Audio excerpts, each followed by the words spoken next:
very good morning everyone, and a very warm welcome to the official English language live stream from NATO Days and Czech Air Force Days 2025. I'm Ben Dunnell. You join me on a beautiful morning here at Ostrava Czech Airport in the Czech Republic, or Czechia, where this has become the country's premier aviation event. And what an occasion this is. Not just an air show, but also a wider defence and security show with ground and air displays over the course of more than 8 hours today, throughout the morning and well into the afternoon. It's going to be an absolutely beautiful day, as I'm sure you've already seen at the start of our stream. Blue skies, relatively light winds, and we have got a fantastic programme, including several firsts for NATO Days and the odd farewell appearance as well. There's a look across part of the showground, which is gradually starting to fill up as the crowds filter in for what is the 25th edition of NATO Days, one of the most illustrious aviation events now across the whole of Europe. And it is a unique occasion because of the mix of ground and air activity, and that we'll see reflected throughout proceedings. Also a very significant one, given that NATO connection, and with recent events in the skies of Eastern Europe, I'm sure you all agree that the importance of seeing what NATO's taxpayers fund in the way of defence is a very laudable aim indeed. This is a belated 25th edition of the show, because I'm sure many of you watching will be aware NATO Days last year had to be cancelled due to the dreadful floods that afflicted this part of Europe, but thankfully no such issues this year, and we're looking forward to an extremely full day's flying, with contributions from right across the NATO alliance and some major capability demonstrations as well by the increasingly modernised Czech Air Force. And there's reflections of that modernisation right across the flying displays, and in particular in the static park here, which has a special exhibit dedicated to the latest that the Czech military has to offer. As far as the ground displays are concerned, well, right in front of my commentary position here, we have got the ground exercise area, including an extensive tank arena, which will be put into action on several occasions later on, often in conjunction with air activity in the rotary wing form, and those certainly providing some of the exciting highlights of the programme here on the Saturday of NATO Days and Czech Air Force Days, because this is also the Czech Air Force's most significant air show of the year, and its support comes right through the day, as does the support of the partner nation. NATO Days always has a partner nation, and this year Italy has that honour. The Italian Air Force with quite a major contribution to the flying and static displays, and the Italian Navy for the first time at this show providing an AV-8B Harrier 2 Plus demonstration. That is going to be a real highlight of our show this afternoon. As for our venue here, Czech Airport, named after the famous Czech composer who took much of his inspiration from this particular region of what was then Czechoslovakia, is a very busy commercial airfield, and we'll see commercial movements interspersing some of the flying displays, both charter and scheduled, but for the most part it's flying and ground displays all the way through. The ground displays, of course, providing a useful opportunity to see some of those commercial movements take place, so as to cause the minimum disruption possible to what is a very lengthy flying display.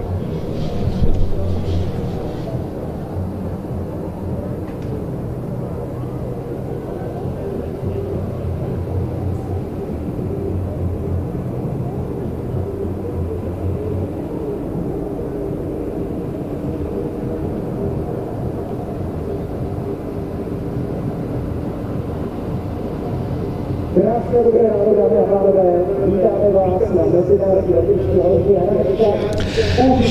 So, what exactly have we got coming up over the next 8 hours or so in this extensive programme, which starts very, very early? I know it's not even 8 o'clock if you're watching this on the live stream in the UK, it's just before 9 here in the Czech Republic. Well, we start off with the Slovak Air Force UH-60 Blackhawk. Then we have got the next air display of the PC9M of the Slovenian Air Force. That's followed by the German Army NH90 TTH, the German Army Tiger, the German Air Force A400M, the Czech Air Force opening flypast with a variety of types from the Air Arms inventory. Then we've got the new L39 Sky Fox, the latest version of the Aero L39 from its manufacturer, the Royal Air Force Falcons parachute display team, the Croatian Air Force Krila Oluya aerobatic team, a B-52 flypast from the US Air Force, and then it's into the first of our joint ground and air set pieces involving the Czech police. But in fact, a few moments earlier than scheduled, we're now into our flying displays, and the opening act comes courtesy of the Slovak Air Force in the form of the Sikorsky UH-60M Blackhawk.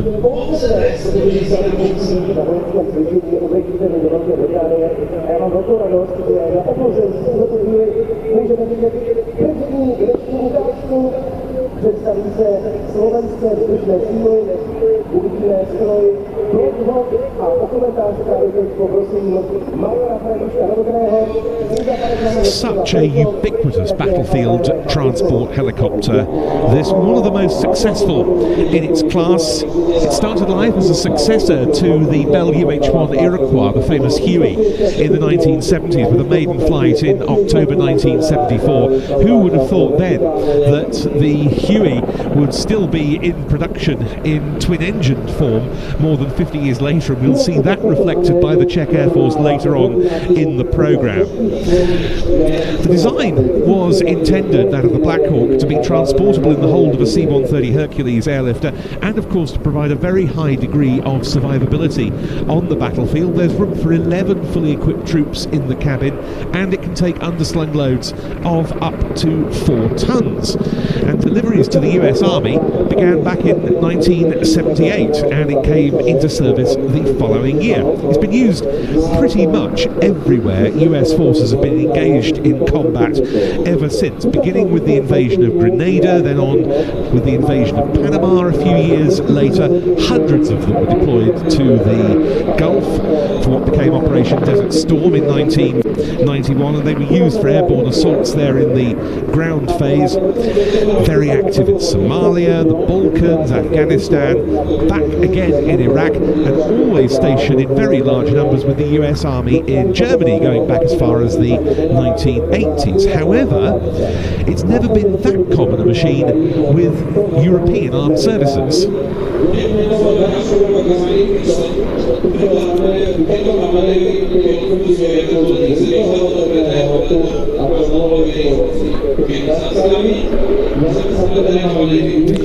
Blowing a little bit of the early morning dew off the field under which his main display line, which runs under the main display line during that quick stop manoeuvre.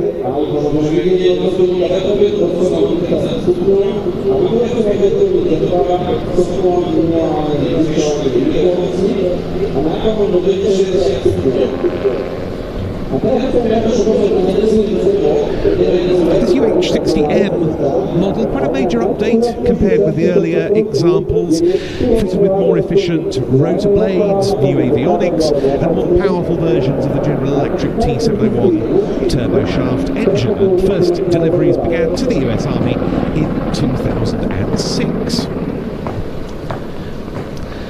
An increasing number of customers in Europe are now flying the Blackhawk as well. Battlefield UH-60s like this, or the S-70 derivative, are flown by Albania, Austria, one of whose S-70s is in the static park, Croatia, Sweden and Turkey, apart from Slovakia, and deliveries are awaited by Lithuania and by Portugal.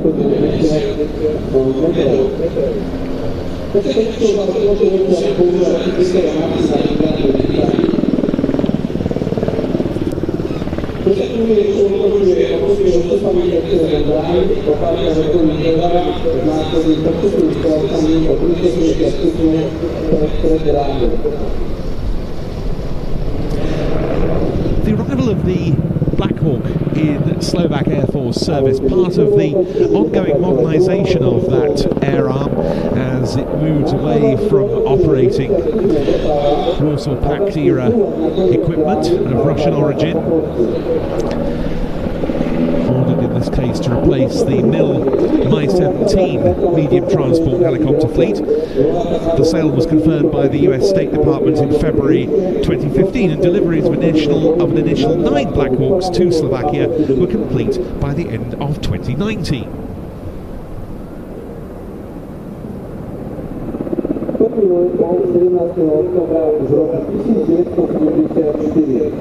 Časom boli tieto helikoptery exportované aj do rôznych krajín, jednou z nich je ako aj ozbrojené sily Slovenskej republiky, ktoré ich privítali v roku 2017.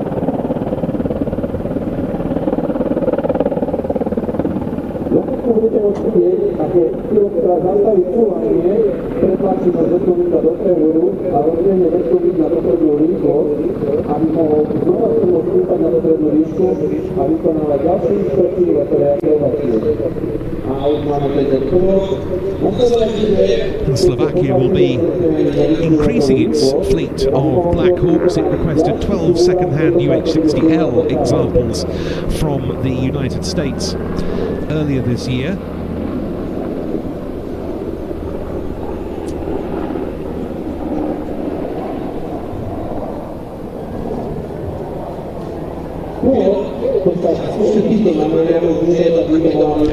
And they've got many roles to play in Slovakia alongside the sort of military transportation tasks that are the Blackhawks' bread and butter. They also provide support to the civil authorities, for example, if necessary, in firefighting roles, relief in the wake of natural disasters, and so forth.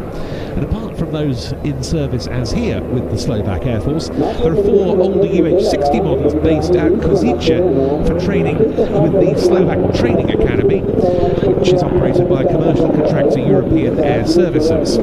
This one, as with the rest of the operational fleet, comes from the 1st Helicopter Squadron from the 51st Air Base at Prešov.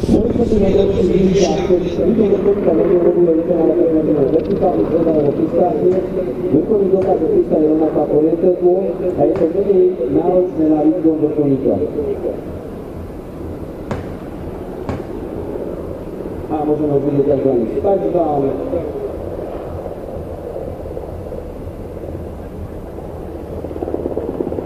A pilot bude pokračovať ďalej na vykonaní tzv. Bojovej zatáčky, ktorý manéver sa využíva na otáčenie letu vrtuľníka o 180 stupňov pri relatívne malej strate rýchlosti a posunom bude nejaký premenu rýchlosť na výšku a zároveň naspäť premenu výšku na rýchlosť, ale smerom o 180 stupňov. V tejto fáze máme celý kanál prelet na rýchlosti okolo 240 km v hodine s následným stúpaním o 30 stupňov s postupným vytrácaním rýchlosti a dosiahnutím maximálnej výšky daného prvku. Kde sa teda dotočilo 180 stupňov a prevedie vrtuľník do autorotácie. Autorotácia je manéver vrtuľníka, pri ktorom sa nosný rotor poháňa vzduchovým prúdom. Vrtuľník do autorotácie získava energiu z klesania vo vzdušnom prúde, to znamená, že to tzv. Bezpečnostné pristátie v prípade vysadenia motorov. Môžete neudržovať vhodnú rýchlosť autorotácie otáčky nosného rotora. Môžete vidieť, že pilot dokáže manévrovať od priebehu autorotácie, keď dokáže skrátiť tú letovú dráhu, aby prišiel k správnej vhodnej pristávacej ploche. Rýchle reakcie a správne ovládanie sú kľúčové pre úspešné pristátenie autorotácie. Pilot zastavuje do predných vrtuľníka tesne nad strednou flérou a vytráca vyššiu rýchlosť a bezpečne do sebe. A to bude z našej letovej ukázky pomaly všetko. Ďakujem vám za vašu účasť a pozornosť a určite bude ešte nasledovať Krištová obľúbená časť, takzvaná kláňačka.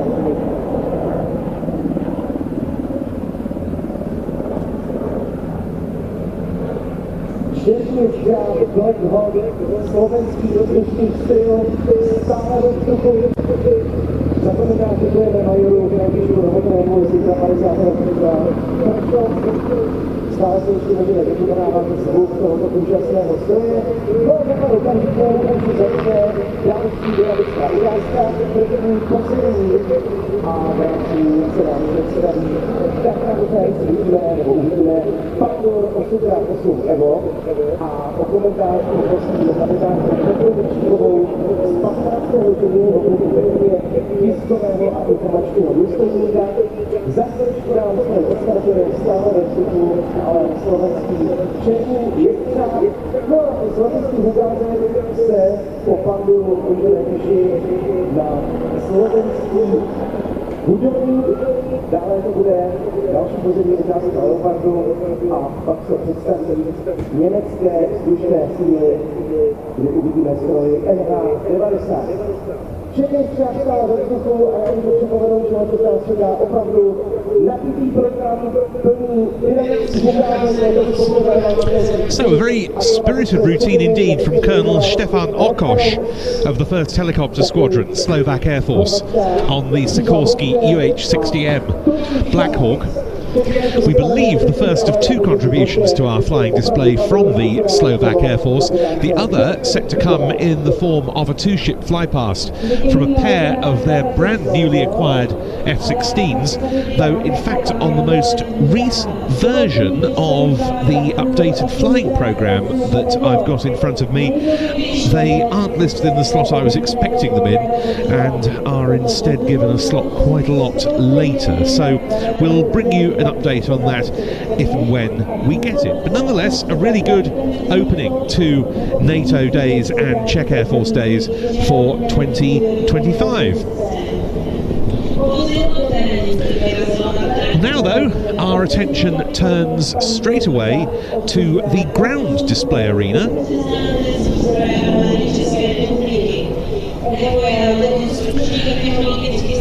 And going through its paces there now, from local well-known manufacturer Tatra Defence, is the Pandur 8x8 Evo. This is its brand new wheeled infantry fighting vehicle, based on the concept of an existing offering from Tatra, the Pandur 2. It's an 8-wheeled amphibious vehicle which can carry infantry into battle, and also, with that very potent weaponry, provide them with subsequent fire support.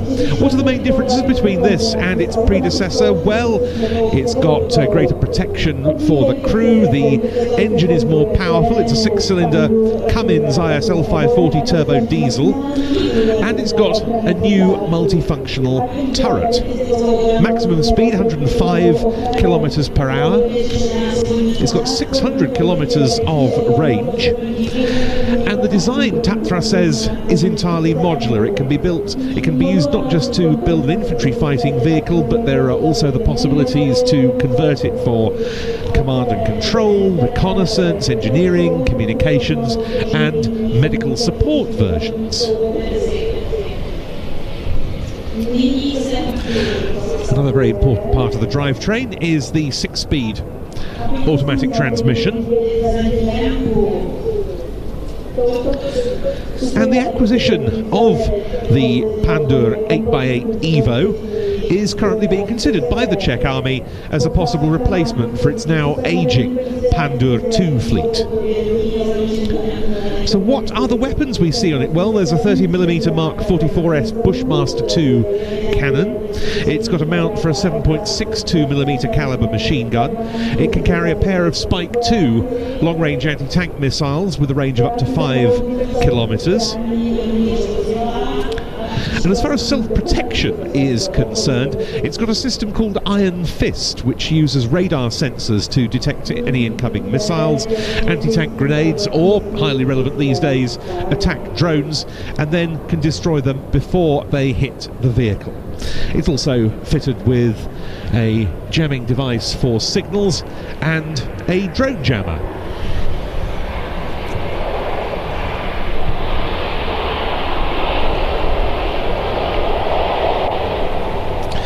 And helping provide awareness of those potential threats is an AI-based situational awareness system which brings together data from a variety of onboard sensors on the vehicle, displays it to the crew on the displays inside, and provides a suitably early warning.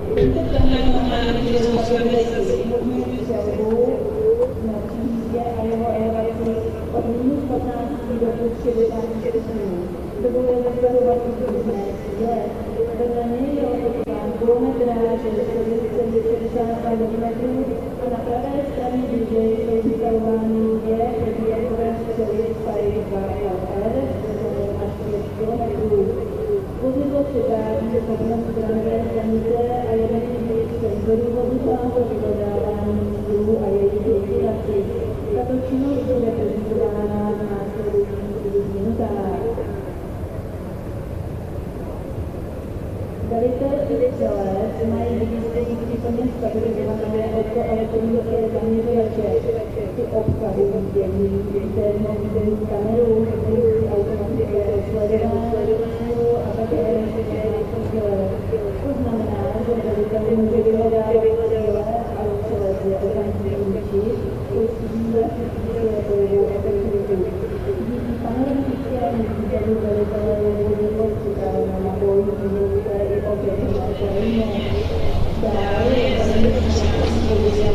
The manufacturer, Tatra Defence Vehicle, based in Koprivnica near the Tatra truck plant. It's part of the Czechoslovak group, and it produces a variety of military and special ground vehicles, mainly wheeled. It builds and services the Pandur armoured vehicles under licence from General Dynamics, and it's developed this new Pandur 8x8 Evo version as an evolution of the previous theme.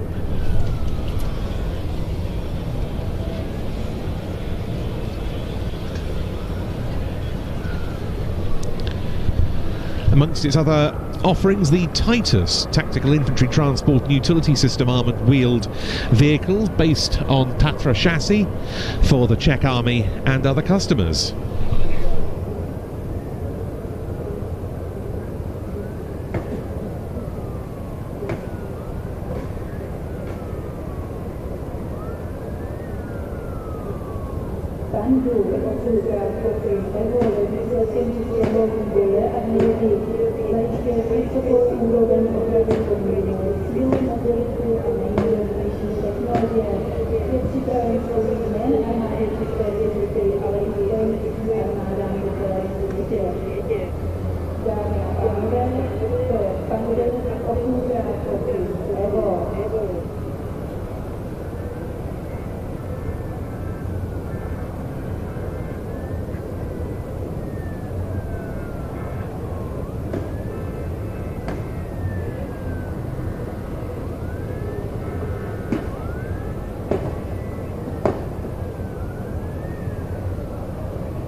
Děkujeme.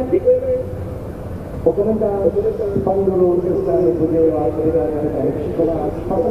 hodinového pokusu Bezpečně Děková a informační důstojnice. A my se opět můžeme podívat k nebesu, za národní strany slovenských sil Budovník. No a ještě předtím, než uvidíme tak pár informací z dnešního programu, je opravdu nabitý dynamicky vydácany, ať už na zemi, anebo ve vzduchu. Z těch opravdu nejnapravdějších událých ve vzduchu se dneska využívají tří akrobatických skupin, kde naprosto budou akrobatických skupin se museli zle nabitý neměli, kromě těchto tří skupin se můžeme těšit třeba taky na italský Harrier, který se ukáže premiérově poprvé ve vzduchu. Harrier navrh na to věděli, aby to 11 roky, kdy se s ním představili britské vzdušné síly, letos se je italské vzdušné síly, že Itálie je letos partnerským státem, kdy na to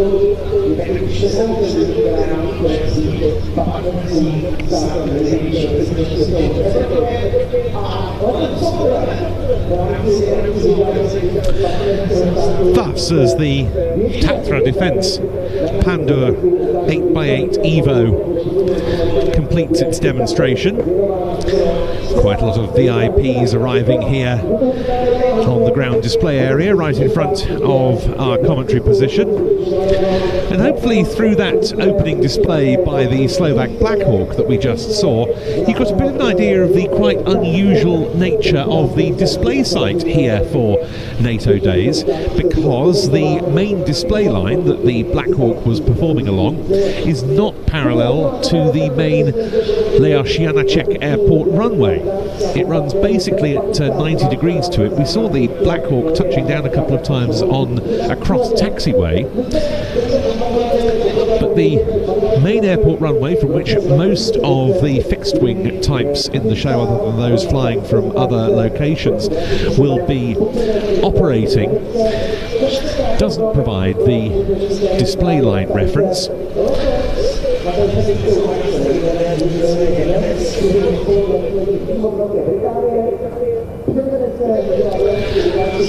And so we don't tend, with the fixed wing aircraft, to see them going straight into their displays in what you might term the normal manner. They have to undertake at the very least a positioning turn to get onto the display line, and then at the end of their sequence, once again, they need to reposition downwind for landing, quite often behind the show site here, turning onto finals then on the main runway.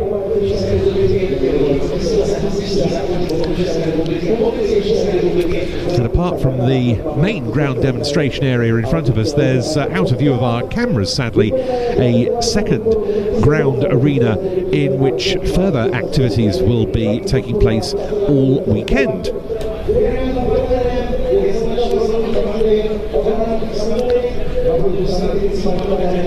As far as our next ground activities in front of us here are concerned, we've got the Czech Army with the Leopard 2A4 and Titus next up, following our next air display, and then we have a veteran TL-37 artillery tractor. But straight on with the flying displays now, and the Slovenian Air Force with the Pilatus PC9M, the Hudornik or Swift.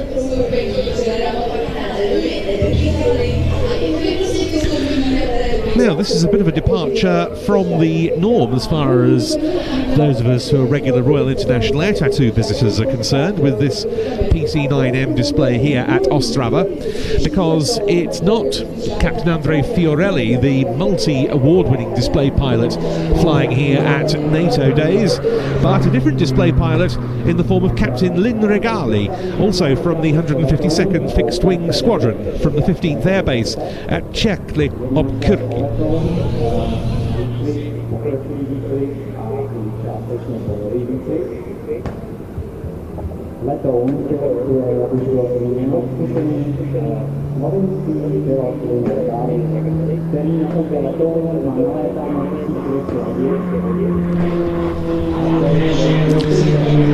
And this display is similar in format to the one we've seen Andrea Fiorelli flying for many years, but at this stage it omits some of the more demanding negative G manoeuvres, and also, at least yesterday in rehearsal, the very elongated slow roll.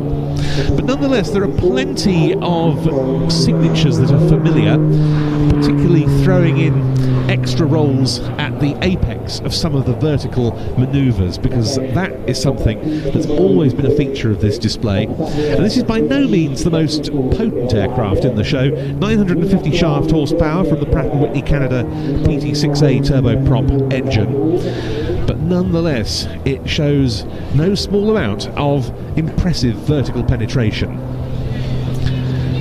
This is the most potent fixed-wing asset in the relatively small Slovenian Air Force inventory.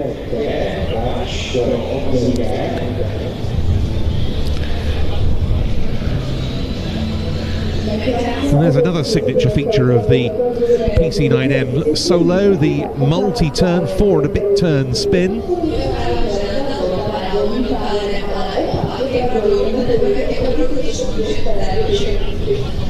Ano, jedná se o rujenku.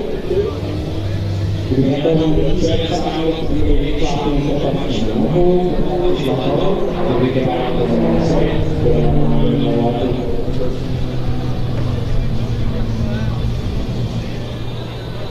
Celá letová práce probíhá v výši zhruba 50 metrů do jednoho letu.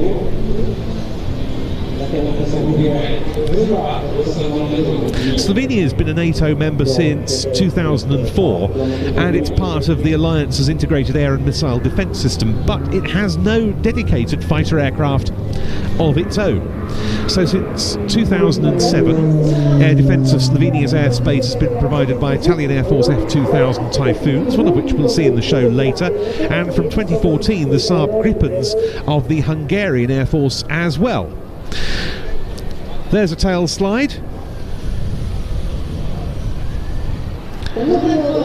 with a quarter roll out.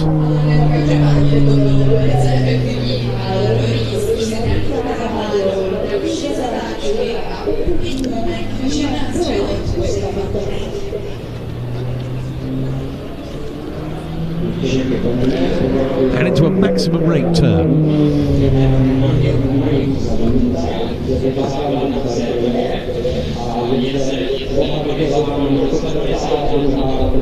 Control of Slovenian airspace comes from the country's own air command and control facility at Brnik near Ljubljana, and data is fed from there into NATO's combined air operations centre at Torrejon in Spain. Now we see the PC9M's undercarriage coming down, with the landing lights of course coming on as well. And Lynn Regali pulling the aircraft up into a roll, during which the gear retraction is commenced. These aircraft provide part of the arrangements for protecting Slovenia's airspace, and from 2017 onwards they've flown weekly interception exercises, which helps train the pilots and also those who are involved on the ground in surveillance and control procedures. But these are absolutely multi-role aircraft. They're used not just for air defence but also for training. They can provide close air support, light attack, convoy protection and armed reconnaissance. They're able to carry bombs, sidewinder air-to-air missiles, gun pods and unguided rockets.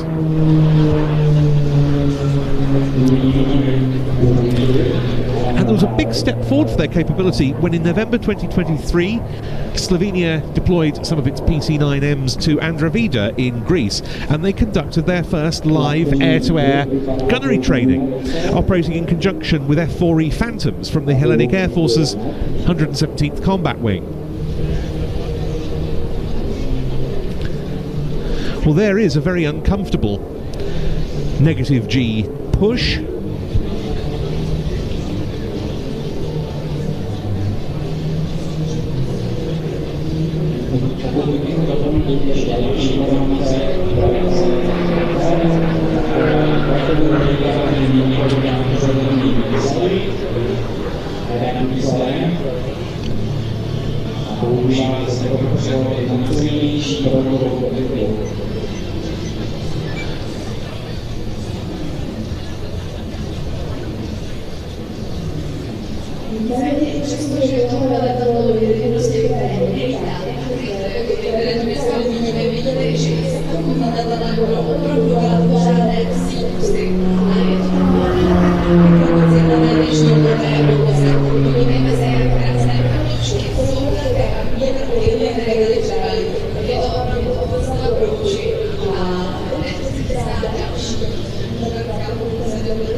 And a full vertical roll on the way up into a stall turn.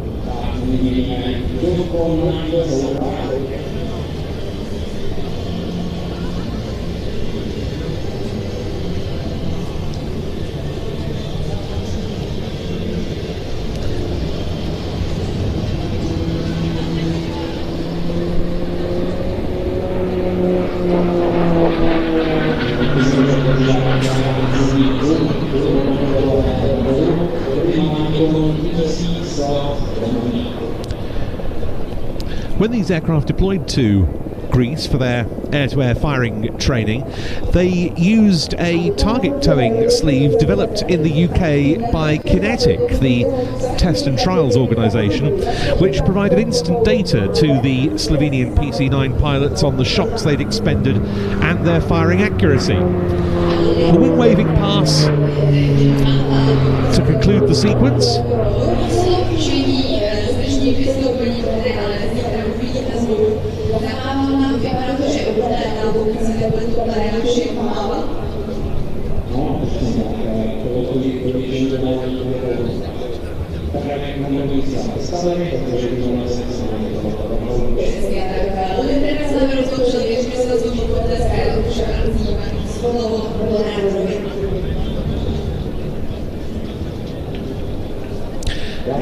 And here you can see what I mean about how some of the displays have to be adapted in their configuration to fit the arrangement of this particular display site, because normally the Slovenian PC9M display concludes with a half cubanate during which the undercarriage is extended for landing, but that's not possible here, so a rather more conventional approach, but nonetheless completing an extremely tidy and attractive sequence from Captain Lynn Regali of the 152nd Fixed Wing Squadron, Slovenian Air Force, with the Pilatus PC9M. Leopard 2 a 4, přátelé, vidíme další úžasný stroj a za chvíličkou tedy opět naše pohledy zamíří domů na polku dynamických ukázek a já opět předávám slovo kapitánce, která nás toho ukázkou provede ve výškovém 15. zimního pokušení.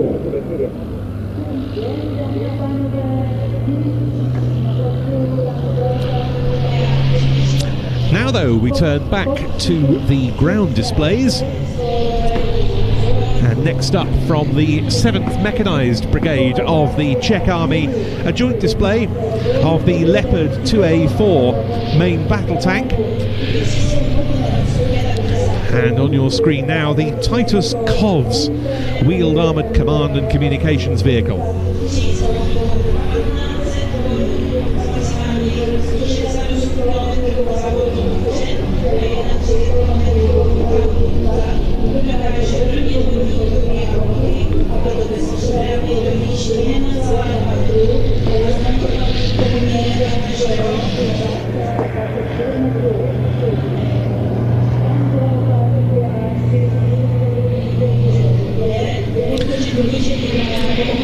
The Leopard 2A4 on your screen now has a 120mm cannon at its disposal, and its main roles are the destruction of armoured targets and low-flying aircraft. Of course, it can also be brought to bear against enemy troops.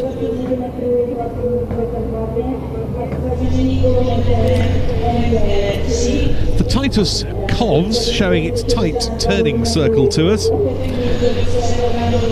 is used on the battlefield to provide a seamless flow of information between command posts and deployed units. And it's built on a chassis manufactured here in the Czech Republic by Tatra Defence Vehicle, who exhibited the Pandur 8x8 Evo that we saw previously in the ground arena.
As you can see, it's a six-wheeled vehicle, this. Around 700 kilometres of range, top speed in the region of 110 kph.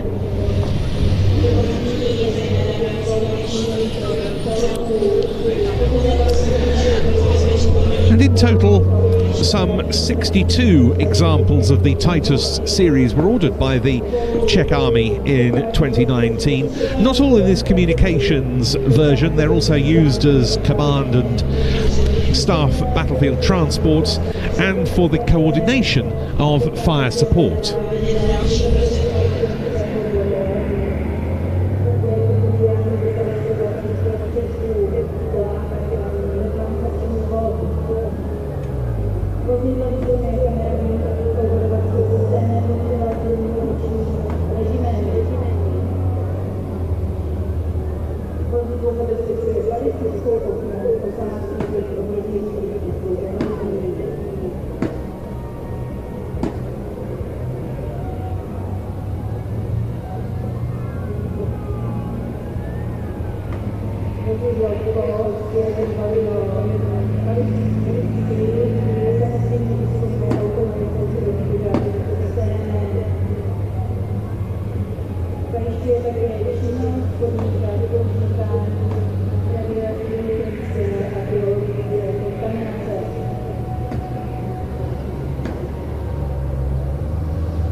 Accelerating in now to take centre stage, the Leopard 2A4 main battle tank.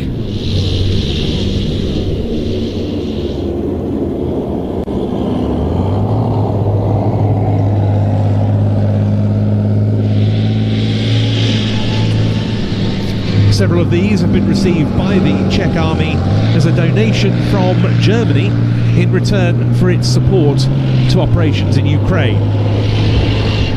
And the Czech government also plans to acquire the latest variation on the Leopard theme, the 2A8.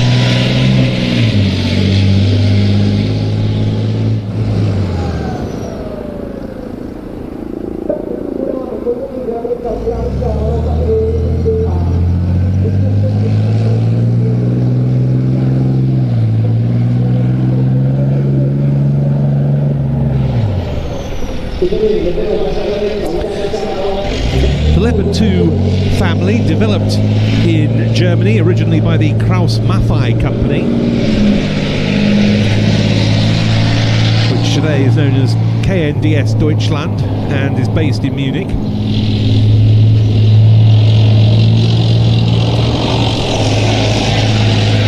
Leopard 2's very heavily used in all sorts of operational theatres, such as in Kosovo, in Afghanistan and in Syria.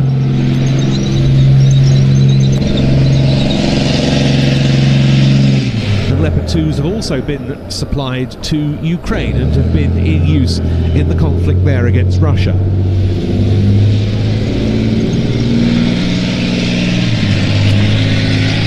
That 120mm cannon, also a German product, namely of Rheinmetall.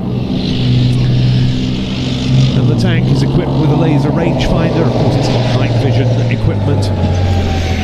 And the crew has a digital fire control system at its disposal. Also German is the engine, a twin-turbo diesel, a V12 unit, which is produced by MTU at its Friedrichshafen works.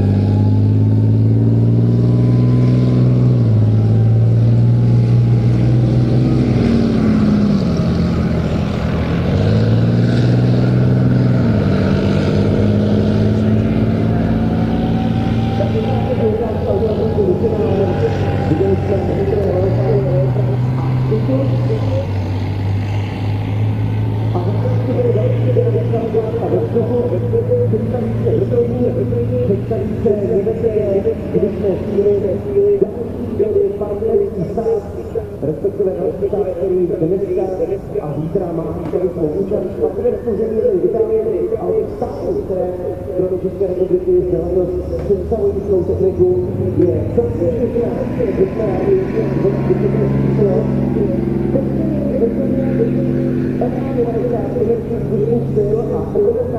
poprosím na pozici Elišku Kopáčkovou ze správou ještě Pardubice tiskovou a informační výšení.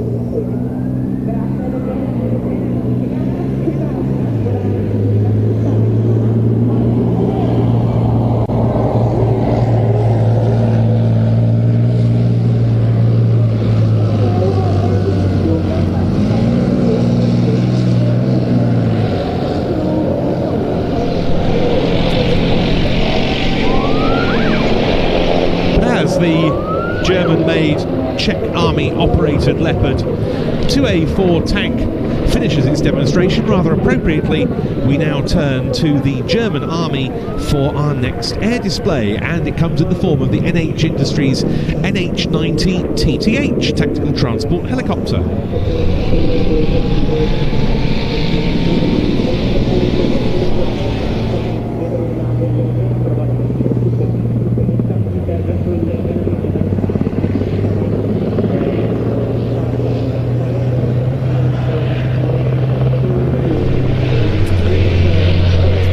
NH Industries, a multinational collaboration which was instigated 40 years ago now. It brings together what are today Airbus, Leonardo and Fokker Aero structures.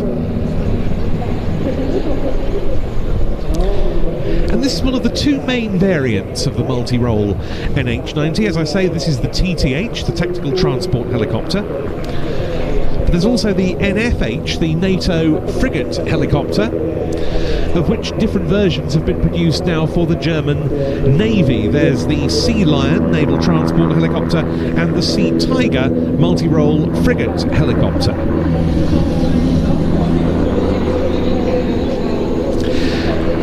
This tactical transport version is able to hold up to 20 fully equipped troops in the cabin, and apart from internal loads it can also carry external underslung ones. Search and rescue is another mission it can perform, along with casualty or medical evacuation.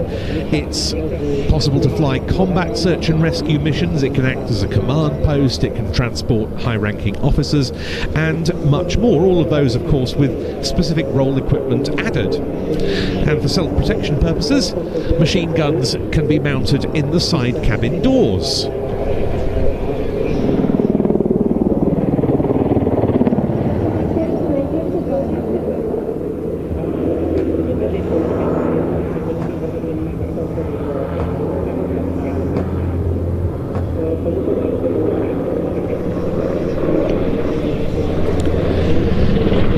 Same way, the NATO frigate helicopter version is very versatile in the maritime environment, covering off anti-submarine warfare, anti-surface warfare, search and rescue, surveillance, transport, special operations, CASEVAC and so on. A very digital environment for the crew in the cockpit, all helping give them the sort of situational awareness you need in the modern battlefield.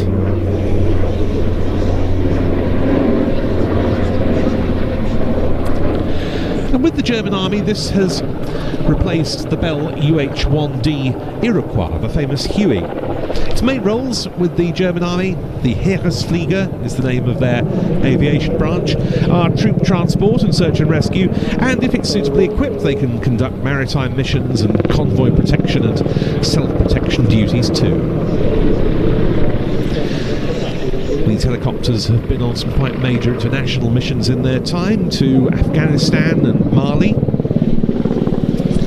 And back home, as we were saying in relation to the Slovak Blackhawk earlier, they can support civilian agencies too. And there was a very good example of that in November 2021.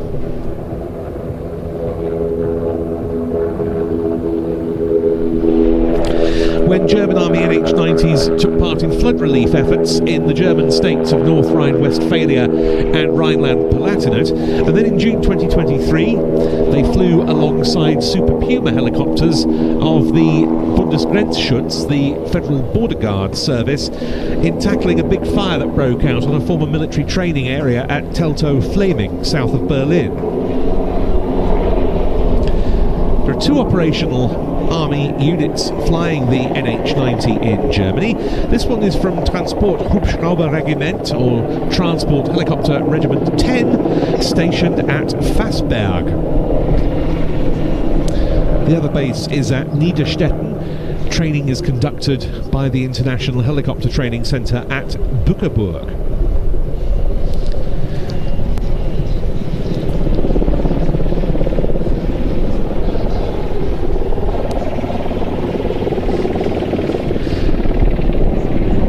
Display team on the NH90 from Fassberg has become known as the Heideflieger, the Heath Flyers. That's because Fassberg is in the Lüneburg Heath, or Lüneburger Heide area of Germany.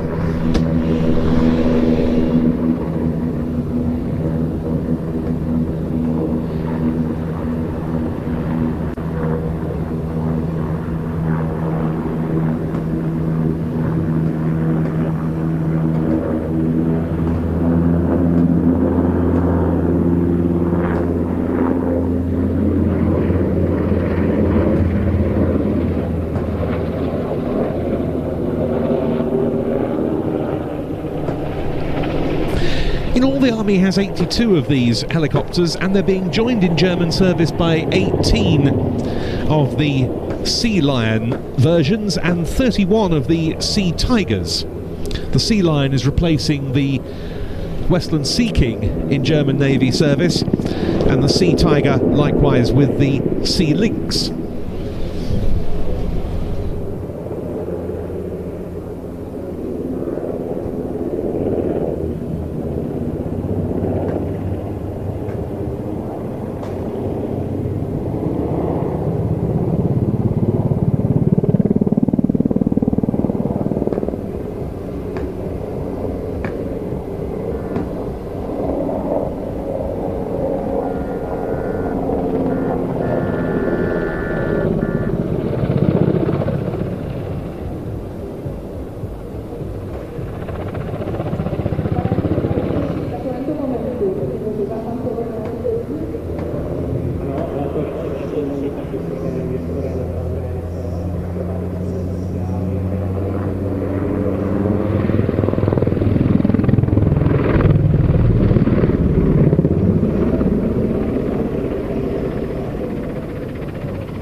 The NH90 coming from a pair of Rolls-Royce Turbomeca RTM 322 turbo shafts of 2,230 shaft horsepower each, being put to work here in a spiral climb.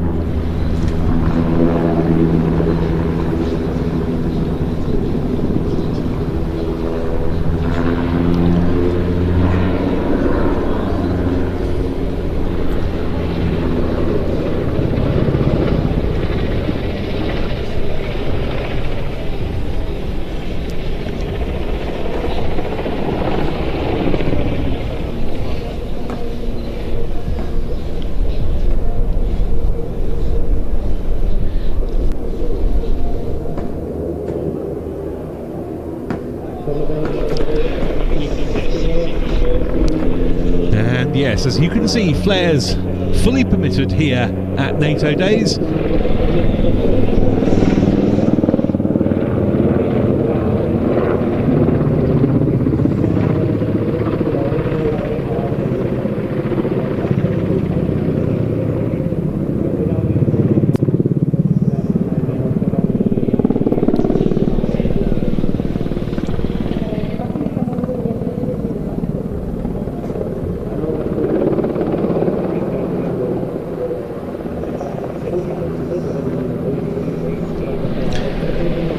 And a bow to the crowd here at Ostrava from the crew of aircraft commander Captain Tim Ackman and the pilot flying Captain Markus Döring, they on the NH Industries NH90 TTH of the German Army.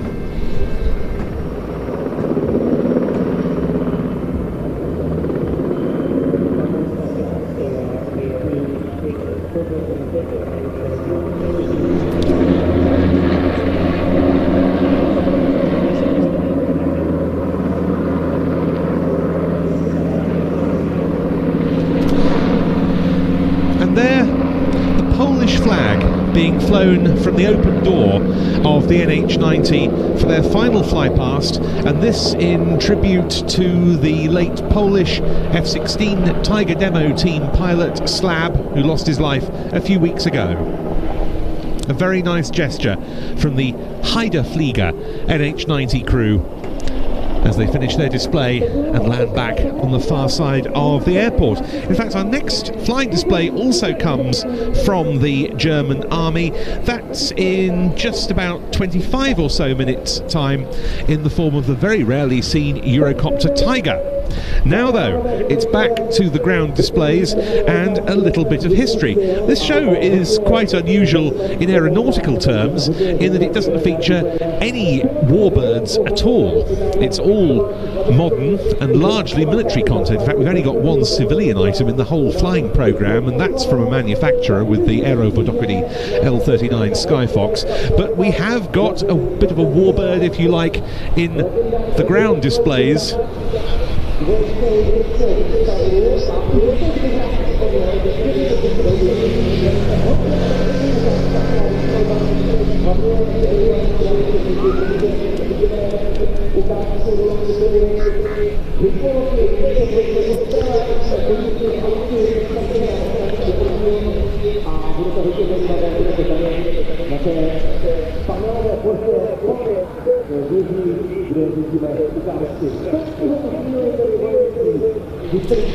And there it is.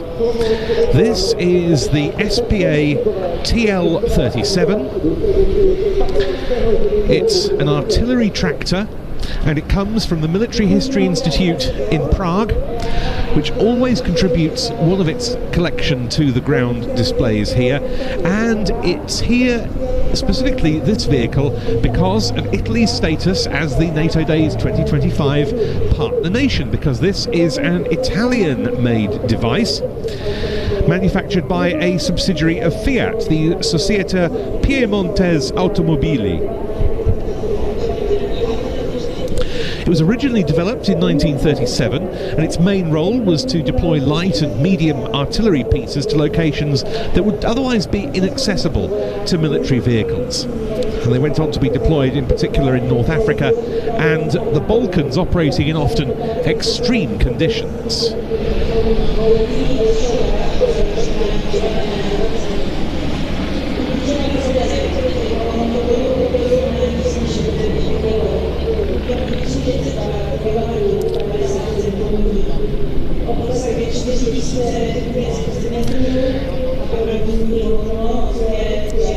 There were various versions of the TL-37, including one with a self-propelled gun.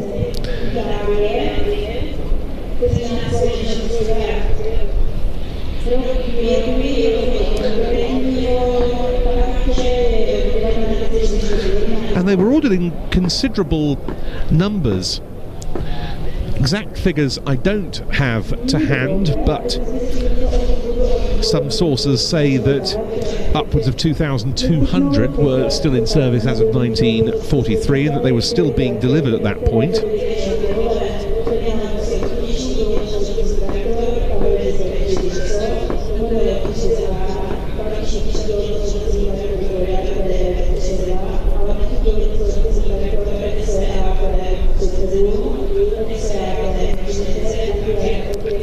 Of TL-37s by Australian forces in North Africa proved quite interesting, because they were able to make their own assessment of its qualities and thought it was the best artillery tractor that they had yet seen in the theatre.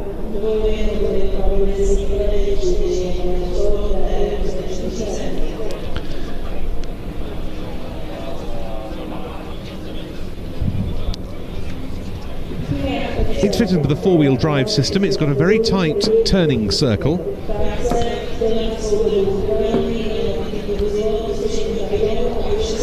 And it's fitted with a 2-ton rear winch, so it was able to recover itself should it get stuck.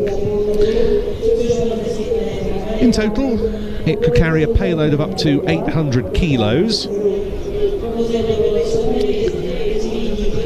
And a typical crew for one of these on the battlefield would be a driver, 5 gunners, and they would carry with them a standard 250 kilos of ammunition in the rear loading space. 2 of them would sit up front, 2 at the back, and there was also a bunk in the back of the truck. You could fit extra equipment on the floor and hang rifles from the handles.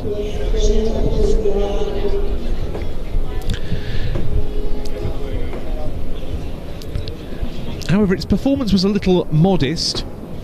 Just 52 horsepower from the 4053cc side valve engine.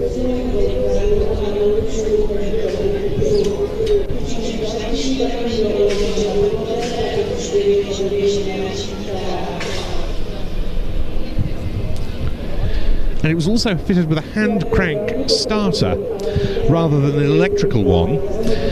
That because it was decided that it wouldn't be a good idea to equip the vehicle with batteries because it was felt that they would be too potentially problematic. However, there were difficulties in colder climates with the hand crank starter as well. If the oil froze overnight, then obviously starting would prove impossible until it could be thawed out.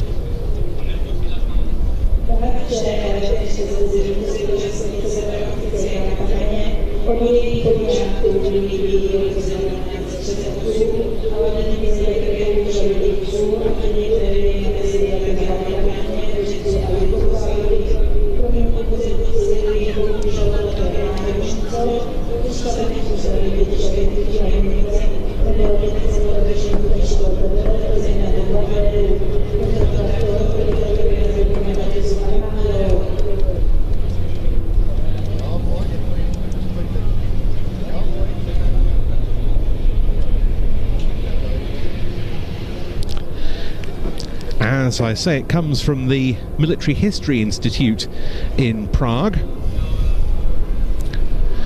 which is part of the Czech Ministry of Defence, and it's got various departments within it, including a restoration section, a department dealing with history and documentation.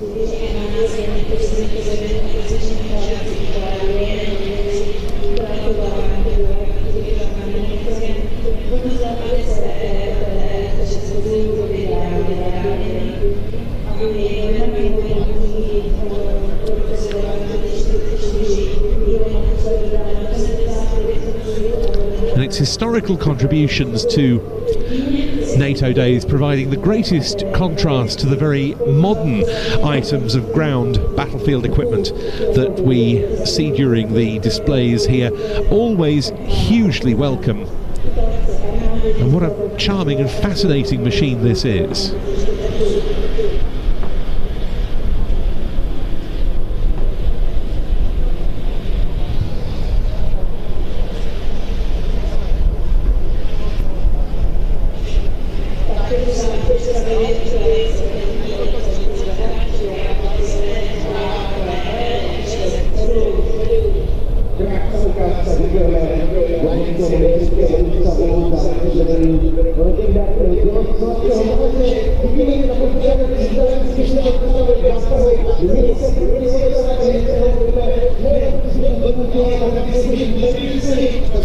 This TL-37 can regularly be seen on display at the Military Technical Museum Leshani.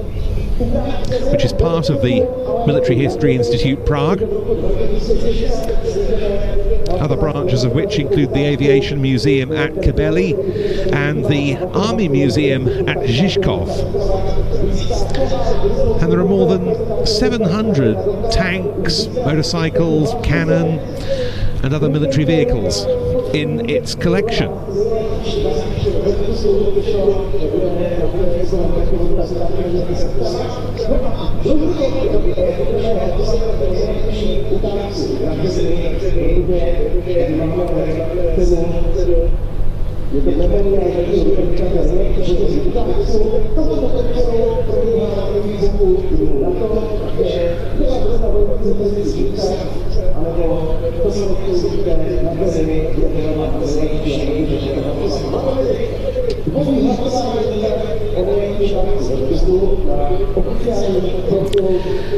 And so there it gradually vacates the arena, the Fiat SPA TL37 from the Military History Institute Prague.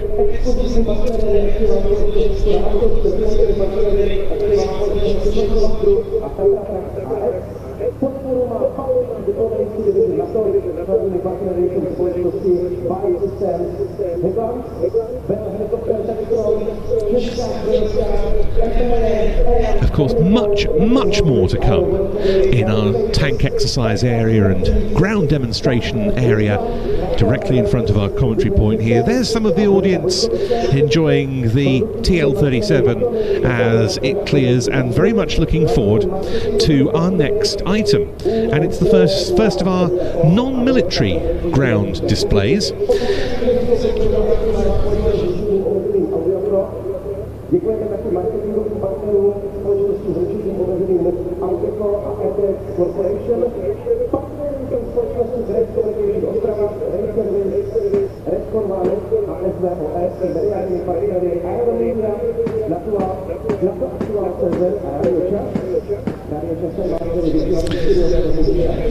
And our next act will be the operation of service horses and dogs from the municipal police here in Ostrava.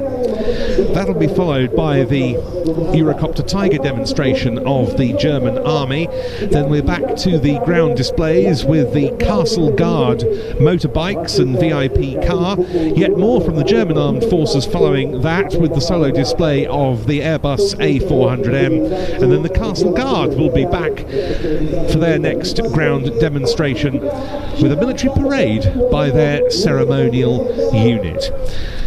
And rather appropriately, following that bit of ceremony, there comes still more with the official opening flypast by different Czech Air Force assets, and then the official opening ceremony of NATO Days and Czech Air Force Days, including the handover ceremony of the Czech Euro-Atlantic Council ribbon. All of that coming up at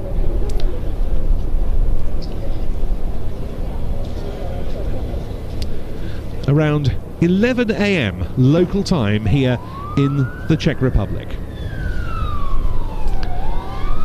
But now it's time to get our next ground display underway from the municipal police, and it's my huge pleasure once again to welcome to NATO Days your commentator for the non-military ground displays, Dalibor Cibulka. Dalibor, welcome back to NATO Days. Good to have you with us again. Thank you, Ben. I'd like to say good morning to all ladies, gentlemen, dear viewers.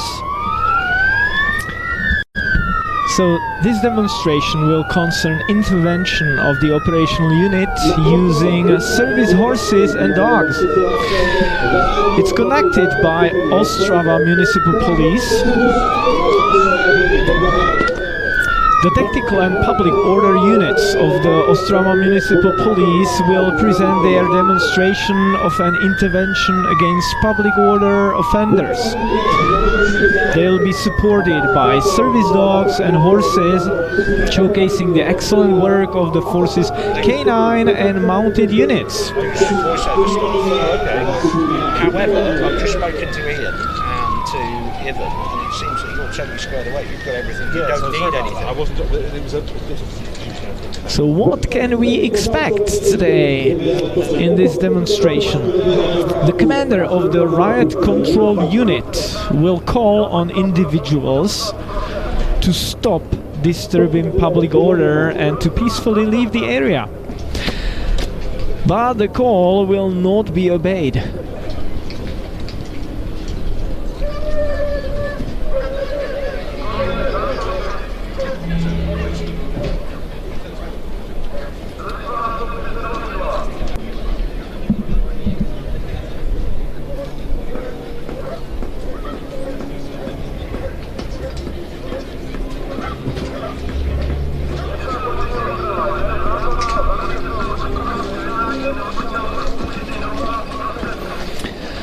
The mounted police unit, on the command of the riot control group leader, are disturbing the integrity of the crowd with their horses.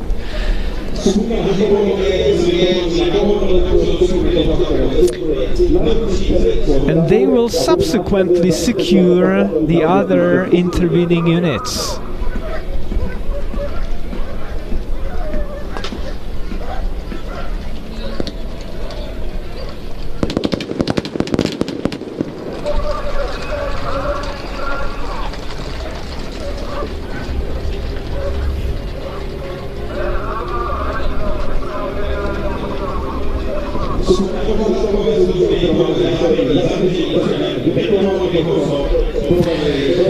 So the riot control unit is immediately detaining pre-identified individuals, conducting a search to check whether the individuals are hiding any weapons, and then they are taken in for further procedures.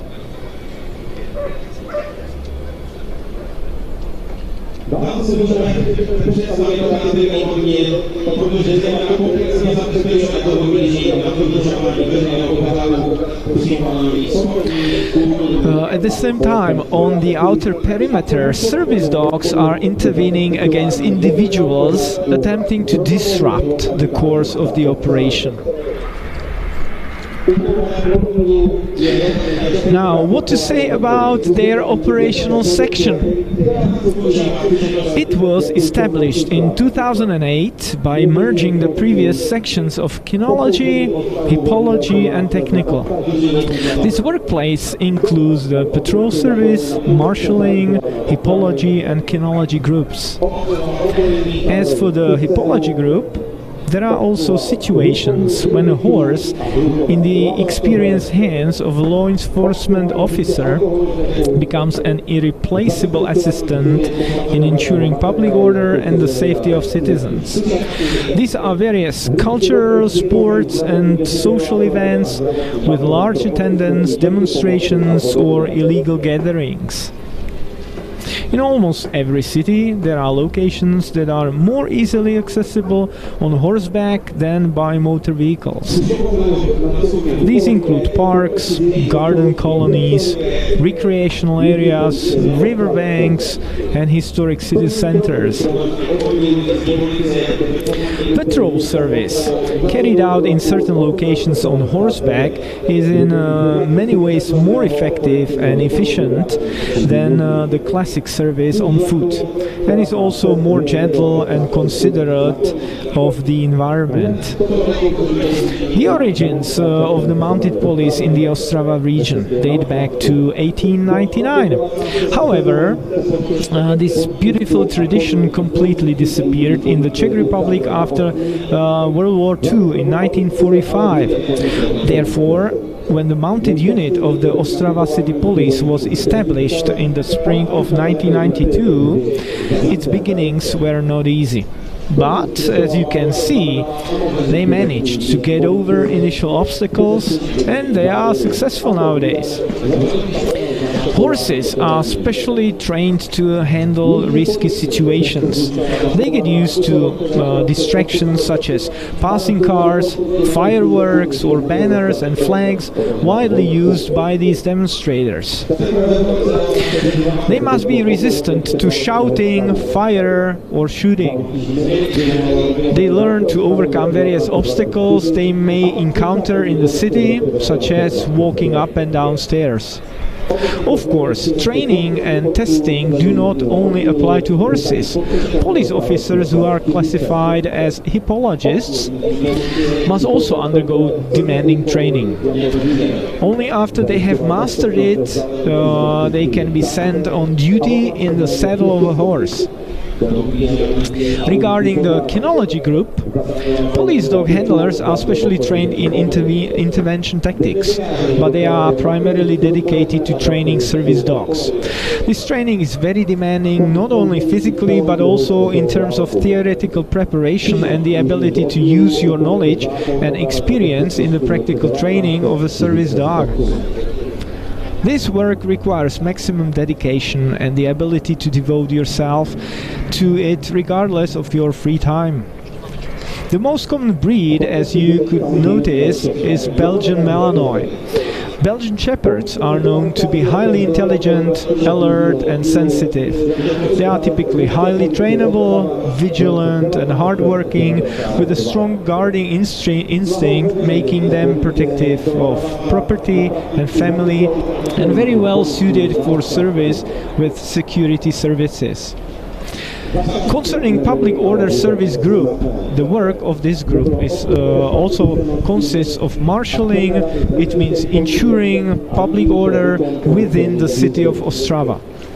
This is also a patrol service group which ensures supervision of objects connected to the centralized security desk, speed measurement by means of laser devices and with informative radar, assessment of vehicle towing and its implementation, use of technical means to prevent vehicle departure, operation of mobile siren in crisis situation, operation of a mobile camera system, operation of a noise meter and noise laboratory, as well as operation of breath alcohol meter, and there are a lot more.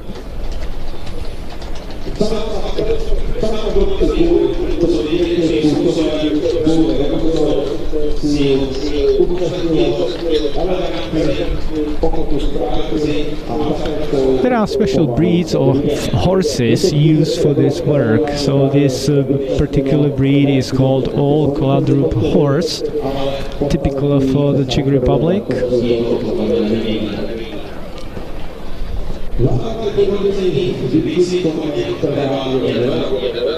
The basic training for the horse, the fundamentals, takes 1 year, and then there is some follow-on training for advancing.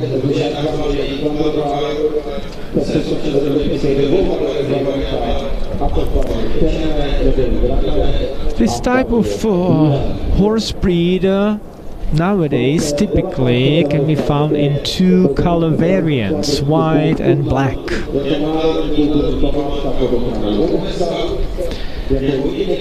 For interest, this breed is a living national heritage of the Czech Republic under the patronage of UNESCO organization.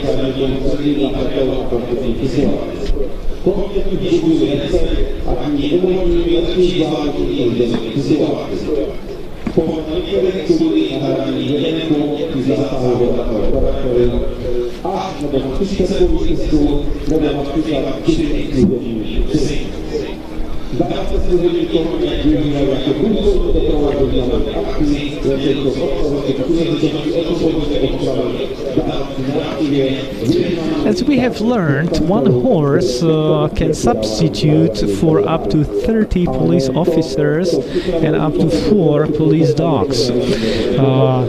Police officer mounted in a saddle of a horse is visible and also gains respect. So it's nowadays widely used. There is a close cooperation with the state police of the Czech Republic.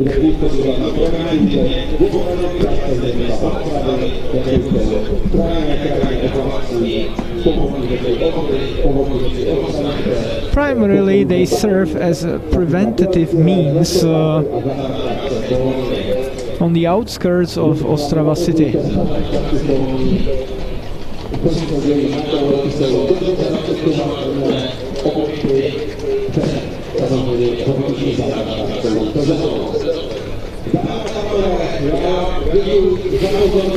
So, ladies and gentlemen, so this was the demonstration of Ostrava Municipal Police with their horses and dogs, and I'm handing the microphone over to my colleague Ben. Thank you, Dalibor. We'll be hearing much more from you over the rest of the day. They're magnificent animals, aren't they? Yeah, indeed. And thank you for describing them in such detail. A fascinating display there.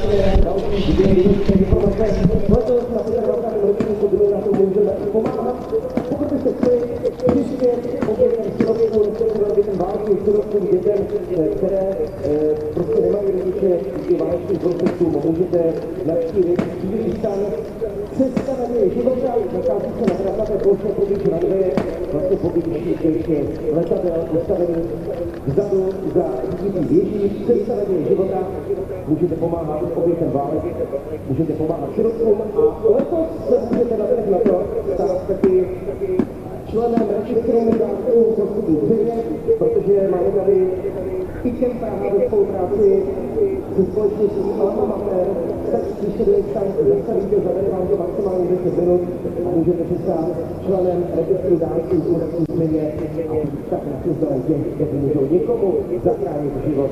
A to se myslím, že se cení. Dámy a pánové, ještě to vás vítáme všechny na registratora 25. ročníku této největší bezpečnostní v Evropě, zároveň také na registraci ročníku. And we'll be hearing from my co-commentator Dalibor Cibulka on many occasions over the weekend. Next up, following our next display item for the motorcycles and the VIP car of the Castle Guard. Well, now we have a very rare item indeed, our second contribution of the day from the German Army, and we're going to hand over to their commentator for the Eurocopter Tiger. Army display team Tiger. Welcome to the 2025 NATO Days here in Ostrava. As we start hearing a helicopter approach, please direct your attention to the display line. Next up will be the German Army Eurocopter Tiger, the Kampfhubschrauber Tiger.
Helicopter Tiger is a joint European development and has been in service with the German Armed Forces since 2005.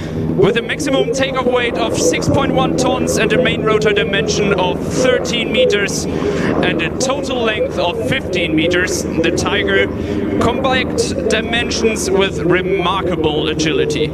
Agility which our pilots Cotti and Mario are displaying with stunning maneuvers like loopings and split S's.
as the Tiger made its last flyby and waved goodbye. Thank you very much for your attention and have a fantastic day with all the displays coming up. Thank you. Thank you very much, dámy a pánové, ladies and gentlemen. Pilot Marco from German Army. Děkujeme. Přímo pilot, který nám okomentoval ukázku Tigeru. Well, wasn't that a very spirited display indeed from the German Army Eurocopter Tiger? Very seldom seen in flying displays, and that from Kampfhubschrauber Regiment 36 at Fritzlar.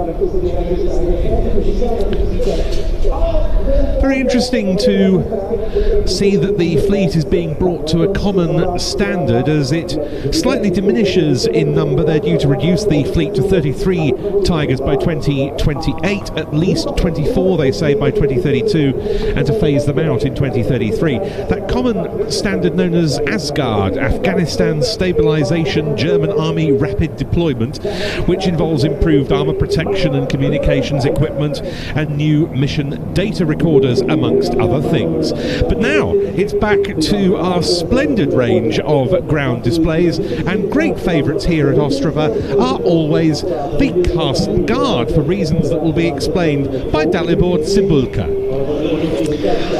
So thank you, Ben. I was already introduced. I'm First Lieutenant from the University of Defense, and I'll talk you through this particular demonstration.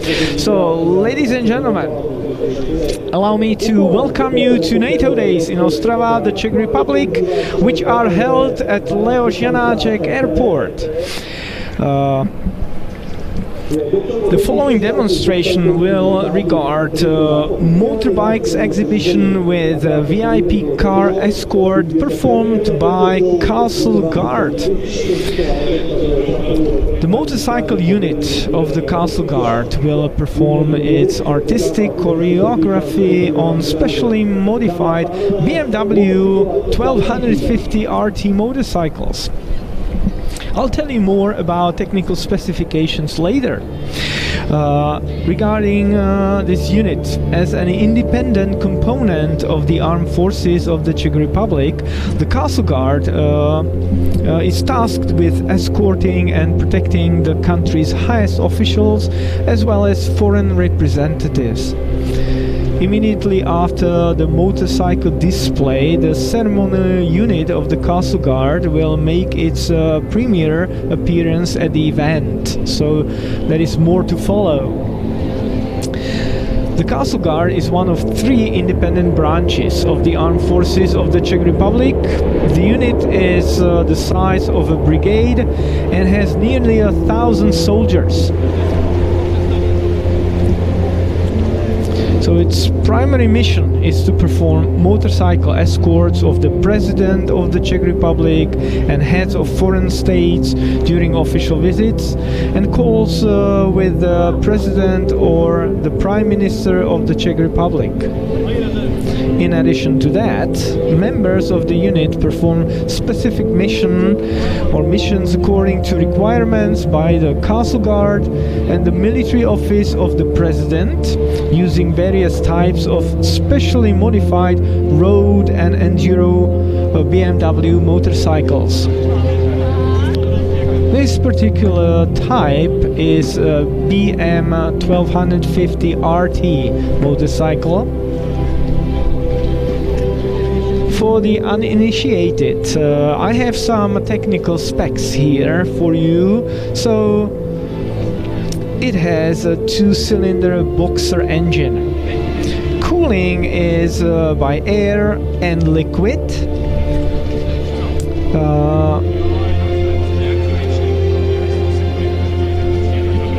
Maximum power 100 kilowatts, which means 136 horsepower at 7,750 revolutions per minute.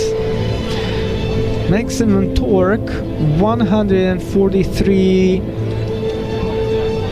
Newton meters at 6,250 RPM.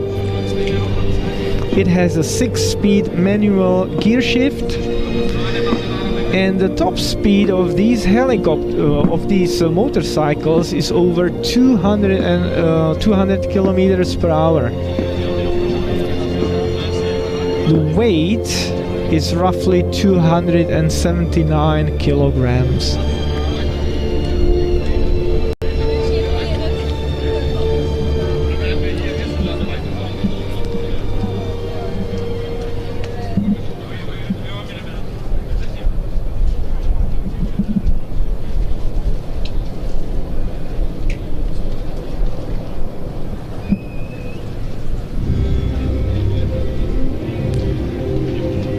Riding a motorcycle in formation requires expertise, accuracy, timing.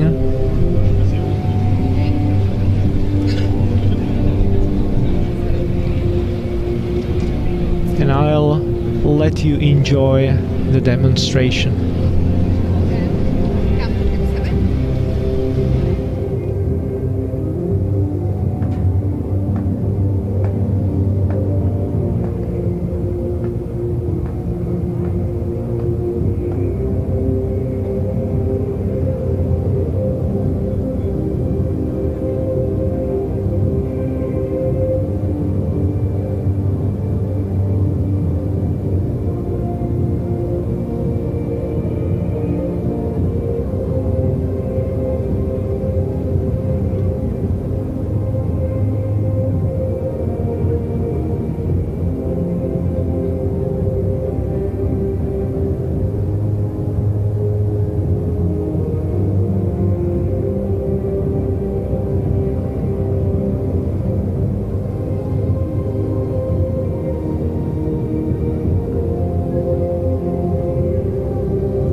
So, ladies and gentlemen, we could see nice performance with the background music of a motorcycle group by Castle Guard. And that's not the only performance by Castle Guard, because at 10:50 you can watch military parade by a ceremonial unit of the Castle Guard as well. And now the following part on agenda is A400M Atlas by German Air Force Group, and I'm handing over to my colleague Ben. Thank you very much, Dalibor. And a final salute to the crowd from the Castle Guard, or at least this portion of the Castle Guard, because as Dalibor said, they'll be back with us shortly.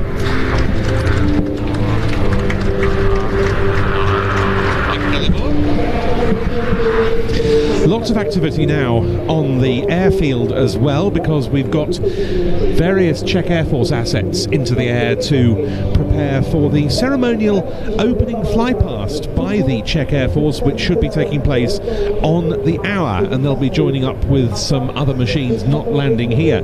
But as Dalibor just explained, we're going on to another contribution from the German military, this time from the German Air Force, the Luftwaffe, and an exceptionally impressive transport machine.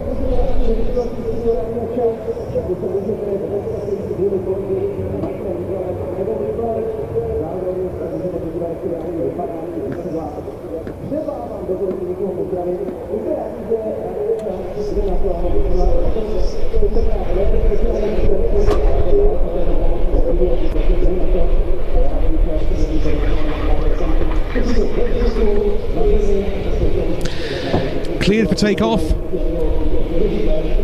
and about to spool up the 4 Eurocopter International TP400 D6 turboprop engines, which produce 11,000 shaft horsepower each.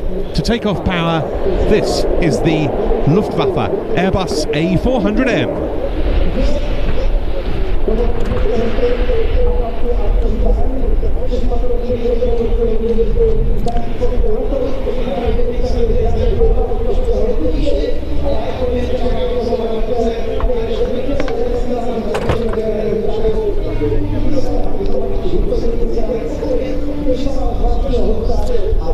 This aircraft is from Lufttransportgeschwader, or Air Transport Wing 62, stationed at Wunstorf, and it's in the hands of a crew headed by Captain Thomas Kompala.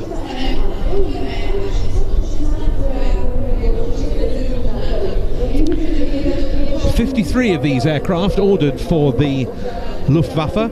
As of the end of June, 48 had been delivered. Those deliveries having started in December 2014, as the type began to replace the veteran Franco-German Transall C-160 twin-turboprop airlifter in Luftwaffe service. It's expected that the Luftwaffe A400M fleet will be up to full strength by the end of next year, but it was possible to completely retire the Transall from service at the end of 2021.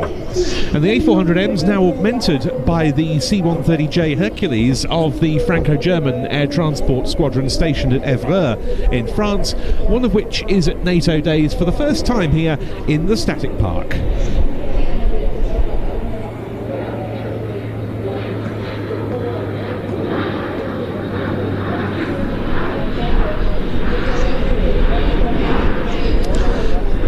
The whole fleet of A400Ms is based at Wunstorf with Lufttransportgeschwader 62, and some of them are integrated into the Multinational Air Transport Alliance, which is also stationed there. And this wing is under the operational control of European Air Transport Command, which coordinates the military transport and air-to-air refuelling assets of 7 EU member states. Apart from Germany, those are Belgium, France, Italy, Luxembourg, the Netherlands and Spain. As ever, this display showcasing the excellent manoeuvrability of the A400M, known as the Atlas to the RAF.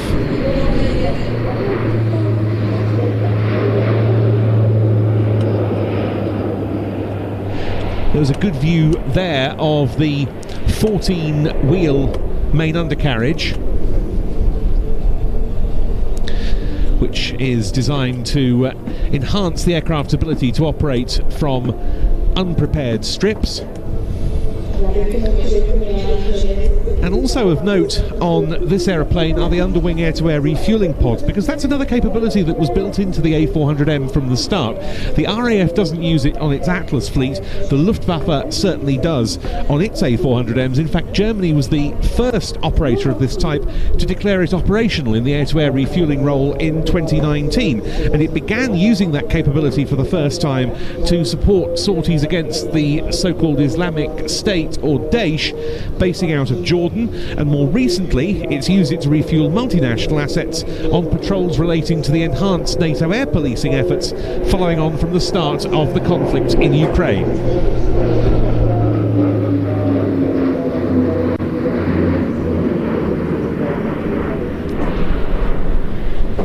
You can see the underwing refueling pods very well there.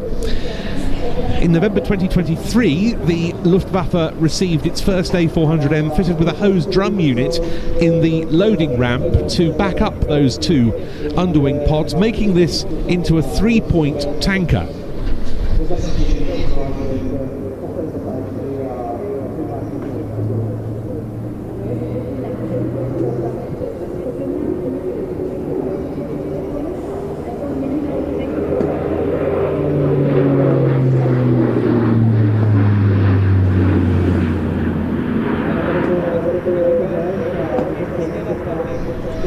And it's very versatile in the air-to-air refueling role. It can refuel everything from helicopters to other large aircraft and fighters. But of course, it also excels as both a tactical and a strategic transport.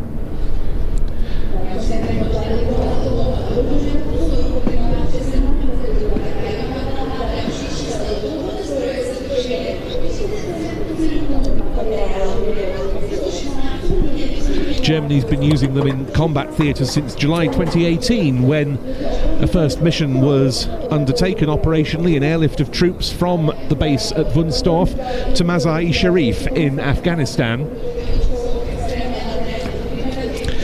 And among the sort of operational loads you can carry in one of these, well, there are several different helicopter types you can fit in the hold. A single H-145, Cougar or Super Puma or NH90 like we saw earlier.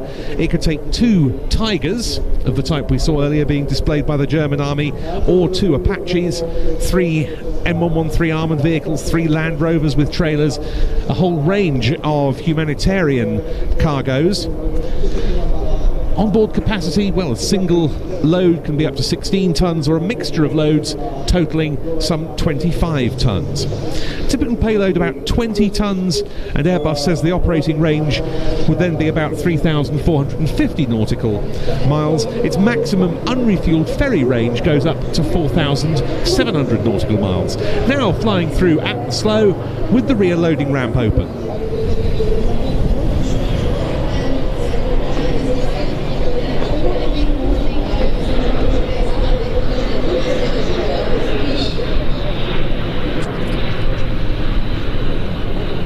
And it's a type whose capabilities are being expanded all the time. Tests were carried out in Spain as far back as 2022 of an aerial firefighting kit, and with roll-on, roll-off equipment, an A400M can drop 20 tonnes of water on a fire in less than 10 seconds. And looking ahead, Airbus says it sees roles for the A400M as an airborne communications hub, distributing information to other air and ground systems, very much in the modern vogue, or indeed as a drone mothership, or as a standoff jammer. So look out for this aircraft appearing in all sorts of other roles with its customer nations in future.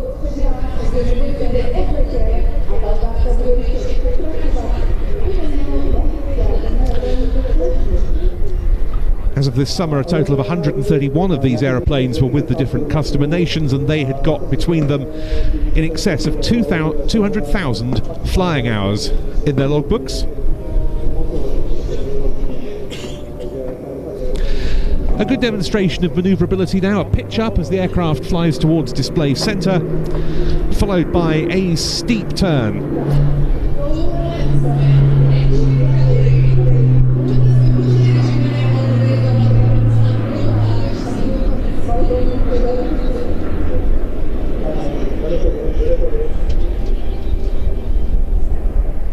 The A400M capable of banking to a maximum 120 degrees.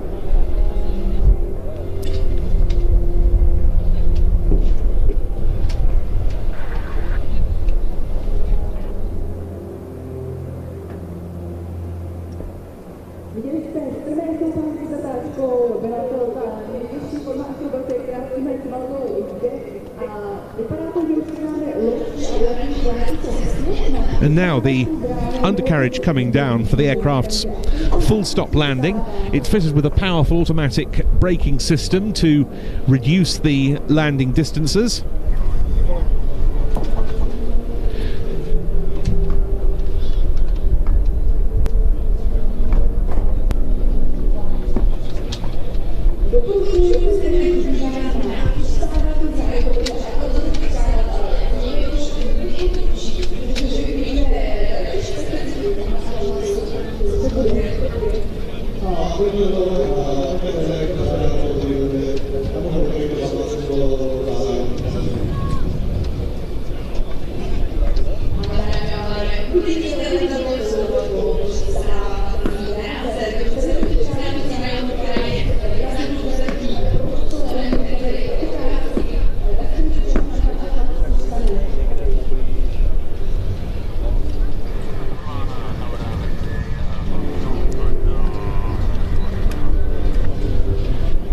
In then to land, a really elegant demonstration of the Luftwaffe Airbus A400M by Captain Thomas Kompala and his crew from Lufttransportgeschwader 62 at Wunstorf.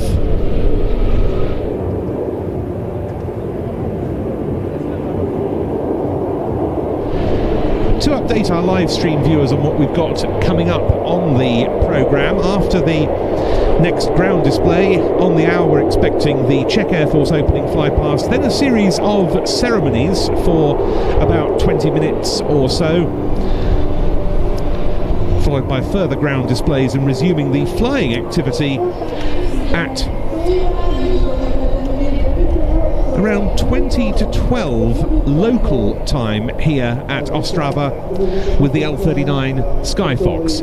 On the runway meantime, with the loading ramp lowered, the A400M demonstrating its ability to reverse on the runway.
And there are cameras picking up the fact of another poignant German military salute to the late Polish F-16 display pilot Slab, with the Polish flag flown on the rear ramp of the A400M as it taxis in. But now it's time for something we've not seen before as part of the demonstrations from the Castle Guard here at NATO Days. They're always a popular part of the programme, but this year, with the next item, they're providing something different, and Dalibor is back to tell you about it.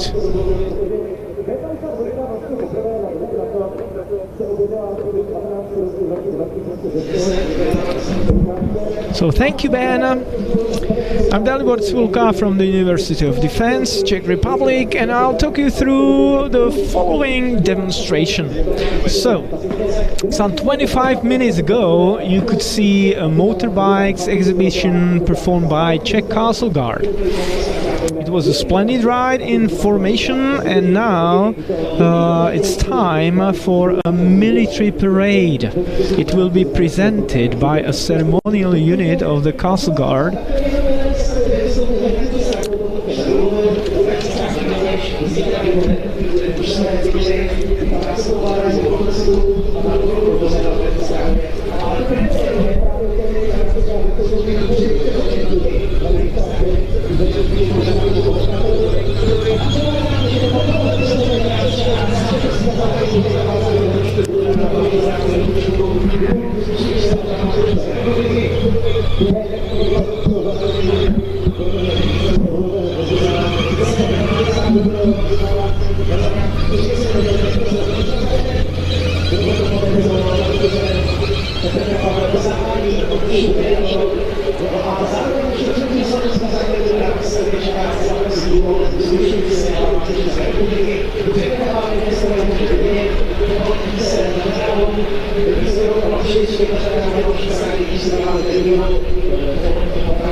So on the right-hand side of the paved area, there is Castle Guard prepared. There will be a military parade by a ceremonial unit of the Castle Guard. The ceremonial unit of the Prague Castle Guard will make its debut at NATO Days. Its performance will open the 25th NATO Days in Ostrava and the 16th Czech Air Force Days. The audience may recognize the ceremonial unit from its appearances at Prague Castle or during major state events. Alongside a festive marching display, the unit will present a precise handling and perfectly timed spins of historic weapons. By the way, these rifles weigh about 5 kilos, so it's not that easy to make spins with them. Something about the Castle Guard. So it is a brigade equivalent military unit with total strength of 715 personnel, including 73 commissioned officers, 96 senior non-commissioned officers, 503 NCOs, and 43 civilian employees. The Castle Guard comprises command and staff, 1st Guard Battalion, 2nd Guard Battalion, Castle Guard Band, and support company. Speaking of command and staff, the Castle Guard Command is a body to provide direct command and control of units, branches and sections, and to coordinate and manage their interactive operation. Its further responsibilities include public diplomacy, personnel management, financial and legal issues for all Castle Guard units and components. The staff provides a comprehensive support to day-to-day operations by individual Castle Guard structures through the Operations Department and the Support Department. Concerning Guard units, the mission of Guard companies of the 1st and 2nd Battalion is to perform external security duties at the Prague Castle compound, the Lani Chateau, and other facilities used by the President and his guests for temporary residence, and to provide their protection in crisis. In addition to that, their mission is to perform parade and protocol-related activities. In terms of the Castle Guard Band, The Castle Guard Band provides musical support to all protocol ceremonies relating to the execution of the powers vested with the President. The Castle Guard Band is involved in organizing and performing musical accompaniment to funeral ceremonies and remembrance functions in the territory of the Czech Republic. It organizes and supports activity of small brass orchestras, fanfare groups and dancing orchestra. The band also plays in seasonal musical production on opening the Prague Castle's Southern and Royal Gardens, as well as in services and other acts held by the Czech Armed Forces Military Chaplaincy. As for support company, it provides support to the Castle Guard units in performance of their missions. To achieve that, the company comprises a transport platoon, motorcycle platoon, support platoon and K9 platoon. Regarding transport platoon, it provides transportation of persons and material according to requirements by the Castle Guard and the military office of the President into designated locations. Next, motorcycle platoon, and we could see them some 30 minutes ago. Their primary mission is to perform motorcycle escorts of the President of the Czech Republic and heads of foreign states during official visits and calls with the President or the Prime Minister of the Czech Republic. In addition to that, members of the unit, I mean motorcycle one, perform specific missions according to requirements by the Castle Guard and the Military Office of the President, using various types of specially modified road and enduro BMW motorcycles. Last but not least, there is support platoon, which provides Castle Guard units with material support to enable the performance, like this, of their principal missions. And finally, K9 platoon. Members of the K9 platoon support guard units and are primarily involved in delivering active security of the President's places of residence. Both sentry dogs, watchdogs, prepared for guard duties in close contact with handlers, and special dogs, for example with training for detecting explosive devices, are employed to that effect. So I mentioned all branches which are involved in this Castle Guard section.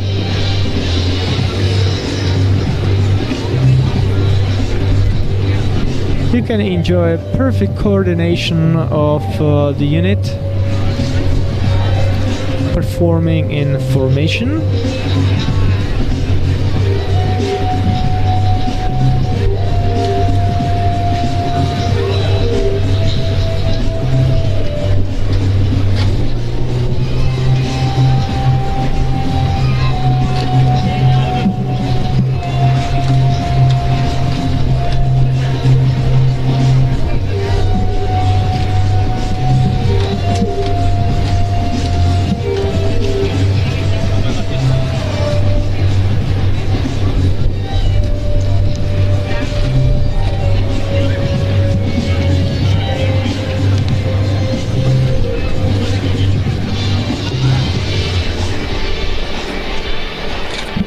This ceremonial unit of the Castle Guard typically performs at different festive occasions.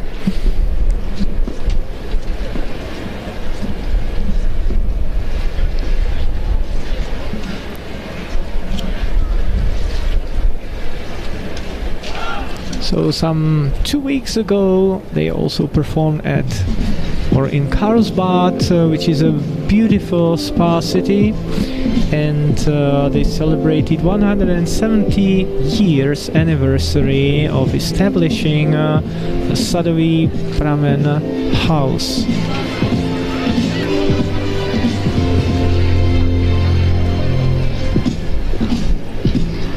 And there are a lot of such occasions, so we can see that this unit is quite busy.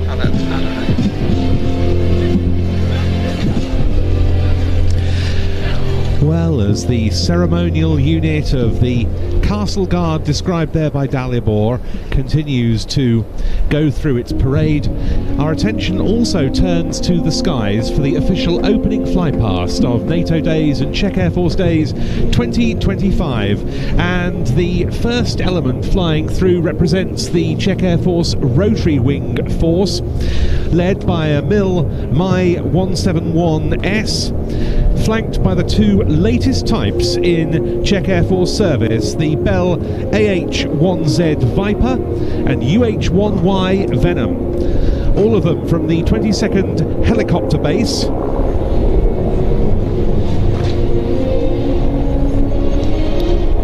And this the NATO Days premiere for the Viper and Venom in Czech service.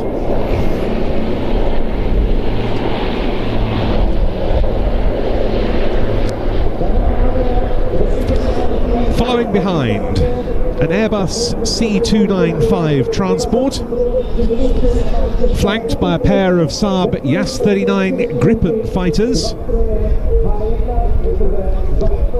The C295 from the 24th Transport Base at Prague-Kabeli. The Gripens from the 211th Tactical Squadron at Čáslav. Then also stationed at Čáslav with the 212th Tactical Squadron, a trio of aerobatic L159 Alka advanced light combat aircraft.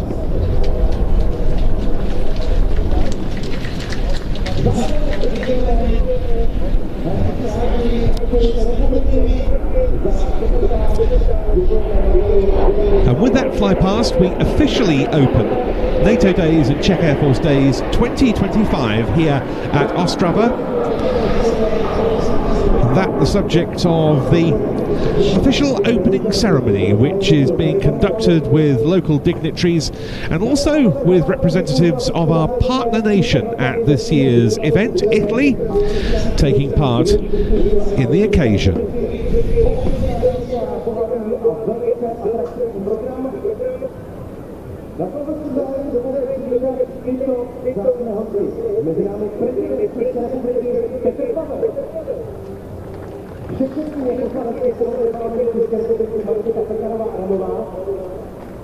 Předseda vlády České republiky Petr Fiala, ministr zahraničních věcí Leopard, ministryně obrany Jana Černochová, náčelník generálního štábu armády České republiky armády generál Karel Žuska, hejtman Moravskoslezského kraje Josef Čeliča, primátor státního města Ostrava Jan Dobral. V neposlední věci vítáme další zahraniční hosty, velvyslanci a vojenské předajce, diplomaty osobností v Ostravě a všechny významné hosty. Dámy a pánové, aktuální podporu akci má opět Moravskoslezský kraj. Já proto v tuto chvíli předávám slovo hejtmanovi Josefu Čeličovi.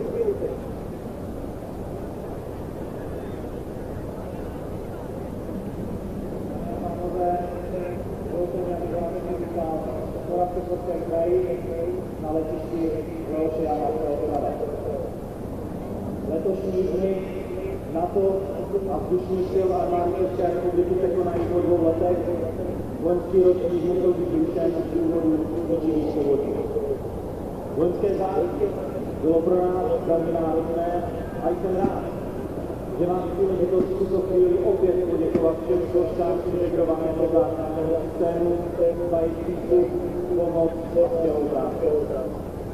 Děkuji také která také tady povodní odvedla velmi důležitou roli, odvedla velmi důležitou práci. Moc vám děkuji.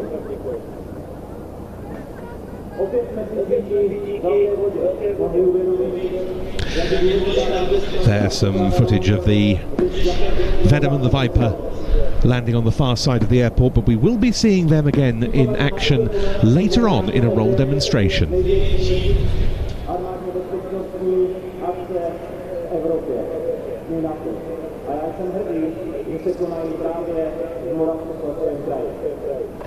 Děkuji všem, děkuji všem, do Moravskoslezského kraje a vítám zde i naše vážené hosty. O úvodní slovo poprosím prezidenta České republiky pana Petra Pavla.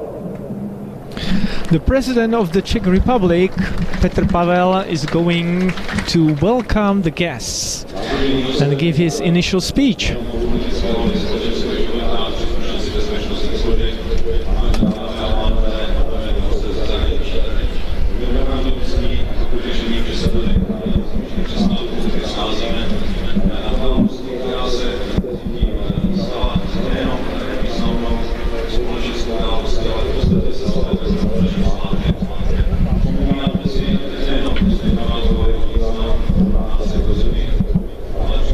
Last year, unfortunately, NATO Days were not organized due to horrible floods in this particular region.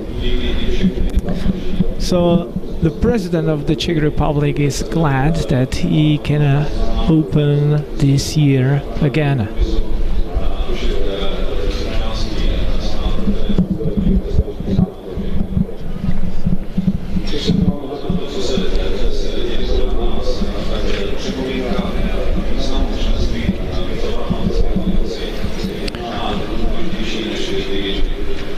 So the President stresses the importance of being the member of the NATO organization. Due to threats from abroad,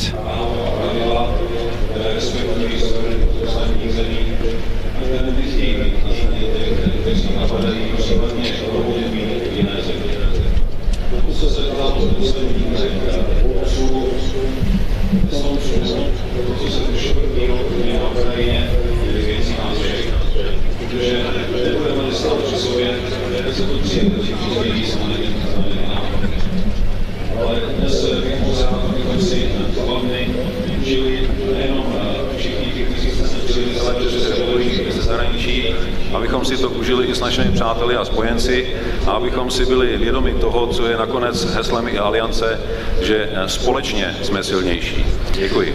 So, in spite of the mentioned drone penetrations in Poland, the President stressed that it's important to be integrated in the NATO organization, and he also prompted spectators on site to enjoy both days.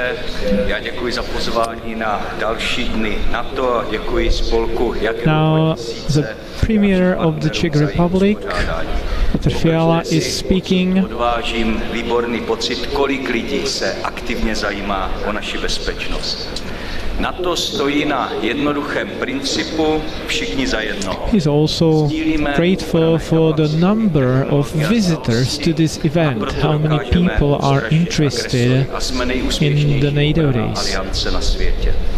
Nenahraditelnost NATO se ukazuje právě dnes, kdy se ve východní Evropě opět válčí, Moskva The NATO organization is the strongest defense organization in the world. Našim sousedům bojová letadla nad pobaltské státy a prostě zkouší, co jí ještě projde.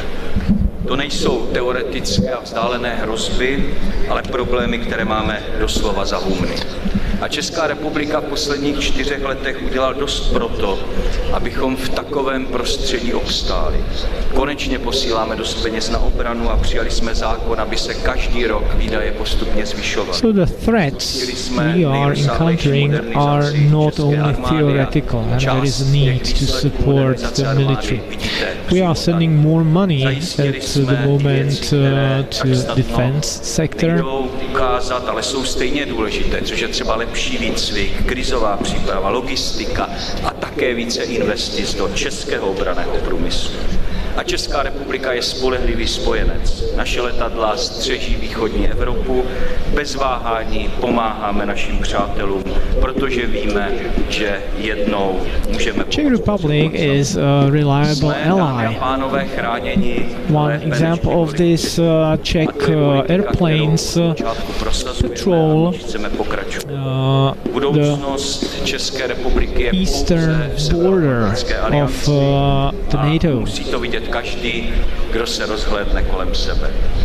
Přesto to ale dnes někteří zpochybňují a máme tu politické síly, které chtějí zastavit investice do armády, odstoupit od nákupu nejmodernějších letounů, zrušit mezinárodní projekty a dokonce vyhlásit referendum, zda v alianci chceme vůbec setrvat. A nad tím v současné bezpečnostní situaci zůstává opravdu rozum stát. Já věřím, že z naší bezpečnosti nesmíme hazardovat, zvláště ne dnes. Musíme dál chránit naši zemi, musíme dál investovat do obrany a musíme... Prime Minister stresses homeland security. Děkuji, pane předsedo. Předávám slovo ministryni obrany České republiky, paní... And his speech will be followed by the Minister of Defense, Jana Černochová, who will give her initial speech. Vážený pane premiére, vážený pane hejtmane, pane primátore, páni generálové, milí Zbyňku Pavlačíku, vážená paní předsedkyně Poslanecké sněmovny, pane ministře, jsem opravdu moc ráda, že jsme po roční pauze opět se mohli sejít zde na Mošnovském letišti a že se sem vrátila vlastně historicky největší airshow a přehlídka vojenské a další techniky ve střední Evropě, kterou si připomínáme i jako Dny vzdušných sil.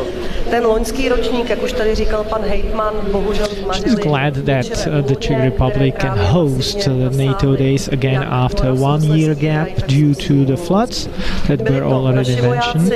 Kdo v této situaci zachraňovali lidské životy a podíleli se i na likvidaci škod a opět prokázali, že jsou připraveni vždy. And in the mentioned floods, there were our Czech soldiers who participated in saving lives, assisting people with relief. Nečelíme a že se tady můžeme potkat a společně si prohlédnout novou moderní techniku a naše nové schopnosti. Dny NATO ale nejsou pouze velkolepou show, Dny NATO jsou také demonstrací alianční jednoty. V rámci letošního jubilejního So NATO Days are not only about individual demonstrations and shows, but primarily about showing NATO integrity. Speciálně bych chtěla poděkovat Itálii, která je letos partnerskou zemí. She wants to thank especially Italy because it's a partner country for this particular year of NATO Days. Je opravdu velmi důležitá. Agresivita Ruska narůstá. Minulý týden Rusové dokonce poslali 200 dronů na území Polska. Včera to byly stíhačky nad Estonskem a díky bohu reakce na to byla okamžitá. Na ochranu vzdušného prostoru vzlétly spojenecké stíhačky. Následně aliance rozhodla o posílení vzdušné obrany své východní hranice a od začátku týdne se na této alianční pomoci nově... The Ministry of Defense also mentioned recent incidents with drones in Poland and fighters in Estonia, and there was an appropriate reaction of NATO forces. Můžete zde vidět nové izraelské radiolokátory Mother, můžete tady vidět raketový systém Spider, do kterého nakupujeme střely různých dosahů. K tomu pořizujeme dále vozidla Mars s moderními systémy Shora. A nedílnou součástí protivzdušné obrany jsou i stíhací letouny, které doplňují schopnosti pozemních systémů. Jedním z klíčových kroků je proto pořízení letounů 5. generace F-35, které můžete zhlédnout i dnes v Ostravě, a to ty italské. Vůbec poprvé v historii tu čeští piloti předvedou bojovou ukázku vrtulníků AH Viper a můžete se těšit také na novinky pozemních sil. Vedle tanků Leopard 2A4 zde totiž je i k vidění jeho nejnovější verze, a to 2A8, kterou, jak víte, tak naše vláda odsouhlasila, že se bude pořizovat pro naší armádu minulý měsíc a bude tak posilovat naší těžkou brigádu. So the Minister of Defense mentioned technological advancements and plans for the Czech military regarding not only army but also the Air Force. So she mentioned F-35s, kterou naše vláda na počátku svého mandátu musela rozhodovat a výsledek už je vidět. Měla jsem ho možnost vidět na vlastní oči 2 týdny zpátky ve Švédsku a samozřejmě zástupci švédské společnosti B jsou jedním z partnerů letošních dnů NATO. Určitě se tady všichni můžete osobně přesvědčit, že jsme fakt 4 roky nezaháleli. Rozjeli jsme největší modernizaci české armády v její historii a je opravdu důležité zmínit, že tato nová technika a vybavení nejsou důležité pouze pro obranu naší země, ale také pomáhají při řešení krizových situací u nás doma. Můžete tady vidět i letoun, který jsme pořizovali 2 roky zpátky, je to transportní letoun KC-390 Millennium Embraer.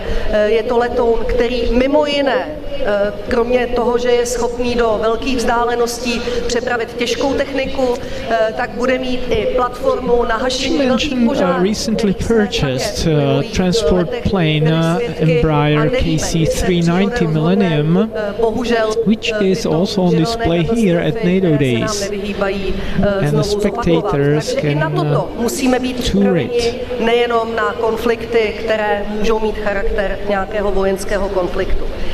Vždyť, co vám tady budu povídat o povodních, zažili jste si to všichni sami. Určitě je velmi důležité, že tady i mezi námi vedle armády jsou zástupci dalších složek integrovaného záchranného týmu a já bych chtěla využít té příležitosti a poděkovat všem vojákům, záchranářům, hasičům, policistům. Děkuji za opravdu jejich náročnou službu pro tuto zemi, která opravdu, řekla bych, že možná právě v těchto posledních letech díky té situaci na východě od nás je ještě náročnější než kdy jindy. Obrovské poděkování patří Zbyňku Pavlačíkovi a jeho spolku Jagelo, že nám pomáhá s propagací armády, že nám pomáhá i s vysvětlováním důležitého významu Severoatlantické aliance. A protože je letošní ročník jubilejní, tak určitě ti Zbyňku a všem tvým kolegům přeji do dalších let mnoho sil a zdaru při organizaci dalších ročníků a pevně věřím, že se vždycky budeme mít tady v Ostravě, Mošnově na co těšit. Děkuji vám za pozornost. So that was Jana Černochová, the Minister of Defense of the Czech Republic. Armádní generál Karel Řehka. Pane generále, máte slovo. And now the Chief of General Staff. Děkuji. Vážený pane prezidente, vážení ústavní činitelé, vzácní hosté, dámy a pánové, vážení návštěvníci. Jsem moc rád a je pro mě opravdu čest, že tady letos mohu být s vámi na dnech NATO a dnech vzdušných sil armády České republiky. A jsem také nesmírně hrdý na to, že armáda společně s ostatními kolegy z dalších bezpečnostních sborů a integrovaného záchranného systému v tom loňském roce, kdy jsme nemohli tyto dny mít, pomáhala vám občanům tady na Ostravsku. Takže jsem rád za to. Tahle událost má v názvu NATO, dny NATO, a díky našemu členství v NATO náš národ zažívá historicky bezprecedentní míru bezpečí a zároveň prosperity. A je dobře si to připomínat a je dobře zároveň i na této akci ukazovat s našimi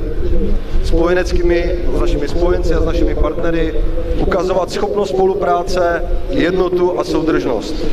Ukazujeme to vám veřejnosti, ukazujeme to našim spojencům, ale ukazujeme to také všem našim potenciálním protivníkům a to je dobře. He mentioned the unprecedented security situation for the Czech Republic and also the need for integrity ale i příklady modernizace, která tady byla zmíněna, včetně pozemní techniky. Jsem za to rád, protože armáda je tady pro všechny. My vojáci všichni přísaháme, že jsme pro obranu vlasti ochotni nasadit i vlastní život. To znamená, že jsme ochotni ho nasadit za každého z vás, bez ohledu na to, jaký máte názor a jaký máte vůči nám postoj. Proto je tak důležité, abychom se ukazovali, abyste vy mohli vědět, jak se připravujeme na obranu země a jak se modernizujeme. V poslední řadě, nebo jako poslední ve své řeči, bych rád poděkoval. Chci poděkovat všem, kteří to podporují, tuto akci. Chci poděkovat vám, že jste tady jako návštěvníci a chci poděkovat organizátorům, ať už to je spolek Jagello, anebo vojáci, kteří zhruba rok se podílí na přípravě této akce, aby jsme si to tady všichni dneska mohli užít. Takže já vám přeji krásný den, počasí nám přeje, užijte si to a děkuji za pozornost. So that was Army General Karel Řehka, the Chief of General Staff. Každoročně lidé ze všech koutů naší krásné země, ale i lidé z Moravskoslezského kraje. A tak jako je Moravskoslezský kraj titulárním partnerem NATO, tak je statutární město Ostrava jejich hlavním partnerem. Já poprosím o slovo primátora statutárního města Ostrava, pana Jana Dohnala.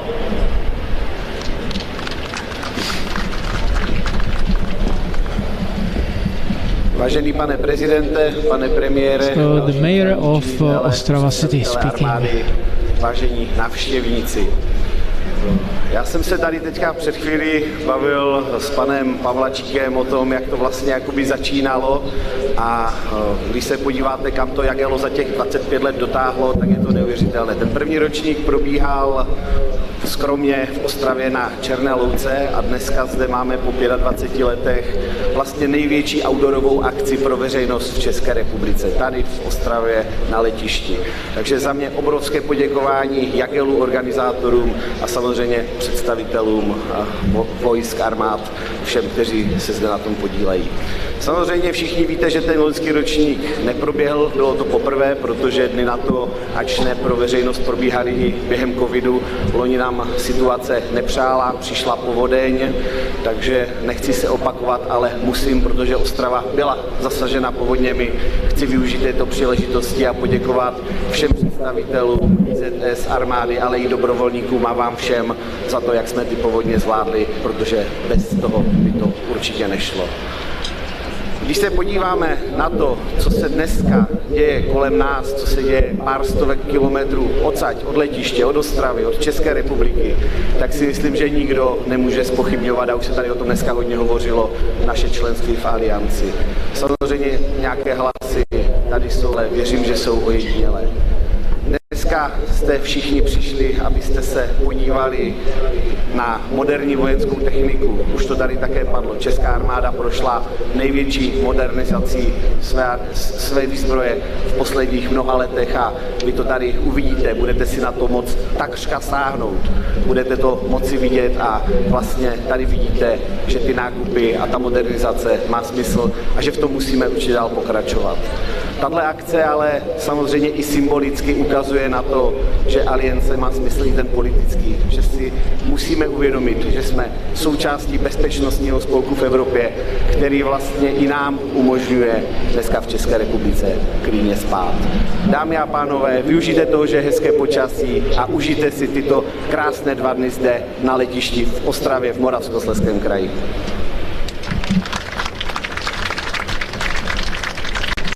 Děkuji, pane primátore.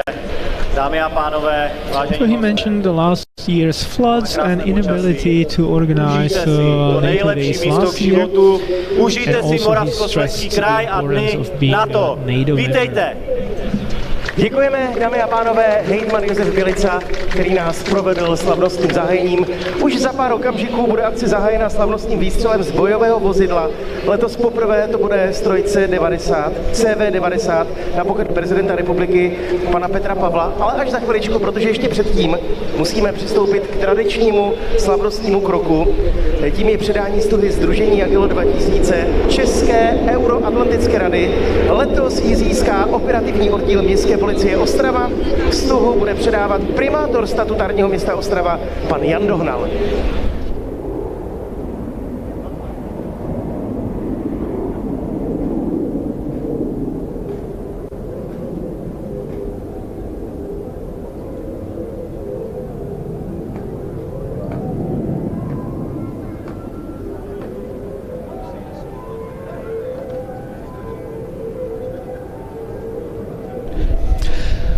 Well, thank you very much to Dalibor Cibulka for talking you through those ceremonies.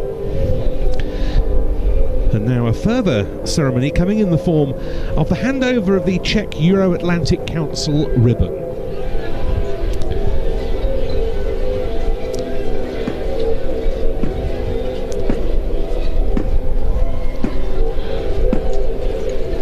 And there it is, being brought into the ground display area,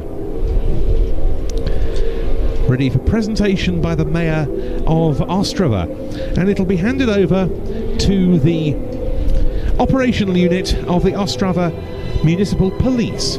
This award, a regular feature of NATO Days. It's been given since 2008 to a unit, division or other organisation that makes a significant contribution to running this great show. We've regularly seen the operational unit of the Ostrava Municipal Police performing its demonstrations against public order violations using its service dogs and horses. And there is the Czech Euro-Atlantic Council ribbon being officially presented to them and being added to their flag.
Dámy a pánové, proslovy a oficiality jsou u konce a vy už se určitě těšíte na to, co uvidíte ve vzduchu i na zemi.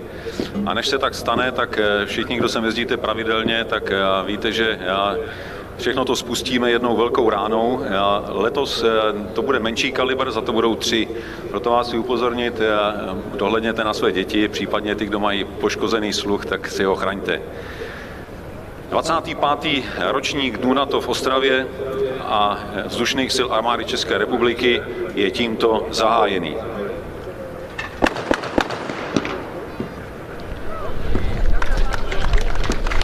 The ceremonial opening shot of NATO Days 2025 by the CV90 byl slavnostně zahájen letos poprvé slavnostní.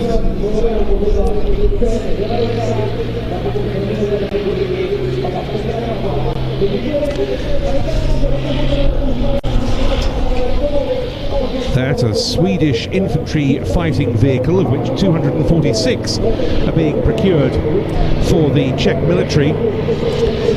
And here we see it in the next of our military ground demonstrations, this representing the modernisation of the Czech heavy infantry brigades, with BAE Systems here presenting the CV90 and KNDS the Leopard 2A8 main battle tank.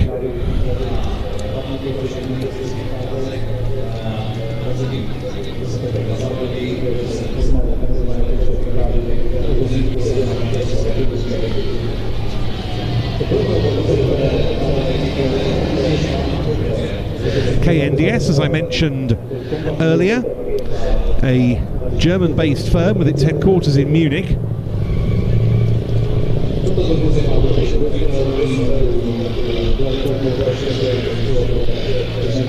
And that's what the former Krauss Maffei firm is now known as.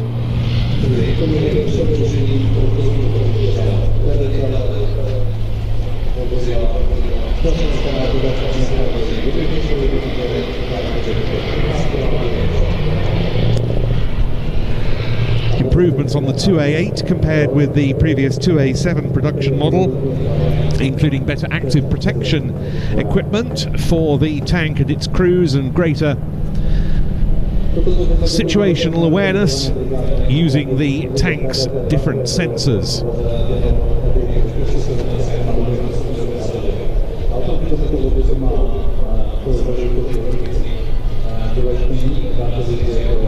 The CV90 has as its roles transporting and deploying troops, and on board it is capable of carrying up to 8 of them with full equipment, and then following on from that, providing them with its own fire support. All of this part of the Czech Republic's commitment to NATO to build its own heavy brigade by 2026.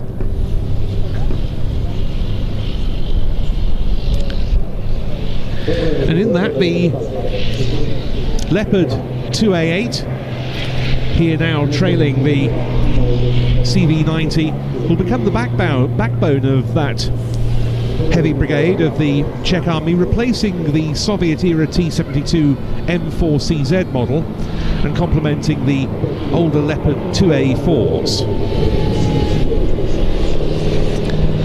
But there's the CV90 once again.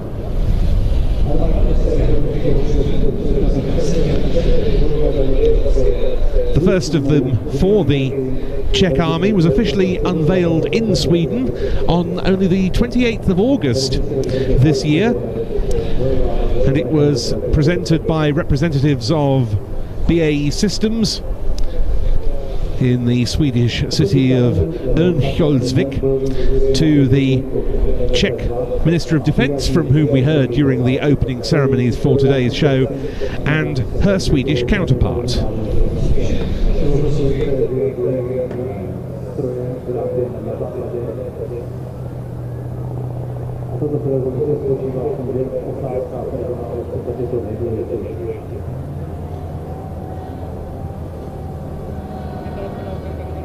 Toto vozidlo by mělo ochranu, která odolá zcela mrazy a 14,5 mm. A dále má úzlem západ z těch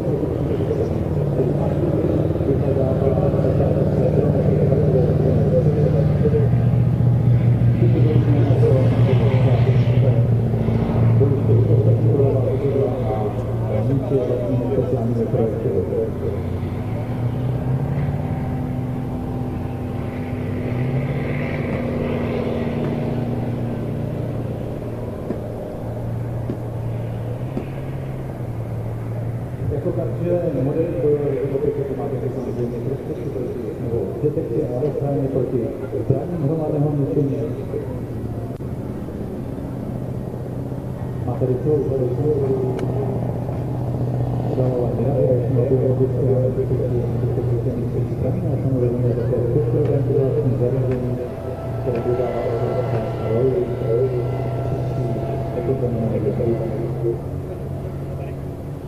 Výhodou toho je také to, že kamerový systém a vojáci, a to včetně rovně, v podstatě mají nějaký takzvané cykly, vidí, co se vyděje venku a je tam celá řada monitorů, které umožňují dosáhnout vývoj, které se právě nachází.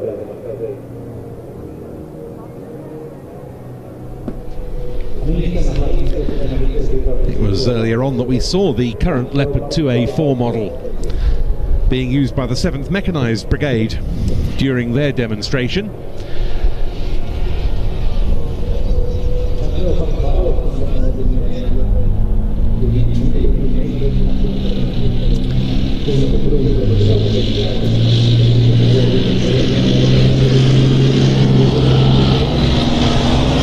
This latest 2A8 model,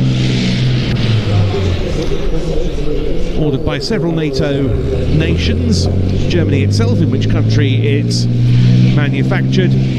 As I mentioned, the Czech Republic, which is taking 77 of them for delivery by 2030. Also Lithuania, Italy and the Netherlands.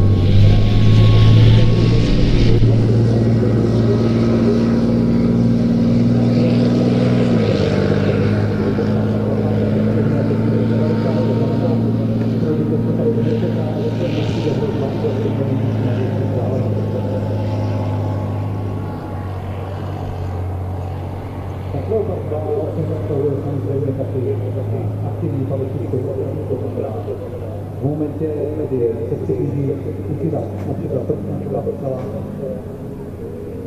kterou tam vyhodnotí, že většině lidé v národového fantasy aktivní ochrana v podstatě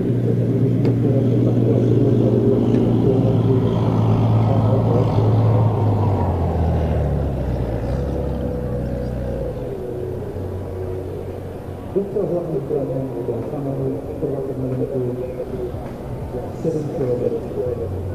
Leopard 2 samozřejmě také jako přesně vystavený balistickým počítačím a systémem řízení palby. Tyto technologie umožňují tomuto tanku bez také nepřímou palbu, to znamená, ten tank ani nemusí změnit a může jít bez toho, že má informace o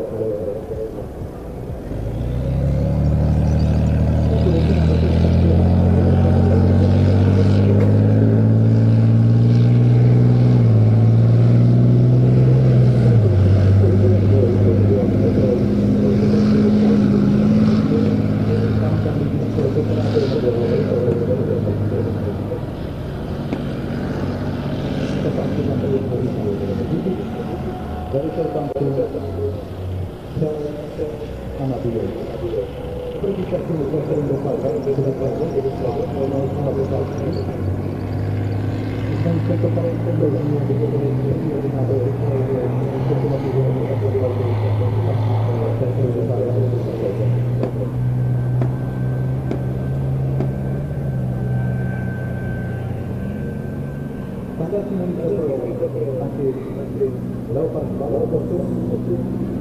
jsou například a expozy, to znamená zásadní výjimka munice,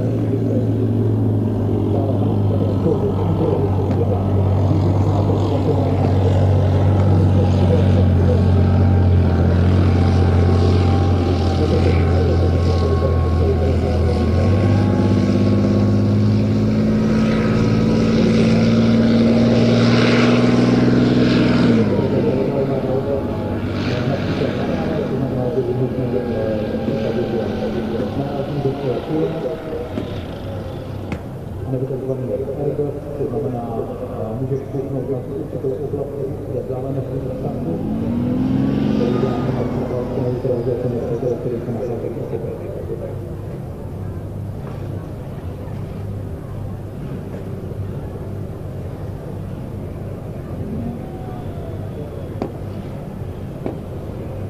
Jak už jsem mluvil o stabilizaci kanónu,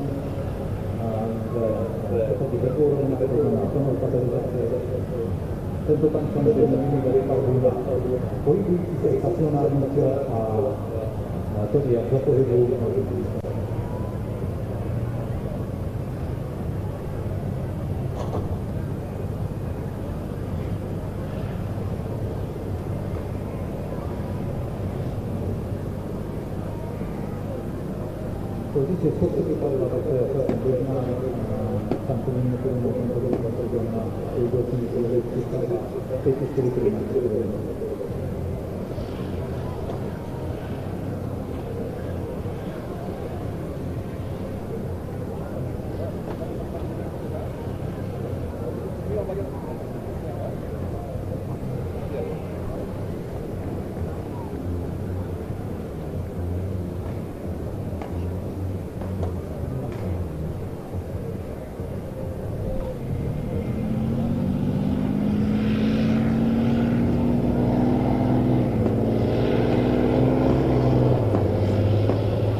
The Leopard 2A8 then clearing the arena, and the CV90, which I think we'll be seeing again later, coming back in.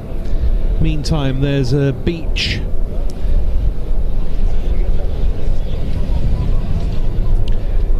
C-12 of the US Air Force Budapest Embassy flight coming in, one of our VIP transport visitors to NATO Days. It was also in here yesterday.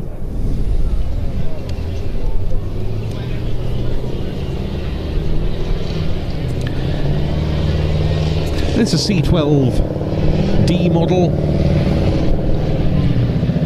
and there it is touching down on the main runway.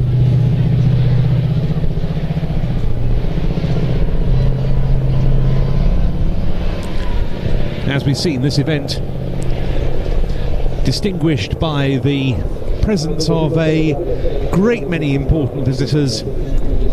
How many other European aviation events this year, not that this is solely an aviation event of course, will have their country's President, Prime Minister and Minister of Defence all present.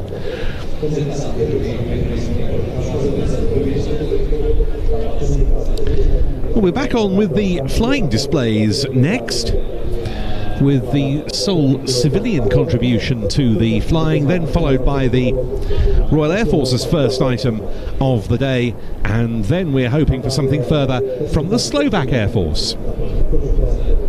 After that, it's back to the ground displays with the Czech and Slovak Customs Service.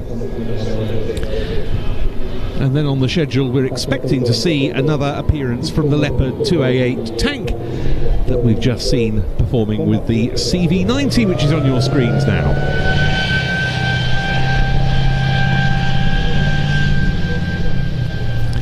A really tremendous crowd here at Ostrava on this glorious September day, a very far cry to when I was last here doing your English language live stream in 2022, when the air temperature, particularly on the second day, was such with the wind chill factor involved that it was down in the low single figures.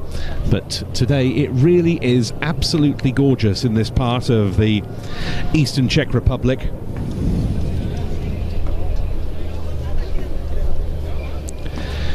The capital of the region of Moravia and Silesia. And we're some 20 kilometres or so from the city centre here at Leoš Janáček Airport, former Czech Air Force base, also known as Mošnov Airport. And some of the commercial movements this weekend have been taking place while the opening ceremonies were going on, and also while the ground displays have been proceeding. But now here comes the next air display. It's from Czech manufacturer Aero Vodokody, and it's the brand new L39 Sky Fox.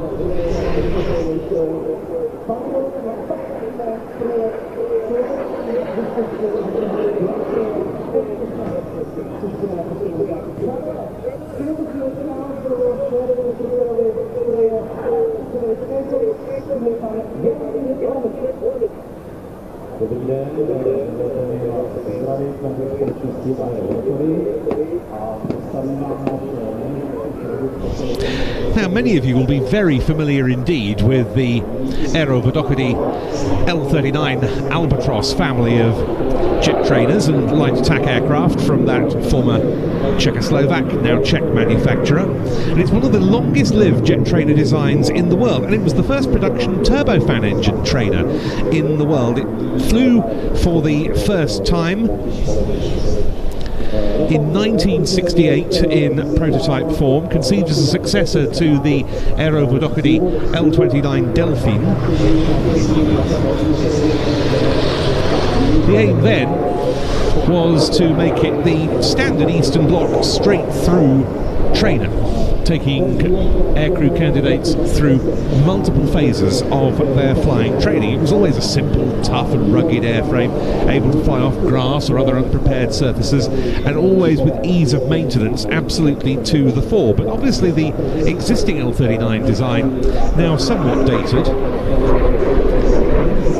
so Aerobatic came up with this, which they initially called the L39NG for next generation, but which is now dubbed the Sky Fox. And one of the key features compared to the older models, the change of engines, away from the rather thirsty Ivchenko AI-25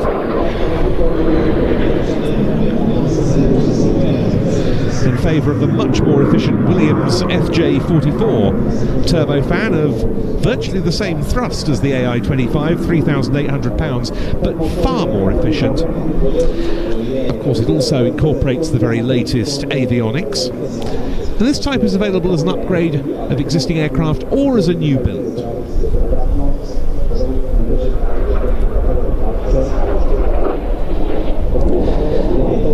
And it's proved successful. It's attracted export orders from Ghana, Hungary and Vietnam.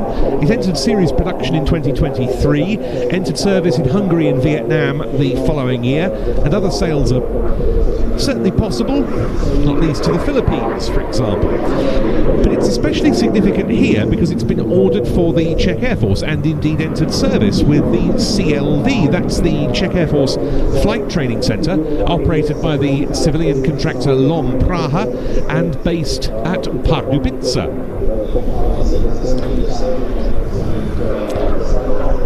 The deal was done for 4 Sky Foxes with an option for a further 4, and the last of them was delivered only last month in August. The first training flight at the CLD on the new Sky Fox took place in February of this year, and of course this is a key component of the Czech Air Force's modernisation, because the older L39s weren't really ideal platforms to help pilots transition on to the JAS-39 Gripen, let alone the F-35A Lightning II, which will be replacing the Gripen in Czech service. So the Sky Fox's cockpit includes the likes of a head-up display, hands-on throttle and stick controls, digital multifunction displays, everything the trainee needs to make easier that transition to the current generation of combat aircraft. It's significantly lighter than the earlier L39s. There's a great deal of use of composite technology in the airframe, and it's all round been made a slipperier design than its predecessors. And crucially, the operating costs have been brought down as well.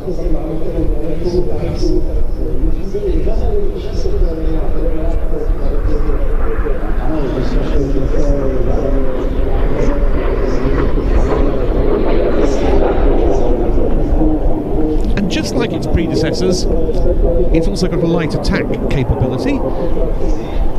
The aircraft has provision for 5 hard points, carrying a payload of up to 1,650 kilos.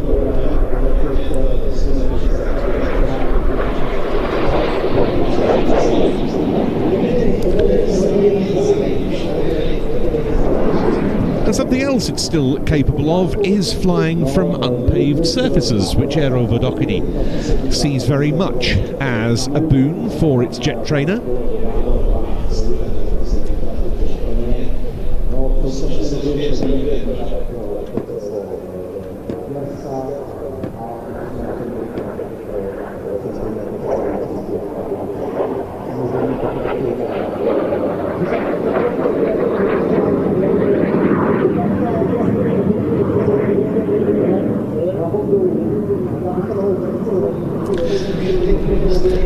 Later on, we'll be seeing the Hawk T1s of the Royal Air Force aerobatic team, the Red Arrows. Of course, the RAF's training fleet has now converted from the T1 to the new Hawk T2. And this L39 Sky Fox is very much the Hawk T2 to the earlier models Hawk T1, if you like. And there's an L39C, one of those earlier variants, on display here in the static park, courtesy of the Slovak Air Force.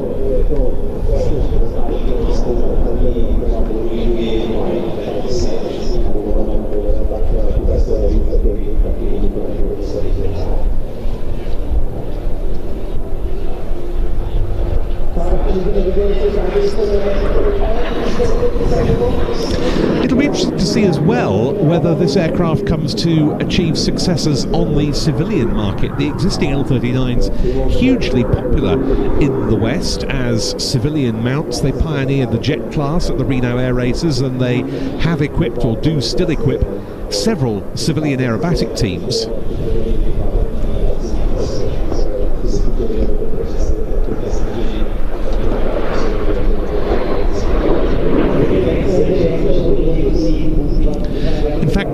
The now disbanded Breitling jet team was set to upgrade its L-39s to what was then still called NG standard.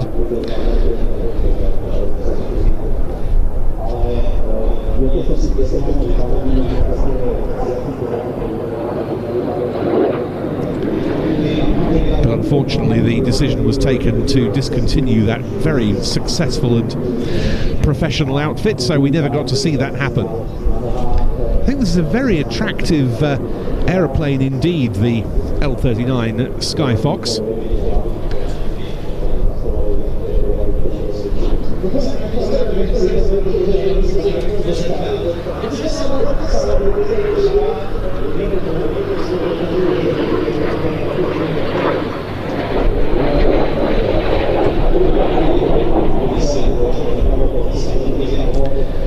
One of the biggest visual differentiators between this and the earlier models is the lack of the type's characteristic wingtip mounted fuel tanks. Undercarriage down now, the aircraft flown by Aero Vodokody test pilot Vladimir Tovarek.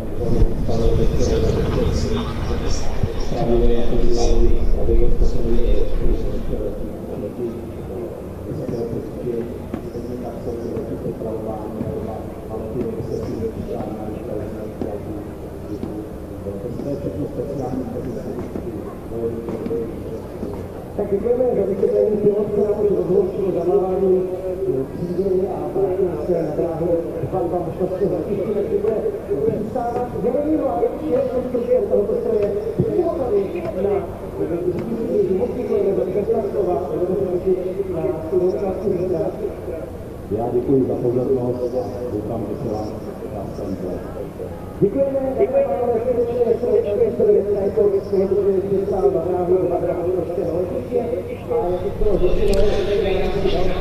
The L-39 Sky Fox then into land.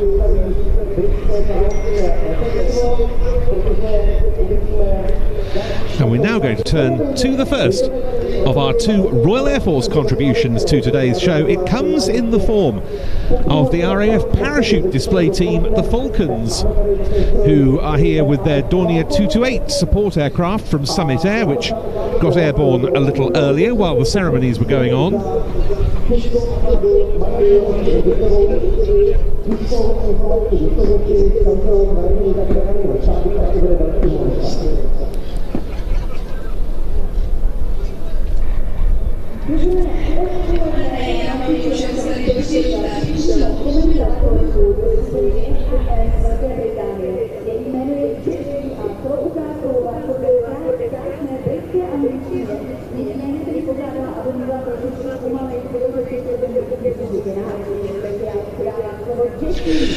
And for this display by the Falcons, we're going to hear from their commentator. Jackie, these 96 minutes to drop. Jackie, thank you. No.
aerobatics is created by smoke canisters attached to their boots, which were activated at the very last moment before jumping from the aircraft. We can see that all the canopies are safely deployed as the team immediately begin manoeuvring into the snake formation.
Your cameras pointed towards the sky. Approaching the ground now is Falcon 1, Flight Sergeant Liam Lyons, Team Coach. Falcon 2, Sergeant Lynch. Followed by Falcon 3, Sergeant Olds. Falcon 4, Sergeant Atkinson. Followed by Falcon 5, Sergeant Peregrine, and Falcon 6, Sergeant Coleman Moffat. With the ensign is Officer Commanding the RAF Falcons, 510 Alice Adams Cairns, and with the Union Jack, Sergeant Riddle. We haven't quite finished just yet, as the team will be completing their lineup and official salute today. They will quickly remove their equipment as their helmets and goggles come off and their parachutes are gathered in. They need to secure their parachutes to make sure they don't blow away or get tangled up. And you will see they place their heavy harnesses on top of the parachute itself. Each Falcon wears a bracket on each leg, which holds a pair of smoke canisters, which right now are very hot, so you will see the team wearing gloves. This is not only because they must handle the hot canisters, but also because the temperature can be freezing at high altitude.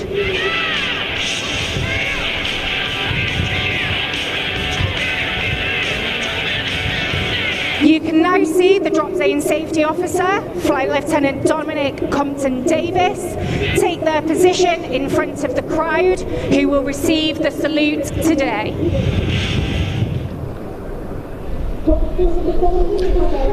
Great to see the RAF Falcons represented here at NATO Days, and we'll see the red arrows later on.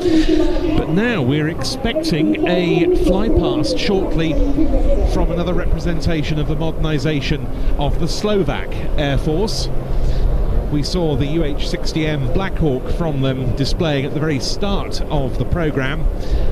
Well, our expectation is for an international premiere here at NATO Days 2025 with Slovakia's new fighters. It was in 2022 that the last MiG-29s were retired by Slovakia, after which not least the Czech Gripens have been involved alongside F-16s of the Polish Air Force in defending Slovak airspace if necessary. But now Slovakia has a fast jet fighter fleet of its own once again, because the first Block 70 F-16C Fighting Falcons, built by Lockheed Martin at Greenville, South Carolina, arrived in Slovakia in 2024.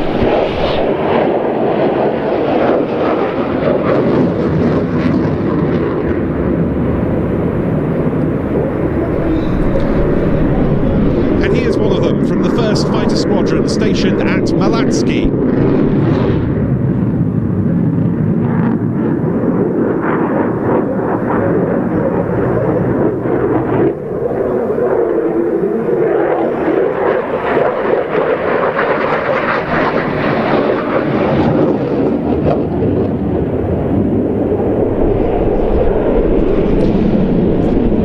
Of these aircraft have been ordered by Slovakia, and pilots have been training in the United States.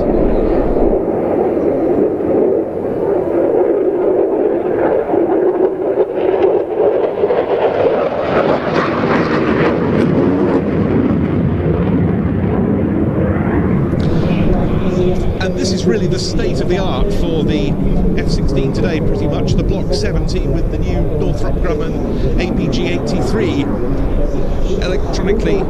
advanced electronically scanned radar.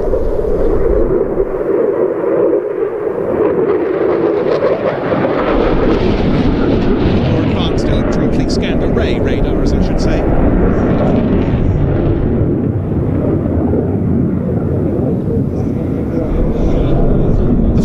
Due to be completed with delivery of the remaining 6 aircraft in 2026.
Well, we were expecting a flyby, and I think there we saw rather more than perhaps a lot of us had anticipated.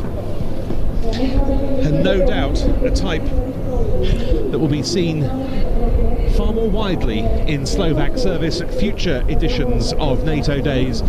The Block 70 version of the Lockheed Martin F-16C Fighting Falcon from the 1st Fighter Squadron of the Slovak Air Force.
Well, after that very impressive Slovak Air Force display, we've got Slovak involvement in the next ground display as well. And Dalibor Cibulka is back with me to describe it. Dalibor. Thank you, Ben. So, ladies and gentlemen, I'm First Lieutenant Dalibor Cibulka from the University of Defense, Czech Republic. Let me allow to welcome you to NATO Days in Ostrava. And I'll talk you through the following demonstration. It concerns the Customs Authority of the Czech Republic. In the following minutes, I'll guide you through a dynamic demonstration that is prepared for you. Now, allow me to say a few introductory words. The Customs Authority of the Czech Republic is a system of administrative bodies and an armed security force whose task is to defend the economic interests of the state, especially in the area of customs and certain taxes. As part of this, the Customs Authority transfers an amount to the state budget that averages unbelievable 165 billion Czech crowns per year. The main competencies of the customs administration include customs and tax management, collection and enforcement of certain fees, and control of gambling.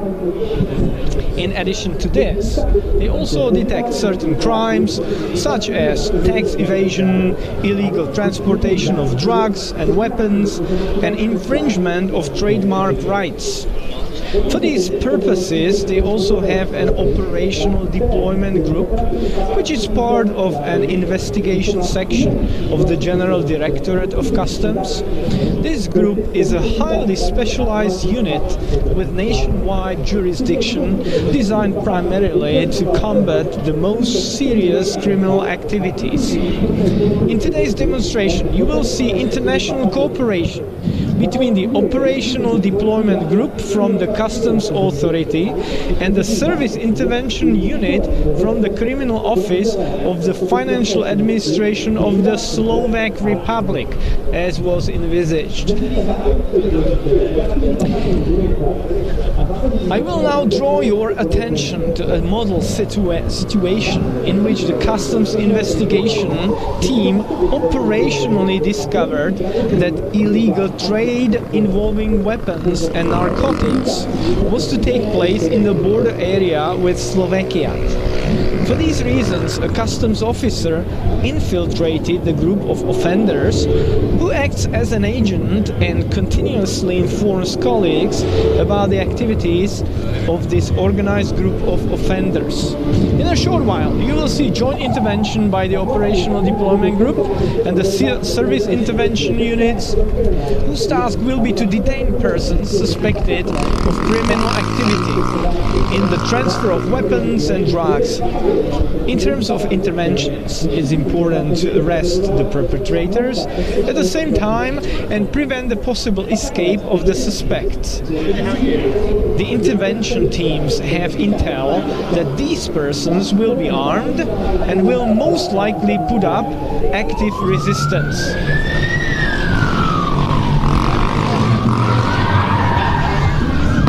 So on the screen you could see the meeting of all of the organizers of the crime, Czech and Slovak nationalities, at a pre-arranged place where the perpetrators confirm the time and place of the handover.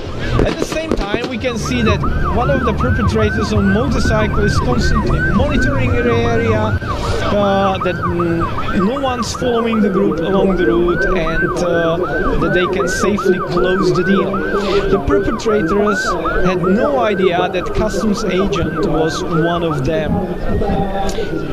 He gave signal to the commander of the intervention team to start implementation of the criminal file. Of course, these perpetrators tried to disappear into the interior of both states. However, none of them takes into account the option that they may instead find themselves in a pre-trial detention cell.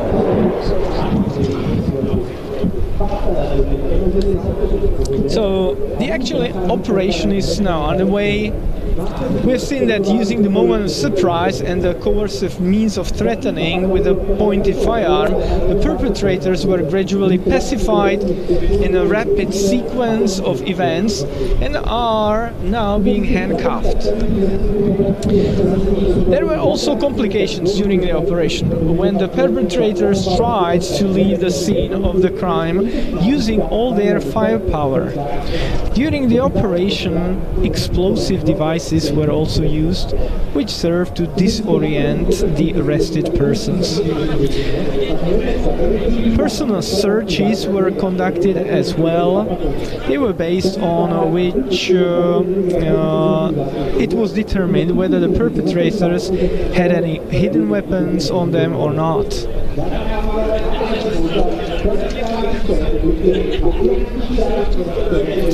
And perpetrators were restricted in their personal freedom, and now they are in a so-called detention regime.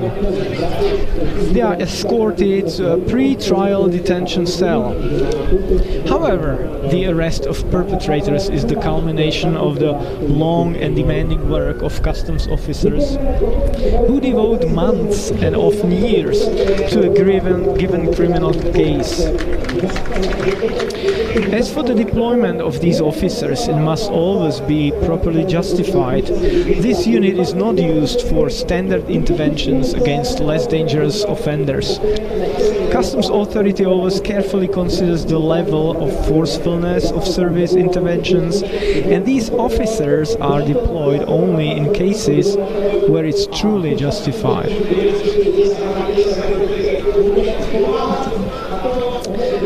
So typically at the time of intervention, customs officers are wearing work overalls or trousers made of special non-flammable material. They are equipped with a ballistic helmet, light ballistic vest. In some cases they also use heavy ballistic vest equipped with tactical accessories. So we have finished the demonstration of the Customs Authority of the Czech Republic and the Financial Administration of the Slovak Republic. For the moment, the Operational Deployment Group and the Service Intervention Unit are saying goodbye goodbye to you. So from the commentary booth, I wish you a nice day.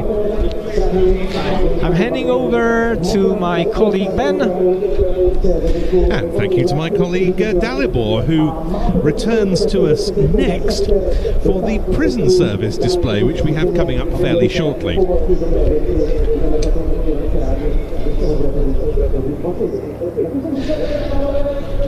Meanwhile, a big hello to everyone watching this live stream, wherever you may be doing so around the world. It being brought to you by Plains TV, who of course have a great amount of back catalogue material on their various channels. Watch.plainstv.com is the place to go for their on-demand service. Thank you to all the team there. And thank you to Chris, who's been moderating the chat function during both yesterday's stream of the arrivals and rehearsals and on into the weekend.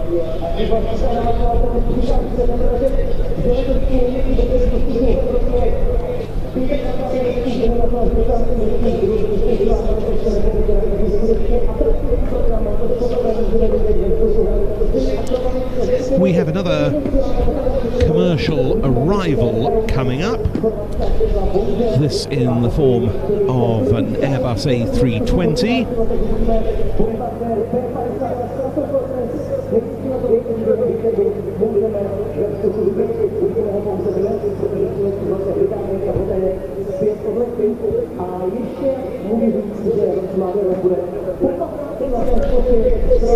Specifically an aircraft operated by Smart Wings, and I believe it's on its way into us from Antalya.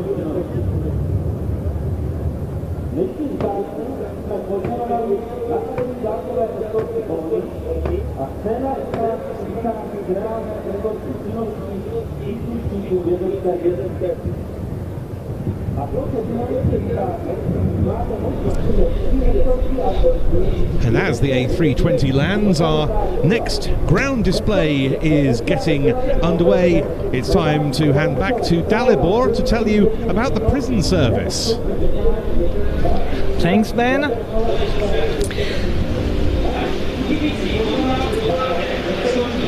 So, good afternoon, ladies and gentlemen. The prison service of the Czech Republic is a traditional and long-standing partner of the NATO Days in Ostrava, and we are therefore very happy to be able to present themselves to you today with a dynamic demonstration of their escort activities.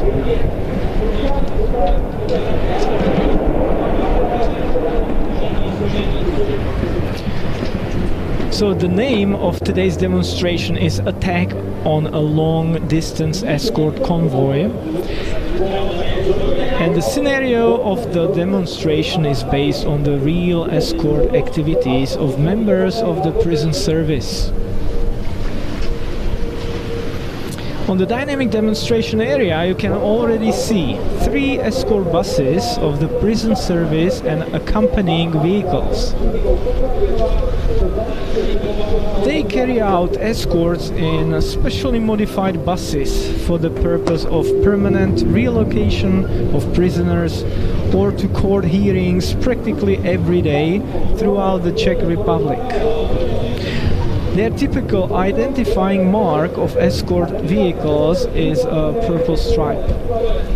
The meaning of the color purple comes from Christian symbolism and expresses the color of repentance.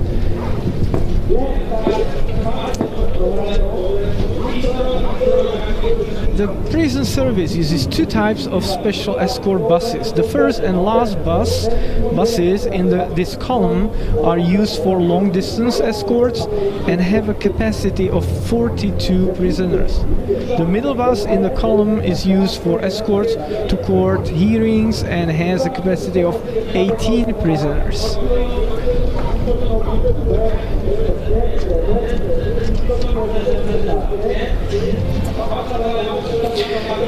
You might have noticed that one of the buses has an engine failure and stops, and it's determined that the bus is unable to continue driving. The broken down bus and one escort vehicle remain in place, and the other two buses continue with the securing of the second escort vehicle in the escort. The officers took over the perimeter guarding the broken bus, check the perimeter, and the escort commander is informing the operations center about the situation and requests arrival of replacement escort vehicles, and we can see them already.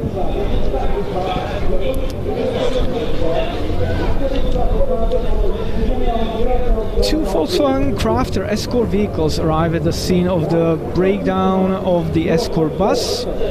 There is communication between escort commanders, and the method of transferring prisoners to replacement escort vehicles is agreed upon.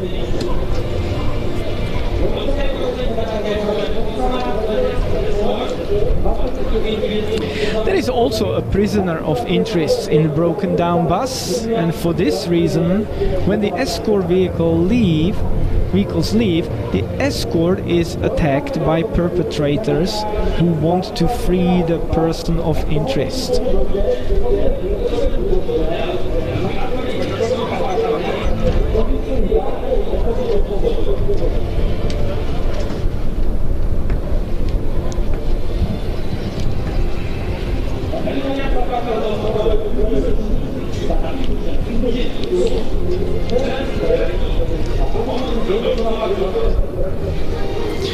However, the perpetrators will be eliminated by officers using service dogs, firearms, and coercive measures.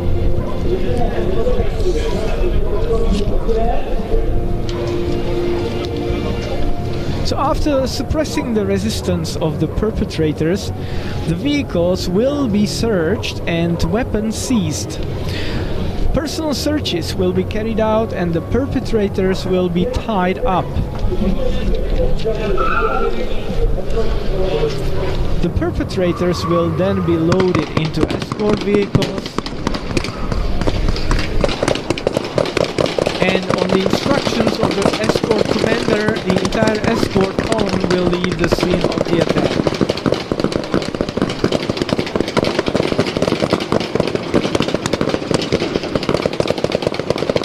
So you can witness the complications.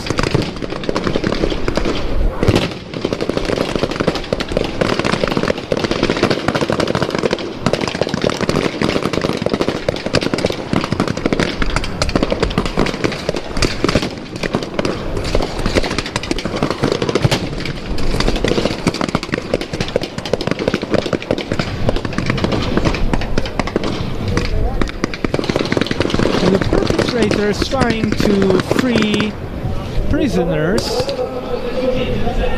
are countered by the forces by means of service dogs. They are detained. They will search the vehicles, they will seize their weapons.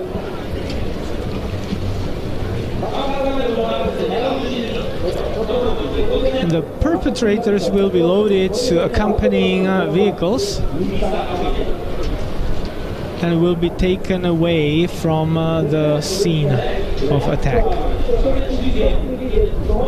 In the Czech Republic, currently we have 34 prisons.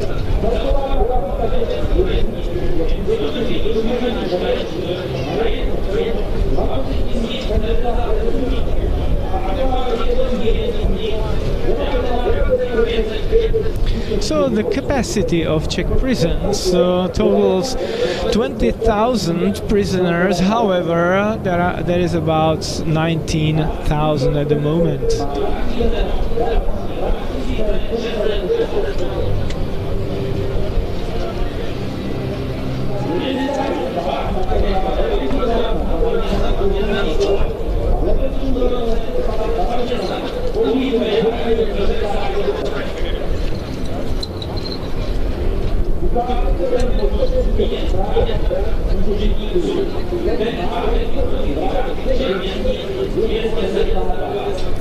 Speaking of service dogs, there are 272 at the moment available for prison service. And using these service dogs has a preventative effect. The whole escort convoy will leave the place together.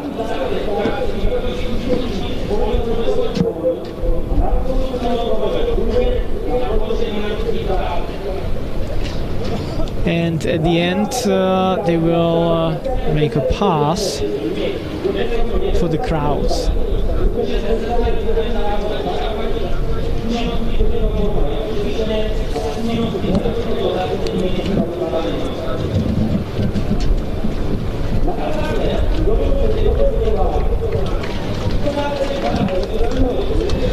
So the prison service uses several types of escort vehicles, as you could see, for escort activities, and you can recognize the vehicles by the already mentioned distinctive purple stripe.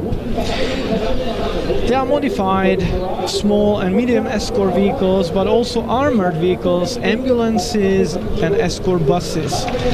As part of escort activities, a total of 92,363 prisoners were already escorted outside prison buildings last year, and this year it has reached almost 60,000 prisoners.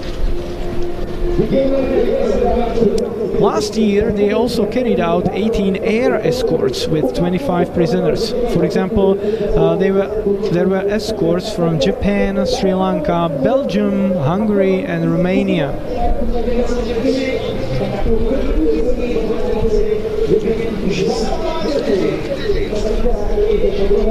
So in a short while you will be able to see further demonstrations, and I'm passing over to Ben, my colleague. Well, thank you, Dalibor. I think the message of that demonstration, if you're intending to attack a Czech prison convoy, don't. Well, now, our next air display item is getting airborne. The Pilatus PC9Ms of the Croatian Air Force aerobatic team Krila Oluya, Wings of Storm.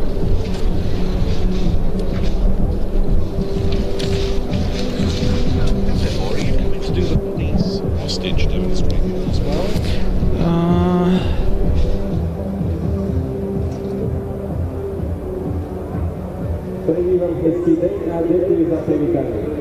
Ladies and gentlemen, it is an honor to say welcome on behalf of the Croatian Air Force aerobatic display team Krila Oluya. Militant flight instructor in 392nd Fixed Wing Squadron, part of 93rd Wing in Zadar, Croatia. This is my third season as the team's official narrator, so hopefully I will fulfill your expectations and make this display program interesting alongside pilots of Krila Oluya.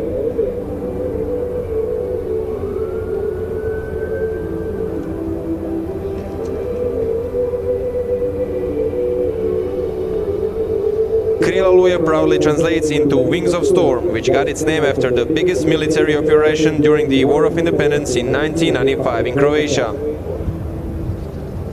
Full program is composed of 19 very attractive and demanding maneuvers, so sit back, relax, and I guarantee you will enjoy next 20 minutes. Krila Oluya will be performing elements conducted by only a few other display teams in the world, including 3-ship formation tail slide and triple mirror, nicknamed DIA. Ladies and gentlemen, right in front of you, Krila Oluya took off in Delta 6 formation, and now they will start their display. Ahead of you, Krila Oluya are preparing for their first maneuver today, loop in Delta 6 formation.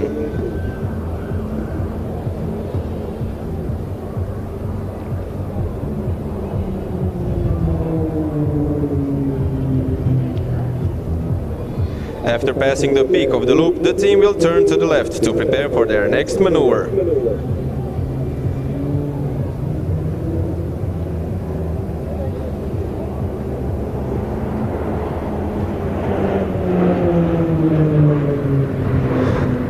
During their shows, Krila Oluya pilots fly at just few feet from each other, maintaining speeds up to 550 km per hour, altitudes from 200 up to 3000 feet, with G loads varying from -2 to +6 G.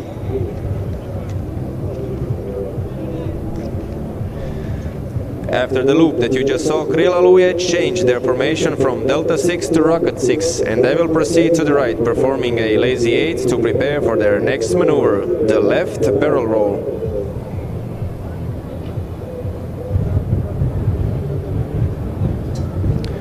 Ladies and gentlemen, on your right side you can see Krila Oluya approaching with 450 km per hour, entering their next maneuver, the left barrel roll.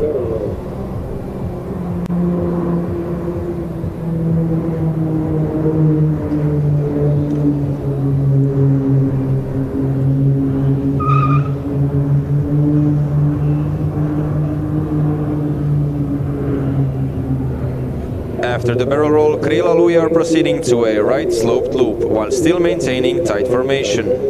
In few moments, they will change their formation from Rocket 6 back to Delta 6. On position number 1, flying as team leader, Major Darko Belancic, team member since 2015 with 2800 flying hours. Today's performance will be his 161st official display, 132 which off as the team leader.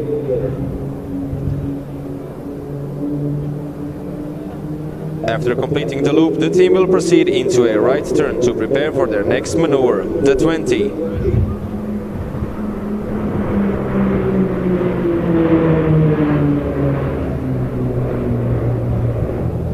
On position number 3 as first right wing is Captain Krešimir Ostrić.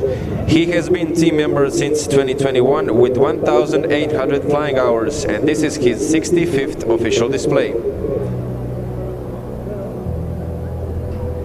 At the far end of the loop, group will change their formation from Delta 6 to Kite 6. After the split, the team will be divided into 2 groups and proceed with what will make this year's performances so special. To celebrate their 20th anniversary of successful operations both across our beautiful Croatia and abroad, in the next few moments our pilot will write number 20 in the sky using their smoke. Krila Oluya fly on Swiss-made turboprop aircraft Pilatus PC9M Mike with 950 horsepower.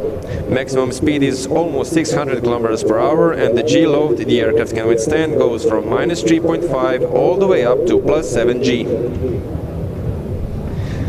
Right in front of you, ladies and gentlemen, Krila Oluya performing the 20.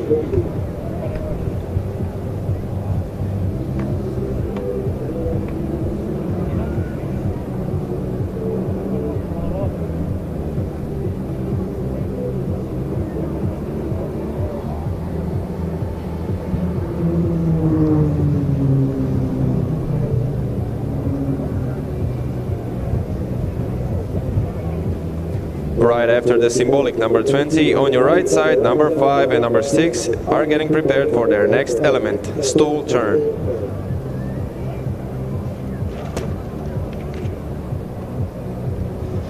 Krila Oluya were formally introduced as a 4-ship formation on 5th of August 2005 in their first official display. By the end of the year, the team introduced the 5th member, and the first flight with 6 airplanes was in 2009. This year they marked their 20th year of successful performances throughout Croatia and Europe.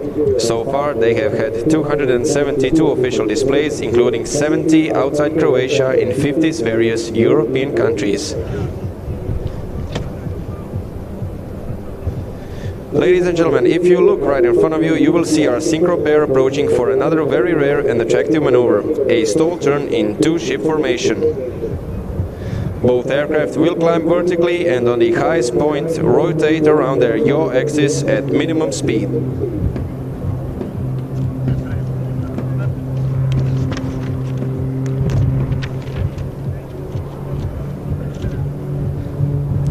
At your left side, we can see Krila Oluya transitioning to inverted diamond 4 formation while preparing for inverted steep turn. Throughout the negative turn, our pilots withstand -2G.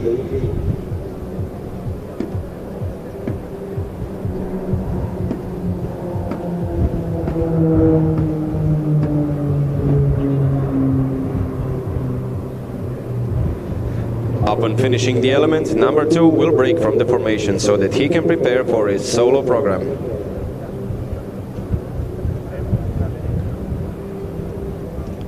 Ladies and gentlemen, please pay attention to your left and right side, where you can see synchro pair approaching in opposite directions with closing speed of 440 knots, which is approximately 815 kilometers per hour.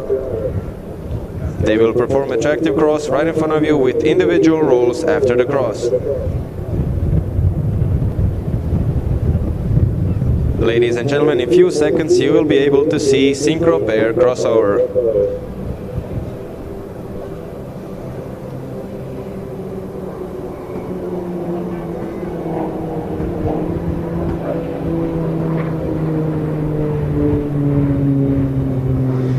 Immediately after the cross ahead of us, you can see our solo pilot approaching with full power, accelerating to 500 kilometers per hour to perform his next maneuver, the vertical roll.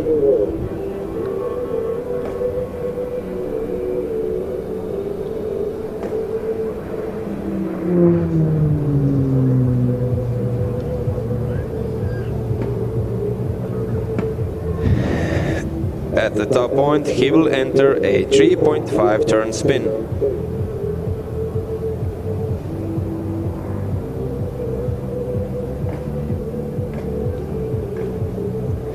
After recovering from the spin, our solo pilot will accelerate and enter a 6G turn to prepare for the next maneuver.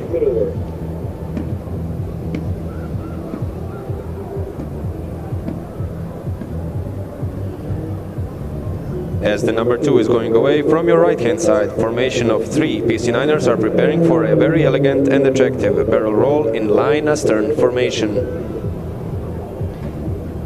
The distance between the tail of the leader and propeller of the pilot behind is only 3 meters.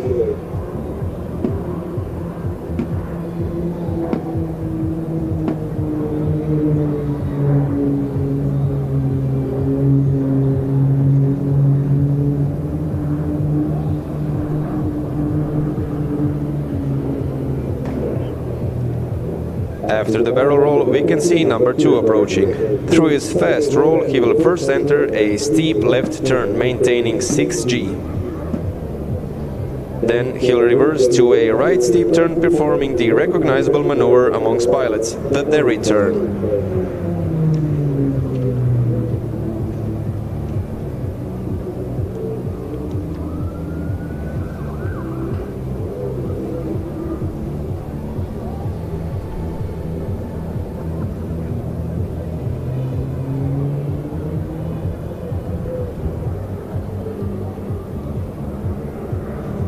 Ladies and gentlemen, please pay attention to your left side. Team leader number 3 and number 4 are approaching in line abreast formation while preparing to perform a formation tail slide. Krila Oluya is the only official team in the world to perform this demanding maneuver in very tight formation. As they climb vertically, they will lose speed, stop for a moment and then start to fall backwards.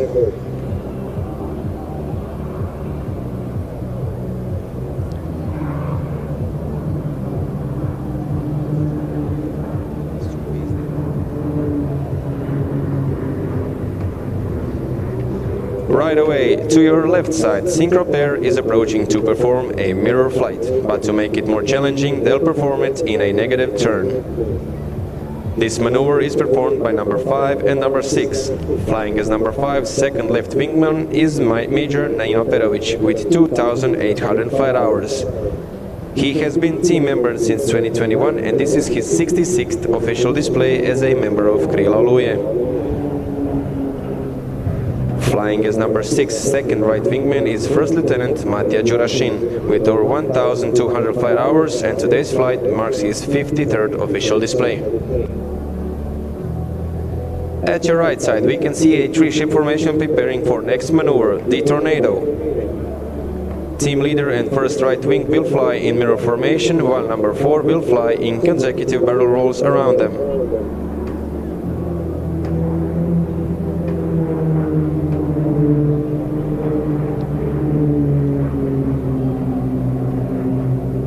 Besides being very demanding maneuver, this element really leaves no room for errors and it is flown so close to the ground.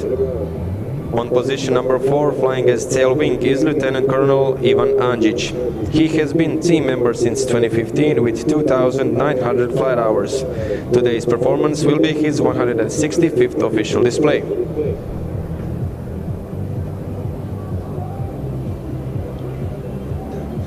Ladies and gentlemen, at your left side, flying as number 2, Captain Daniel Rigo is approaching to perform a standard roll, but he will stop for every 90 degrees for just a split second to make a 4-point roll.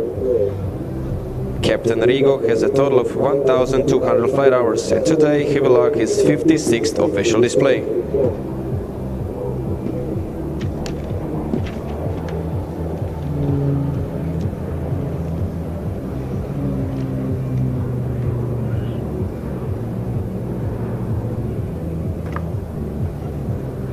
Ladies and gentlemen, please pay attention to your left side where you can see Krila Oluya in Delta 5 formation preparing to perform their inverted Delta 5.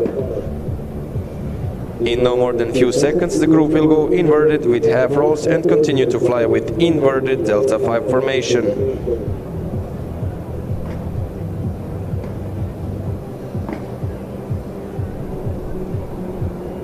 From your left side, Krila Oluya in inverted Delta 5 formation.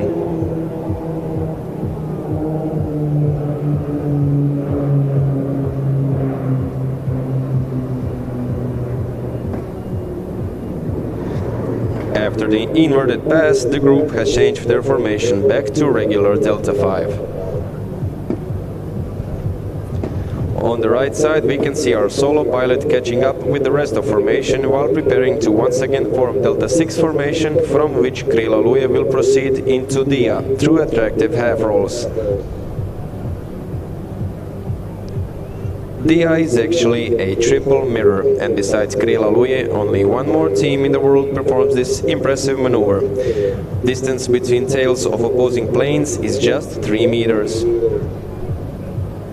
This maneuver got its name after first and only women member of display team Krila Oluya, Diana Doboš, currently piloting Canadair CL-415 in Croatia firefighting squadron, also stationed in Zadar as a part of Croatian Air Force. Please pay attention to your right hand side. In just a few seconds our team will change formation from Delta 6 to DIA.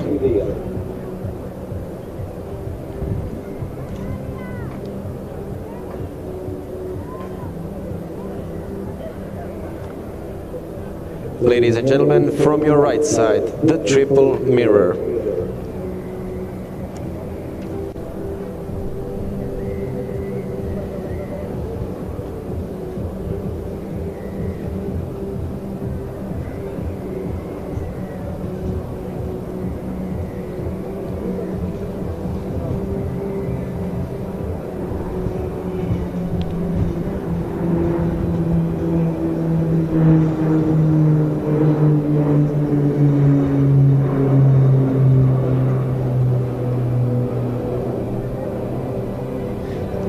And now, finishing the maneuver, Krila Oluya will change their formation into Yankee 6. Proceeding to a right turn, they are preparing themselves for their final break, which will mark the end of today's display. In 2016, Krila Oluya were awarded the Best Performance Display Team Award whilst attending one of the biggest military aero shows on the planet, Riyadh in the United Kingdom, with over 200 different military aircraft and amongst 23 air forces from all over the world.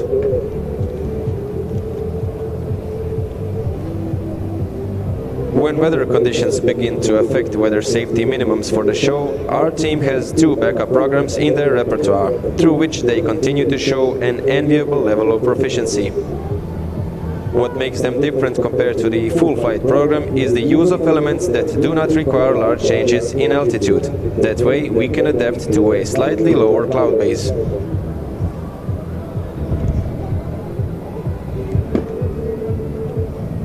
Ladies and gentlemen, direct your attention right in front of you where Krila Oluya will say goodbye with their final break. Their inaugural display took place on July 22nd, 2004, during the opening ceremony of the European Sailing Championship in Zadar.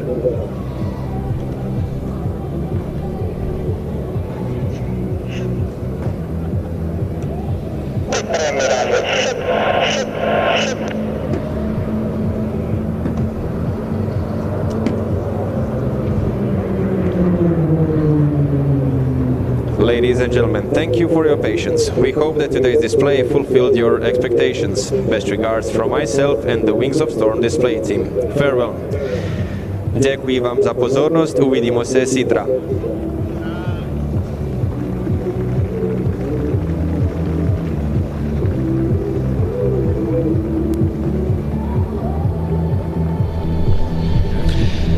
Great display from Krila Oluya, reaffirming their status as a highly polished aerobatic team on their PC9Ms. Great to have them with us because the last time I was here at NATO Days in 2022, they were on the bill, but unfortunately were unable to attend due to a lack of transport aircraft support. No such issues this time, and the Croatian Air Force welcomed back in great style to Ostrava. Dneska na příjemní případě do diskutujeme britské Red Arrows a taky německé Turkish Stars.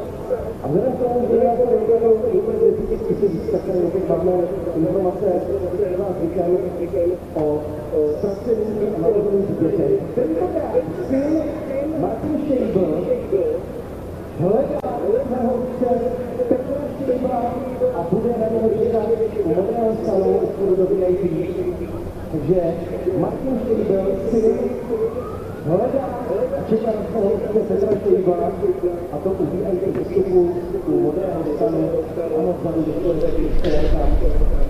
While we bring Krila Oluya into land, I'm sure many of you watching will be very pleased indeed to know that special Saturday only item in the show, the US Air Force B-52H Stratofortress, is holding off in the vicinity of Ostrava, ready to appear with us for multiple flypasts at 1 o'clock. The aircraft operating out of RAF Fairford in Gloucestershire today, and the first time for a long while that we've had a B-52 in the NATO Days flying display.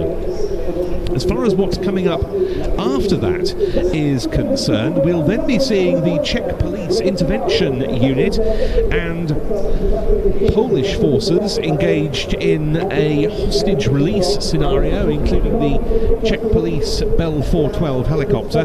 Then we've got a paratroop jump from representatives of the Czech Air Force, the Polish Special Forces and the Italian Air Force from a MIL Mi-17 helicopter of the Czech Air Force. And then it's into our Italian section of the display, Italy being the partner nation of NATO Days and Czech Air Force Days 2025. We've got there 3 flight test centre items from the Reparto Sperimentale di Volo, the T346A Master, the C-27J Spartan and the F-2000A Typhoon. And then we'll be seeing the Italian Navy's contribution, a very rare one, and an excellent flying display from their AV-8B Harrier 2 Plus. That will be followed by a demonstration of an attack on a front line, including the 2 brand new Czech Air Force helicopters making their NATO Days debut at this show in the forms of the AH-1Z and the UH-1Y. We saw them briefly earlier on in the official opening flypast. They will be taking part in this set piece along with ground forces later on, and then the Customs Service will be back on show with a mobile surveillance demonstration. And then at 3:05 local time here, the Royal Air Force Aerobatic team, the Red Arrows, will be going through their paces.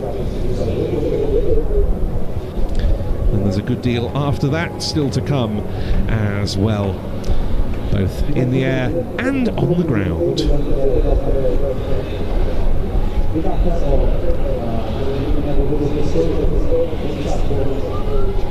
In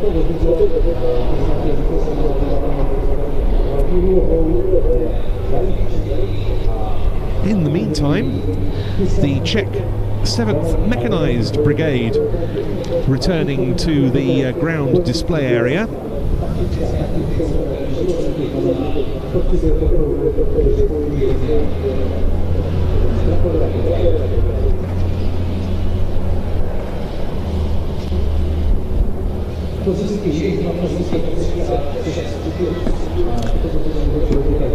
This time with the BDP-2 and the Titus Kovs.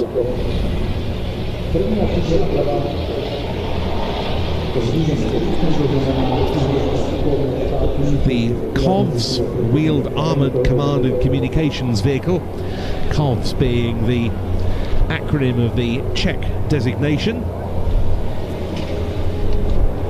That used as means of transferring crucial information on the battlefield between command posts and frontline deployed units. Built on a chassis from Tatra defence vehicle here in the Czech Republic.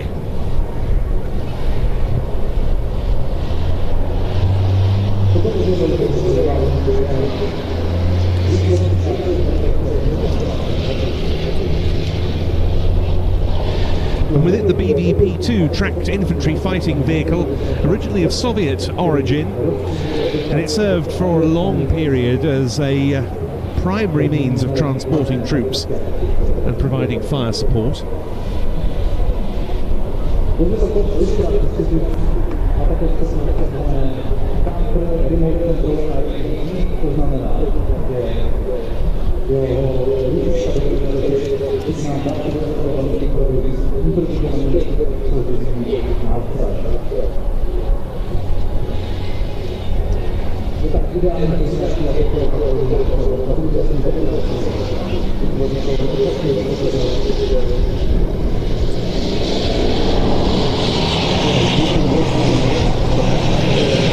There is the BDP-2, now one of the older items of equipment with the 7th Mechanized Brigade, which, as I said earlier, is being significantly updated, but it still has important roles to play, not least in training roles and with reserve units within that organisation.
years since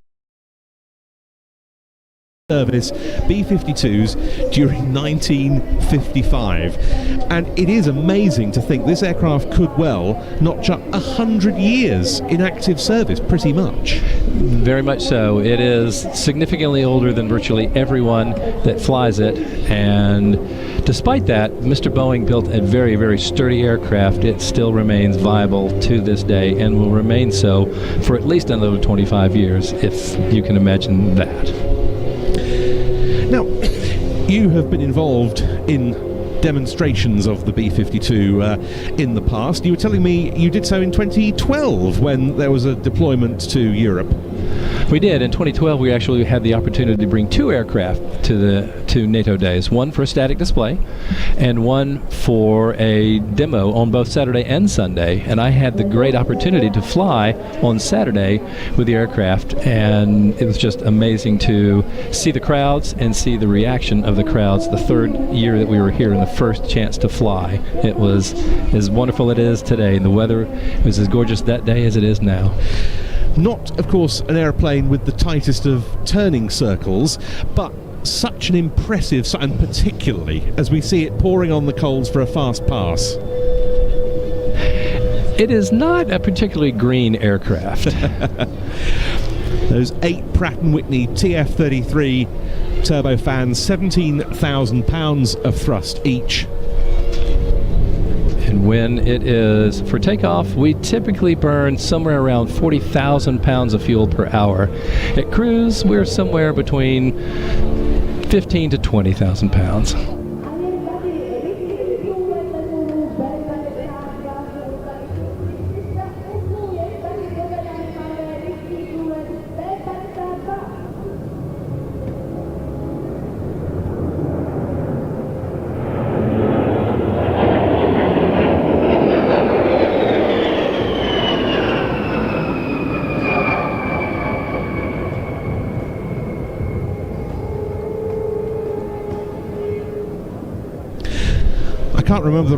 I can't remember whether I mentioned it earlier. I believe that aircraft's name with the nose art is Death Dealer. Oh, you know, it might definitely be. We have some very unique nose art on our aircraft.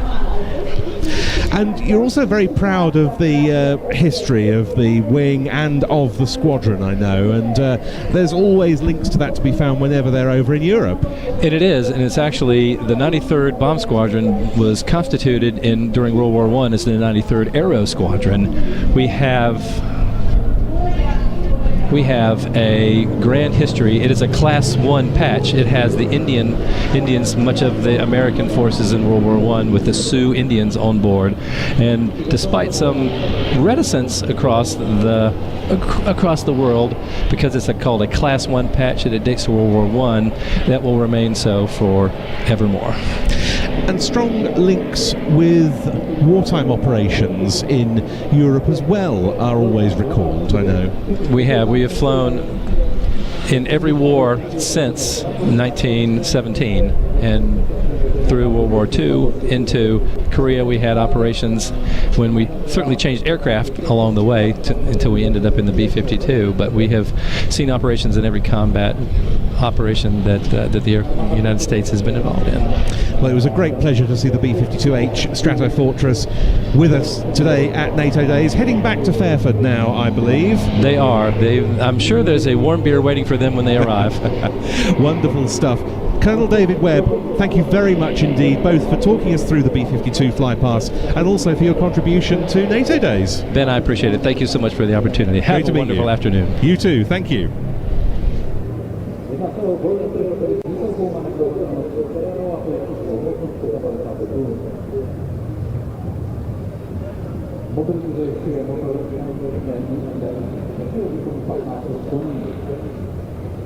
Narozený dokáže tankovanou doplňu 68 km hodině, dozadu 31 km hodině.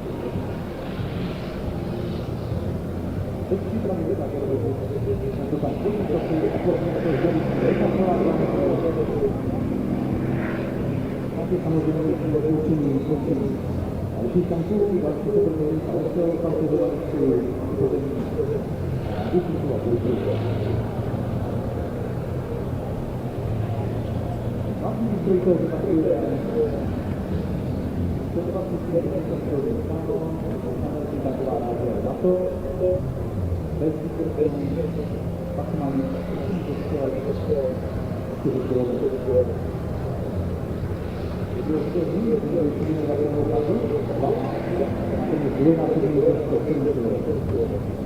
Sekundární výzbroj hlavního bojového Leopardu A4 tvoří dvakrát mašinální diverzi, vyčervené kousky a můžete na spojení s hlavním kanonem na věži a druhý je protiletadlový LFA. That the US Air Force's contribution to this show. We were to have had a KC-135 Stratotanker in the static park here. Unfortunately, that wasn't possible in the end, but what superb representation by the B-52H. Now heading back to that other famous air show location in Gloucestershire.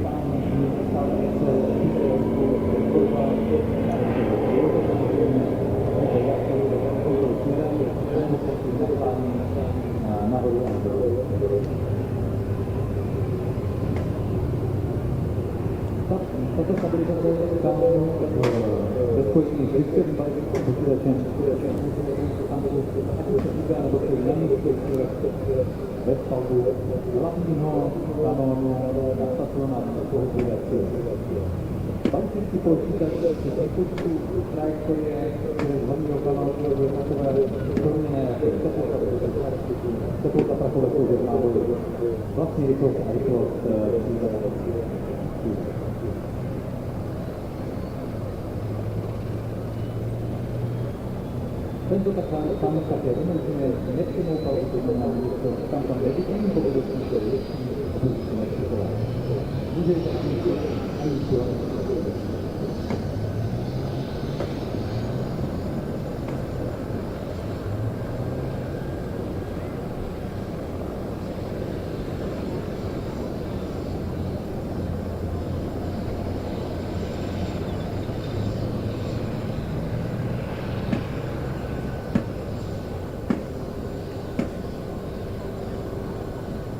A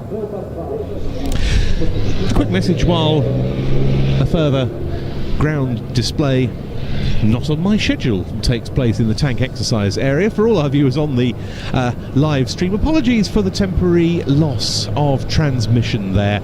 Unfortunately, there was a localised power outage, so we hope it didn't impact on your enjoyment of proceedings too much, but we're very sorry about that, and hopefully everything will remain up for the rest of the day.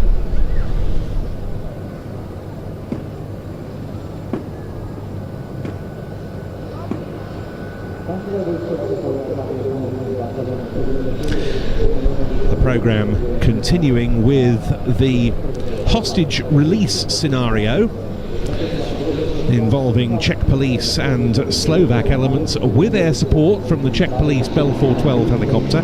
Then we're on to the paratroopers jump from the Czech Air Force, the Polish Special Forces and the Italian Air Force, and that leads into our Italian segment, the partner nation here for this show, with the T-346A, the C-27J and the Typhoon, followed by the Italian Navy AV-8B. Then we've got the attack on the front line with the AH-1Z and UH-1Y providing air support to ground forces. Then the Customs Service demonstration of a mobile surveillance activity. The Red Arrows will be on at about 3:05 local time. Then it's the synchro demonstration by the two PZL Svidnik W3A Sokol helicopters, which won such great acclaim at the Royal International Air Tattoo earlier in the season. Then the Czech Air Force Gripen solo display. The Leopard 2A4 of the 7th Mechanised Brigade giving us another ground demonstration. The Mil My 171 of the Czech Air Force giving us a solo display.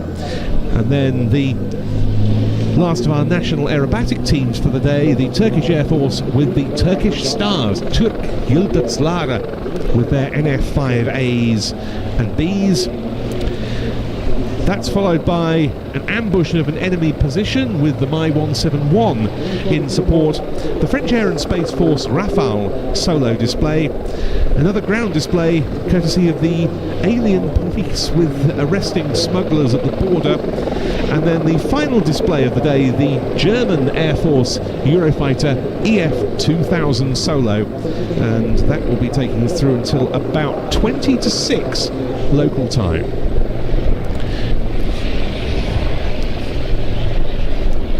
The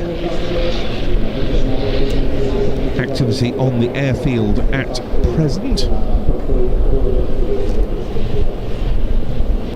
sees the Bell 412 of the Czech police running up, ready for its demonstration, which will be next on the schedule.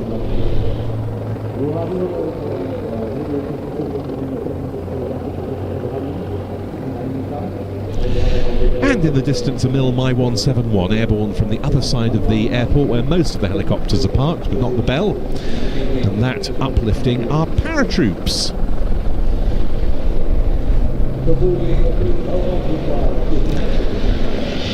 We very much hope you're enjoying our coverage here from Ostrava in the Czech Republic of the 25th NATO Days.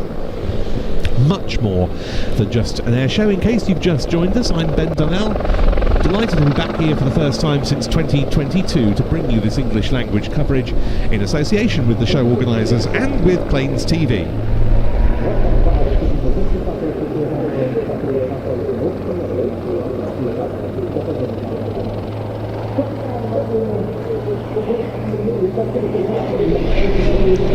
There was the Mi-171 off in the distance, gaining altitude. And once again, the opportunity taken to get a commercial flight off and out of the airport.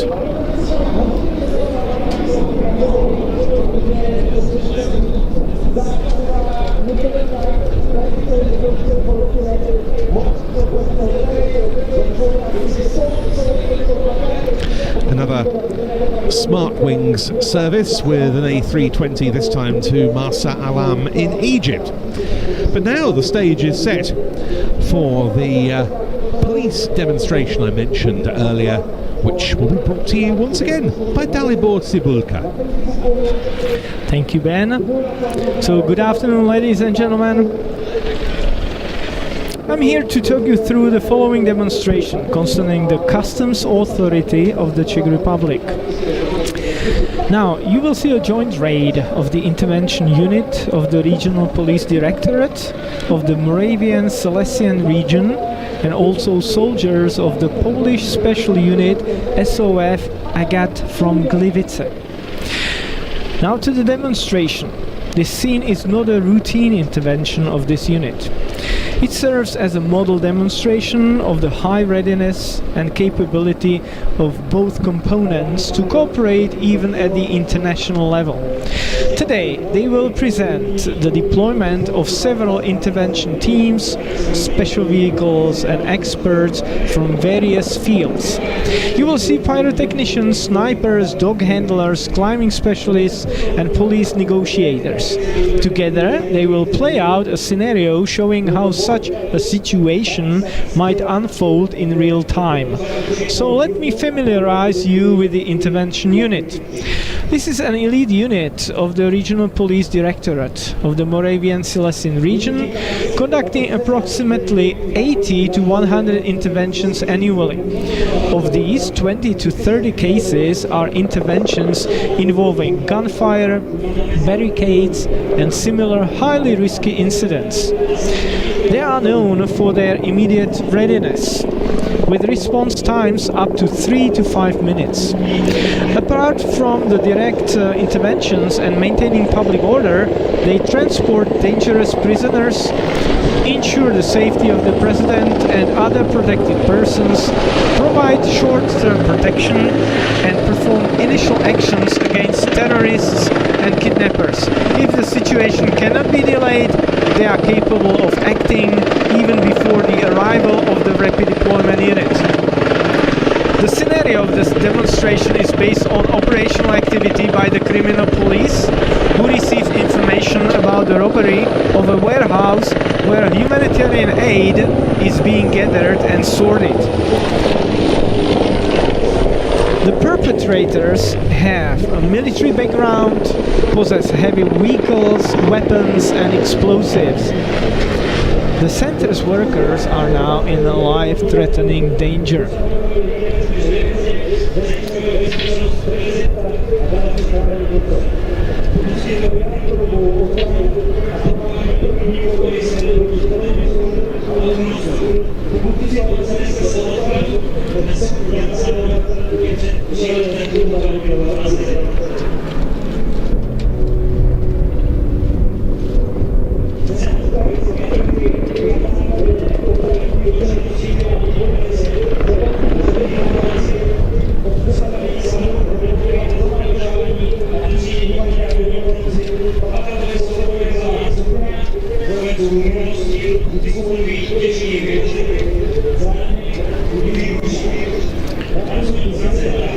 I will provide you with some background information.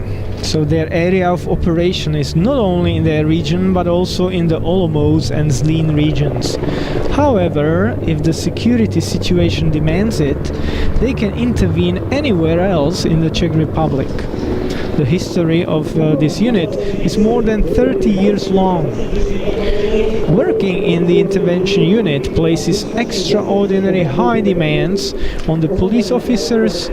To become a member, one must pass a demanding selection process and then undergo regular and long-term training. This includes not only physical preparation, but also psychological resilience, the ability to work under stress and respond appropriately in critical situations.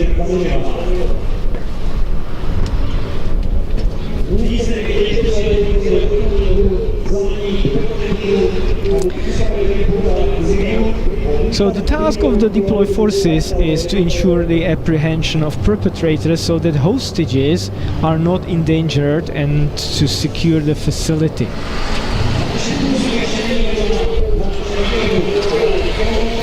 Given the nature and military background of the perpetrators, cooperation with the Polish unit SOF AGAT and the Bell helicopter of the police of the Czech Republic is required. It's confirmed that several armed persons remain in the facility and the perpetrators are using one of the access roads which may be mined. You saw the arrival of the police helicopter, the descent of pyrotechnicians to prepare a distraction explosion, and the deployment of the sniper team of the intervention unit. The snipers have taken position and are aimed at the perpetrator, threatening hostages in front of the building and are controlling the situation. They have control over the building and also have mined the surrounding area. The Tatra vehicle, which has passed with other perpetrators, is leaving via the only safe route. The rest of the group and several hostages remain inside the building. The situation in front of the building is so tense that the sniper assesses an immediate threat to hostages' lives when the action cannot be delayed and makes the precise shot that eliminates the perpetrator.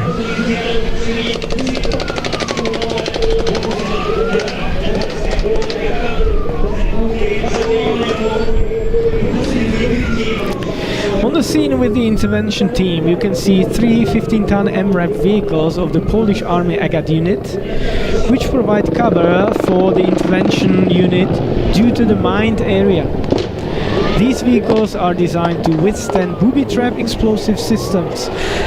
The AGAT unit is a special military unit designated for fulfilling demanding tasks.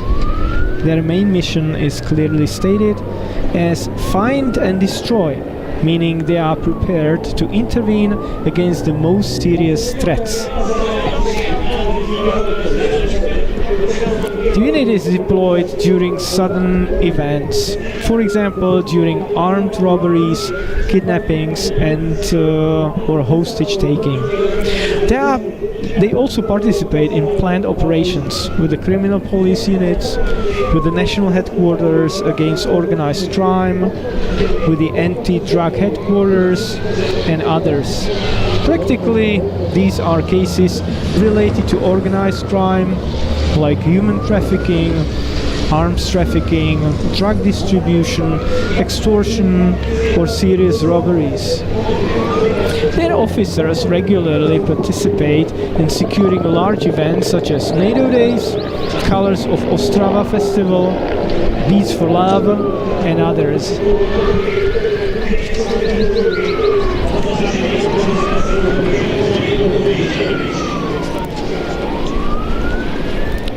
After sniper eliminated the perpetrator, so a clear command action was given, signal for all forces and resources to carry out intervention and necessary actions to rescue hostages and protect the building.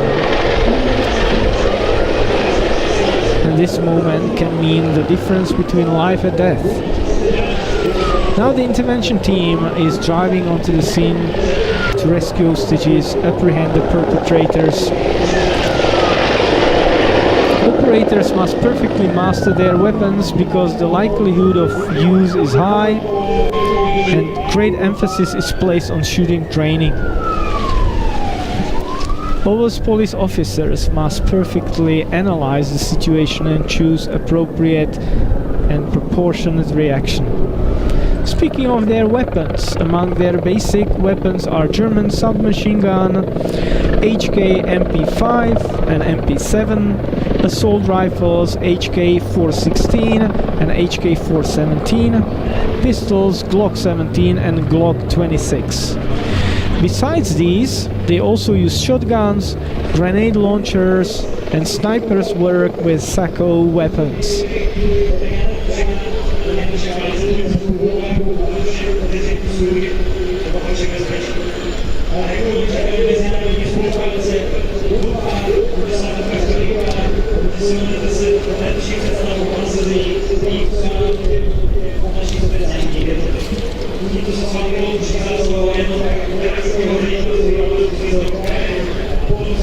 I believe that through this demonstration you were brought closer to how demanding the work of the police officers, soldiers and all those striving for your safety is, and how important international cooperation is.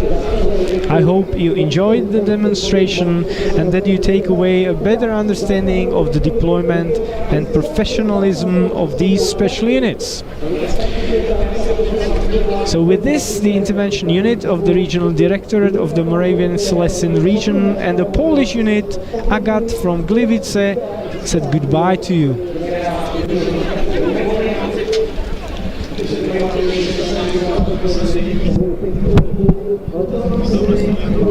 Thank you very much indeed, Dalibor, and we're actually going to see some further representatives of the Polish Agat unit in action very shortly, because they will be among those jumping from the Czech Air Force Mil Mi-171S support helicopter that got airborne a little while ago in readiness for our paratroopers jump.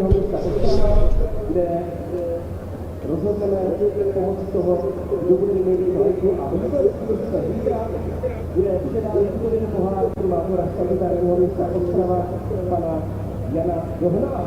Takže hlasujte, jdeme rádi. Dámy a pánové, před námi ještě dvě aerobatické skupiny, které určitě ve vzduchu řečtí Arrows a taky turečtí Turkish Stars. Jsme italský letoun Harrier, který je schopen kolového vzletu přistát. Je to unikát. Poprvé jsme Harrier viděli ve vzduchu před 15 roky, kdy s tímto strojem představili britské síly královského letectva. Letoun Harrier, který je italské řečeno Harrier, dneska tedy podají partnerské země letošního 25. ročníku druhou NATO. A jenom dokonce vám oznámím, že letos poprvé máme v rámci partnerské země hodinový blok ukázek pouze a jen z Itálie. Zahájíme to tímto se skokem parachutistů nejenom italských vzdušných sil, ale také polských a českých dohromady. A pak už se představí jednotlivé stroje italských vzdušných sil. A všechno to vyvozují právě italskou námořnické části bezpečnostní složky, kdy uvidíme letoun Harrier, který na graniční obrázce máme možnost spatřit po dlouhých 15 letech. Dámy a pánové, připomínám, že letos je mediálním partnerem opět Radio Čas. Vy jste s vámi do mobilní Unie, Radio Čas, na přímo na The My 171 has climbed, it says on my flight tracker of choice, to around 5,700 feet altitude and is currently just northeast of the airport. Incidentally, at about 5,200 feet, we've had a Let 410FG photographic version of the Turbolet from the Czech Air Force conducting some photographic runs over the show site.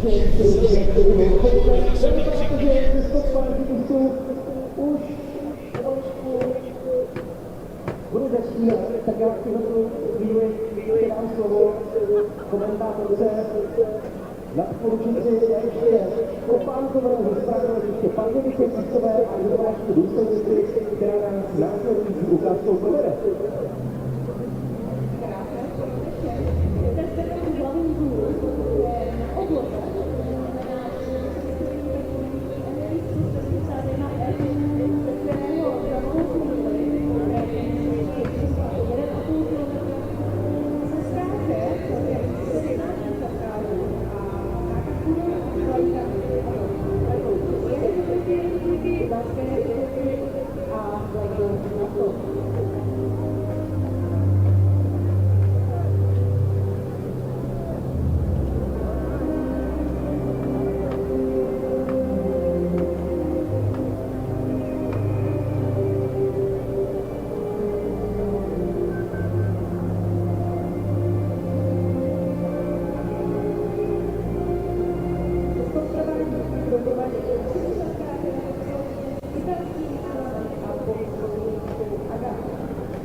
This paratroop jump involving paratroopers from the Czech Air Force along with Poland's Agat unit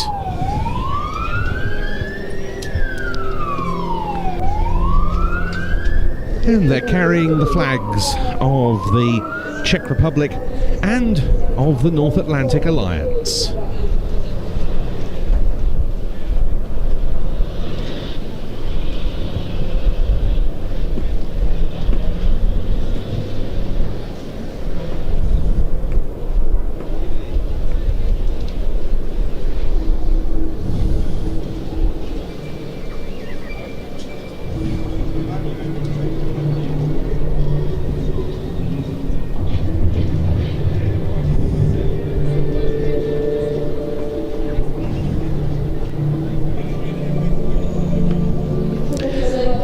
Also scheduled to be some involvement of the Italians, given their partner nation involvement in this show.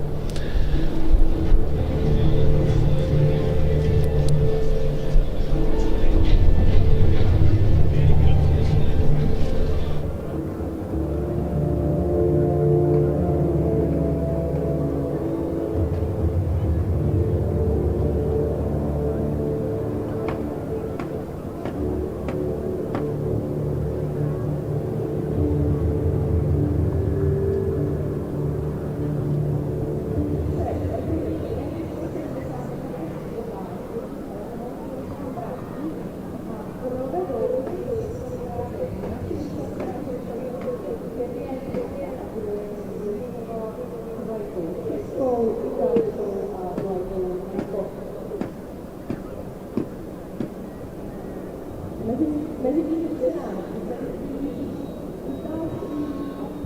se schází také, jakmile dosednou na to, že zaslouží obrovský pohled vzhledem k tomu větru, který to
poprosím znovu o potlesk.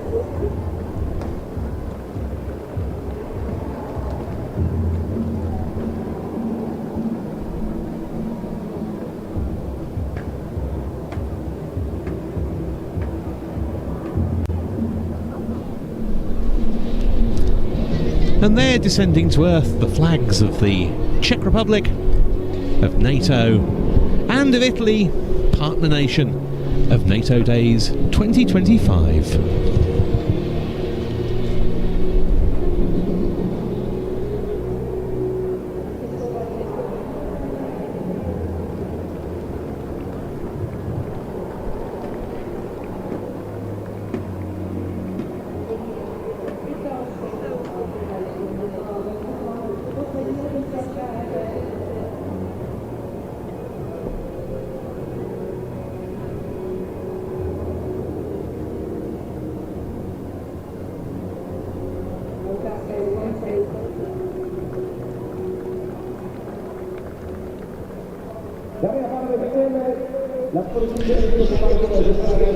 The multinational paratroop drop complete, and we can go back now to the main flying displays and our Italian section.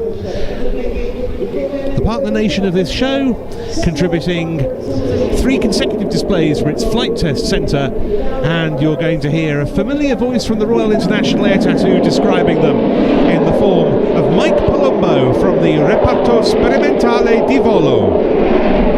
Nejprve nám odstartuje stroj M346, dále uvidíme C-27 Spartan a Eurofighter Typhoon. A já jsem velice rád, že můžu přivítat komentátora.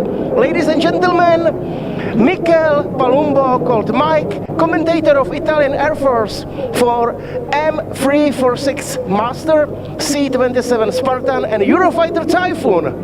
Thank you very much, Honza. It's great to be here, but I'll stay with English for a moment. So thank you for bearing with me, because if I switch to Czech, well, my Bohemian gives me away at once. So welcome, this is the T-346 Master.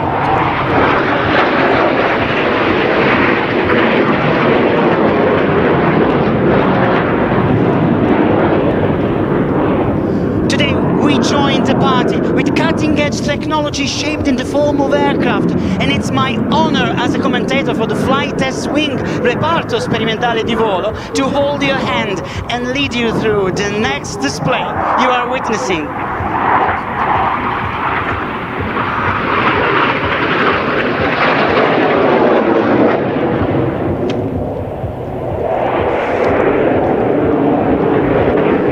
Maximum rate turn, accelerations building towards 7G.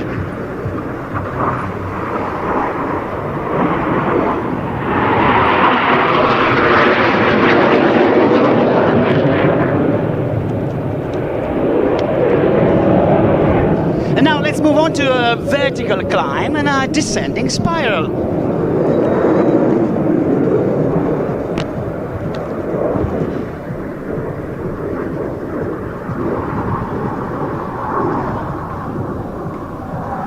Demanding maneuver performed entirely in the vertical plane.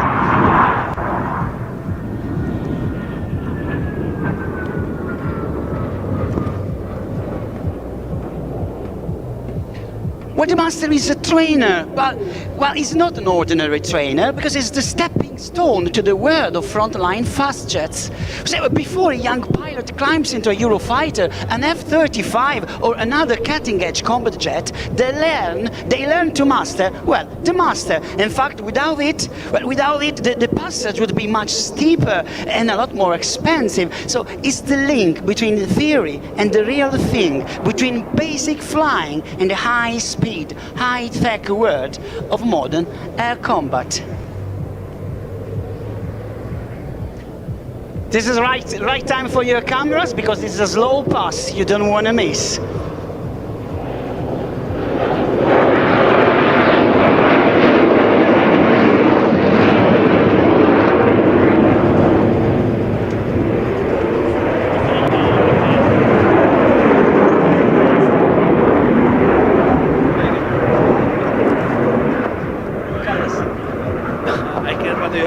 explosives.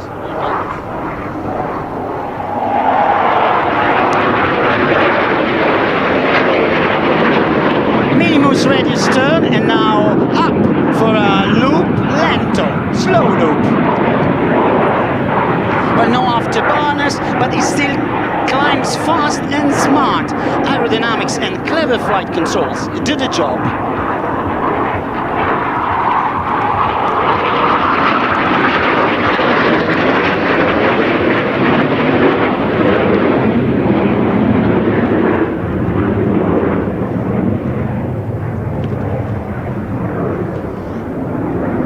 Roll plus half Cuban prepares the 346 for the next highlight. So let's follow with a cloverleaf.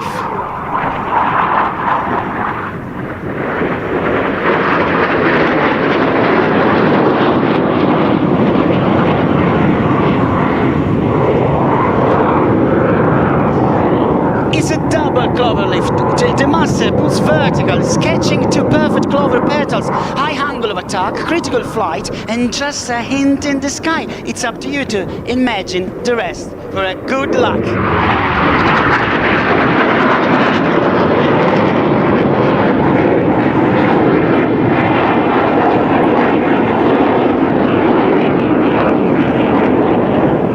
Well, performance here is helped by what's known as the sawtooth design. Those little ripples along the wing surface, they cut drag, boost stability, and give the aircraft that extra edge in maneuverability and efficiency.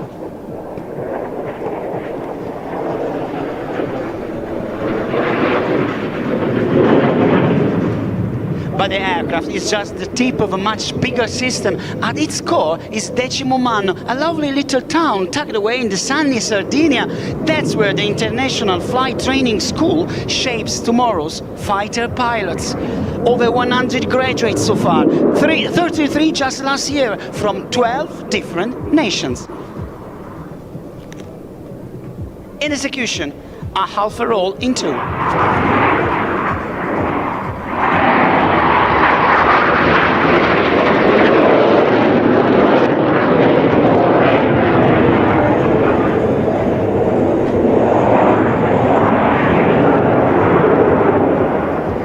July, Textron Aviation Defense, a historic and iconic name in American aerospace, announced the Beechcraft M346N, the US variant of the Italian Master, as its candidate to replace the Navy T-45 Goshawk. Slow to know.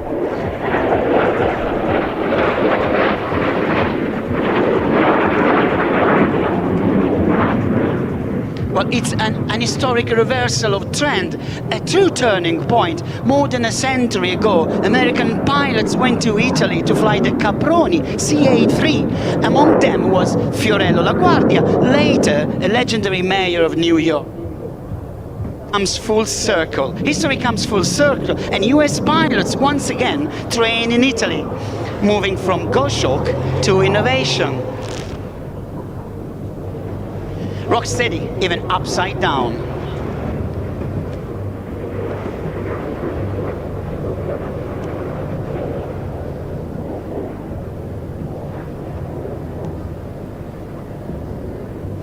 And now let's see, watch how the tempo changes here. Straight up into the sky. An imperial climb, salita imperiale.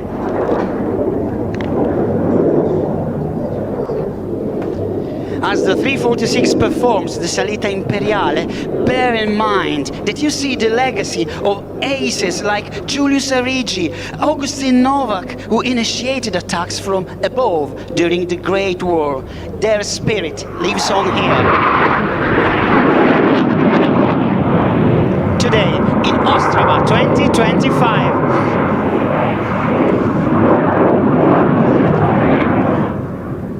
Well, the 346 has charted a remarkable journey of evolution from its origins in the Yak 130 project. It has grown into the core of a training system for tomorrow's pilot worldwide, and soon it will proudly carry the legacy of the Frecce Tricolori. But looking forward, the future remains unknown. But observing the 346, it is evident that our innate curiosity and the joy of mastering the skies will never fade. So flight can be explained with math, physics, aeronautics, but through this performance, we choose to invite you to nurture your sense of wonder. That wonder, above all, is the only possible solution for the equation. 346, piloted by Dario Del Nero.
No airship will ever fly from New York to Paris. Wilbur Wright told journalists in 1909, no engine can run for so long without stopping. Well, the airship will always be a special messenger, never a lowered carrier. But his brother Orville did not believe that the aircraft would ever take place of trains and steamship for the carrying of passengers. Well, but 2 years later, Jan Kaspar, the most famous Czech aviation pioneer, accomplished the first long-distance flight carried out in the Austro-Hungarian Empire. Well, change in aviation is rapid and its consequences are difficult to predict.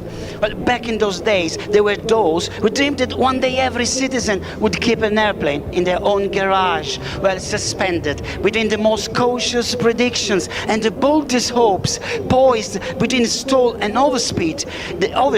The flight test wing, the reparto sperimentale di volo, gives science to imagination, measuring the feasibility of tomorrow's designs. That's what we do. From next generation advanced trainers to fast jets carving the sky, and last but not least, transport aircraft showing unexpected skills. The next aircraft will be the Spartan C-27J, which barely needs an introduction. Well, its performance speaks loud and clear. A perfect mix of power, aerodynamics, structural strength, and advanced system. It is not only a transport aircraft, it's a machine capable of pulling off maneuvers you would never expect from its class. Barrel rolls, tight turns, high G climbs, even a full loop. Well, the Spartan does it all.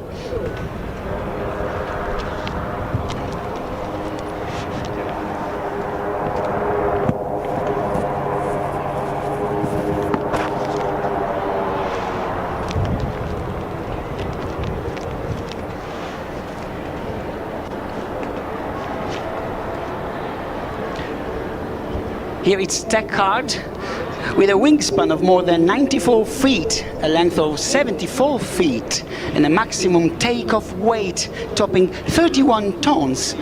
Her Majesty C-27J Spartan is about to shoulder the sky, so able to reach nearly 375 miles per hour and cover well over 3,600 miles non-stop. Well, impressive figures, of course, but data alone cannot convey the full measure of this aircraft's worth. A masterpiece from Leonardo and from the Italian Air Force, Aeronautica Militare. Well, but the most valuable asset of this aircraft is, without doubt, its crew. An aerobatic performance in the C-27J Spartan, in fact, demands perfect harmony between all crew members, synchronizing every move with razor-sharp precision to ensure absolute safety.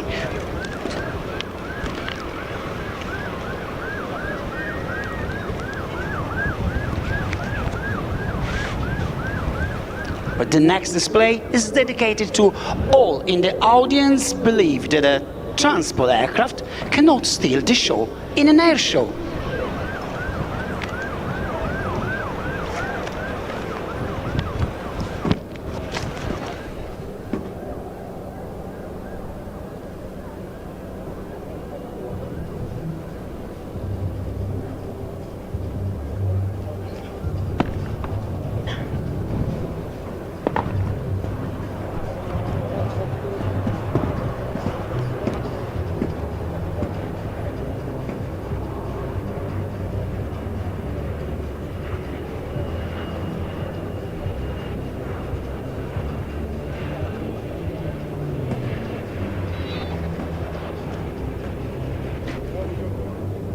Weight of wheels right now, but despite an proud history and exciting future ahead, one of the most effective multi-role transport aircraft in its class.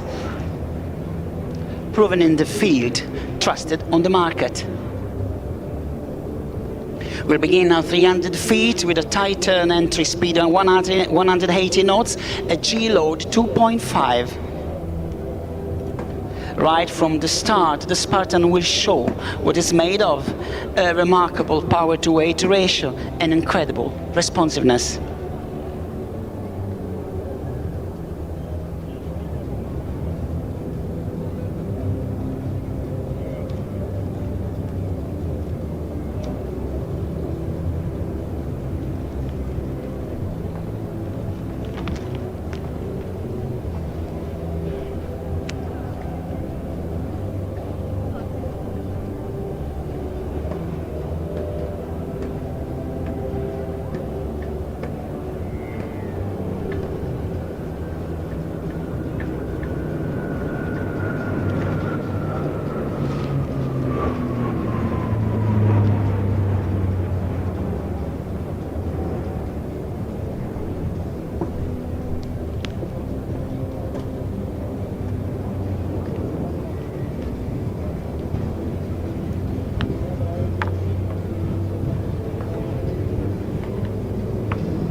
At low altitudes and across short to medium ranges, especially during takeoff and landing, turboprops remained an unbeatable tactical choice, both operationally and economically.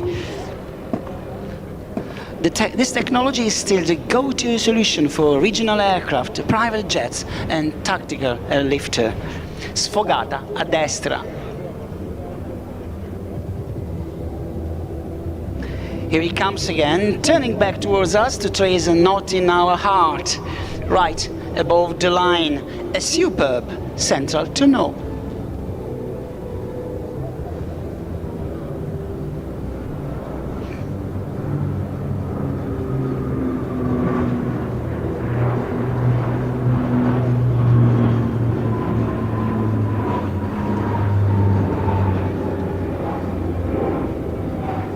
It all comes down to the ailerons, a quiet dance between lift and weight, where physics meets feelings, and the Spartan connects sky to our soul.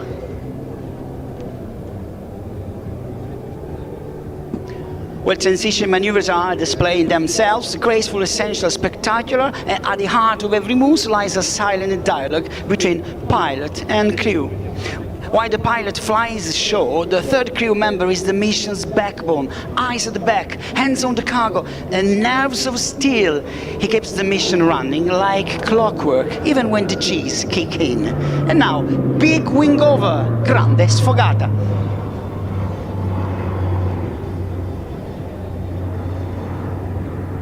A maneuver that fully displays his wingspan of over 28 meters.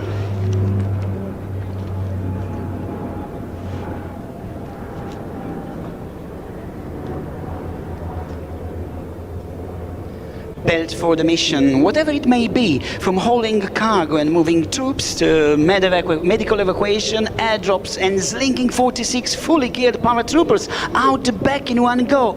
Over 25,000 pounds of payload, delivered with precision, has been on the front line of global crisis from Ebola to COVID-19. A tactical lifter, but also a lifeline when it counts. And now speed 105 knots, altitude just under 2,700 feet, flaps down, gear down. Now begins the steep approach, nearly 30 degrees of descent, cross control to max out the drag. Fast, controlled. A maneuver built for tough landings in hostile terrain.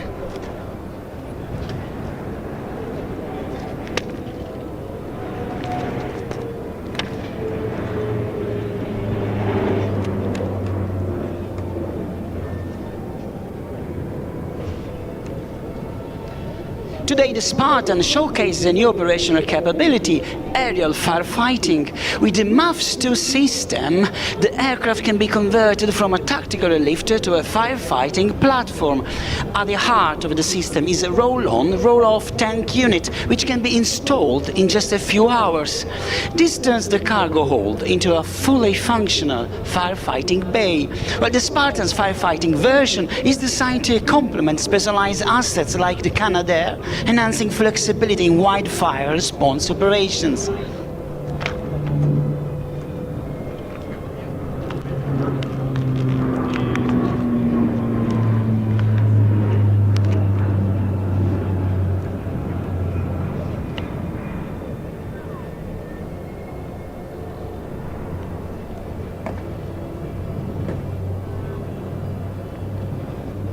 Today the Spartan also flies with the US Coast Guard markings on the front lines of search and rescue missions and counter-narcotics operations. In Italy, it proudly serves with the 46th Air Brigade in Pisa, but its wings reach far beyond, flying with Greece, Bulgaria, Lithuania, Mexico, Morocco, Romania, Chad, Peru, Slovakia, Kenya, Zambia, Turkmenistan, and many, many more. In the distance, sfogata.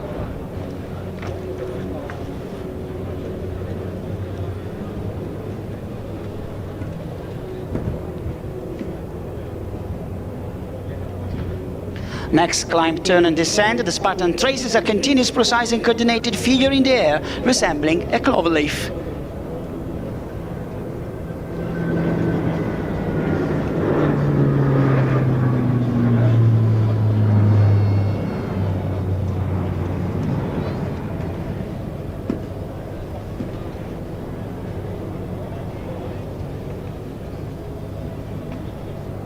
No maneuver happens by chance. Every turn, every roll, mapped out, computed, calculated, rehearsed.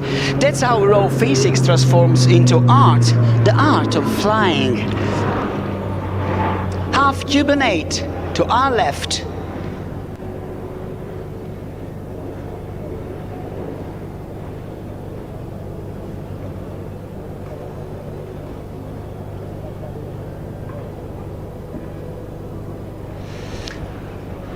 But now watch closely on the way down. The pilot grips the stick and pulls hard. The speed 250 knots, 2.4 Gs of sheer force. The engines roar as the power manager slams the throttle forward. The flight engineer sets flap position 1, nose to heaven, will pull up, ready to carve the majestic arc of a central loop.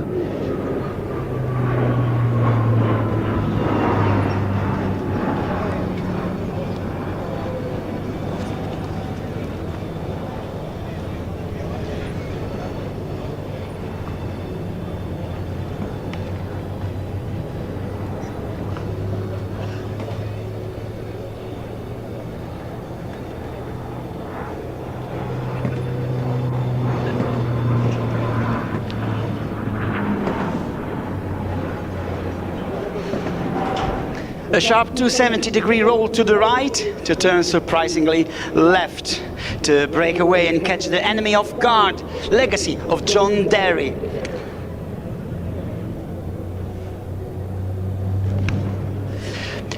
But now it's high time we met the crew. Well, at the helm of the Spartan, and never one for coloring inside the lines, Francesco Buscemi. By his side, the ever-calm Michele Minato, co-pilot, power maestro, the angel with the scales. And deep in the cockpit, eyes scanning every gauge and flicker, the watchdog of the mission, the guardian of systems, Giuseppe Civica, the sharpest eyes of the crew, showing how the C-27J Spartan can steal the audience attention in inertial.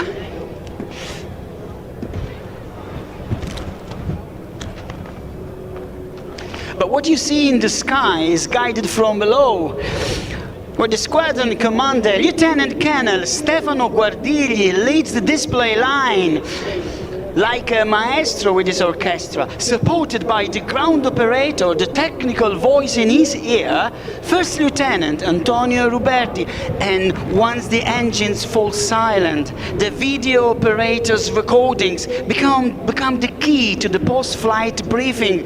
The video operator, Lieutenant Raimondo Stirpe. Well, it's a teamwork, the essence of thrilling yet safe flying. This was the C-27J Spartan by the Reparto Sperimentale di Volo, Aeronautica Militare.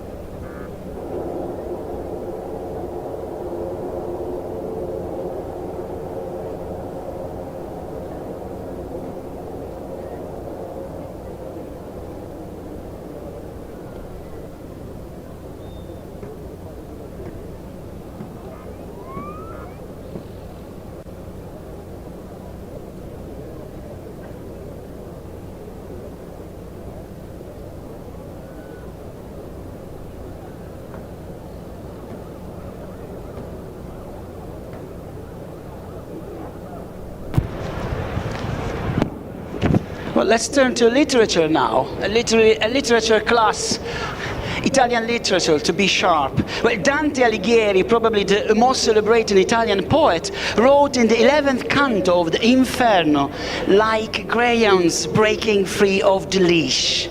Well, centuries later, those very words were taken up by the Italian Air Force's 20th Fighter Squadron, words that seemed to capture the grit and the readiness for battle.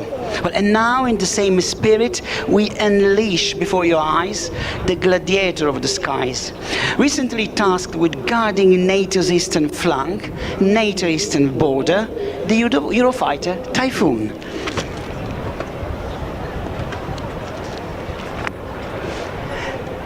It's going to be the test pilot, Major Mattia Nucciarelli, who is about to let this technological masterpiece unfold. Here at Ostrava, in Ostrava 2025, the undisputed heavyweight of Europe's air defense, the Typhoon. Well, Italy helps keep the skies safe by flying Eurofighter Typhoons to protect countries that don't have their own air defense. These jets have flown missions in places like Iceland, the Baltic states, Bulgaria, Romania and Poland. Well, just in Poland and Lithuania, along NATO's sensitive border, the Italian Air Force's Eurofighters have flown about 2,500 hours of more than 1,200 missions, including 139 quick reaction scrambles.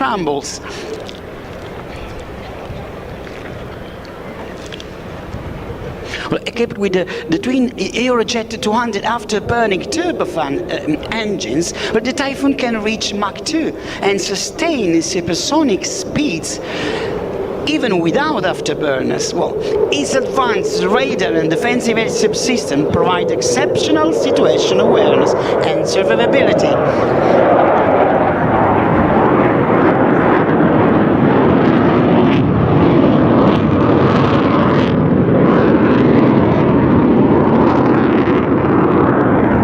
Already in the air. Thrust to weight ratio greater than 1:1, meaning it can accelerate vertically, a capability only a handful of modern aircraft can achieve.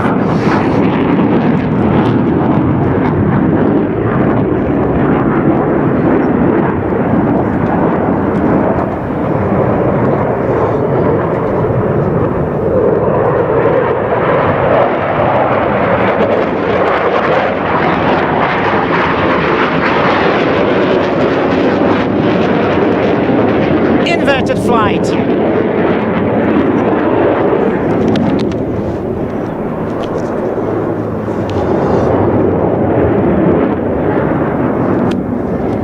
Next, a negative G-turn, holding -3G for several seconds. The aircraft's back exposed to the audience as the fuel lubrication systems are pushed to the limits. Speed steady at 400 knots.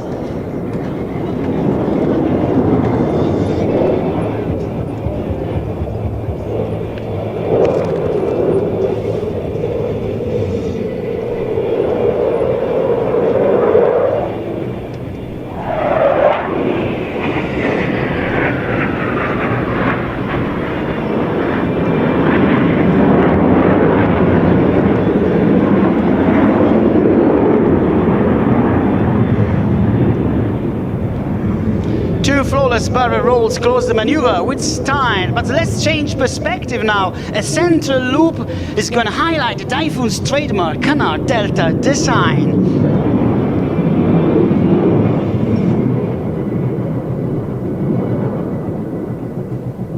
Nose lifted, we go up.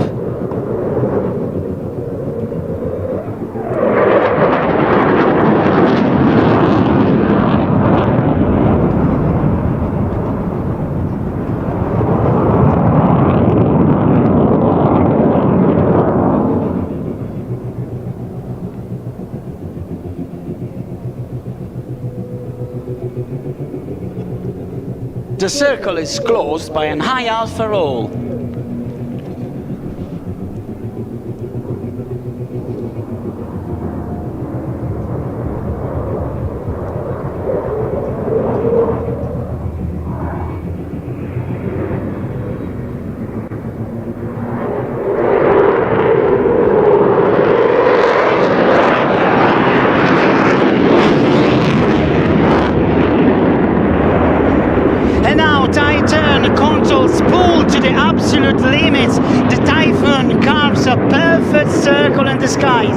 In the sky, then flows into a barrel turn, combining roll and change of direction.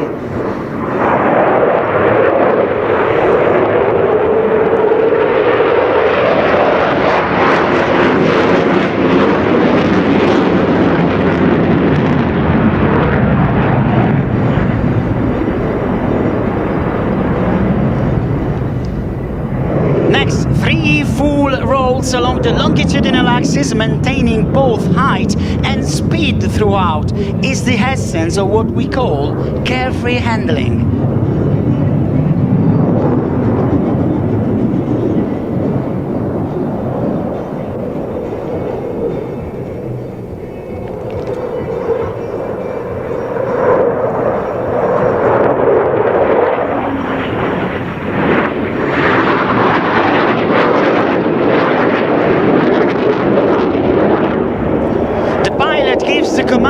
Systems do the work,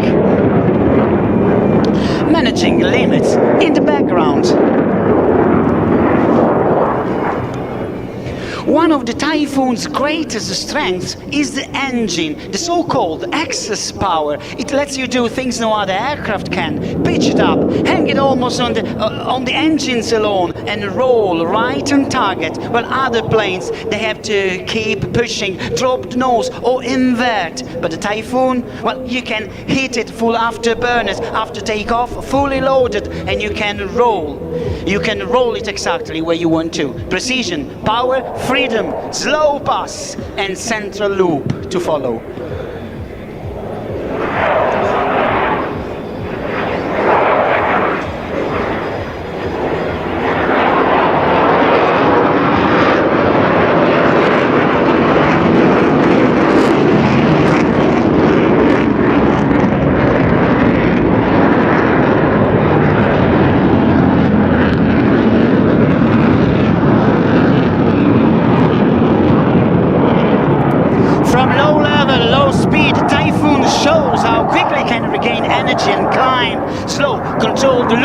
Followed by a powerful aggressive exit. Classic Typhoon energy management.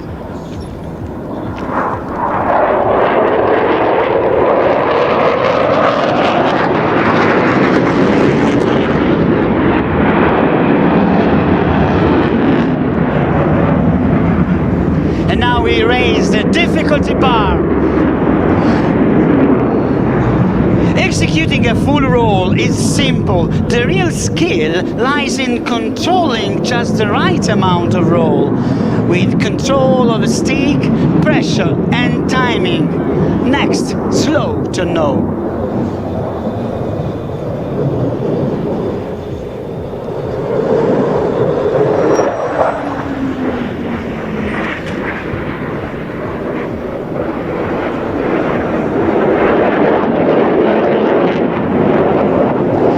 Away at 45 degrees into the iconic half-Cuban 8.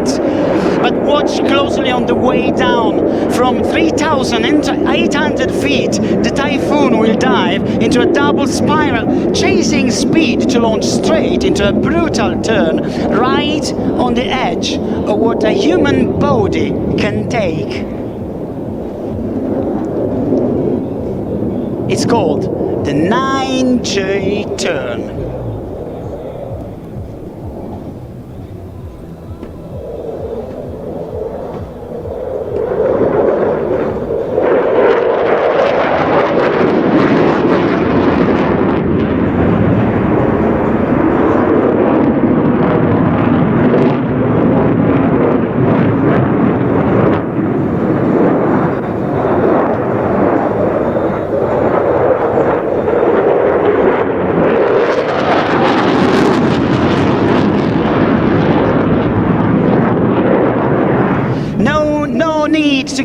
Anymore. It's all about seeing first. The Typhoon sees far, strikes through and stays hidden. Distance is not a limit, it's an advantage. And now run over the line to the edge of Mach 1.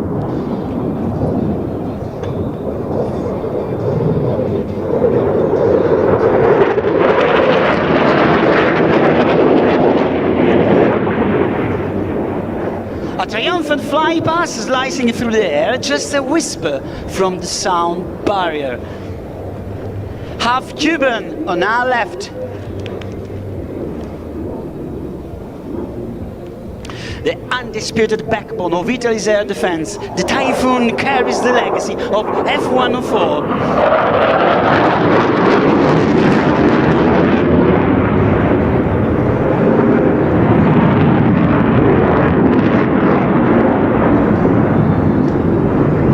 Signature of Mattia Nucciarelli, vertical climb, inverted turn at the top and gear down under load.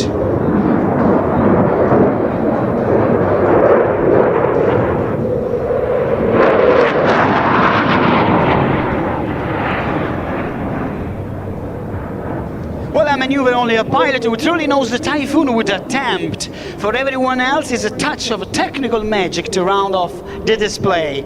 Well, born from a 1970s vision, the Typhoon finally carved its place in the skies in 2003. By then, the world had changed. The fall of the Berlin Wall, the events of 9/11, the world would never be the same. But the Typhoon rose to the challenge. Today it stands as an advanced fourth-generation fighter, ready to face the next great leap, which is already knocking at the door.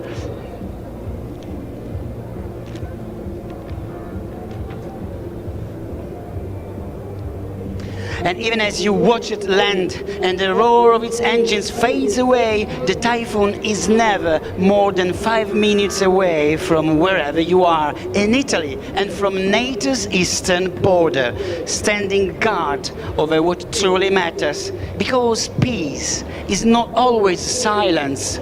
Sometimes it is the thunder of power watching over us. Well, this was Michele Palumbo from the Italian Air Force, Reparto Sperimentale. Thanks for your attention. Grazie. To Onza again.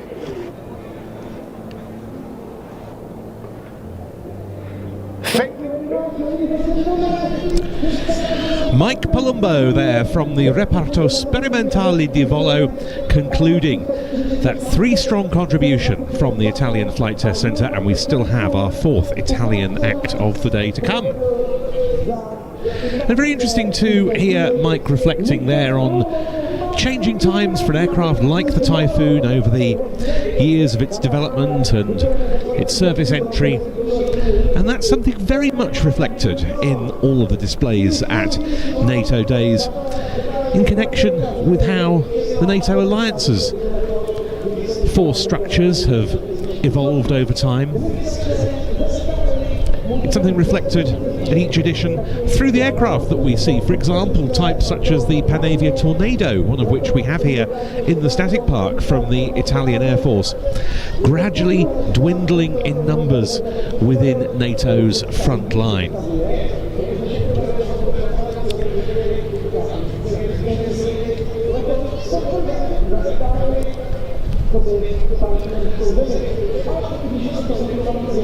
And the same is very much true of the next aircraft that we're going to be seeing on display here today. A very, very rare sight in a flying display these days.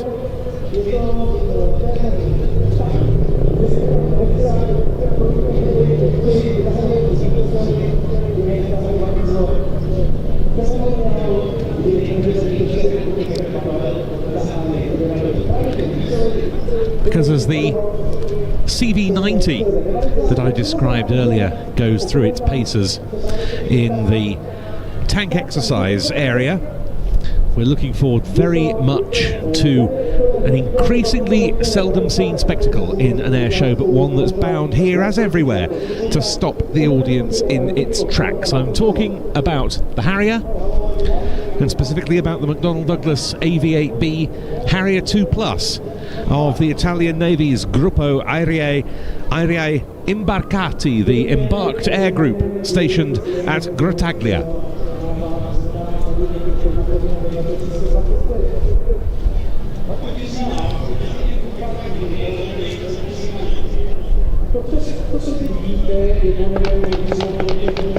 Of course, the UK has long since retired the VSTOL jet. The US Marine Corps is in the process of so doing. Its final AV-8B models scheduled for phase out next year.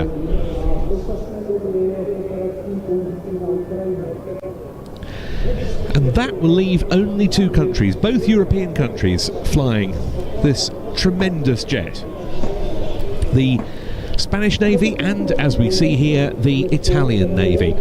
Of those two, Spain's replacement program for its EAV-8Bs, as it calls them, E for España, is somewhat uncertain following its decision not to pursue an F-35 acquisition. The same, however, is not true of Italy, because already the Italian Navy is operating a mixed fleet of AV-8B Harrier 2 Plus jets, like the one we're about to see, and Stovall short takeoff vertical landing F-35B Lightning IIs, like the ones operated by the UK's Royal Air Force and Royal Navy. And indeed, there's a joint service element, as there is in the UK, to the Italian F-35 force, because the Italian Air Force, as well as the Navy, operates the F-35B. The 32nd Stormo, stationed at Amendola, flies the type.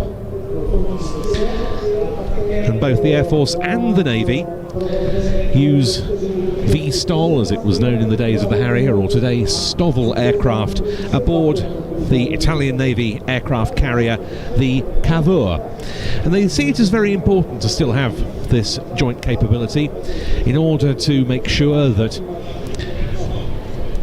pilot skills are not diminished by the sudden phase out of the Harrier and the phase in of the F-35B. And they regularly exercise together. For example, only this summer, Italian Harriers and F-35Bs deployed to Landivisiau in Brittany, home of the French naval air arm, the Aeronavals, Dassault Rafales. Both France and Italy see the carrier strike group concept as a vital means of strategic projection.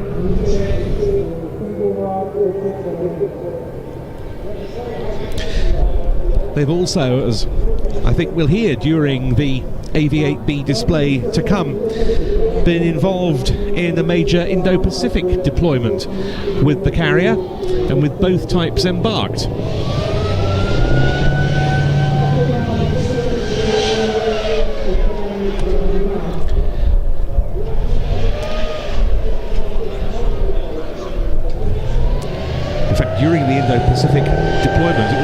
test the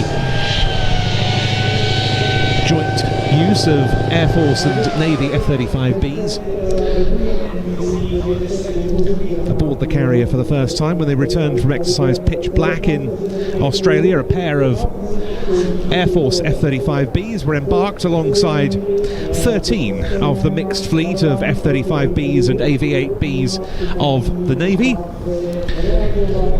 And thus, a carrier air group for Italy of around 20 jets resulted. A very substantial capability indeed.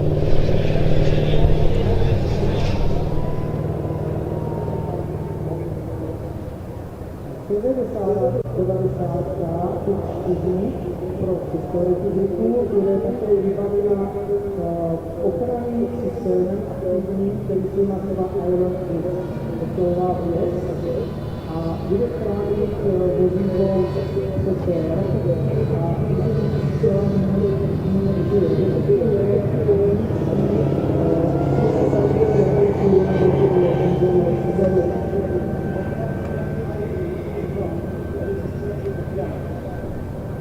a pro ochranu proti neutralizovaným výbušným systémům a dronům je vybaveno rušiče.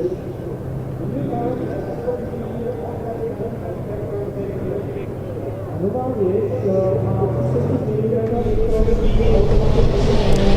And it's worth noting that a cadre of pilots is dual qualified in Italy on both the F-35B and the AV-8B, and they're able to switch seamlessly between the two types. This in spite of the fact that the control logic on the two in the mode of VSTOL or STOVL operation is very different indeed. The Harrier involves a very high pilot workload in the VSTOL mode compared with the F-35B.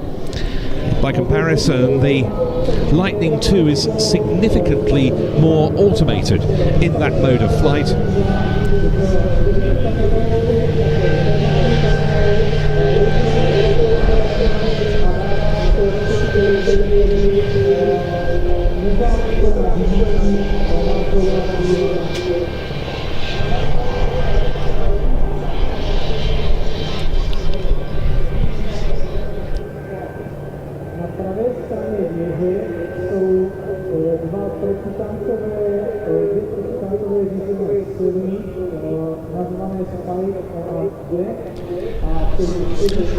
On the Harrier that we're shortly to see, the VSTOL system involves 4 thrust vectoring nozzles which can be orientated between 0 and 98 degrees. They're controlled manually by the pilot, who has a separate lever for the nozzles next to the main throttle. And those nozzles are augmented by hot air driven controls on the aircraft's nose, tail and wingtips for better control at low air speeds. It was quite a challenge for the early exponents of the Harrier when it first appeared in RAF service at the end of the 1960s. Well, now great experience has of course been built up on the type. And the Harrier 2 model, as we're going to see exemplified by the AV-8B, a joint venture between McDonnell Douglas and what was then British Aerospace, an extremely different beast to those first generation RAF Harriers which were brought into service by No. 1 Squadron during 1969. How far things have come.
Czech Air Force Let L410FG, which has been conducting overhead photographic runs, landing on, and that should leave the way clear for the Italian Navy Harrier.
So now the distinctive whine of the Pegasus apparent here at Ostrava as we get ready for one of the highlights of the day, and this will be talked through by a commentator from the Italian Navy. The aircraft currently backtracking the runway.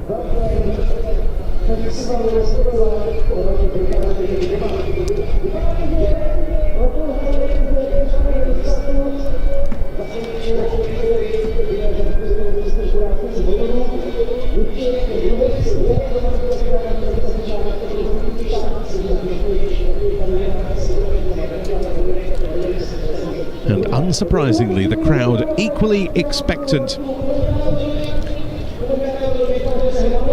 at the sight about to unfold in front of us, the Italian Navy AV-8B. Italian Navy Letoon Harrier. So, ladies and gentlemen, Mr. Nabot, you can tell more.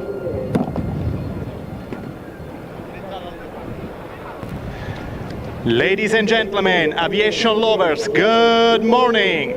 I'm Lieutenant Nicolo Parco, call sign Nabot, AV-8B pilot. On behalf of the Italian Navy and its naval aviation, I welcome you to the iconic AV-8B Harrier demo. Our unit's name is Group I, which literally means Embarked Fighter Squadron. Pilot presenting the AV-8B Harrier is Commander Fabio Buganet, call sign Booger. He's been a Harrier pilot for over 25 years and has flown almost 3,000 hours on the AV-8B.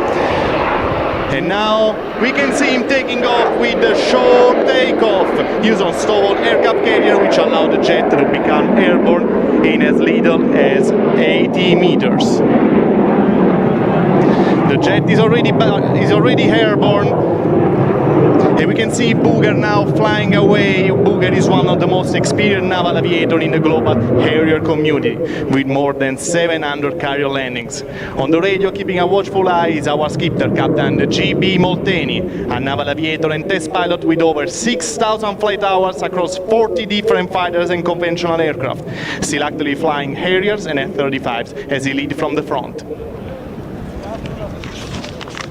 Here is Booger at 280 knots, closing the circle, and now he's going up for the half Cubanate using all the energy of that Pegasus engine.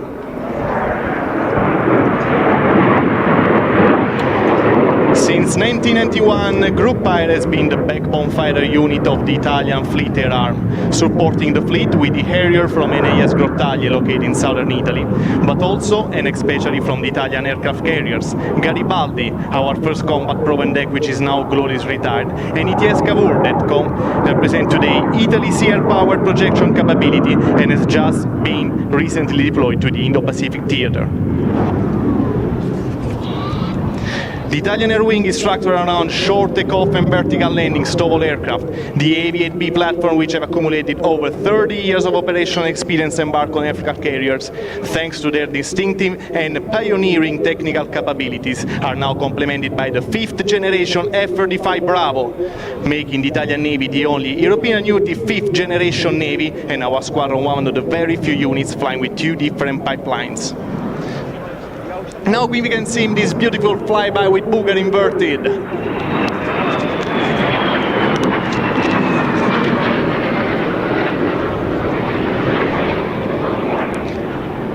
And exiting to the right, a daring maneuver will lead booger back on the 2-circle fight. We need speed, G's, and definitely the nozzles. The squadron emblem is the wolf, representing the strength and the unity of the pack.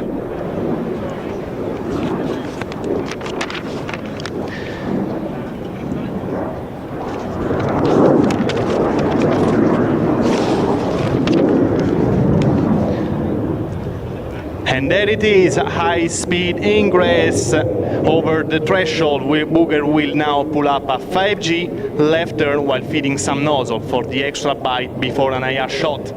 Just for fun, not for real of course. And then we'll follow by a barrel roll to come back pointing at us.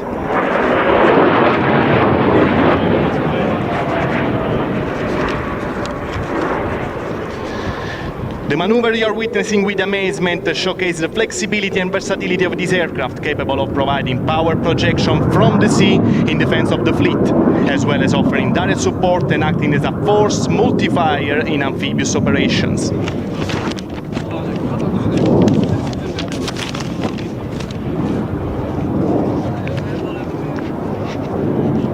And here it comes back again, pointing at us. They will lead booger into a steep climb straight into the vertical just over our head. No exhaust cone to admire, but the phenomenal 4 Harrier nozzles.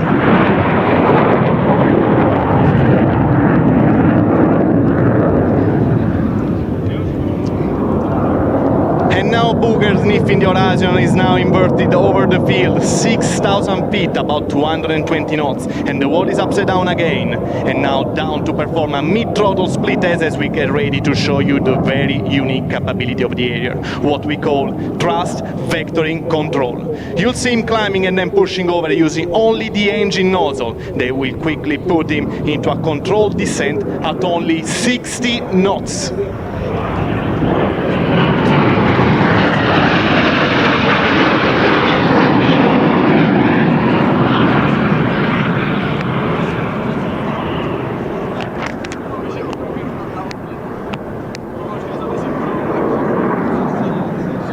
Here we go, stopping in the air.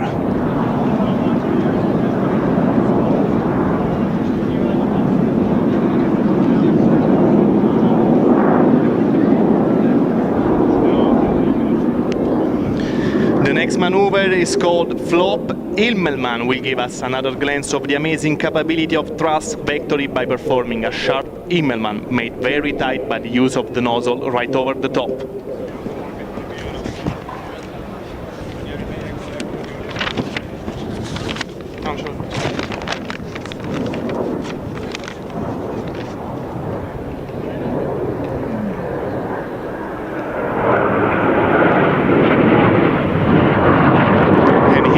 The nozzles.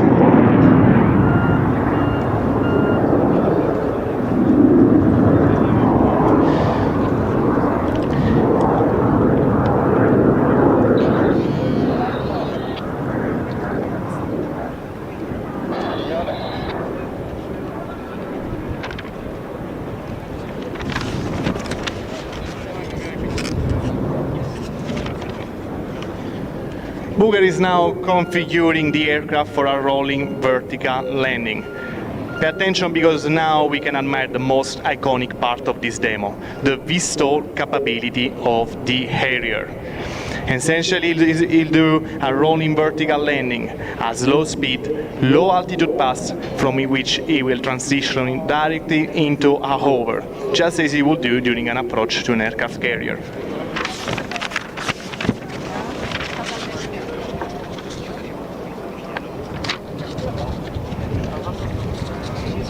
Sixty knots gliding to the landing spot, very precise, very in control, much easier here since there is no rolling deck. Imagine at night in the black hole over the sea with a little yellow meatball light, which is the only thing you can see of a rolling aircraft carrier in the night.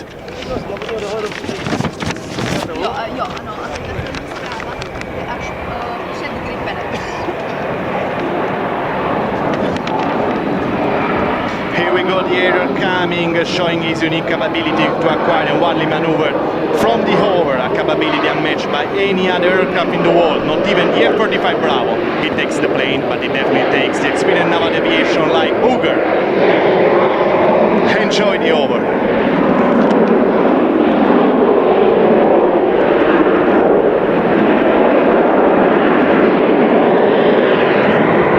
And he's stable now at 0 knot. And now he's coming backward.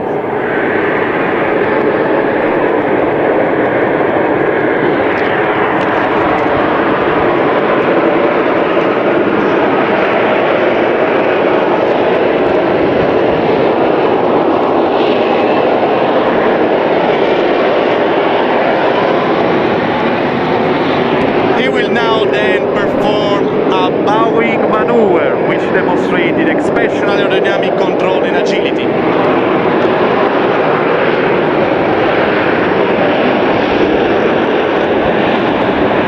Here is the bow. Say hi to Booger.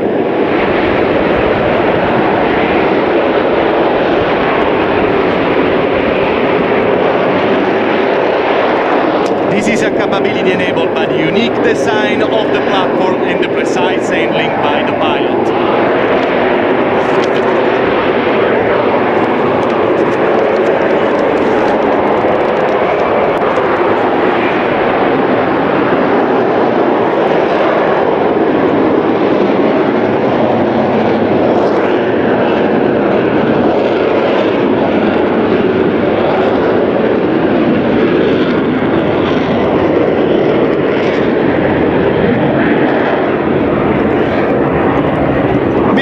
In this demo, let's see if we can get Booger over the radio.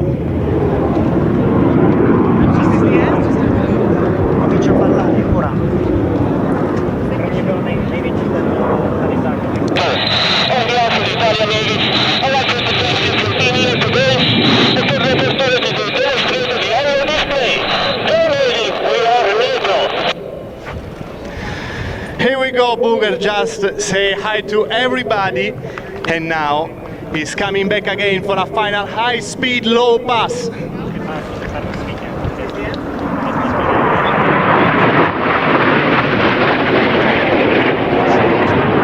Ladies and gentlemen, we are the Italian Navy. The Italian Naval Aviation thank you for being here today and for your warm appreciation to this very salt demonstration. Enjoy the rest of the show. Thank you very much. Děkujeme, ladies and gentlemen. Nicolo Parco, Cold Boat, Italian Navy. Viděli jsme stroj italských vzdušných sil Harrier. Poprvé v rámci Itálie jsme tento stroj mohli vidět právě tady na dnech NATO. Zítra nás ta ukázka čeká ještě jednou, takže děkujeme, thank you very much. A přátelé, nás už za pár okamžiků čeká další ukázka na zemi. Tentokrát to bude... Well, wasn't that a treat? And it's been quite a while since we've seen a Harrier display in Europe incorporating vertical aerobatics as well as the horizontal and of course the V-stall manoeuvres that are such a trademark still of this outstanding aeroplane, the Italian Navy AV-8B Harrier 2+.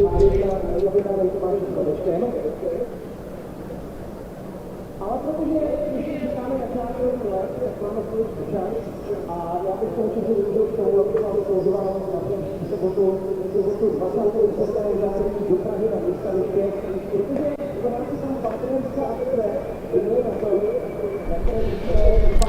now, though, the forces are massing for our next set piece of the afternoon. And it's a really interesting one, incorporating as it does the two newest helicopter types in service with the Czech Air Force.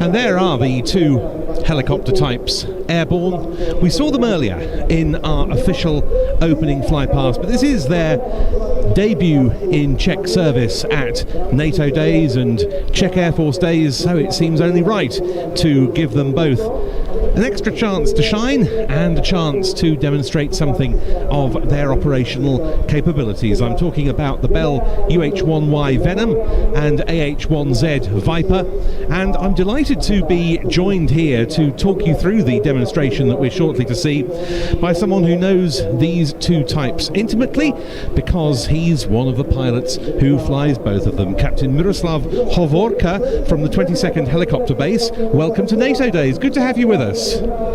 Well, I'm saying hi to all of you and thank you for having me here. I'm also very grateful to present you our beautiful new helicopters which entered to service like 2 years ago.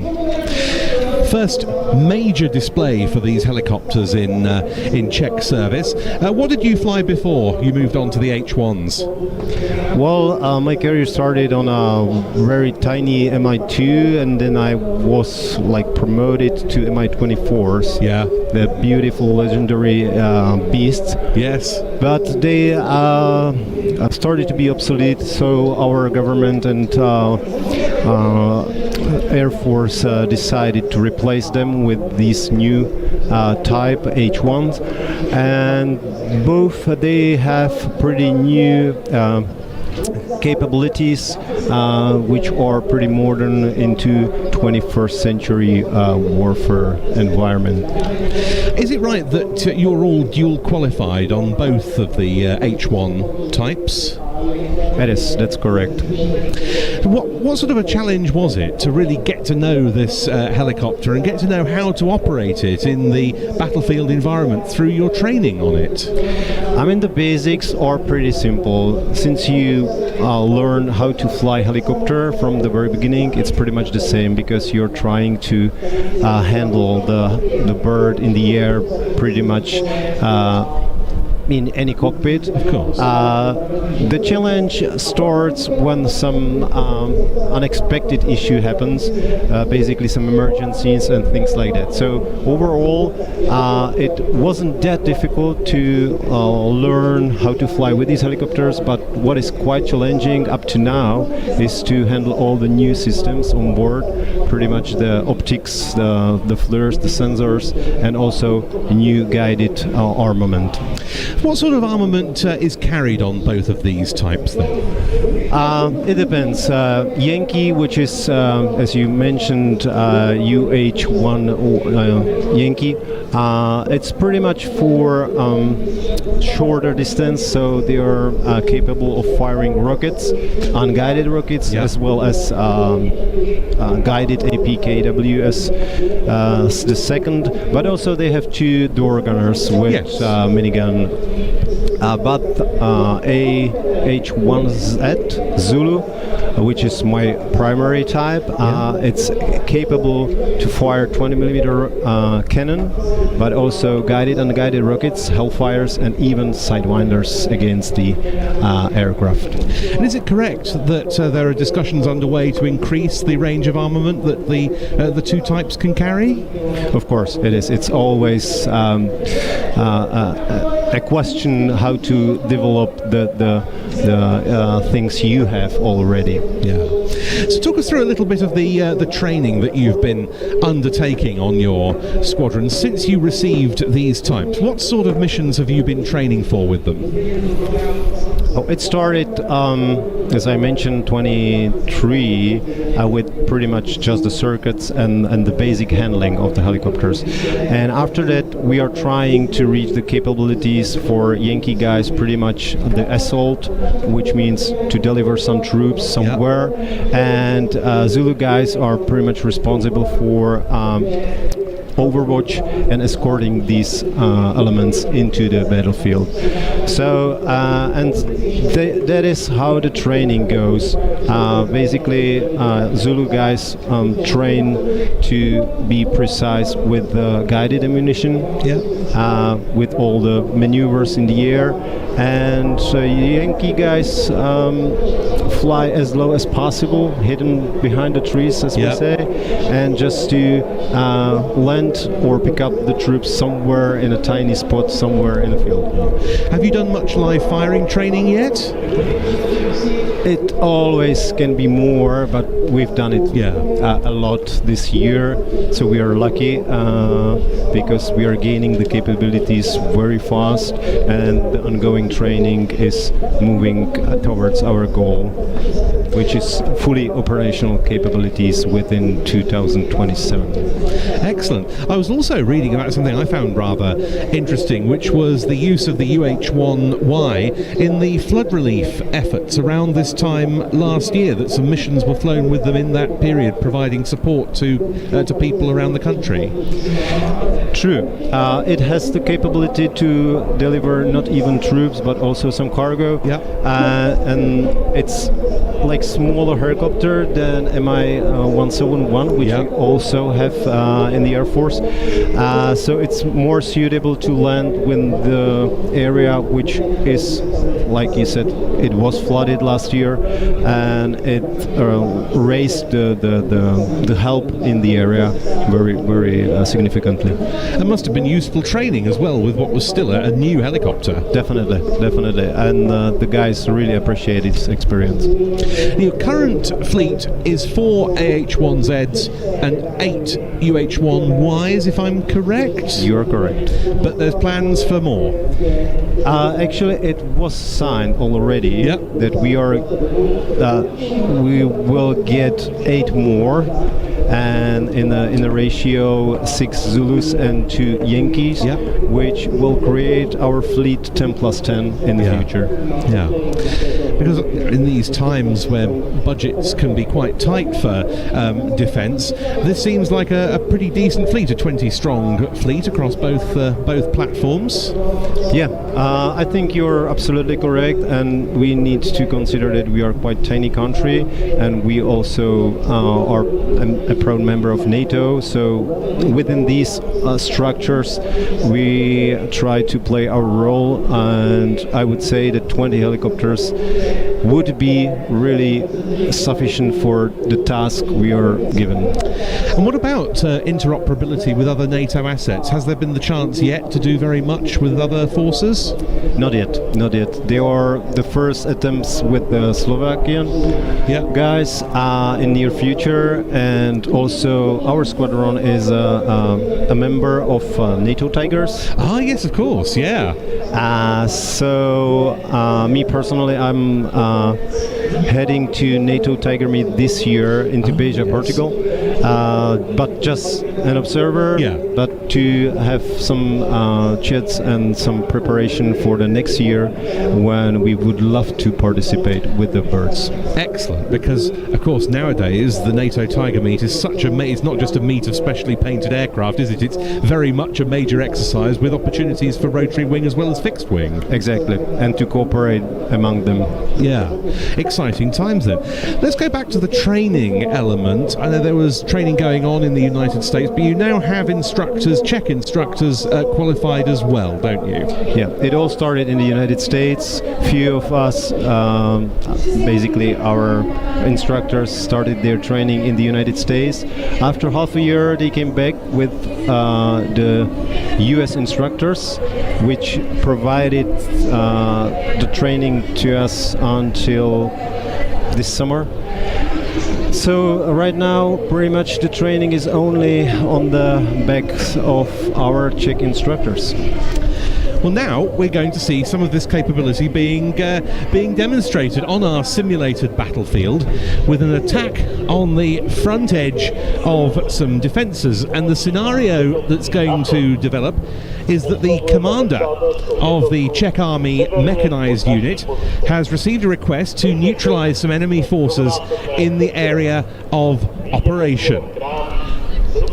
And first of all, they're sending a reconnaissance vehicle with information warfare specialists on board, which is seeking out the enemy and will then transmit covert audio messages to try and convince the enemy to surrender without a fight.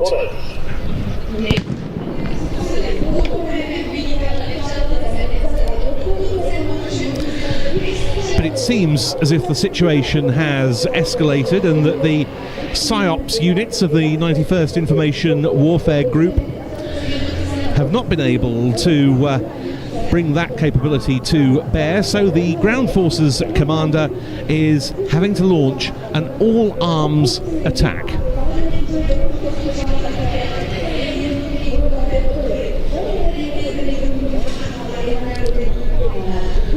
And so we're now seeing a low-level approach by the two helicopters.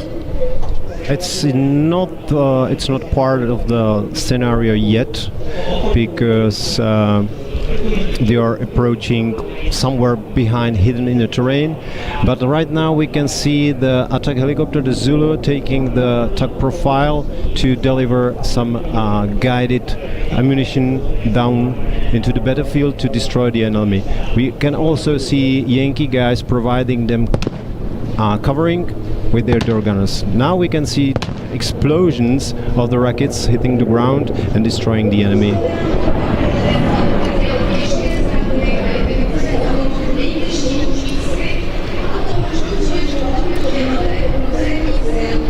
But in spite of that, there's still a threat in the area from the enemy ground forces. And so the ground commander has called in a platoon of heavy brigade combat forces, and they're deploying into an assault formation.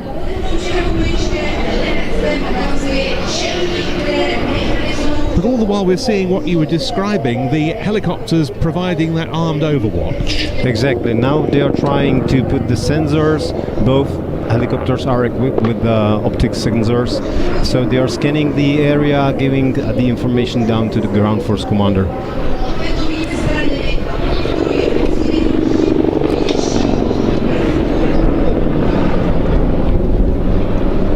The tank forces then entering the battlefield.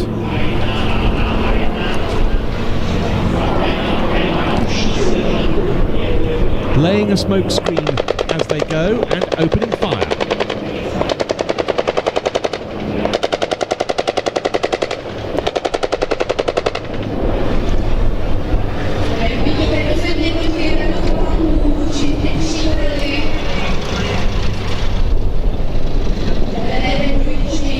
The enemy still dug into their positions, those who have survived the initial attacks, including by the Hellfire missiles from the AH-1Z.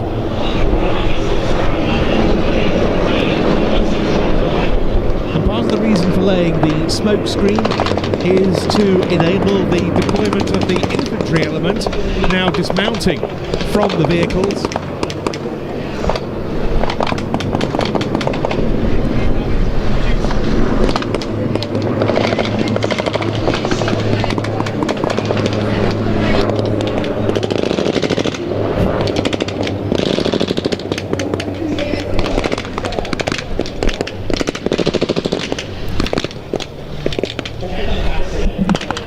And you can see them moving forward towards the enemy positions.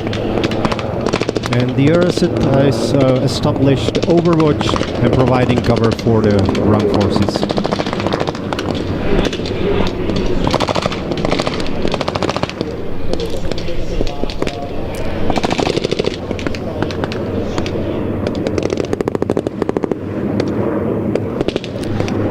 The ground troops moving into the sort of range where they'll be able to deploy grenades against the enemy.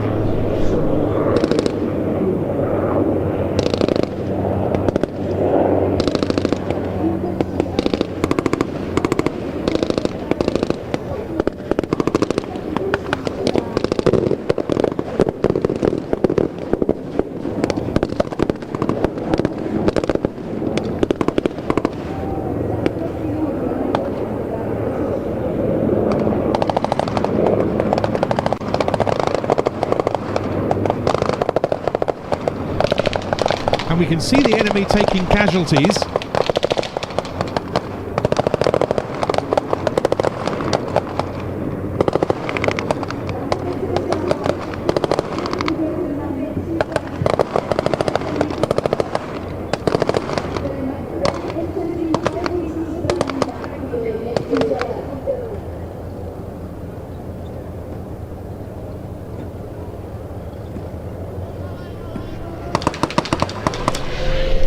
It appears as if one of the Czech soldiers has himself been injured during the attack, and so the infantry element commander is now sending in a first aid specialist, a combat lifesaver as they're known, to treat the wounded man. And you can see members of the rest of the unit securing the surrounding perimeter and searching out any additional threats that might exist.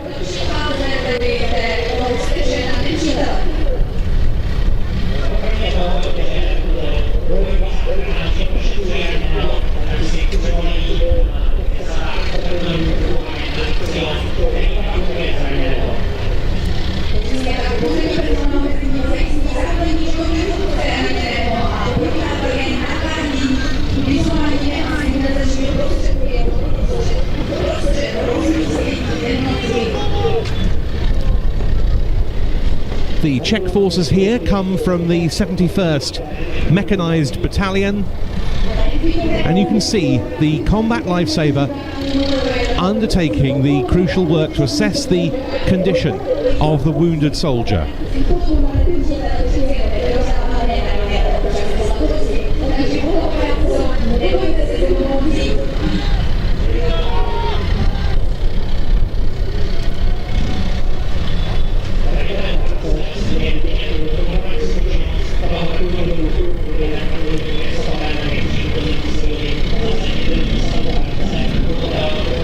There they are tending to him, but it turns out he's unfortunately suffered serious injuries during the attack. And so now the unit commander has called for air evacuation, and it'll soon be on its way in the form of the UH-1Y. Do you, with the Yankees, carry specialised equipment for the medical evacuation role? Only if we are assigned to this task prior, so we are able to carry, but basically in these scenarios we wouldn't have anything on board. Yeah. It's pretty much the personal equipment of each soldier, and also all the things that combat lifesaver has with him. And so they then be taking the casualty on to a field hospital, elsewhere, where they could receive the full treatment. That is why it's called Kasavak, casualty evacuation. Of course. Now we can see both H-1s coming towards the battlefield. The Yankee will land as close as possible to the casualty, and the Zulu guy will establish overwatch and potential cover for any other possible contact with the enemy. What sort of sensors on board the Zulu would be being used here to detect any threats around the perimeter of the battlefield? Pretty much there is also equipped like radar warning system, so any guided thing, any potential laser or radar could be detected, but primarily they will use their optics on board. So there is one guy who is handling the helicopter, and the second pilot will slew the sensor on the battlefield and provide the scan of the area.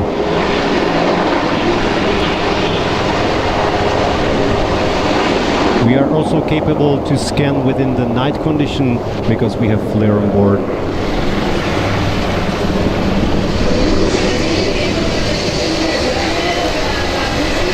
So now there are from the other side of the helicopter there is crew chief who is guiding the guys with the casualty and allow them to load the injured one on board.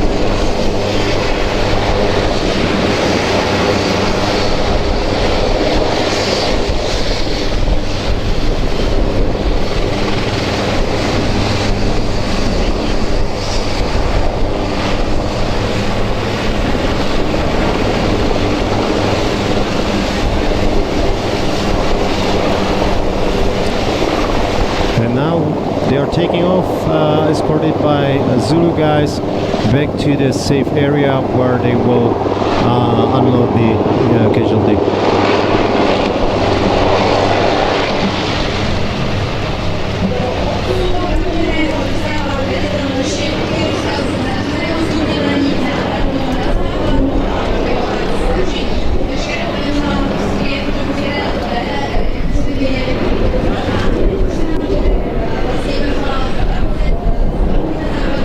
The Yankee and the Zulu, the latest variants of two venerable designs, but really completely new helicopters. The UH-1Y, of course, the latest development of the twin Huey line from Bell, itself derived from the UH-1 Iroquois of Vietnam War fame, and the AH-1Z, the Zulu, is derived from the AH-1 Cobra, initially known as the Huey Cobra family.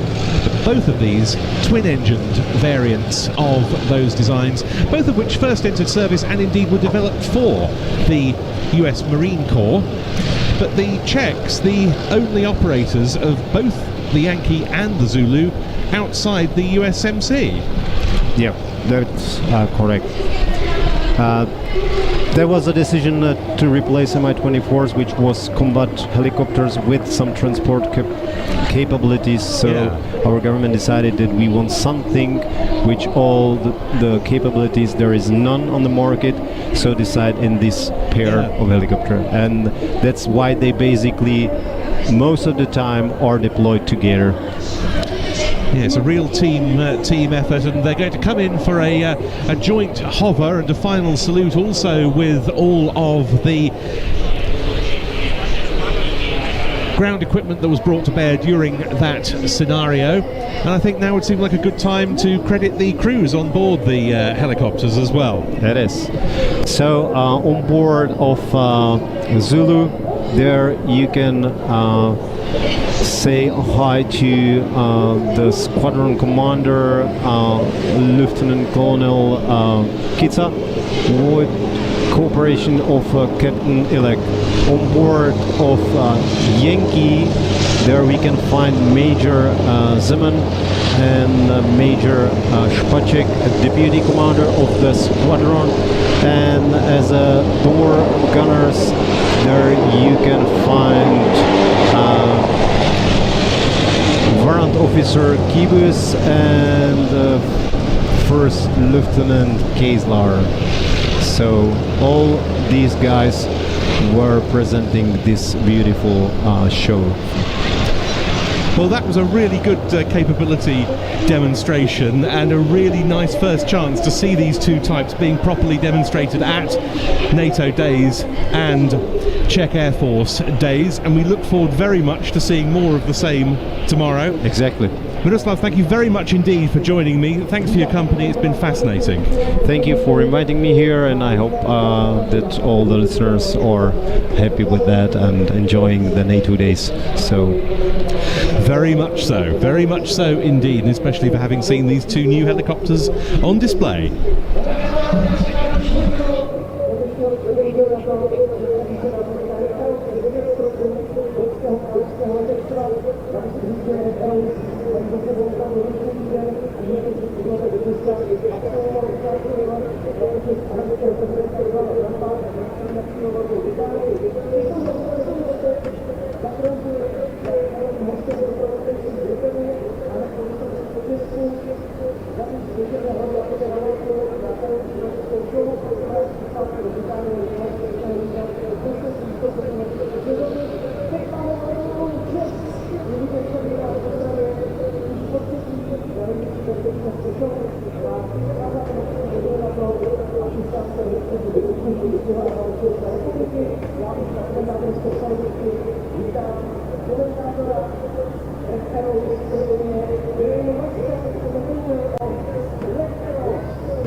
And I am Squadron Leader Grey Muscat, Red 10, the team supervisor with the Royal Air Force aerobatic team. It's the Red Arrows.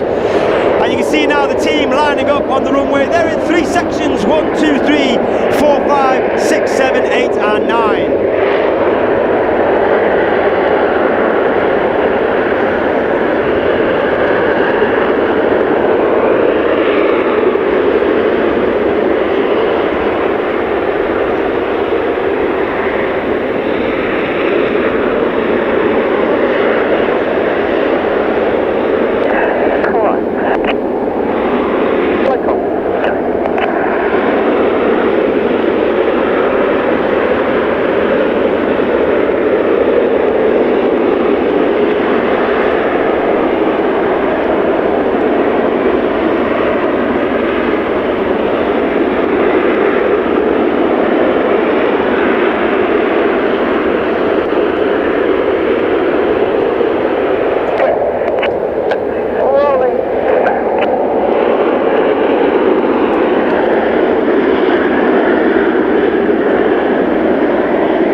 Get airborne at approximately 150 kilometers an hour, followed by 4 and 5, and then 6, 7, 8 and 9. 4 and 5 will join up with Reds 1, 2 and 3, followed by 6, 7, 8 and 9. They will form up and they will do their pre-show checks. It'll take them approximately 5 minutes to get themselves ready before they come back to the show. It's an absolute honour and a pleasure for the Red Arrows to be here back at NATO Days. It's been over 10 years since we've displayed here at Ostrava, and as I said, it's an honour and a pleasure. My job is to give you some more information about the Royal Air Force, about the team. I'll give you all the names of the manoeuvres that we are going to fly, but most importantly, I will put your eyes into the correct piece of sky so you do not miss a single second of the action.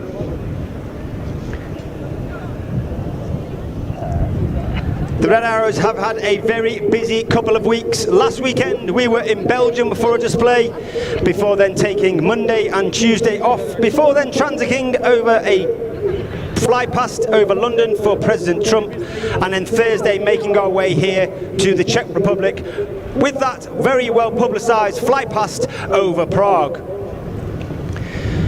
We are here this weekend, and then on Tuesday we make our way down to Malta for our display in Malta next weekend, before one more display in the UK on the 4th of October, and that is our season for 2025 complete. And we will have completed 65 displays and numerous flypasts all across the UK and Europe.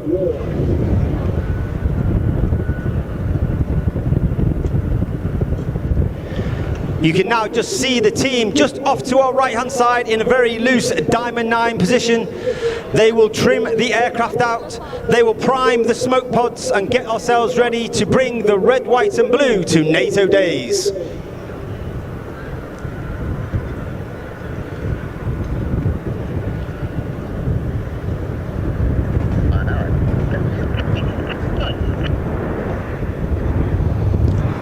One of the jobs of the Red Arrows is to represent the UK, Great Britain and Northern Ireland, of course the Royal Air Force, who is as busy today as we always have been on operations, working alongside our NATO allied partners, whether that be on operations on the ground or in the air, either across the Middle East or the Eastern European Air Policing Patrol in the face of the aggressive Russia.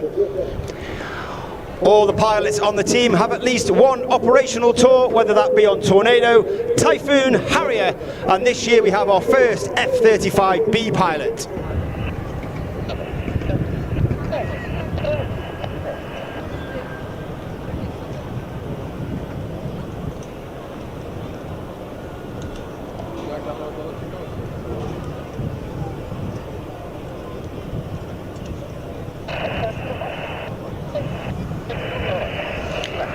In addition to the air display, the Red Arrows, we often visit schools, colleges, universities, as we are all ambassadors in science, technology, engineering and maths.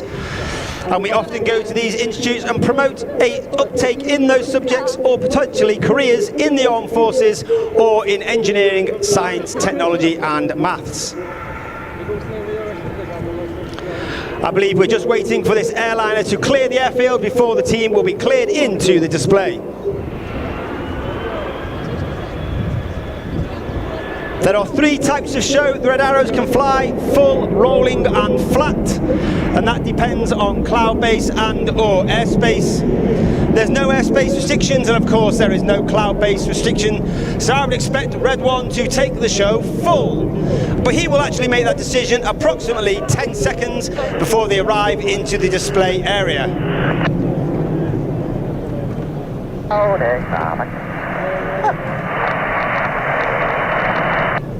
When we arrive, we'll be in a large V formation, all the even numbers on the right hand side, that's 2, 4, 6 and 8, and the odd numbers on the left, 3, 5, 7 and 9. And we arrive at approximately 600 kilometers an hour, and of course we will be trailing our famous red, white and blue smoke.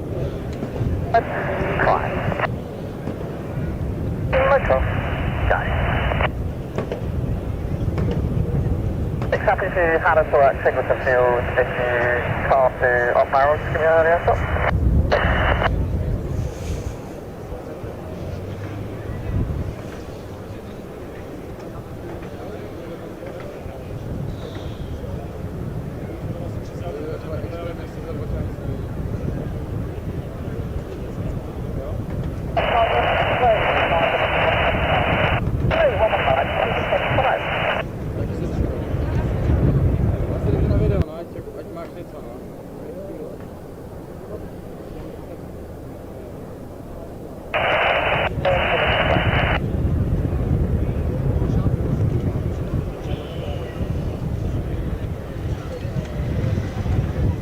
We've had the order to clear to display, so I'm expecting the team to arrive in only a couple of minutes' time. They've done all their pre-show checks, they've got the smoke ready once again to bring that red, white and blue to NATO Days.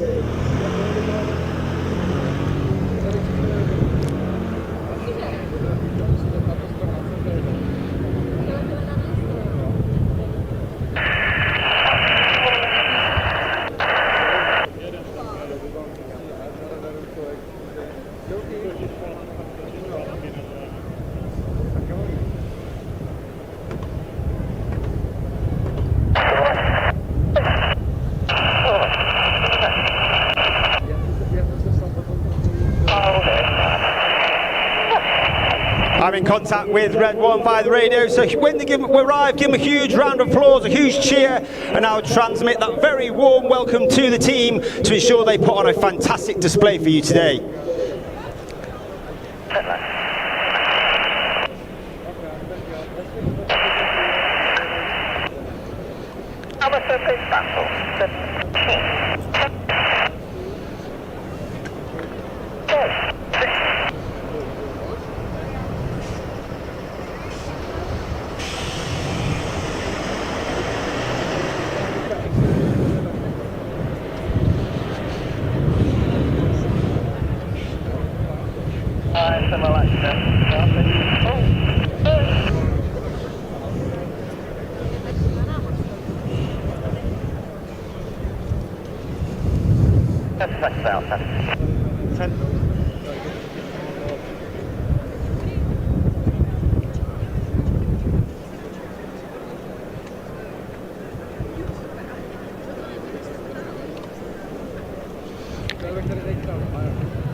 Ladies and gentlemen, boys and girls, get your cameras ready. Please put your hands together for the 2025 Royal Air Force Aerobatic team. It's the Red Arrows!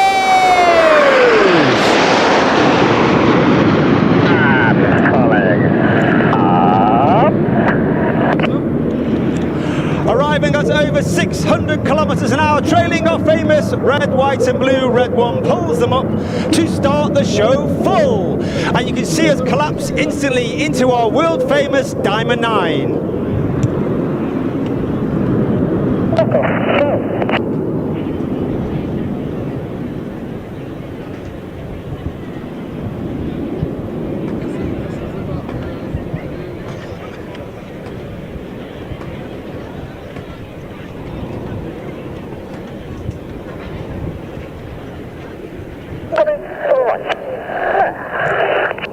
Bringing them to the right is Red 1 Squadron Leader John Bond. He is second year as team leader. He's a former Typhoon pilot. He was an instructor on the Tucano, where he was the Tucano display pilot in 2012. Reds 8 and 9 now move left and right to form 9 Arrow.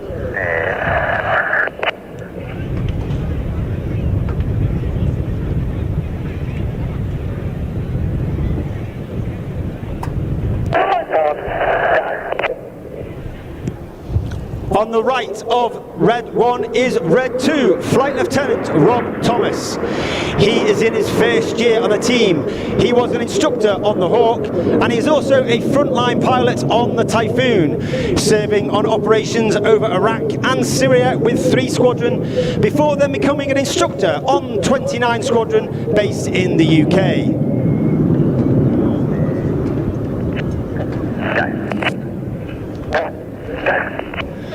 You'll now see the centre section move forwards. It's actually the wings of the formation moving rearwards to form the widest shape that we fly in 2025. In from the left, this is the Swan.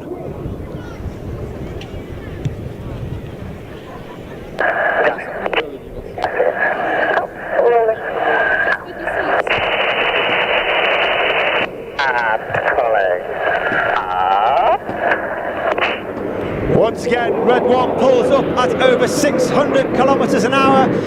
The expertise of the pilots maintaining formation. Now they change shape from Swan to Shuttle. Reaching a height of over 2,000 meters, the aircraft slow down to approximately 150 kilometers an hour before then accelerating back to 600 kilometers an hour and twisting them around to the left.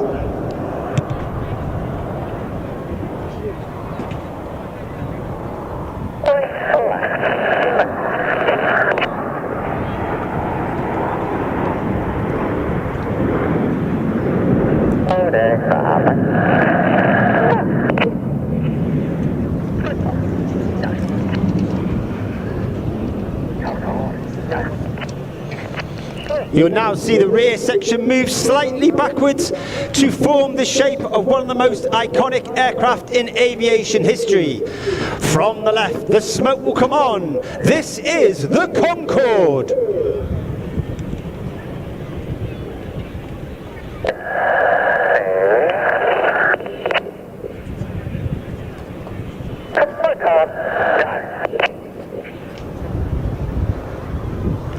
To the left of that centre stem is Red 3, Flight Lieutenant Andrew McEwen, known as Macca. Macca is in his first year on the team. He flew the AV-8B while on exchange with the United States Marine Corps, before then coming back to the UK, and he is our first pilot to have flown the F-35B on operational service. There are 11 Red Arrows pilots, Red 1 through to 9, displaying for you. Myself, Red 10, former Tornado pilot, former instructor on the Hawk. And we are commanded by Wing Commander Adam Collins, Red 11, former Tornado pilot. And he flew the F-111 while on exchange with the Royal Australian Air Force. The team have now changed shape to represent 20 years of the Royal Air Force Typhoon display team. From the right, this is Typhoon. At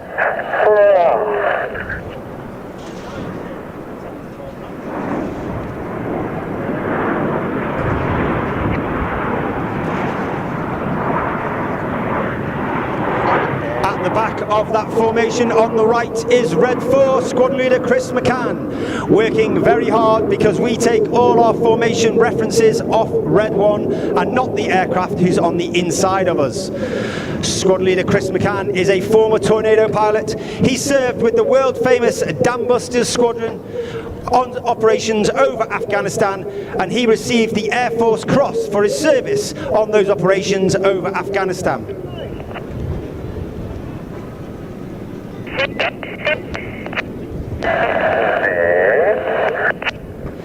The UK Royal Air Force has now a 21st century capability in space and cyber to represent space. In from the left, forming the shape of the spacecraft, this is Apollo.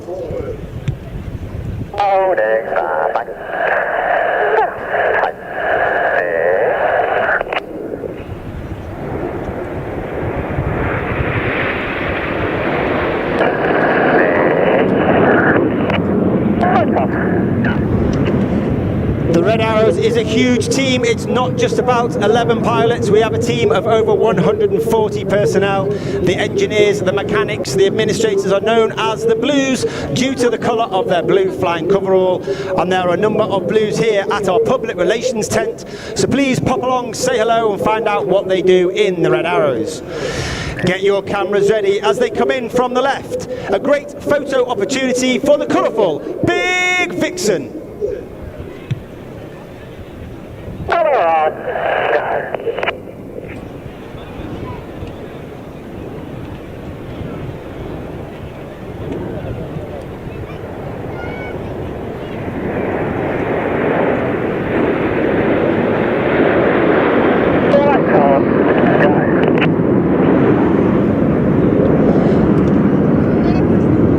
In that manoeuvre, we fly with air brakes, speed brakes out, and this means the pilots fly with higher throttle setting.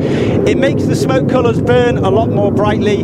It also disturbs the air outside the back of the aeroplane, and it makes that smoke a lot more full.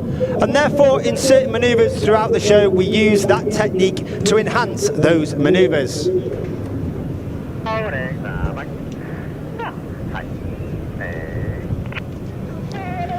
As Red 1 brings them around to the right, the team will change shape once again. In the United Kingdom, this is the most popular, if not the most popular manoeuvre the Red Arrows fly every year. Ladies and gentlemen, boys and girls, get your cameras ready. From the right-hand side, it's tornado time!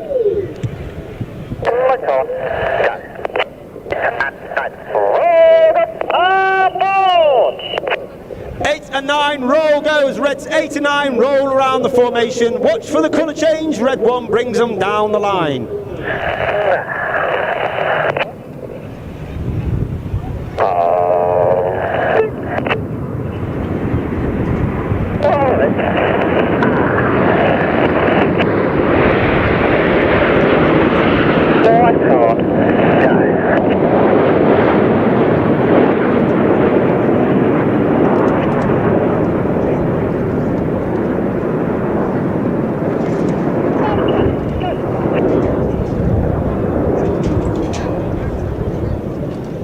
Red Reds 8 and 9 complete their roles. They join the rest of the formation to form, once again, our world-famous Diamond 9.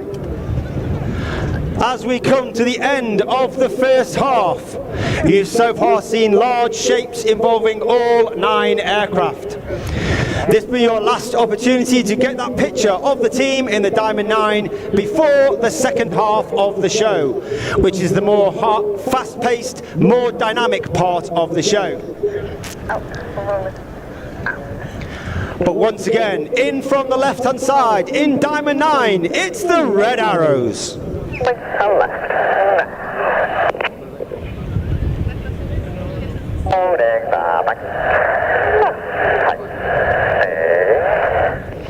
As we go into the second half, we start with the 5-4 split. In the second half, we operate in 2 distinct sections. To our left, Reds 1 through 5, known as Enid, named after Enid Blyton's famous 5.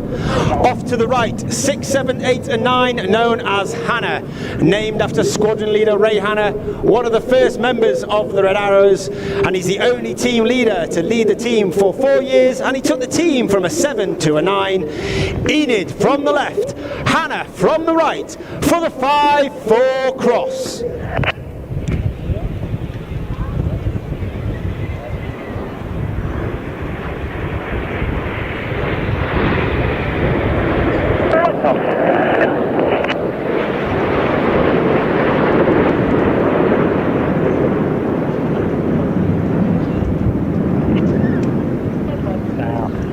Keep your eye on Enid to the right-hand side. Red 4 moves in behind Red 1. Red 5 sits in trail on the rest of Enid.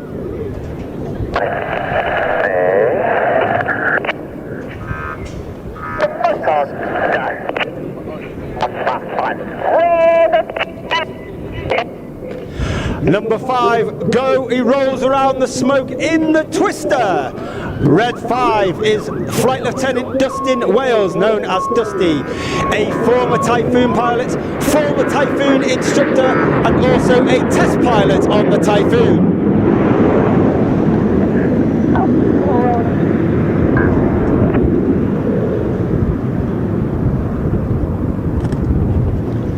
As Enid go to our right, look directly to your front. You are looking for the smoke trails of 6, 7, 8 and 9. Reds 8 and 9, red and blue, roll around the synchro pair. Get your cameras ready, it's the Hannah break.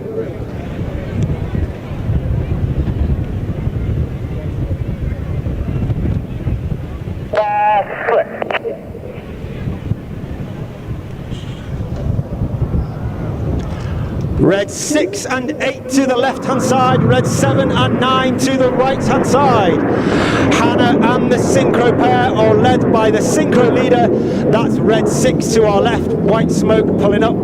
That's squadron leader Tom Hansford, a former Typhoon pilot, former qualified weapons instructor on the Typhoon. He served on operations over Iraq and Syria, and he is the recipient of a Distinguished Flying Cross for his service on operations over Iraq and Syria. Each pair will now dive down to the airfield at a height of only 50 meters above the airfield. They have a closing speed of over 1,200 kilometers per hour in the Hannah Pass.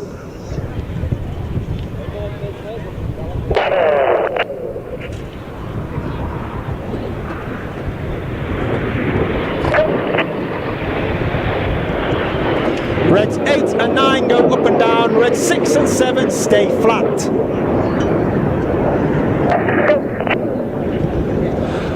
Pull, go, as Red 6 to our right, Red 7 to our left, pull up. They pull up to only 1,500 meters above the ground. They'll be inverted on the way back to complete the maneuver called Boomerang. To our left is Flight Lieutenant George Hobday, number 7, a former instructor on the Tucano and a former frontline Typhoon pilot serving on operations over Iraq and Syria.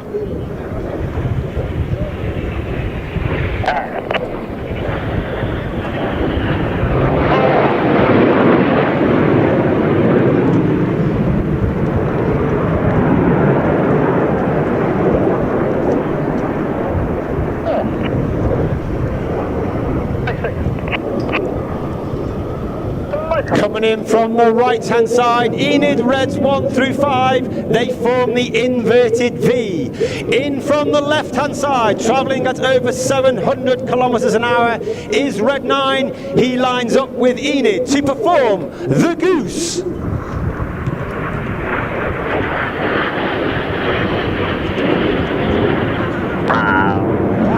Red 9 is Flight Lieutenant Ollie Suckling, third year on the team, former Tornado pilot, former instructor on the Hawk.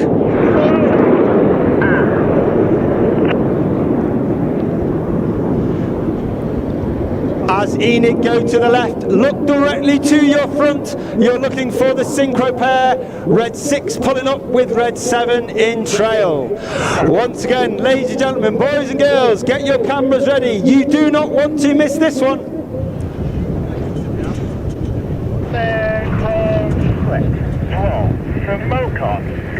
The smoke comes on for the world famous synchro Hot.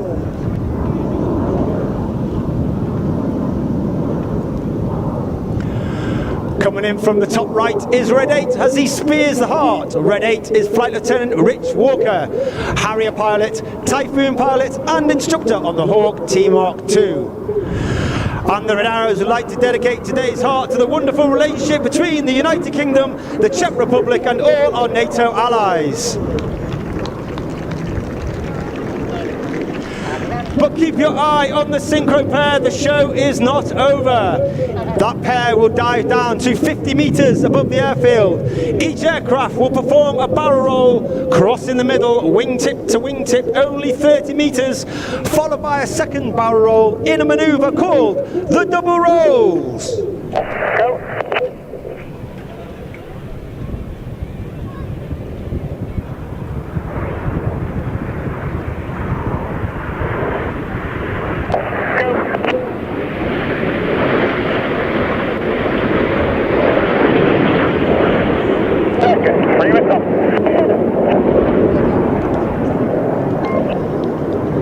As the synchro pair leave to our rear, look to your far left, just to the right hand side of the hangar.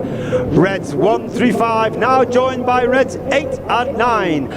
Another fantastic photo opportunity, so ladies and gentlemen, boys and girls, get your cameras ready.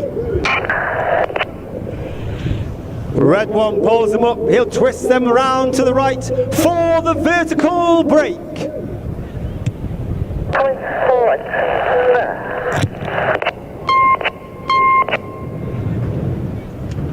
Holding back.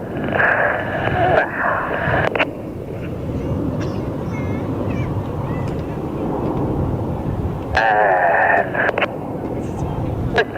right.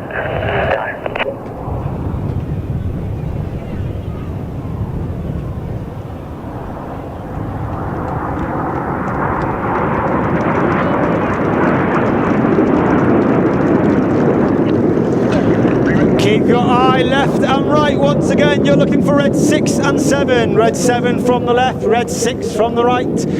Each aircraft will perform a roll, cross in the middle to start the manoeuvre called the circus.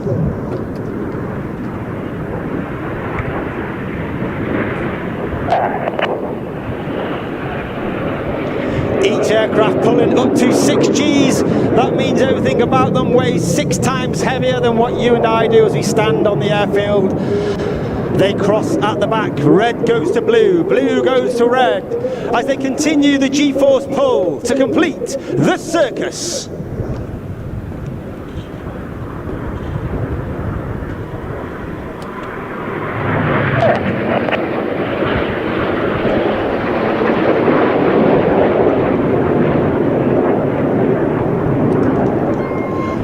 As the synchro pair leave to our rear, look to your front right 45.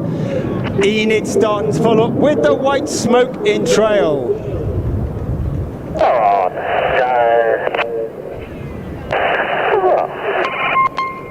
Red 1 performs a barrel roll in a sky, leaving a snake-like smoke trail in the sky in a manoeuvre called the Serpent. And you can see our famous red, white and blue. That smoke is capable, due to the smoke pod under the belly of the aeroplane, that smoke pod can produce 5 minutes of white smoke, 1 minute of red smoke and 1 minute of blue smoke.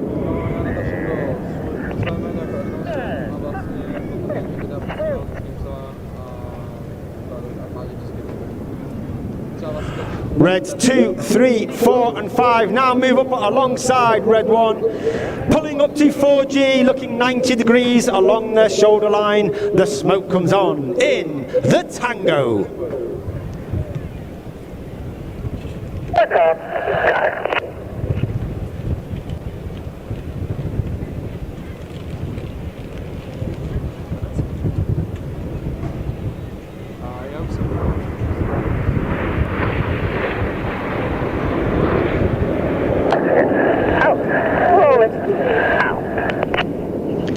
Keep looking to your left, keep looking to your right. You're looking for red 6 and 9 from the left, 7 and 8 from the right. 6 and 9 roll inverted for the first of our new manoeuvres for 2025. This is Chainsaw.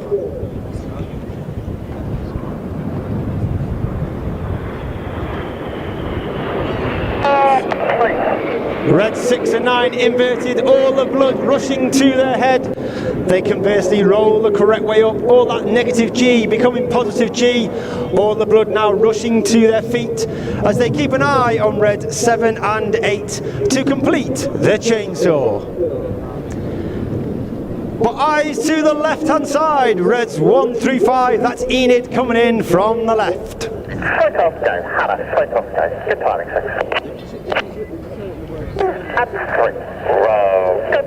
2, 3, roll go as reds 2 and 3 roll to the outside. Clear go as reds 4 and 5 roll to the outside in a manoeuvre called the rollbacks.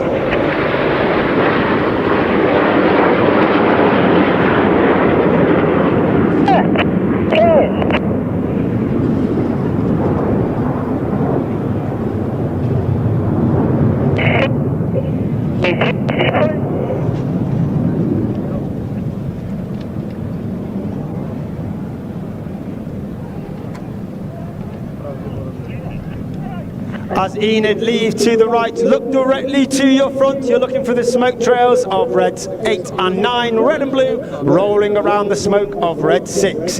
In the second of our new manoeuvres for 2025. Ladies and gentlemen, boys and girls, get your cameras ready. 6, 7, 8 and 9 in the Tempest.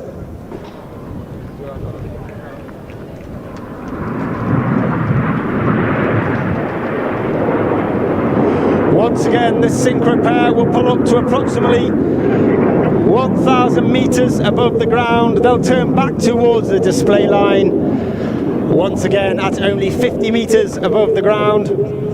Closing speed of over 1,200 kilometers an hour in a maneuver called the Crossbow.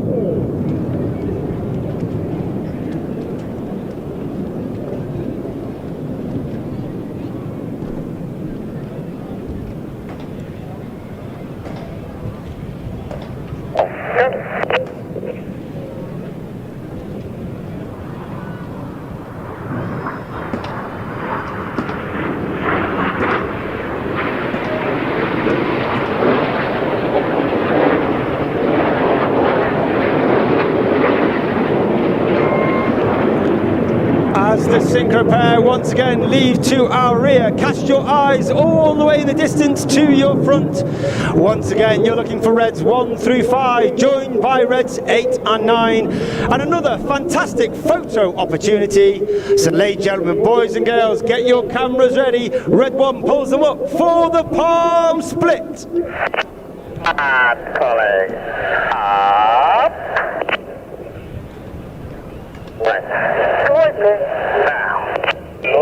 Because ladies and gentlemen, boys and girls, you've been watching the 2025 Royal Air Force Aerobatic Team. It's the Red Arrows!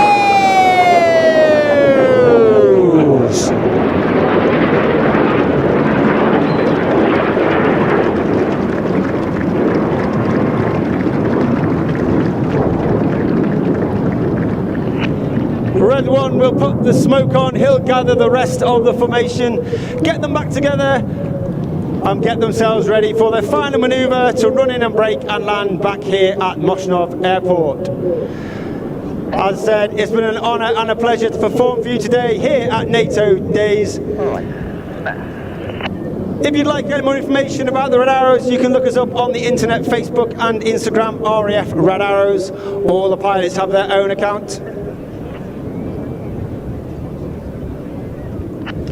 All the pilots have their own account on Instagram. If you find me, RAF Red 10, you'll be able to follow me and follow the rest of the pilots. If you have any videos or pictures, hashtag Red Arrows, we'll pick them up and share them across social media. As I said, the team will do their final run in and brake to land. They will pull up in a manoeuvre called the Spritz. They will pull up, form a diamond shape and then do a vertical brake with all the odd numbers, even numbers left and right to brake for their final land back here at the airport.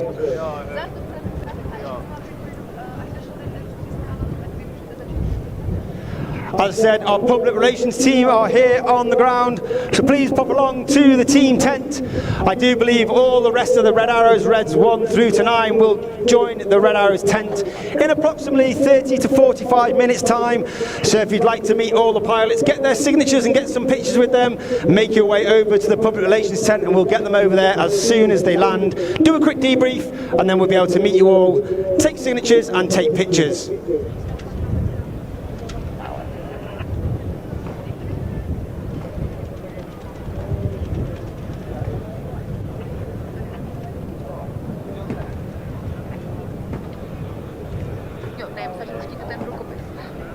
W3A Sokol. Jo, a stihnu.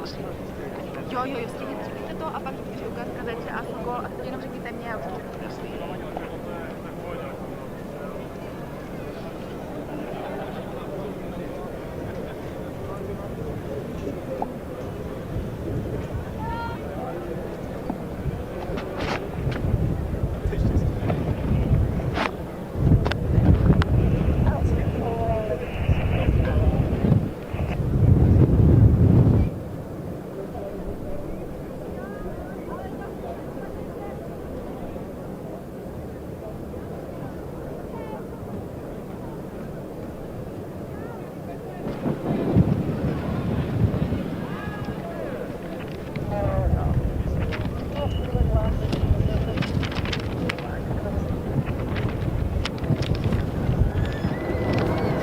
Ladies and gentlemen, boys and girls, once again, get your cameras ready, the smoke comes on for the Red Arrows Spritz break.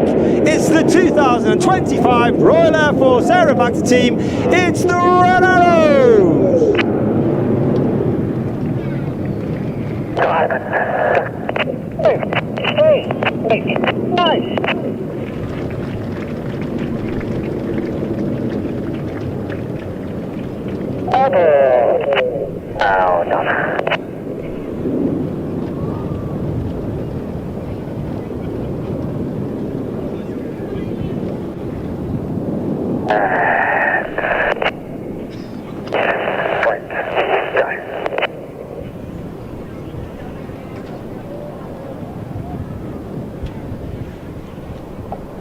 On behalf of the Royal Air Force and the Red Arrows, hope you have a wonderful day. Please take plenty of water. Have a fantastic day. Thank you very much. Goodbye.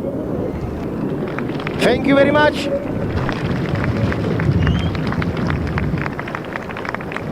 Mr. Graham Muscat. Squadron leader Graham Muscat there, coming to the end of his final season as Red 10, the ground supervisor and commentator for the Red Arrows. Always great to see them performing at an overseas air show, representing the RAF so well. And all the better for having gorgeous weather as we have here today at Ostrava. Also very appropriate, I think, to recall how suitable it is that the Red Arrows should have NATO Days here in the Czech Republic as one of their overseas commitments for this 2025 display season, given that it's a year in which we mark the 85th anniversary of the Battle of Britain and the very significant Czechoslovak contribution to RAF Fighter Command during the battle, during the summer of 1940. a zástupcem pozemní dynamický žugráře praporčí Zbyněk takovým bychom nemohli zprostovat tak velkou akci. Dámy a pánové, We've still got quite a lot to go, because once the Red Arrows have completed their recovery, we're going to be seeing the Czech Air Force once again with another rotary wing display and something of a fond farewell.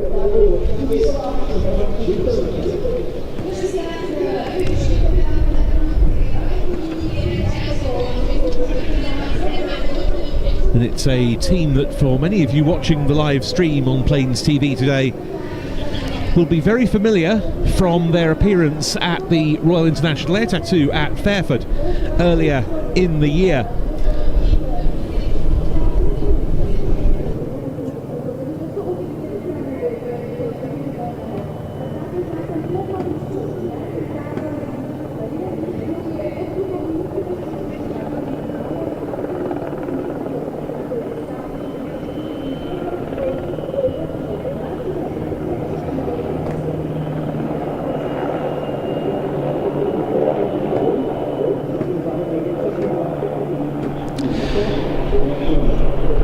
Because this display was the recipient of the Royal Air Force Charitable Trust Enterprises Trophy for the best flying demonstration by an overseas participant.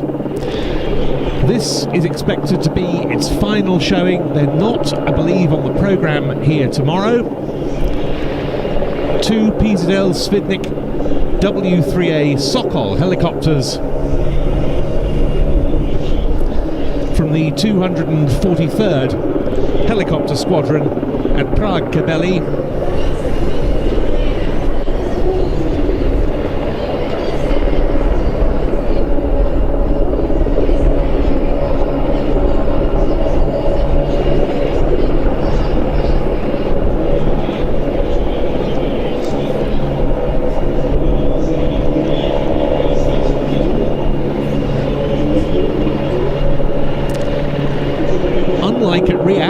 You can see that we've got them both in the red and white search and rescue livery.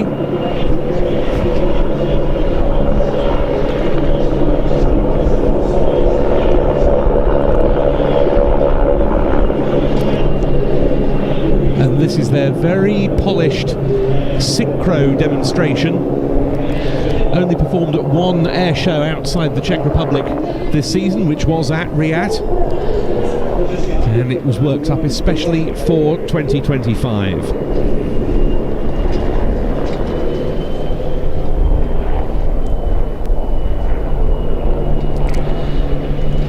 The team leader is Lieutenant Colonel Petr Shafazik. He's the commanding officer of the 243rd Helicopter Squadron.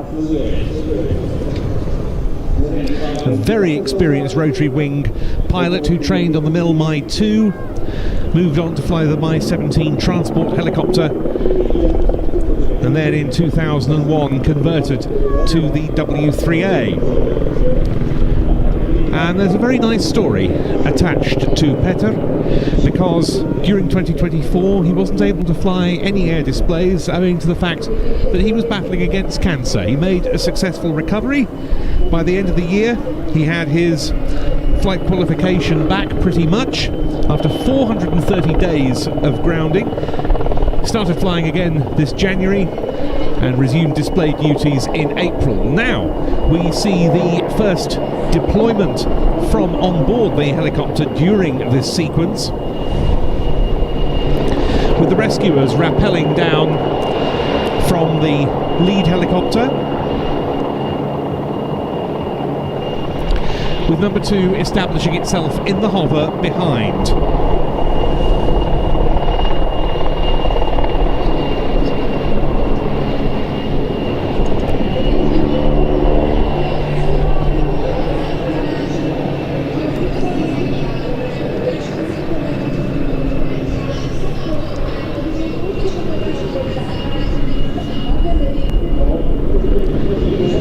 The pilot of the second aircraft is Major Antonin Petru, PhD. He's commanding officer of the 5th flight within the 243rd Helicopter Squadron.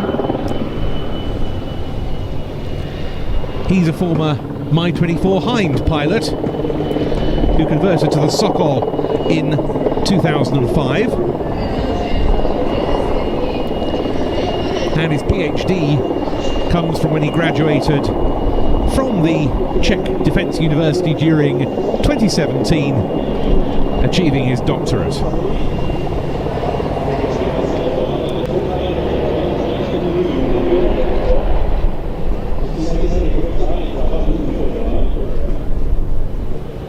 And there the rescuers have been picked up on a short line.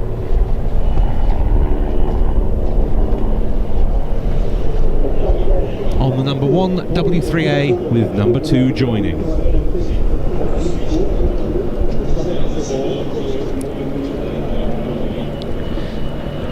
This is a Polish designed and built helicopter. PZL Svidnik was already building the MIL Mi-2 under license, and they decided to design and develop an all-Polish successor with sales in mind potentially across the whole of the Warsaw Pact, which was then still in existence, including to the USSR.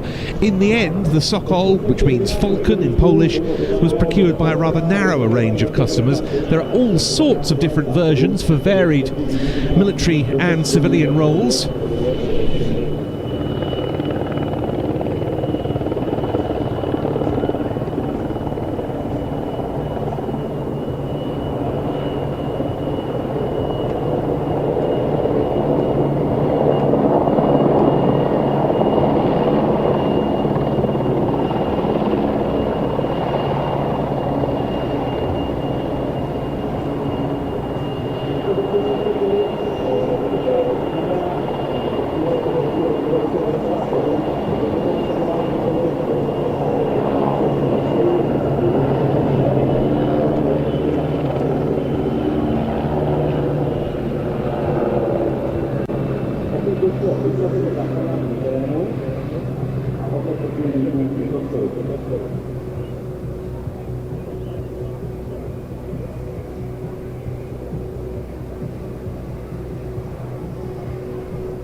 This is the dedicated military transport version, the W3A, which, as we see here, is also used as a rescue helicopter. There's also the armed W3W or W3WA version, which the Polish Army operates, and the Polish Navy has its own search and rescue version, the W3RM Anaconda. And Poland is the main user of the W3. It deployed Army examples to Iraq between 2003 and 8. It's also used them extensively for combat search and rescue in W3PL form, and it's got signals intelligence gathering and battlefield surveillance versions. Apart from Poland and the Czech Republic, other military customers for the Sokol have been Algeria, Myanmar and the Philippines, and it's been flown by forestry, police and fire services in several countries. There have been small numbers of civilian buyers too. Now, there's a very interesting story as to how the Czech Republic came to operate this helicopter. 10 MiG-29s were transferred from the Czech Republic to Poland, and the Sokol fleet came to the Czech Republic from Poland in part payment. Deliveries were completed in February 1997, and the last 10 in service are all with the 24th Helicopter Base, headquartered at Kebeli. It's estimated that in excess of 10,000 lives have been saved by the Czech W3s in the search and rescue and HEMS, helicopter emergency medical services roles, including operations after severe floods like the ones that hit this region last year. The HEMS configured W3s have got a doctor and nurse accompanying the 3 flight crew, and they're on 24 hours a day, 7 days a week, 365 days a year standby, holding 4-minute readiness by day, 10-minute readiness by night. And from a detachment base at Pilsen, the HEMS Sokol is able to respond to the likes of car accidents and life support requirements for children. In standard transport form, these helicopters can accommodate up to 12 passengers or take 2,200 kilos of cargo. They can carry an underslung Bambi bucket for firefighting, and that was much used last year to combat a major blaze in the so-called Bohemian Switzerland National Park in the north of the Czech Republic, close to the German border.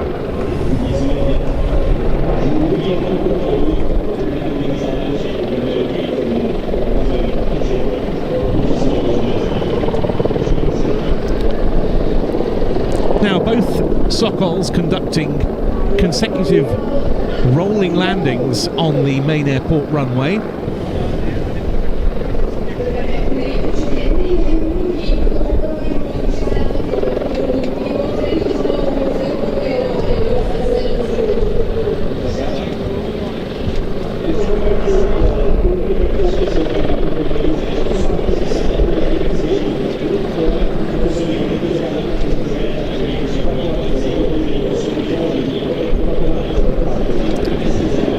They'll turn round and repeat from the other direction.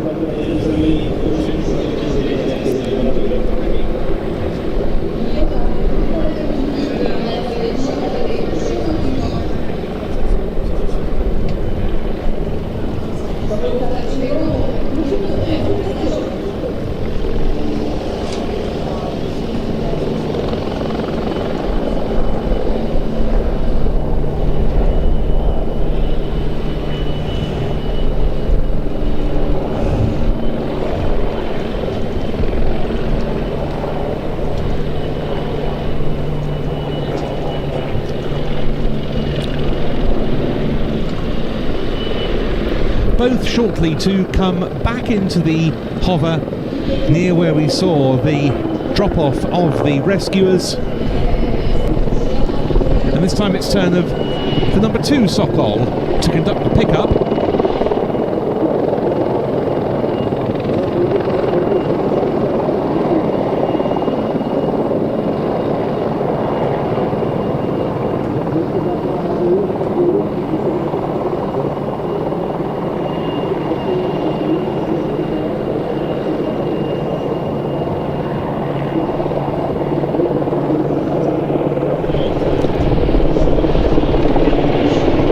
The two will conduct a spiral climb.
And out of this, both will undertake a descending spiral.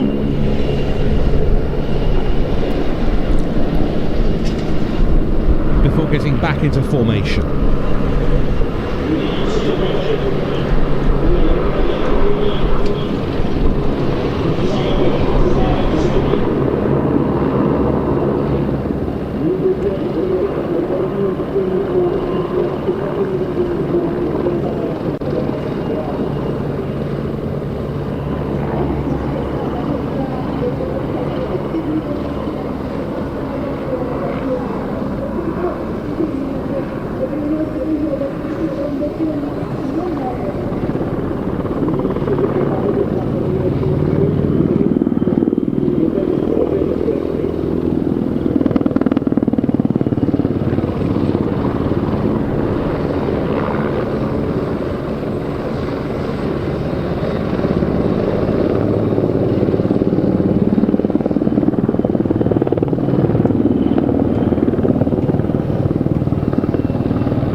this type in the Czech Air Force after the best part of 30 years soon to come to an end, and so this is expected to be the final performance at NATO Days and Czech Air Force Days by the W3 in Czech service, though it does continue in Poland.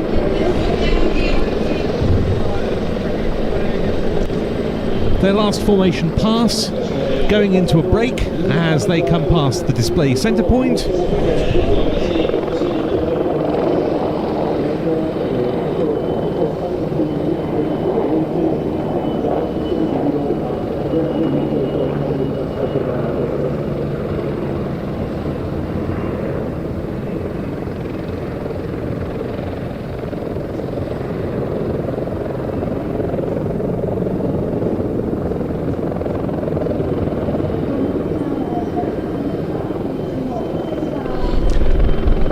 Returning to give one final bow after their last public performance, Lieutenant Colonel Petr Šafařík and Major Antonin Petru, PhD, both from the Czech Air Force's 243rd Helicopter Squadron at Kbely, on the much-loved PZL Svidnik W3A Sokol.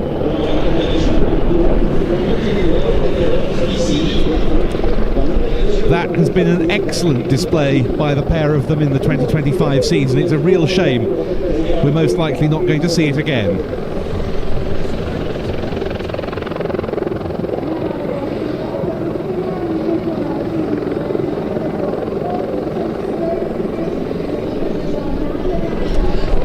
Another helicopter now running a bit closer to us is the Bell 412 of the Czech Police. We saw it earlier taking part in one of our ground and air set pieces.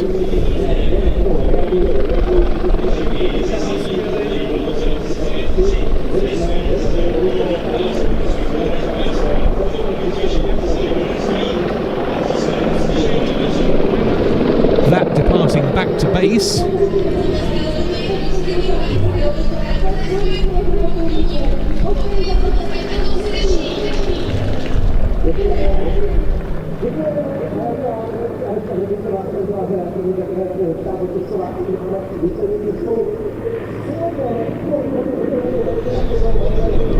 And we've also got the departure of an Airbus C295 twin turboprop transport, also from Kbely, which is going to be heading home. This was the aircraft we saw earlier on in the opening flypast.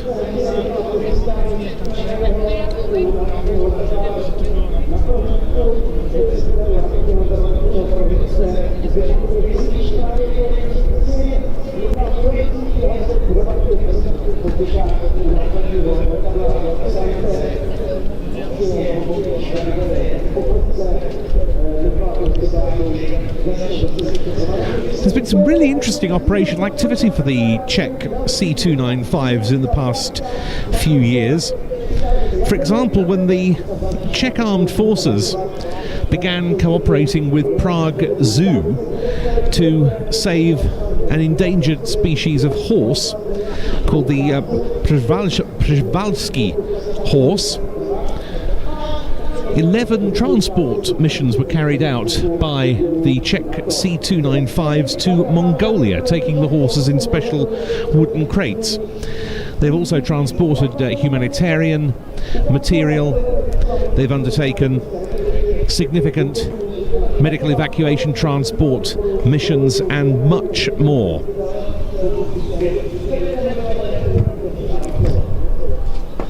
It'll be interesting to see what happens with the Czech Air Force transport fleet in future. The Embraer KC-390 that's here in the static part from the Portuguese Air Force might well represent one option to further enhance Czech airlift capability. There's the C295 on the far horizon, heading back to base for today.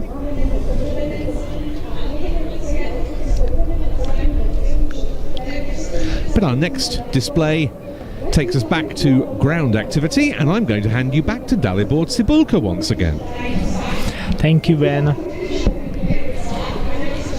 So, ladies and gentlemen, the following demonstration will concern the Customs Authority of the Czech Republic.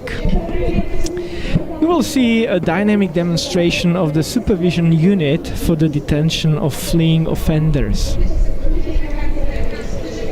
The Customs Authority is the smallest in terms of the number of people it employs, but it's a very effective corps, which last year contributed almost 178 billion crowns to the state budget. Their main task is to protect society, the environment and the financial interests of the state. It concerns collecting customs duties and value-added tax on imported goods, consumption and energy taxes. They prevent illegal, harmful and dangerous goods from entering the internal market, and therefore also to you, the citizens who are in the role of customers. In July, the Customs Authority was transformed, and since then they have established 6 new customs offices instead of the original 15, where they carry out their main competencies, which include customs and tax management, collection and enforcement of certain fees, and supervision of gambling. The effective performance of these activities is ensured in the field by the supervision departments, which carry out control activities, and the investigation section, which detects the commission of criminal activity in the entrusted areas. You will see dynamic demonstrations of both of these components of the Customs Authority during today.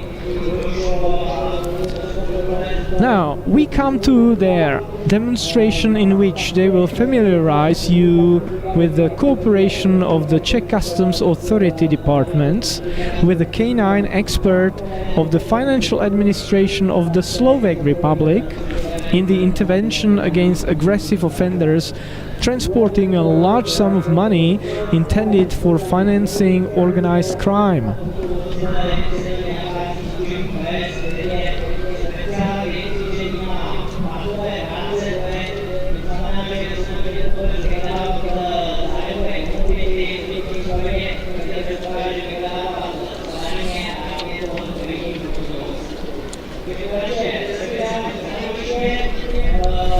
So in the first part, vehicles will arrive to create a checkpoint where a thorough inspection of vehicles and transported goods will be carried out.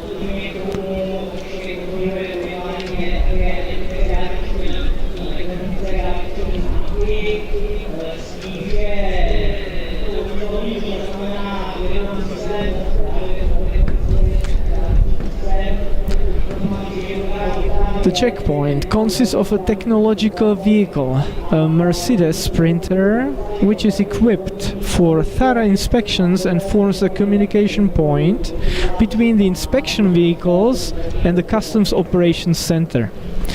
Another vehicle is a canine vehicle, in which there is a canine handler with a dog intended for searching for cash and weapons. Volkswagen Transporter T6 vehicle is also involved in the inspection activity, which is primarily intended for checking tolls and highway vignettes on toll roads. Customs officers identify the toll vehicle based on information from the electronic vignette system, and at the same time they obtain information that it has unpaid fines from previous years. It's moving along toll roads without a valid electronic vignette. The customs officers therefore decide to stop the vehicle dynamically, as you can see, and escort it to the checkpoint.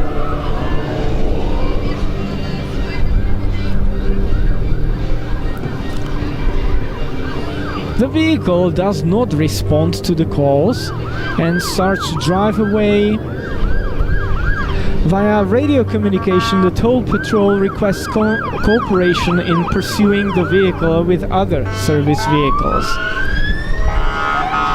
Based on the information received, 2 mobile surveillance patrols, Karok and Kodiak vehicles, take over the pursuit.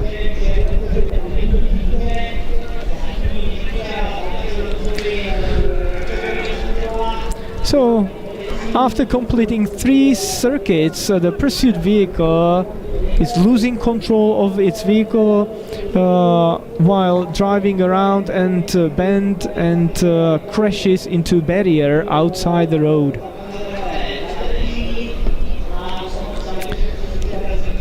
The driver of the vehicle is injured and remains wedged in the vehicle. The remaining 2 people are getting out of the vehicle. The perpetrator is communicating aggressively with the patrol from the back seat and is threatening her with a knife. The controlling patrol are using a taser against the perpetrator.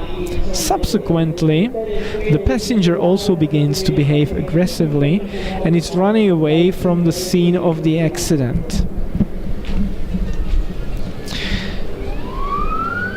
He's throwing suspicious objects along the way. To eliminate this offender, a service dog of the defense category is used after a legal call, and he is subsequently detained by a patrol member.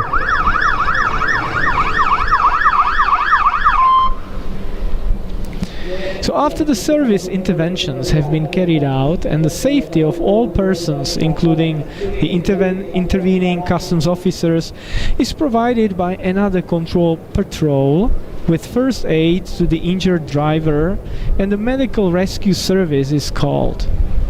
After providing emergency care to the injured offender, the medical vehicle is loading the injured person into the ambulance, and accompanied by the tow vehicle, they will leave for the medical facility.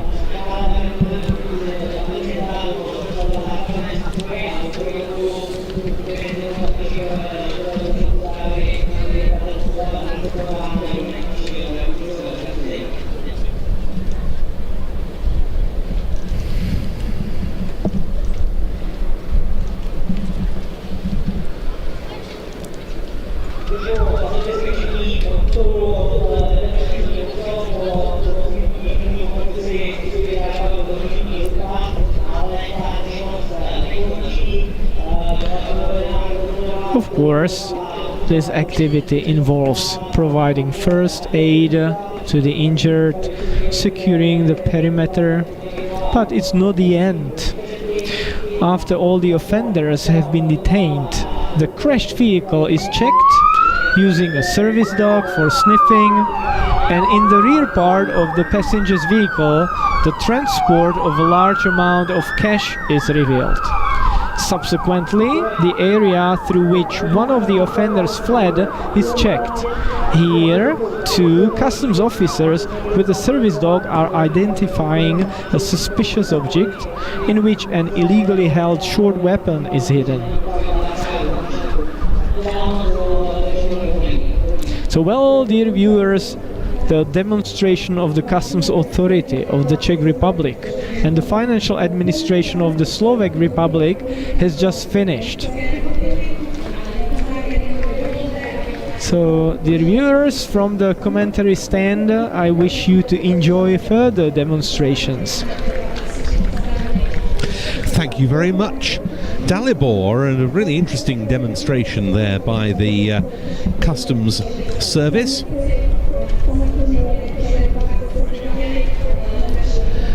And I believe you've got still one more display this afternoon with the Alien Police. Yes, I do, indeed. Thank you very much, Dalibor. We'll see you then. Yeah, bye.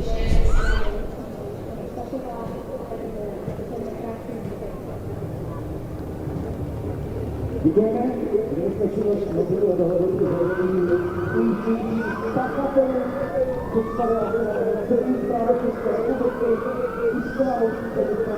republiky, Now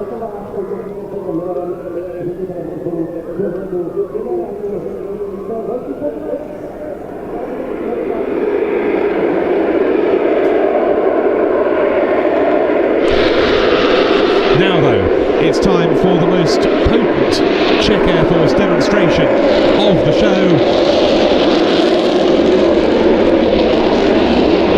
From the 211th Tactical Squadron at Čáslav, the Saab Jas-39C Gripen, in the hands of the new Czech Gripen display pilot for the 2025 season, making his NATO Days debut. It's Captain Jan Ratz. And this is a significant year for the Czech Gripen community because it's 20 years since the type entered Czech service. That was in April 2005. Just 3 months after the first Gripens arrived at their base at Čáslav, they took over quick reaction alert air defence duties from the Czech Air Force's Mikoyan MiG-21s.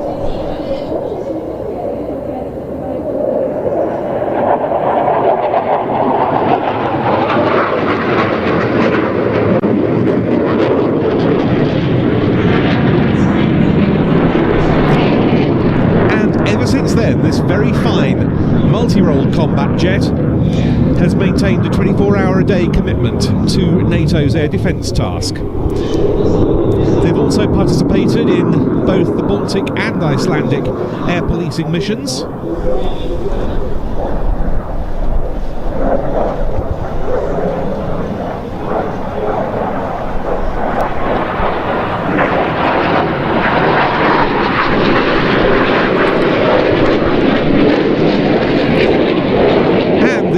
As I mentioned earlier, cooperated in providing air defence for Slovakia alongside the Polish Air Force while Slovakia was awaiting the F-16s, which are now being delivered.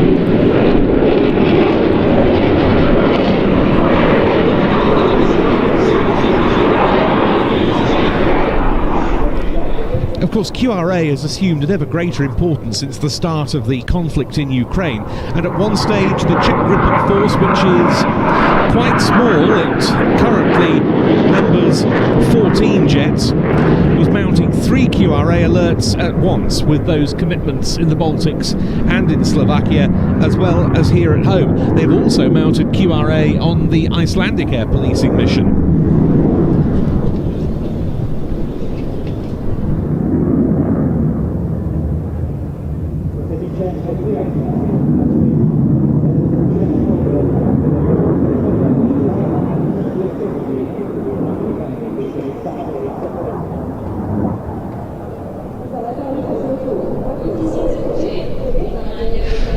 In for the high-speed pass.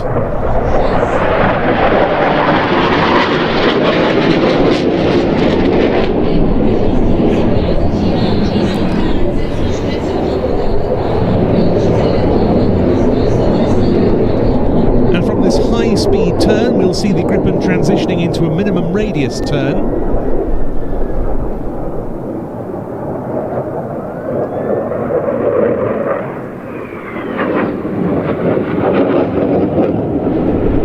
There is that transition very vividly demonstrated.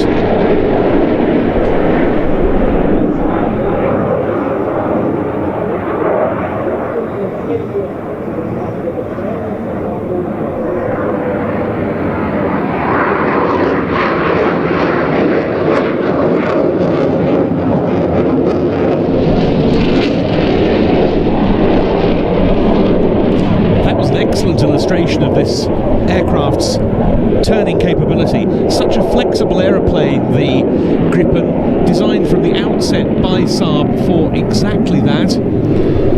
A relatively cost-effective option compared with other combat jets such as the Eurofighter Typhoon, which we saw earlier and will see again, or the Dassault Rafale, which is coming up. Single-engined, of course, as opposed to twin-engine like those types.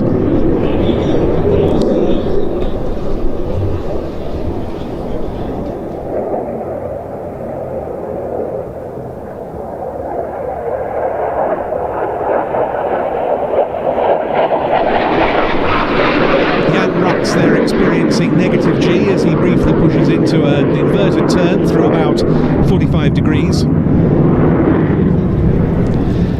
And now coming back in for a knife edge pass, followed by a roll.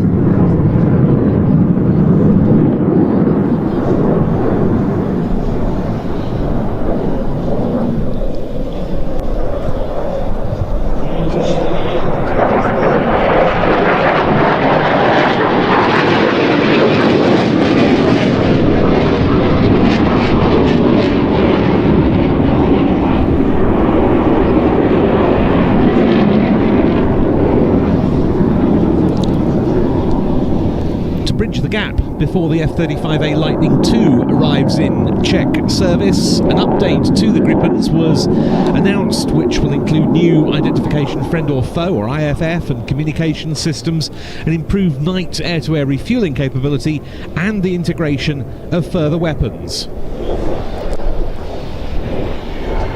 An 8-point hesitation roll down the line.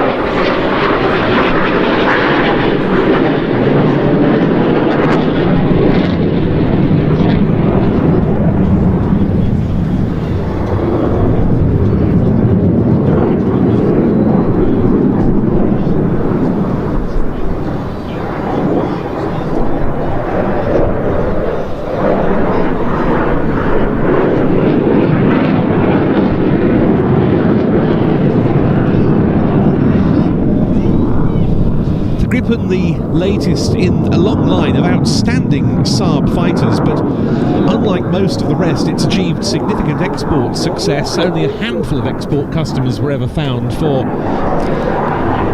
the majority of its predecessors.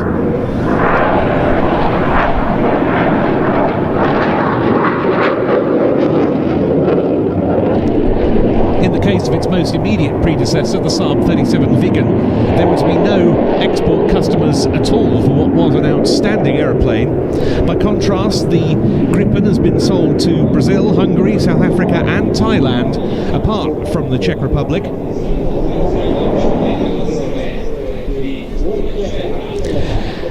And it's now in service with the Swedish Air Force in the new Gripen E and F models, fitted with a more powerful General Electric F414 engine, able to carry a greater weapons load and longer ranged.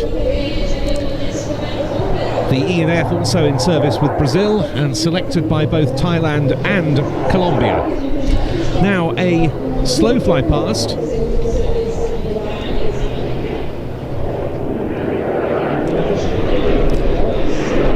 Throttles back to idle, or throttle back to idle, I should say, on the single Volvo Aero RM12 turbofan, but engaging afterburner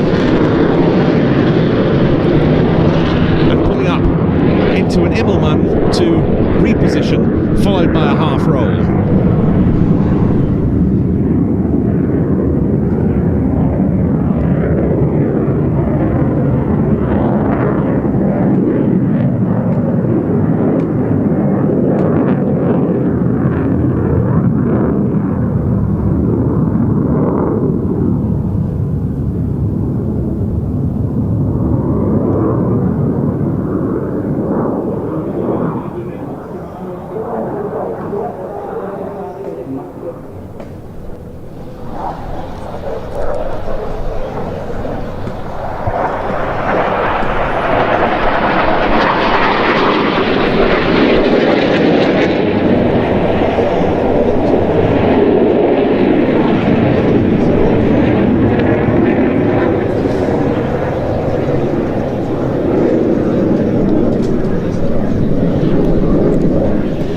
big news at the start of this month in relation to the Czech Gripens, which are leased from Gripen International, is that the current lease deal with Sweden has been extended to 2035. After 2027 it'll cover just 12 aircraft, 10 single-seat C models and 2 two-seat D models instead of the current 14. The deal overall amounting to a 25% saving. Once these aircraft go out of service, they'll be replaced by 24 Lockheed Martin F-35A Lightning IIs, which are due for delivery between 2029 and 2035, with full operational capability in 2035.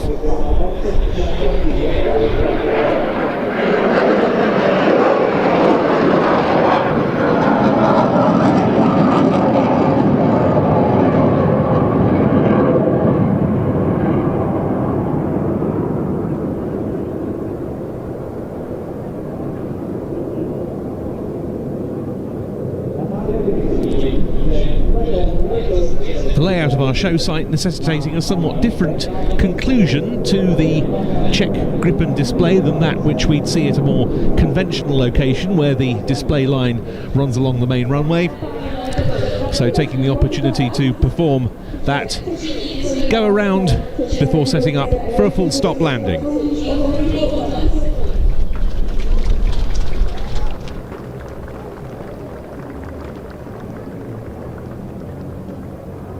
Děkujeme, přátelé, já si myslím, že se tady úžasnou ukázkou vzdušných snadů České republiky, taky ukázka Českého hrdina nového displeje, nastroj, jak bude získat nových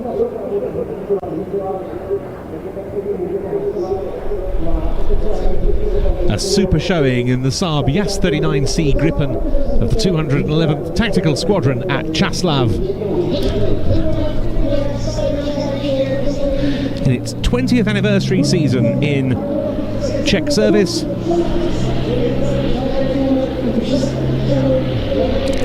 and presented to us by Captain Jan Ratz.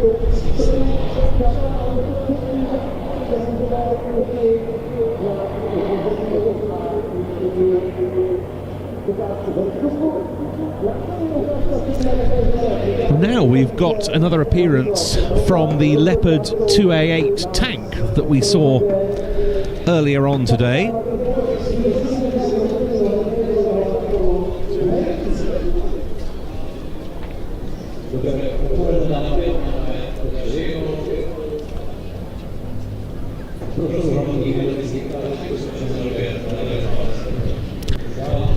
This the future equipment of the Czech Army's Heavy Brigade, replacing Soviet T-72 and older Leopard 2A4s.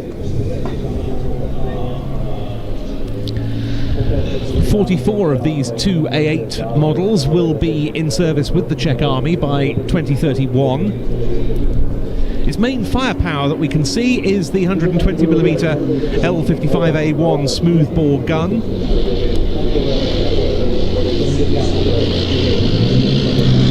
Giving far greater range of fire and a far greater degree of penetration against the latest armour that is possible with the current Leopard 2A4 tanks. And as with a lot of the aircraft that we've seen on display, a major focus is placed on self-protection. And so the 2A8 here is fitted with advanced composite armour.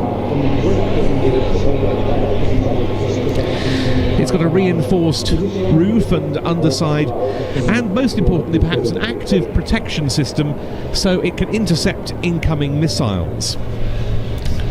The A4 model currently in service is very much passive in that regard, which makes it particularly vulnerable to modern threats such as drones.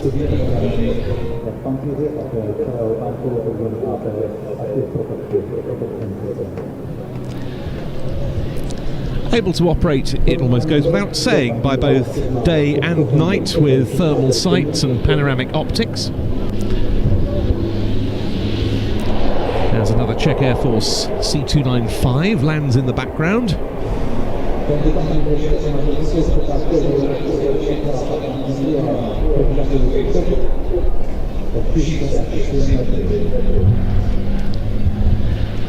And that self-protection equipment I was talking about includes a 360-degree situational awareness suite and laser warning receivers. As for the weight of this machine, well, it amounts to some 65 to 69 tons. 1,500 horsepower from the diesel engine. Heavier than the model it's replacing, but the extra grunt comes in very handy there. The extra weight is as a result of the thicker armour and the active protection equipment on the tank.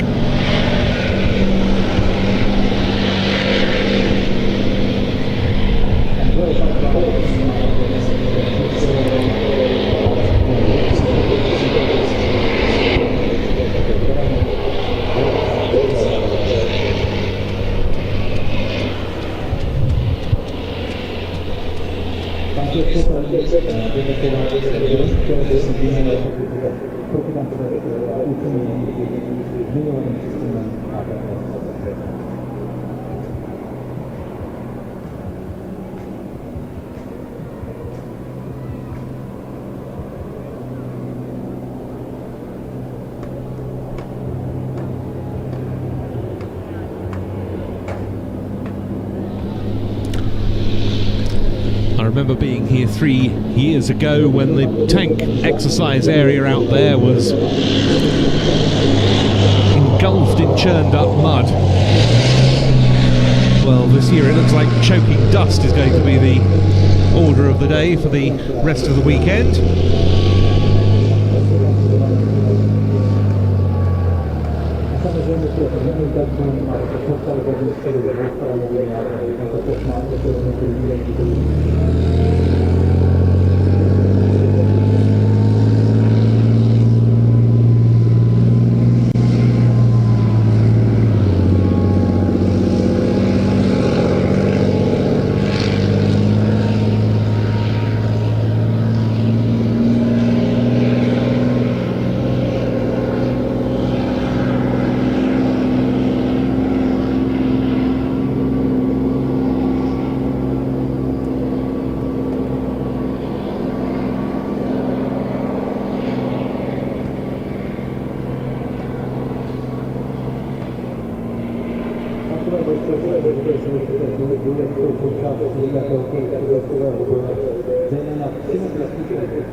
Takové vojska je pohlavné přepravy vojsky, to znamená do chvíli, kdy v na pozici nepřijde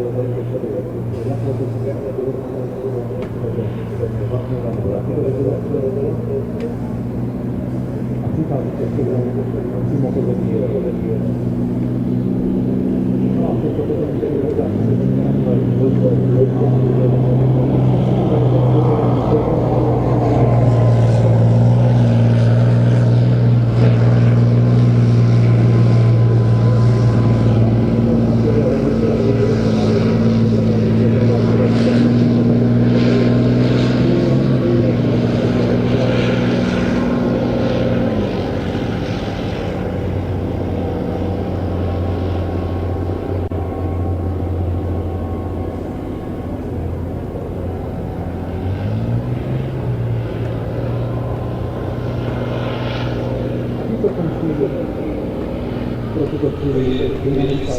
So the Leopard 2A8 finishing its demonstration, one of a number of appearances it's made on our programme today.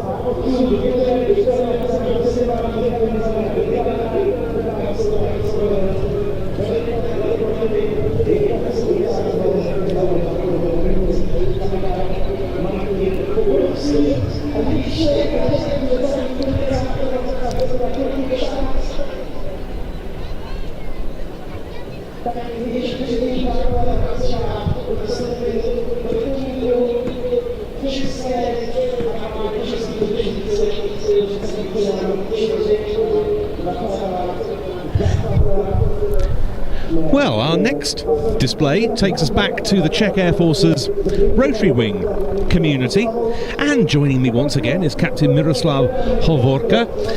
A very warm welcome back, and another machine here that you know rather well. Yeah, hello again. Of course, these are the helicopters that are deployed at our second squadron, which is the 2 squadron. Basically for special operation forces, but as you will see shortly, Mi-171-ish, the latest and more modernized version of its predecessor Mi-8 and Mi-17. Yes, and a very different appearance to the new version, particularly at the rear of the helicopter. Yeah, there is a new ramp which allows to load the cargo different ways. Also, it's capable to fly with open ramp and put some like backdoor gunner, and also do some paratrooper exercises even more efficiently. So a bit more flexible than the old clamshell doors. Exactly. But you've still got some of those on strength in the Air Force, haven't you? Yeah, we have more versions in the service.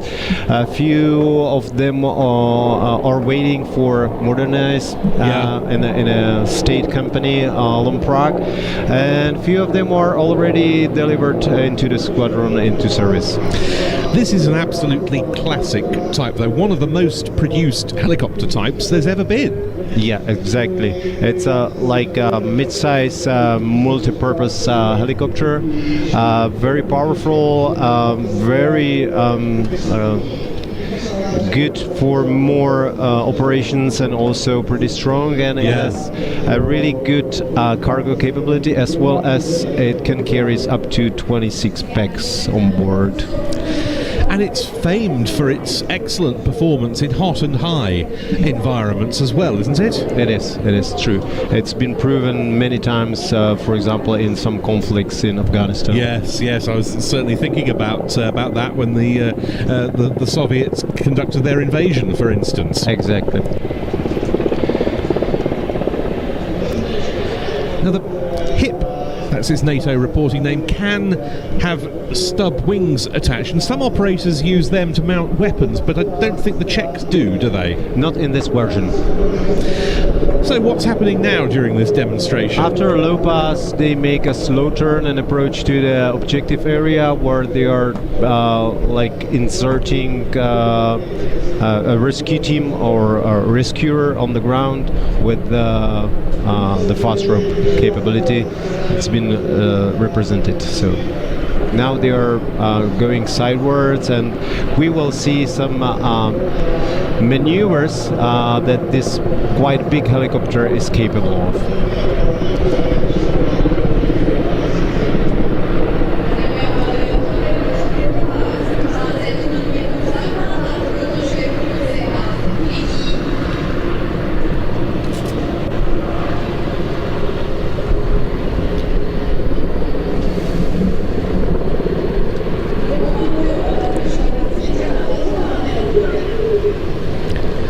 Well, so many examples of Warsaw Pact era designs have now been phased out of Czech service. The HIP just goes on and on, doesn't it? It is. It's absolutely true, but to be honest, there are many improvements and a lot of investment done by our companies, and it's equipped with the Western technologies inside. So our dependence on the Soviet techniques or on Russia, it's limiting to zero pretty much. Now. Good, so yes. That's the main reason why we're still keeping this helicopter, and it's pretty much the biggest helicopter in the service in our country right now.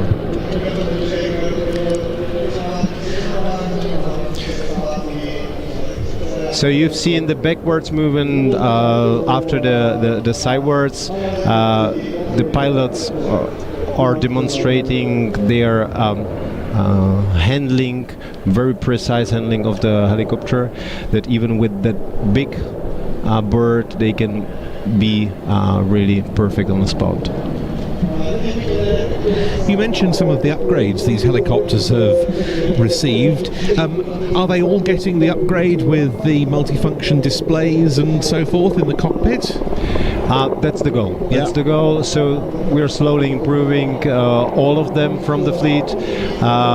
Besides the multifunction screens, they are also equipped with forward-looking cameras and missile warning systems, and also a special hooks on the side and fast warp capabilities and things like that. Not all of them will receive the ramp.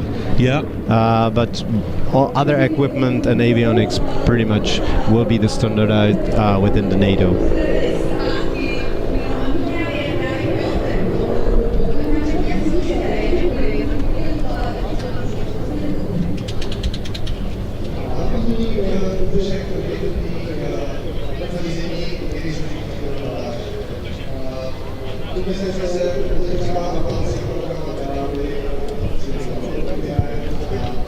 So now the helicopter disappeared from the view, but they will come for another low pass when you will see pretty much the cruise speed, which is 200 kilometers per hour, approximately 120 knots. Earlier we saw it in the flypast in formation with the AH-1Z and the UH-1Y. What sort of cooperation goes on in terms of training between the Mi-171 and the new helicopters? There are not many like compound operations yet, because we have quite different tasks for now, but the intentions of the commanders is of course to cooperate even more on some Comeo missions and things like that, when we need some special forces on board, which is perfect task for for Yankee guys with some escort and really good guns, which is perfect task for Zulu, but also for like paratroopers and big numbers of the soldiers in the battlefield, and that's perfect task for Mi-171-ish. I talked a little bit earlier about how the Yankees were used to a degree during the floods that caused NATO Days last year to be cancelled, but the HIP really bore the brunt of a lot of that flood relief activity, I believe. Exactly. They are trained for it, and even last year they gained the capability of Bambiwak, which is also suitable for fighting with the fires. They were deployed recently last month within the northern part of the Czech Republic, so they are a very helpful tool for fighting the nature disasters in our country, and not even here. Increasingly important capability, isn't it? As we've seen with all sorts of news items over recent years.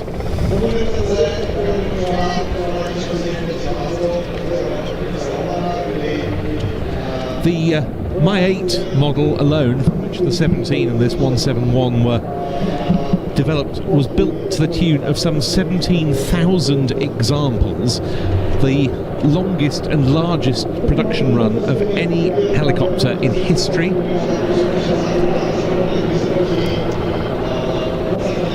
Used very extensively across the former Soviet Union in both military and civilian roles in all climates and throughout the wider Soviet sphere of influence. And as we've been hearing, still finding new roles today.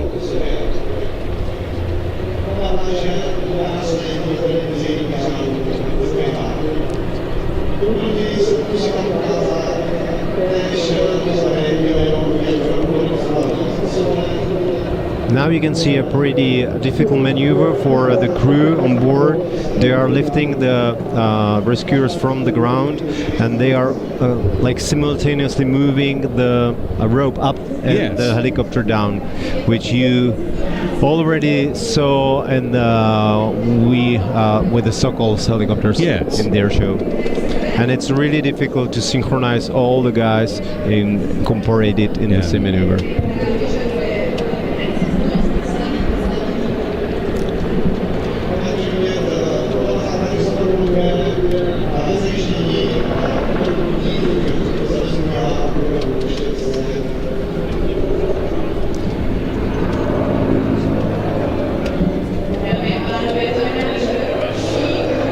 And this was show of Mi-171-ish, and it was done by as a captain of the helicopter, Captain Hlaváč, as his pilot, Captain Hlvinga. Always a pleasure for us to still be able to see designs of a previous era, even if, as you say, this one very much a new helicopter compared with the ones that had gone before. Such a popular sight in the air at NATO Days. I think this was its 4th sortie of the day, because we've seen it dropping parachutists in the opening fly past, in another of the scenarios, and now in a solo. Exactly, that's the proof that it's really multi-role helicopter used for many tasks. Well, Captain Miroslav Hovorka, thanks so much for joining us today. It's been fascinating talking to you, and look forward to hopefully doing it again tomorrow. It was my pleasure, and see you and hear you tomorrow.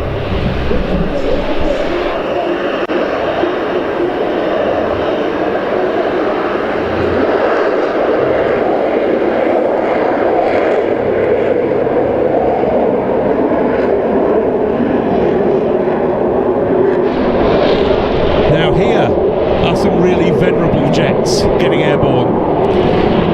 6 Northrop NF5s of both single-seat NF5A and 2-seat NF5B models of the Turkish Air Force aerobatic team, the Turkish Stars, or the Türk Yıldızları.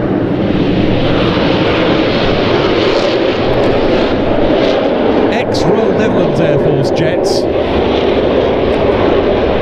And I think these are possibly the oldest jets equipping a European national display team, back here at NATO Days after a long absence.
Are you ready, Ostrava?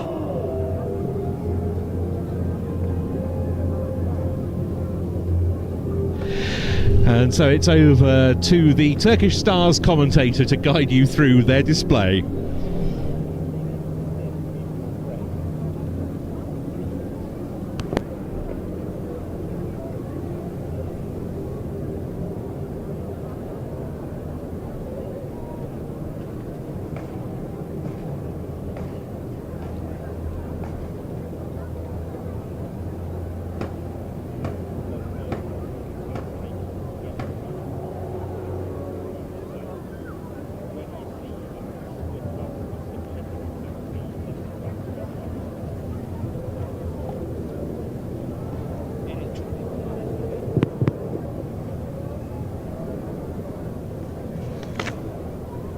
Greetings from Turkey, the lovely country where the two continents Europe and Asia meet.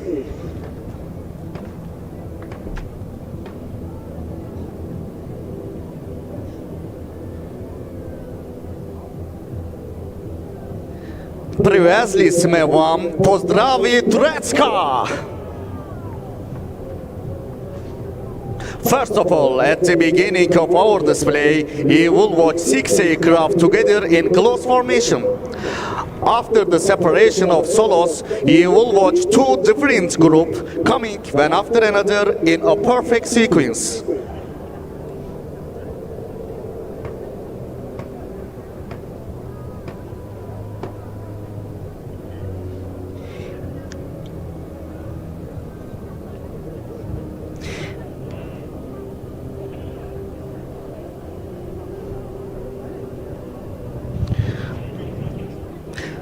Now it's showtime. Let's light up the sky with the shining stars. To begin with, the national aerobatic team of Turkey, followers of our great leader Mustafa Kemal Atatürk, are coming up on your left in alpha formation. Nasze wyjazdy przylataje lewej stronie.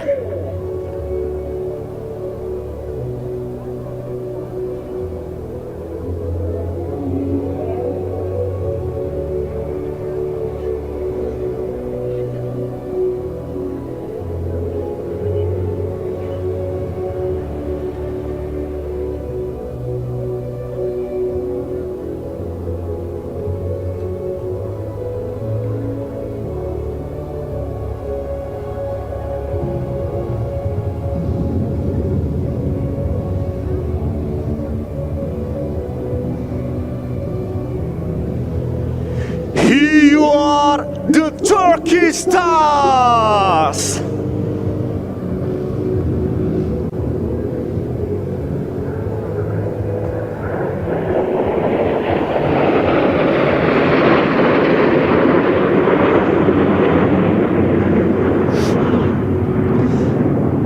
After saluting you proudly, Turkish Stars announcing their name in Turkey and abroad with their outstanding performance by changing their formation to Delta formation are coming on your right hand side crosswise.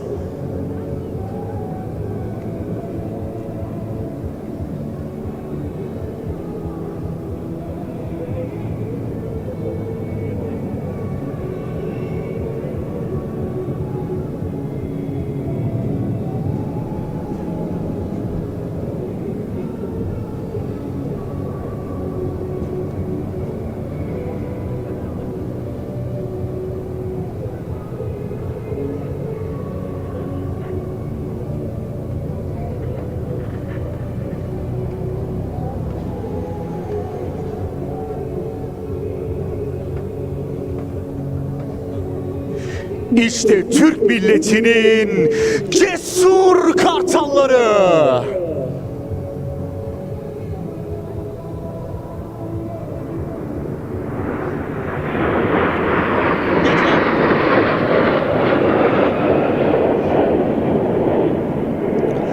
Now they take the jet formation with the command of leaders.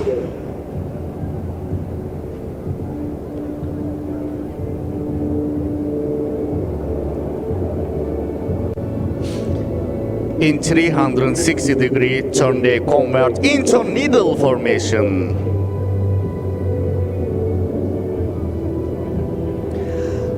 Nasze wyjazdy leci podle pokynu ведучего Тиму Анини są jechlowe formacje.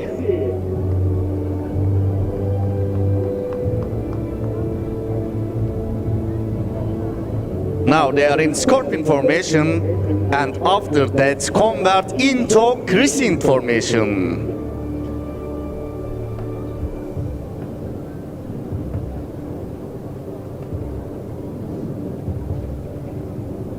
Nini tvori pulmiyetsist Turetski Ulayki. İşte karşınızda Türk bayrağının hilali.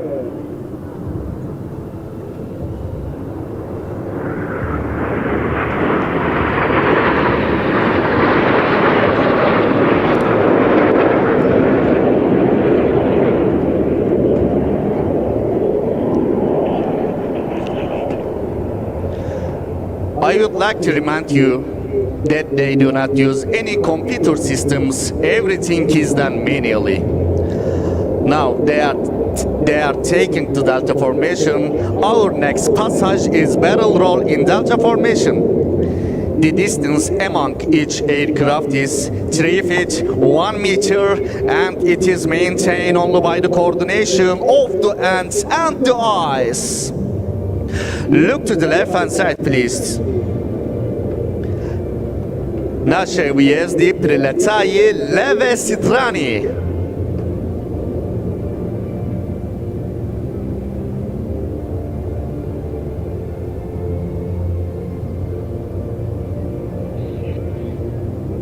6 letadel se pohybuje jako jedno.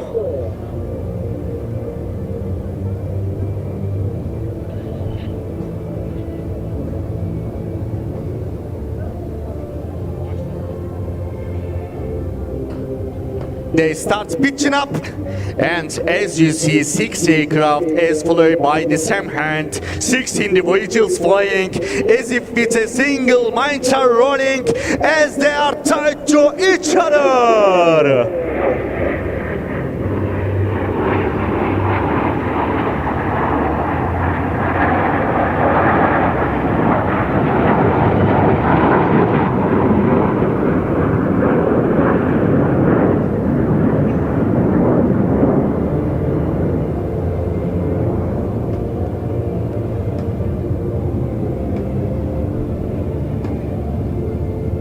Six aircraft to come into view to our right. Nasze wyjazdy przeletaje prawej stronie.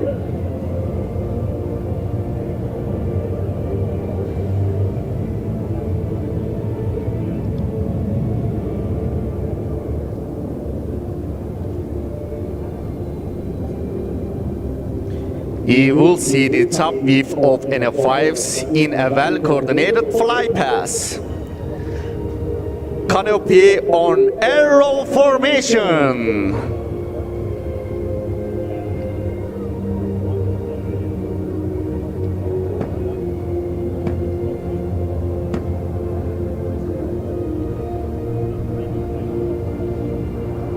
Now solos are leaving.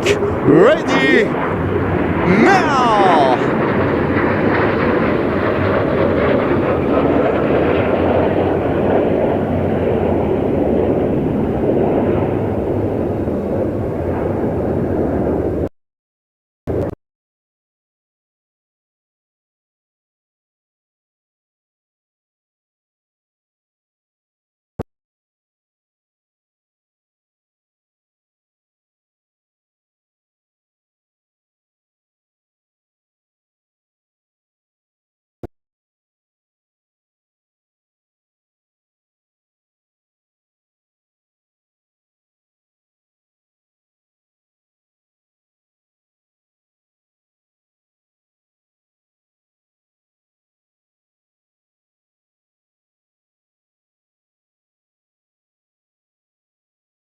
SD przeletaje lewej stronie.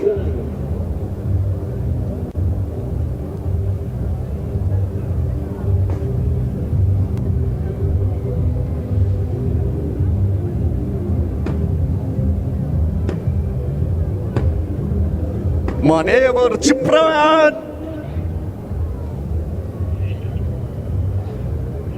Touch! One more time! Now!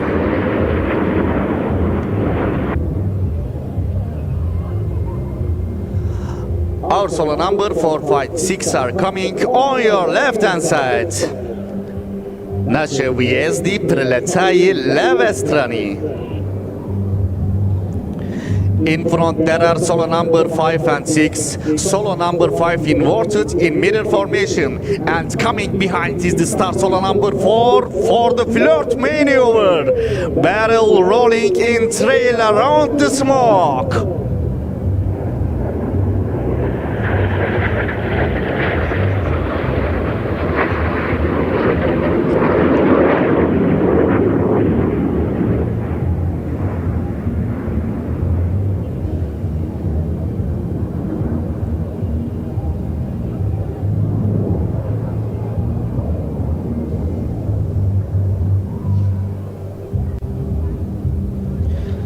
Türk Yıldızları is the only team that has already performed a display to more than 1 million people with the display in Baku, Azerbaijan.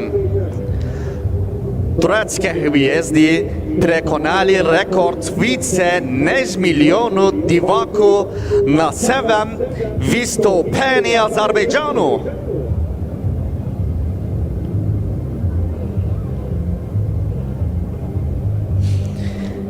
Three aircraft to come from your right hand side. Наши въезды прилетают правой стороне.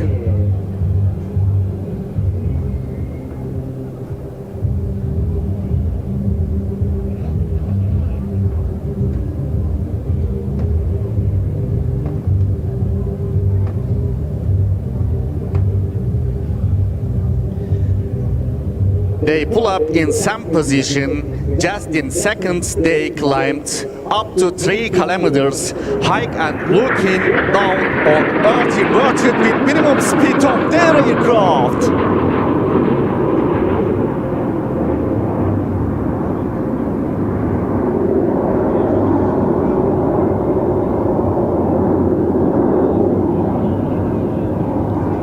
Now they started diving.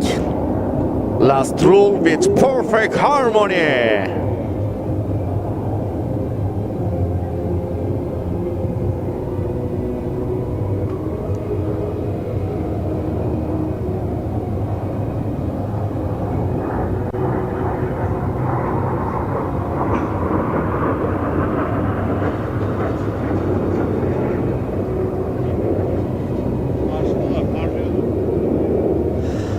Our solo number 4, 5, 6 are coming from the front.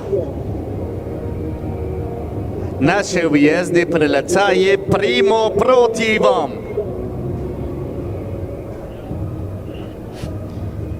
Keep an eye on them. They are coming towards us for a braking, taking crossover break. A signature maneuver of Turkish Stars. 3, 2, 1, go!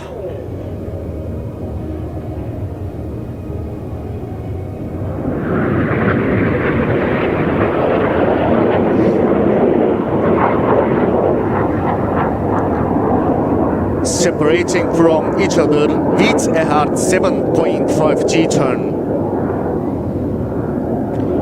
This maneuver requires precise timing.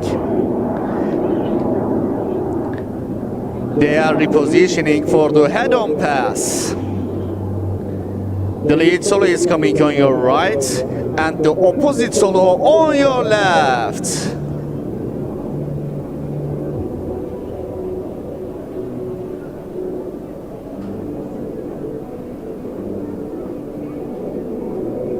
Hang on tight.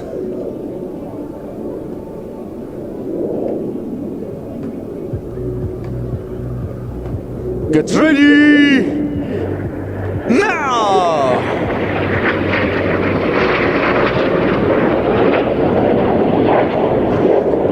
And incredible continue their turns again for their third cross.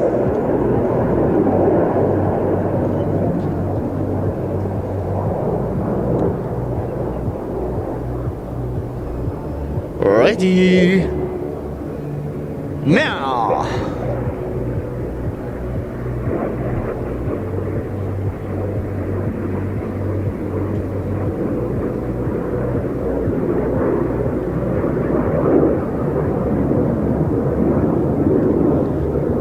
Coming behind is the Star main wing, 4 aircraft from the front.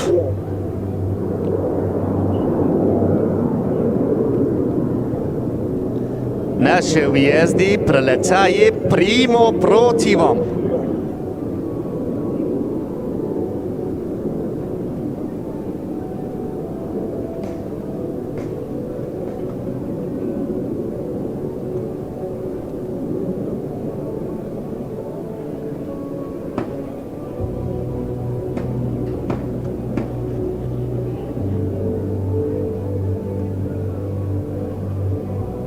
Ready?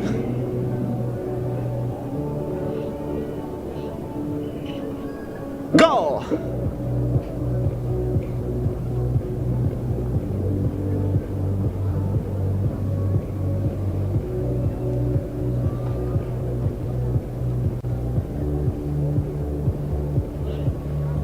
Breakaway of 2-ship formation with a hard positive 6G turn.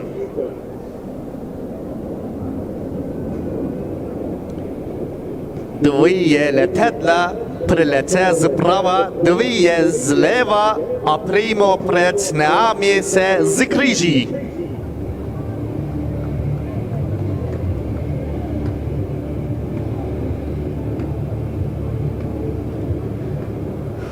They are coming from left and right.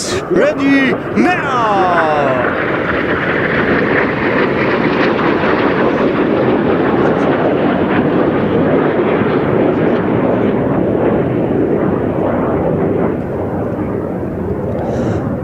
Our solo number 5 and 6 are coming on your left hand side crossfire.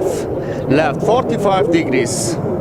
Наши выезды прилетают левого углу. Solo liderleki obracenie.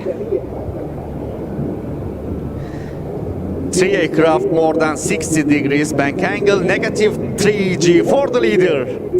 A blood rush from all his vein to his brain for a sustained 20 seconds. Yıldızlarımız Mustafa ile Kemal gibi huzurlarını zarar.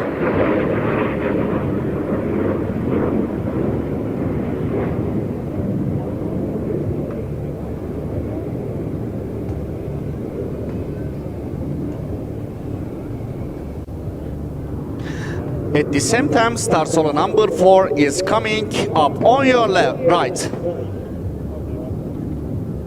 Наши выезды пролетают правой стороны. Pulls up.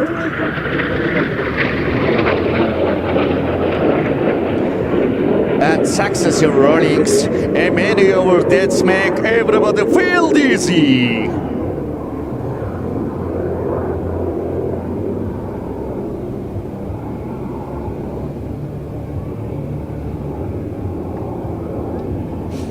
Carries on diving like an eagle aiming to hunt its prey.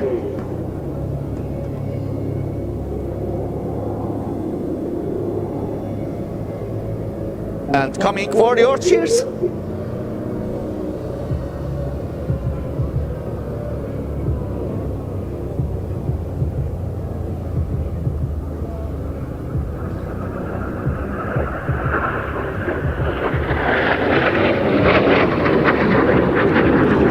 Stop manewru se wam może zamotać hlawa.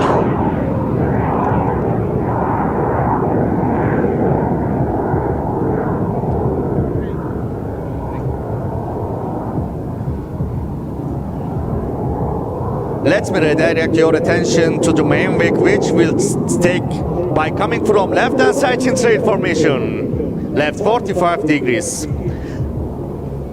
They start pitching up. They change from trail to diamonds by coordinated stick and rudder in. They perform barrel roll. You see aesthetics in 3 dimensions.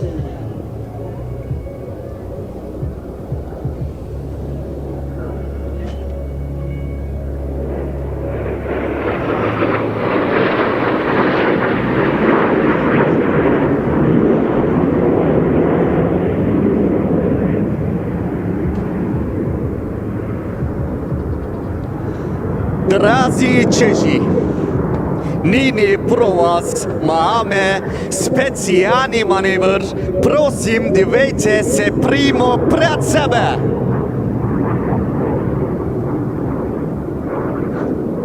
Now the stars coming from the front.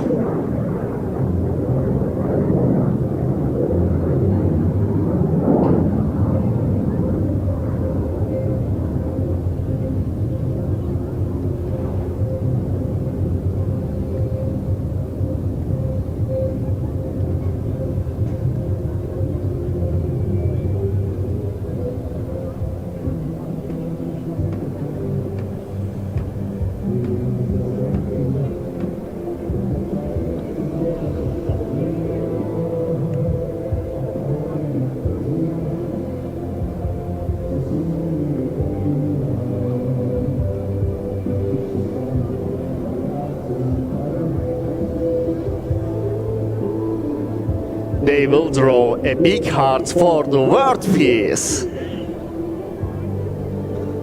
Toto srdce věnujeme vám.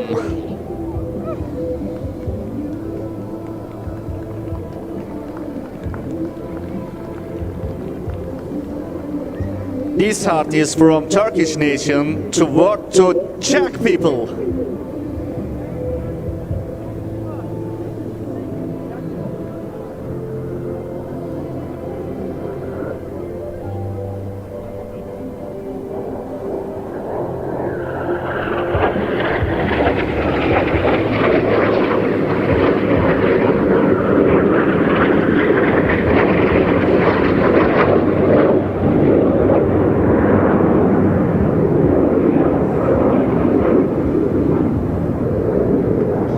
Meanwhile, we are expecting the main wake for aircraft to come from your right hand side. Наши въезды прилетают правой стороны.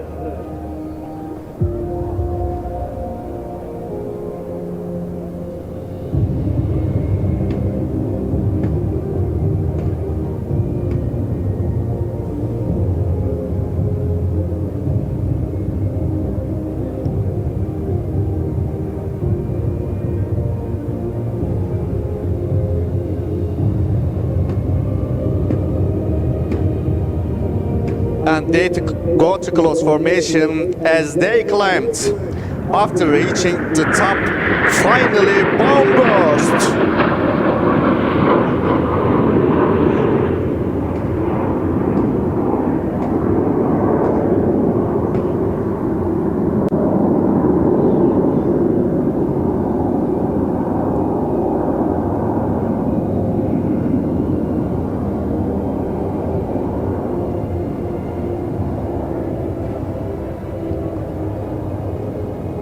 Maneuver Chipravan.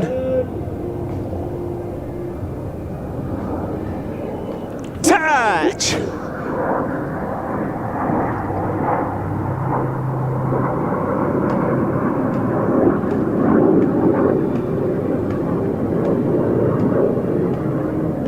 Slowly coming on your right hand side.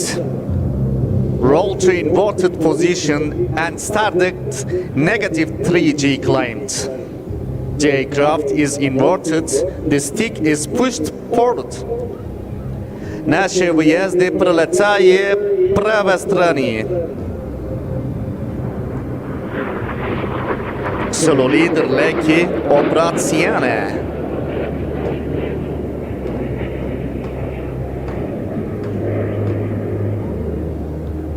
Now, 6G turn for approaching and saluting in front of us.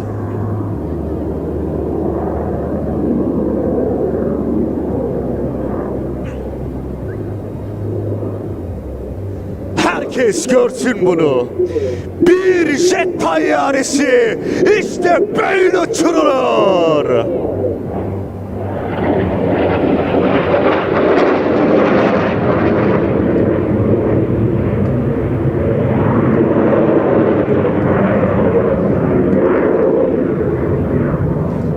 And now start solo number 6 is coming on your left hand side upside down. Наши въезды пролетают левой стороны. Solo 6 легкие операционные.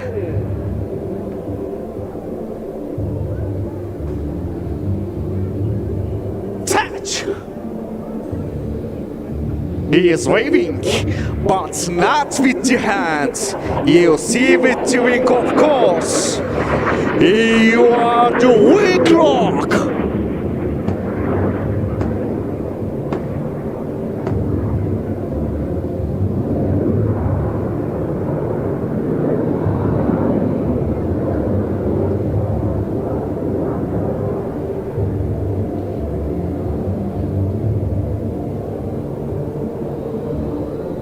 Look to the left hand side, please, for the domino roll. Наши въезды пролетают левой стороны.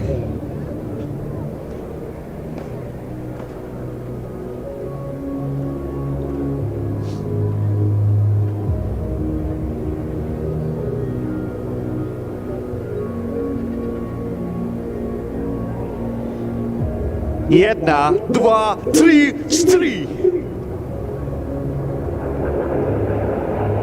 One more time, now.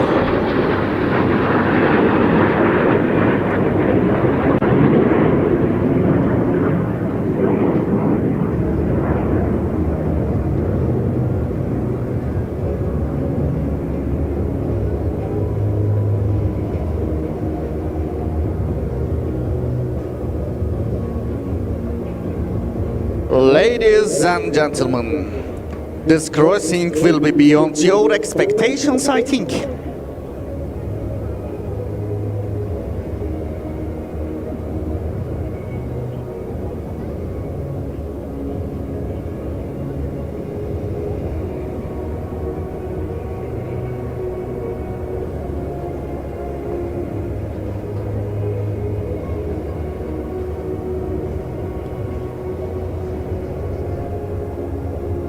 Everything will happen in the blink of an eye.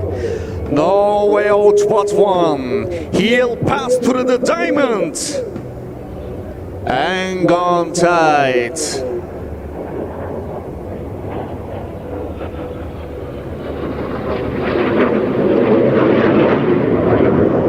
Maneuver Chipravan.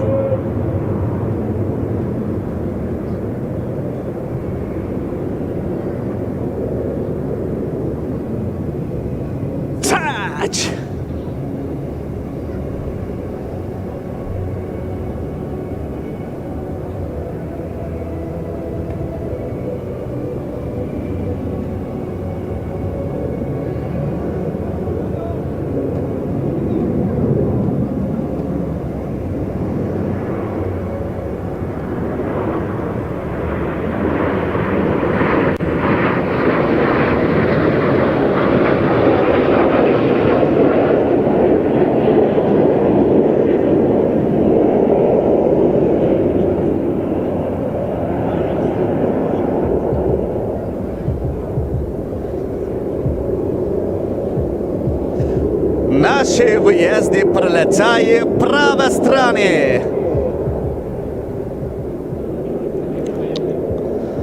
Solo number 5 with a new very slow pass. He is coming on your right hand side.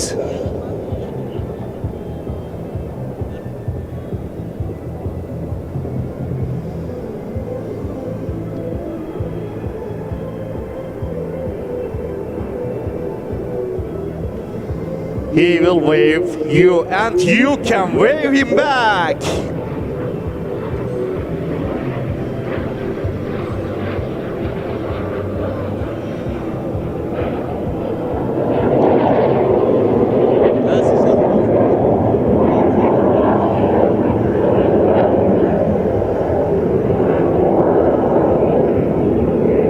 And Turkish Stars are coming for final. Look at please.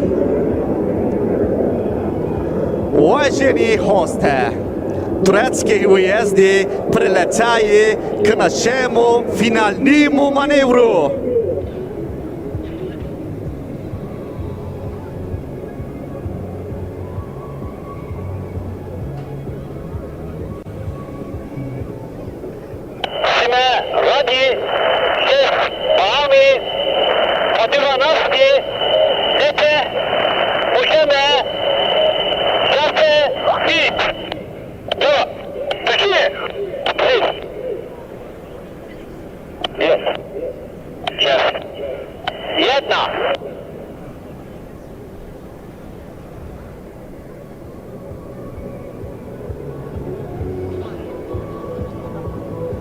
Dalgalan sen de şafaklar gibi ey şanlı hilal. Olsun artık dökülen kanlarımın hepsi helal. Ebediyen sana yok, ırkıma yok izmihlal. Hakkıdır hür yaşamış bayrağımın hürriyet. Hakkıdır hakka tapan milletimin istiklal.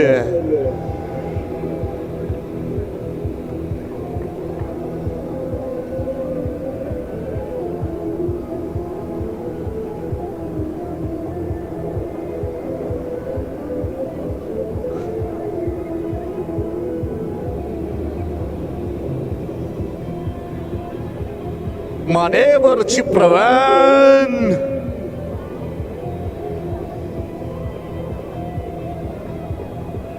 Touch!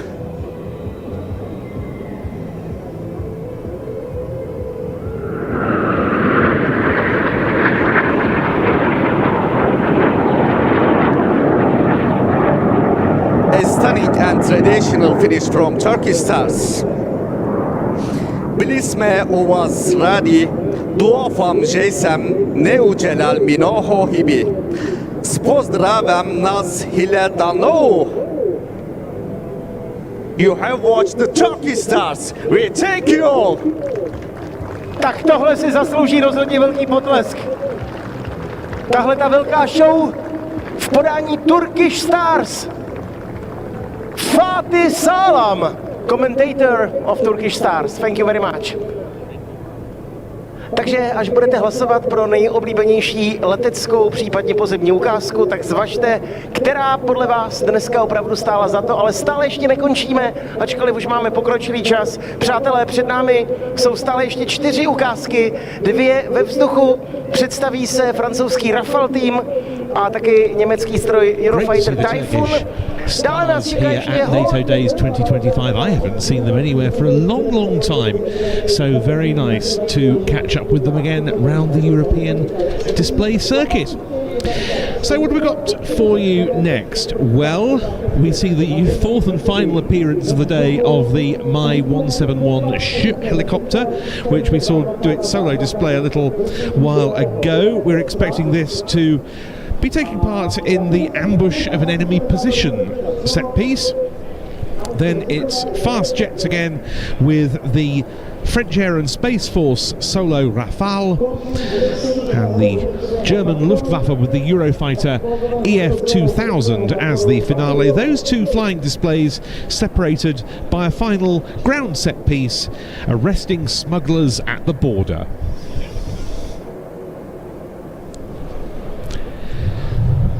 Very much hope you've been enjoying watching our English language live stream here on Plains TV. Hello to all of you doing so.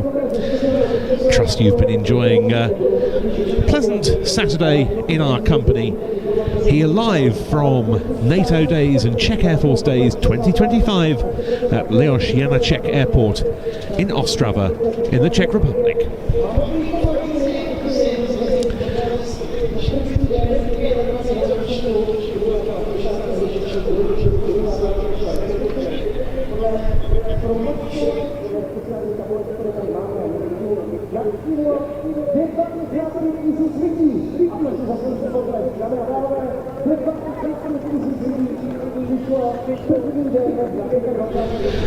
One of the Sokols that we saw earlier on departing to Pilsen, the search and rescue standby base, as the Turkish Stars come into land. And we've also got yet another departure from the Czech Air Force C295 transport to come as well.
pozorovací ředitelky se přesouvají do prostoru přepadu dostatečným předstihem, tak, aby mohli předávat informace výzem na zem a v případě potřeby podpořit společnou silou.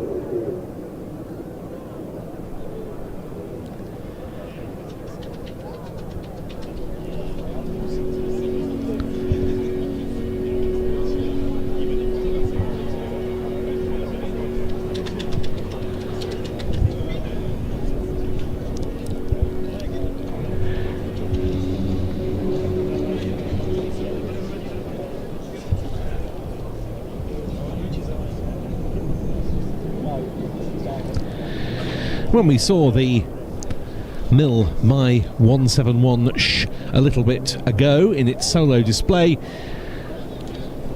we were talking about the capability to fast rope troops from this helicopter, and that's what we're going to be seeing now.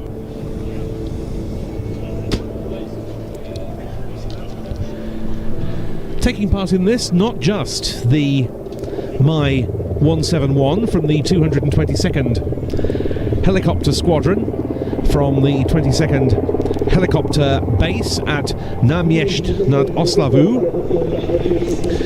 but also representatives from the 53rd Regiment of Reconnaissance and Electronic Warfare.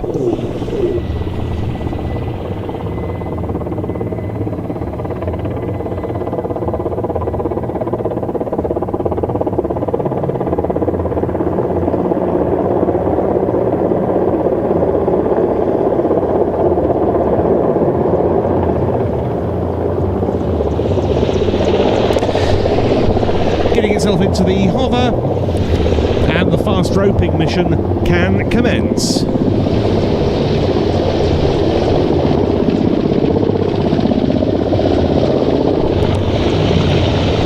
One of these helicopters able to carry up to 24 troops. And there we see the men of the 53rd Regiment of Reconnaissance and Electronic Warfare being deployed onto the battlefield.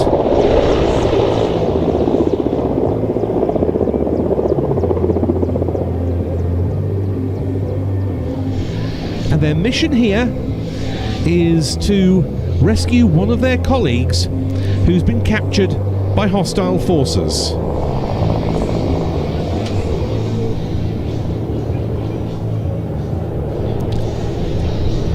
The My 171 departing the immediate area but remaining on station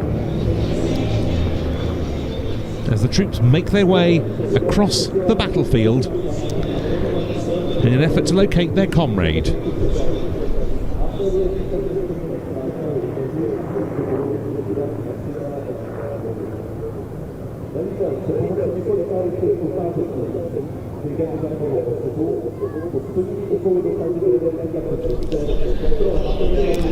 Currently doing so undetected by the enemy forces who've taken him captive.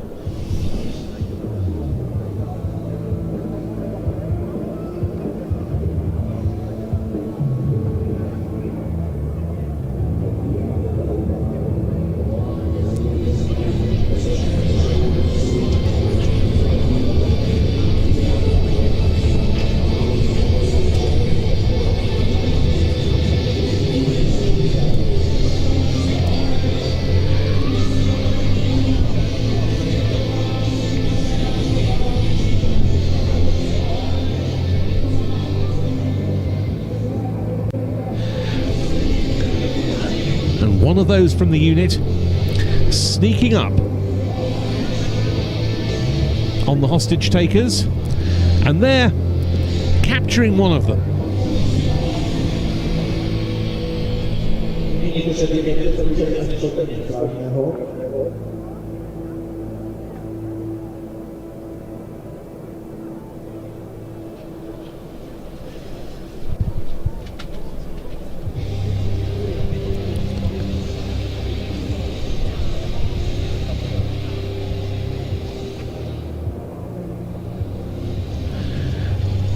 Their advance to the enemy position has been successful and they've opened fire.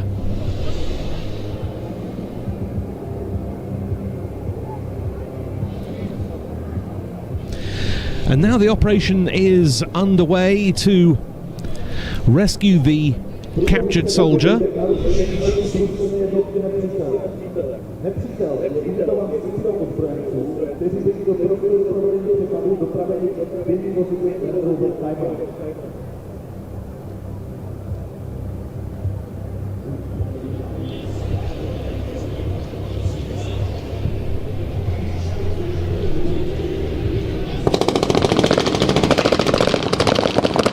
Here, a firefight has broken out.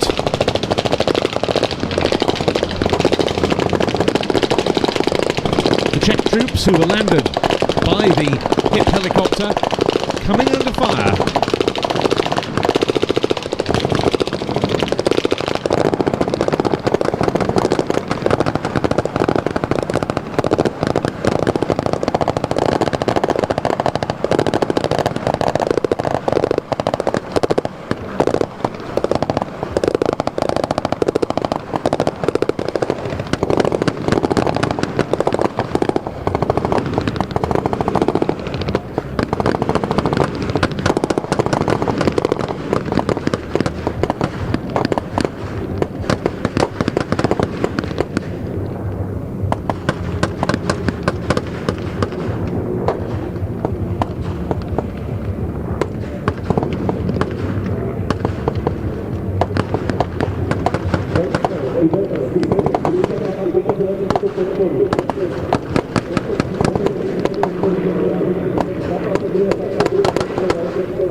Quite obviously, the helicopter is going to be required again to remove the Czech army troops along with the rescued hostage.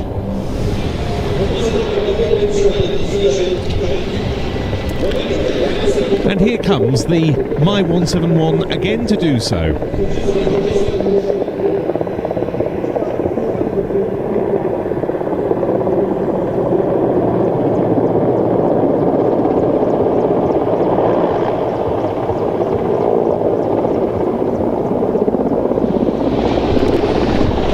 A smoke screen very effectively laid.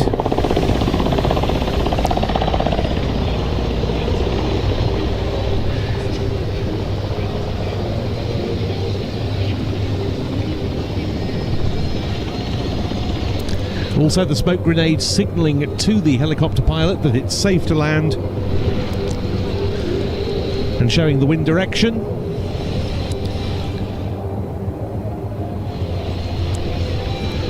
And the friendly forces, having dealt with the hostiles, making their way back across the battlefield to the helicopter landing zone.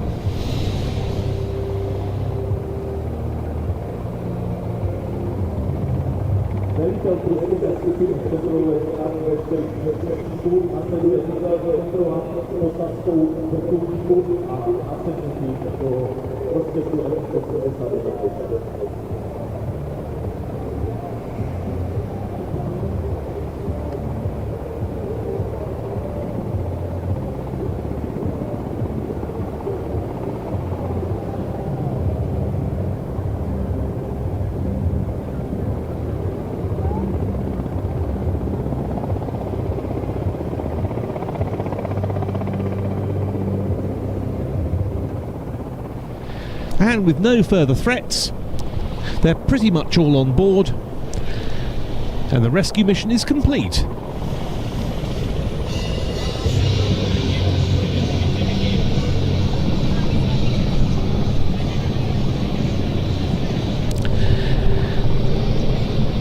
And with the steps pulled back in, Captain Wojciech Holiczka and his crew from the 222nd Helicopter Squadron with the MIL Mi-171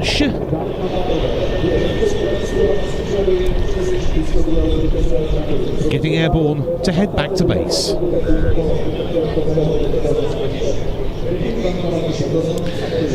So the demonstration of the ambush of an enemy position complete. with the ground forces provided by the 53rd Regiment of Reconnaissance and Electronic Warfare.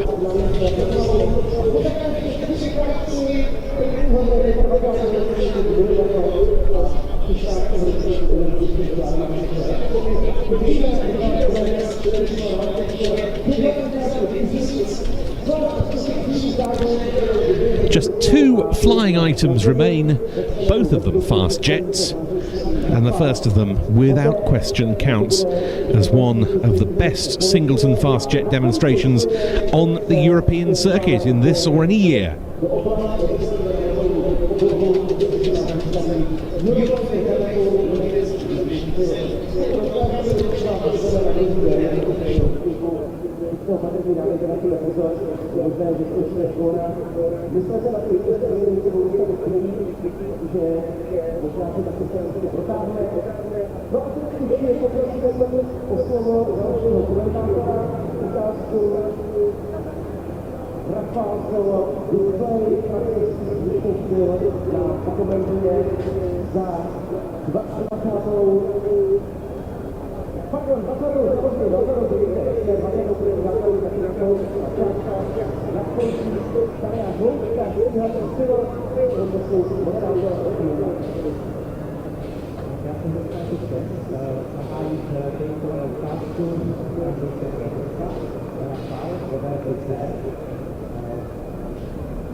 Nice view there on the live stream, both of the special colour scheme on this aeroplane and of the flight lines on the far side of the airfield nearest the civil airport terminal as it backtracks along the runway.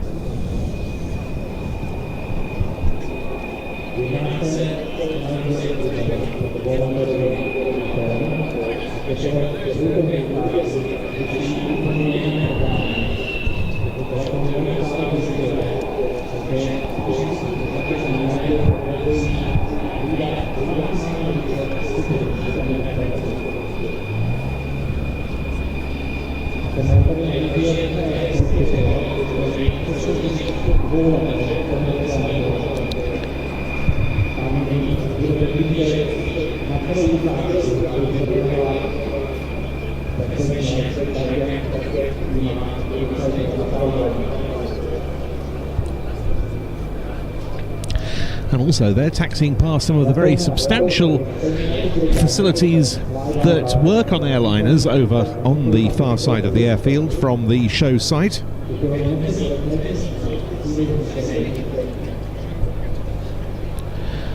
Of which some of the largest are those operated by Job Air Technic, which provides maintenance services.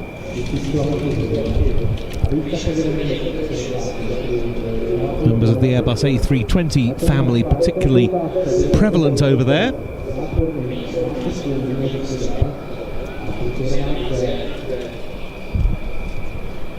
But now, lined up and ready to go. What a stunning sight. A colour scheme that really accentuates the already sleek and striking lines of the French Air Force's premier combat aircraft. In his second season as display pilot, this is Capitaine Jean-Brice Millet, call sign Mimus, and he is on the Dassault Rafale C.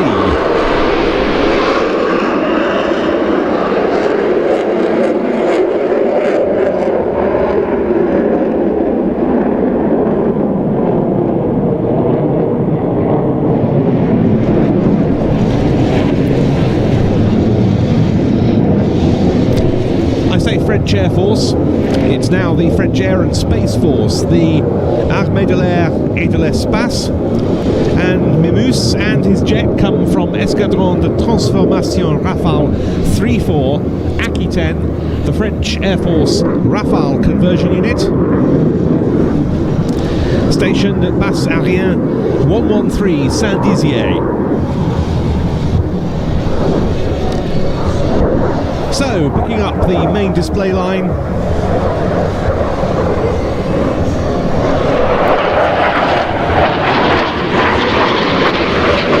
And straight in for a knife edge pass.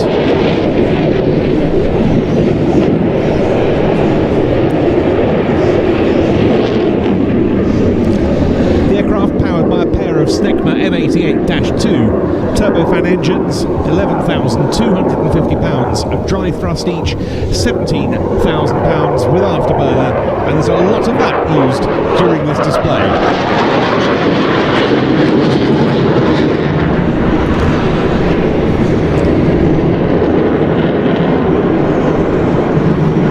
As with all his predecessors flying the RSD, the Rafale solo display, Mimus makes sure the aircraft is constantly doing something during this display, always pitching and rolling, and some remarkable changes of pace.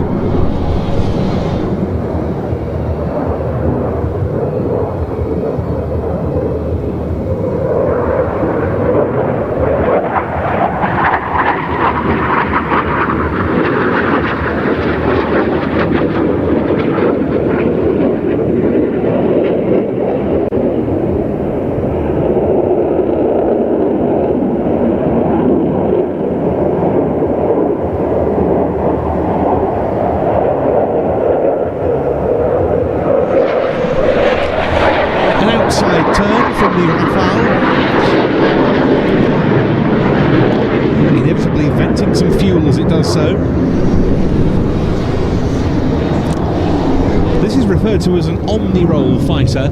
It's replaced many platforms across both the French Air Force and the Navy.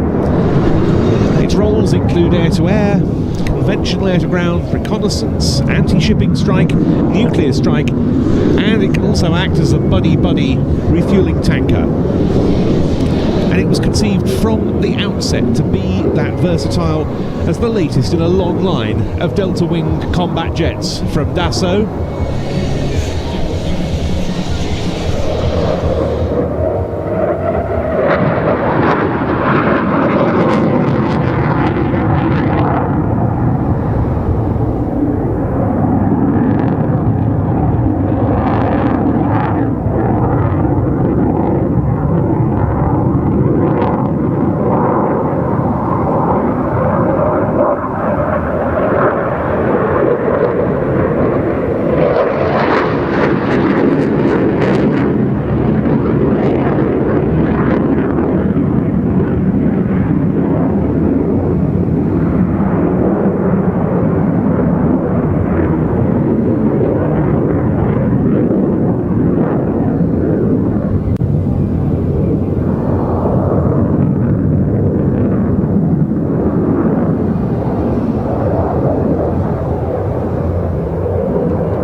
you see a fast jet performing a rolling circle.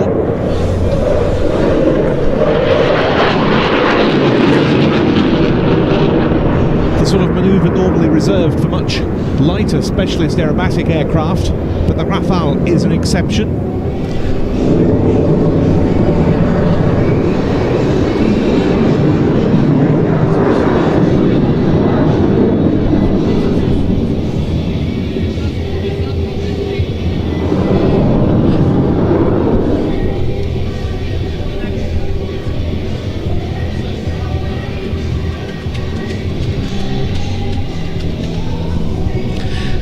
see the Rafale coming in at slow speed and a high angle of attack. One of the reasons for choosing this delta and canard configuration is to improve the high angle of attack maneuverability. Also makes for a very good combination of range and weapons carrying capability.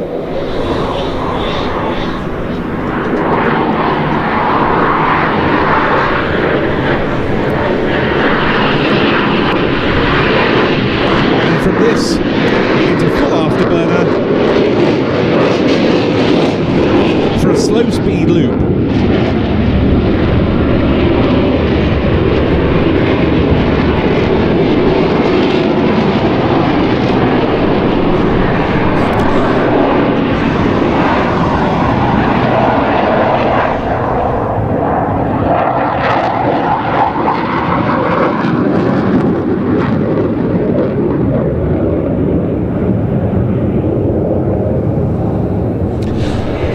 The changes of pace, and after that slow speed portion of the display, Mumu's now powering things up, ready for his high speed pass, and performing this as what is always known to French display pilots as a passage à l'anglaise, a topside pass, an English pass to give it the literal translation.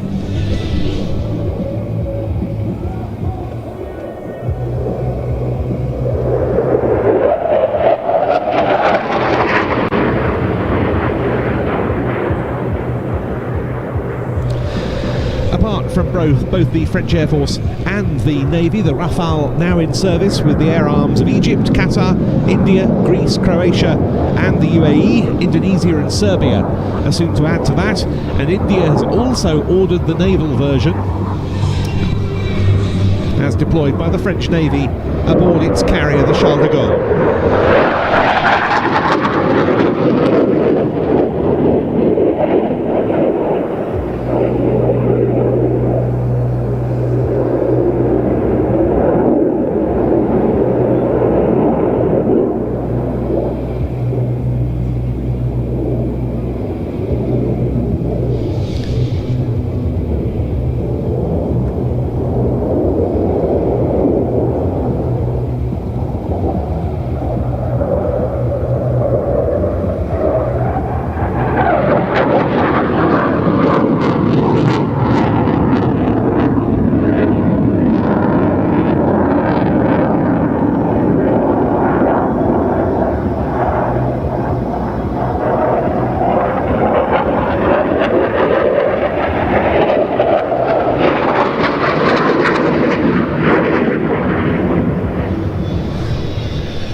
Wow, what a show!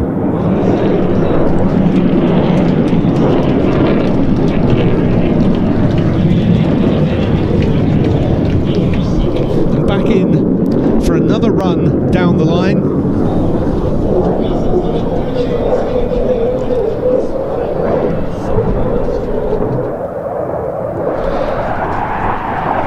And a very exuberant wing-rocking salute before repositioning for landing.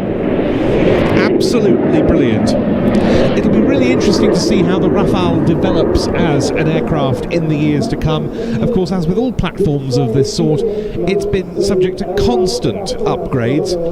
And earlier this year at the Paris Air Show was shown a very interesting representation of how the aircraft could look in future in Rafale standard F5 form, with amongst the features shoulder-mounted conformal fuel tanks, giving the aeroplane quite a distinctive appearance compared with how it looks now. The fleet also being extended with orders at the end of 2023 for 42 more Rafales to standard F4.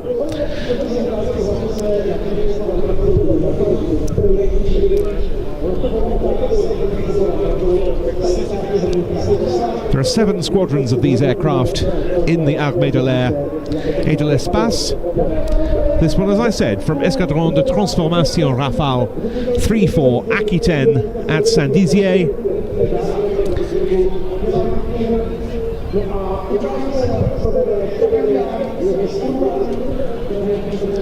And into land comes Captain Jean-Brice Millet with the Dassault Rafale C.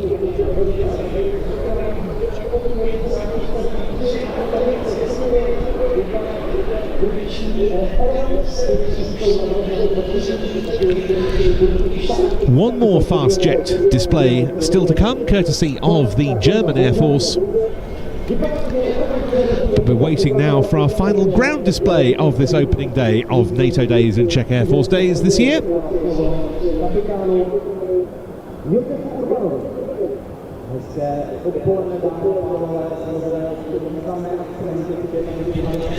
And so for the last time today, it's my pleasure to give the microphone over to Dalibor Cibulka, the commentator for the non-military ground displays.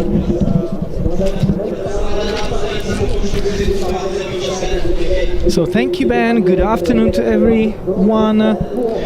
Dear viewers, I'll now familiarize you with the Directorate of the Foreigners Police and their service, which is best illustrated by the following dynamic demonstration. The Foreigners Police is a highly specialized part of the police of the Czech Republic, and there are approximately 3,000 policemen and women serving in their ranks.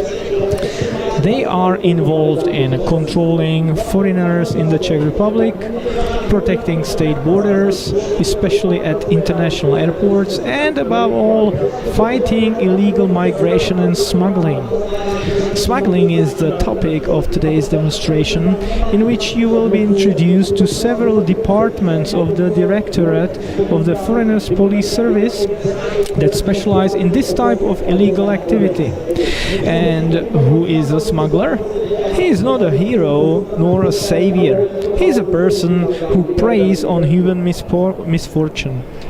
A smuggler is a person who illegally smuggles migrants across state borders.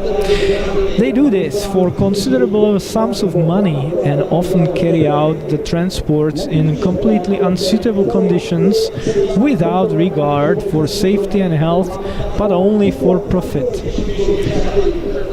In the demonstration that you will now see, a group of smugglers will arrange just such a transport of migrants near the Czech borders.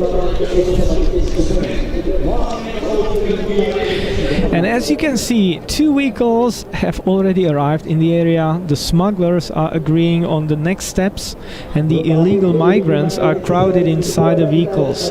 The head of the entire group is arriving at the scene, who is handing over the money, including the latest instructions. However, the Foreigners Police has been monitoring this from a distance for some time now with a police drone, thanks to which they have up-to-date information about what is happening. They are also very often receive information from foreign colleagues. Above all, fast and well-functioning international police cooperation is absolutely crucial in catching smuggling gangs.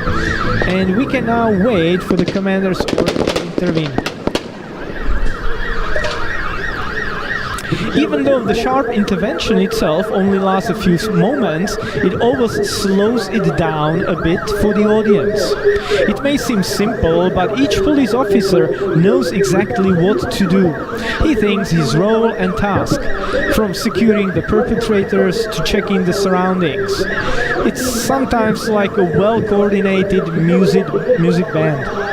In the front part of the demonstration you have the opportunity to see the work of police officers from the Specialized Intervention Department.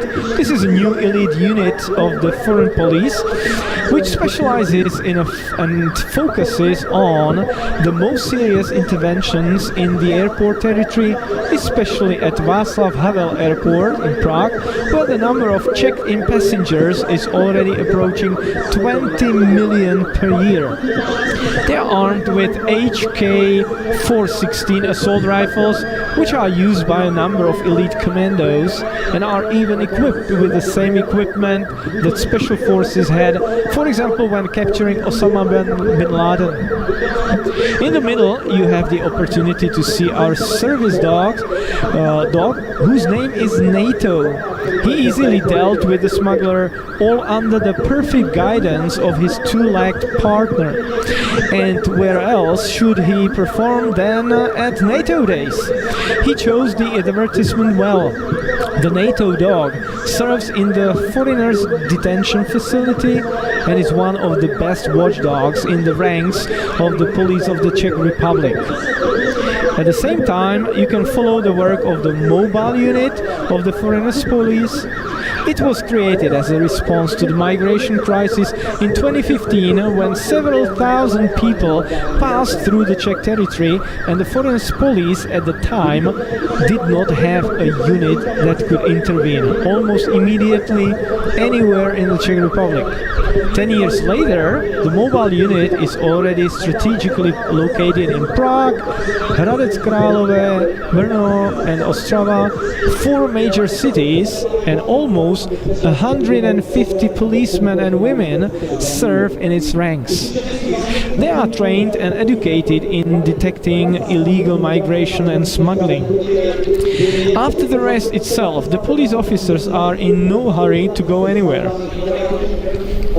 All searches, whether of people or vehicles, are carried out very carefully so that nothing is missed and unnecessary mistakes are avoided. Each detained person is handcuffed and security search follows. During this, they must make 100% sure that the perpetrator does not have any weapon or other object with which he could endanger himself or anyone else. Over the past 3 years, the number of illegal migrants transiting through the Czech territory further to the west of Europe has been gradually decreasing. This development is the result not only of the migration policy of neighboring states, but also a number of preventive measures that are being implemented across the entire Republic and which continue this year. While in 2022 they caught over 21,000 illegal migrants, in 2023 it was around 5,000, last year it was less than 500, and this year they are at 110. A significant decrease has been recorded on the entire Western Balkan route, which is the main migration route through the territory of the Czech Republic. Ladies and gentlemen, thank you for your attention. And thank you, Dalibor, for talking us through all the non-military ground demonstrations today. We look forward to more from you tomorrow. Thanks ever so much. Thank you as well. Great to have you with us.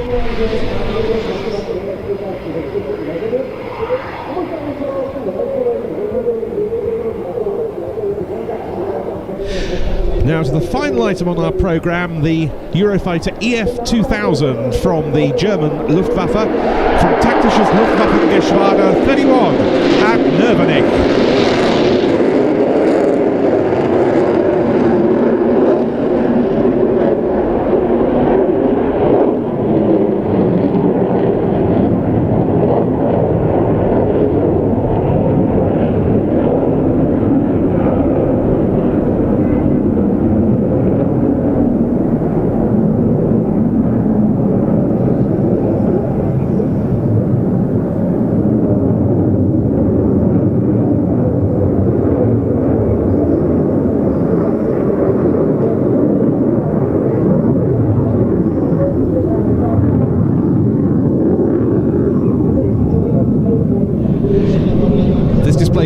Of the vastly increased contribution we've seen to European air shows in recent seasons by the German Armed Forces. We've had excellent representation of that so far today at NATO Days with the Army's NH90 and Tiger displays, and from the Air Force the A400M, and now the EF-2000, better known as the Typhoon.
wings of Typhoons in the German Luftwaffe, with a total of 138 aircraft between them, stationed not just at Nervenich like this one, but also at Lager, Neuburg and Wittmundhaven.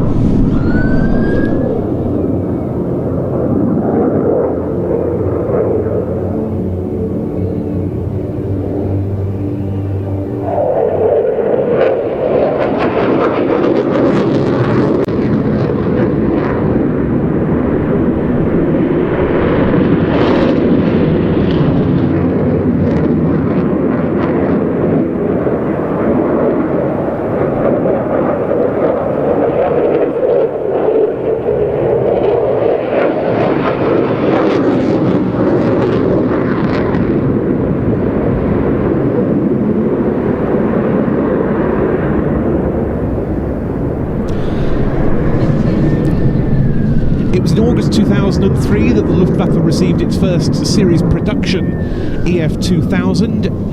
The then Jagdgeschwader 73 at Lager near Rostock became the first wing to re-equip the following year, and in June 2008 the German EF-2000 force took over the Quick Reaction Alert Air Defence commitment.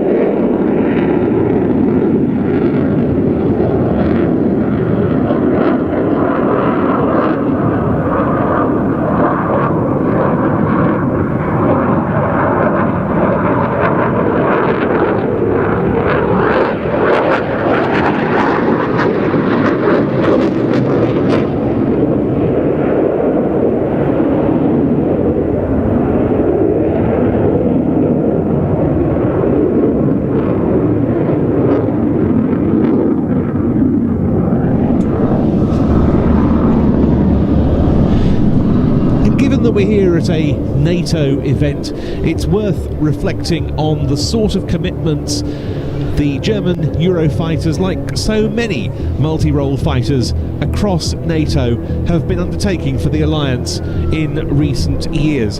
In March 2023, for example, there was the first dual-force Baltic Air Policing Quick Reaction Alert mission with RAF Typhoons and their Luftwaffe counterparts. On that occasion, they intercepted both a Russian Ilyushin Il-78 and Antonov An-148 over the Baltic.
Seems very topical to mention that, given the recent events in the airspace of Estonia, with incursions by Russian MiG-31 fighters causing quick reaction alert scrambles by Italian, Finnish and Swedish jets in response.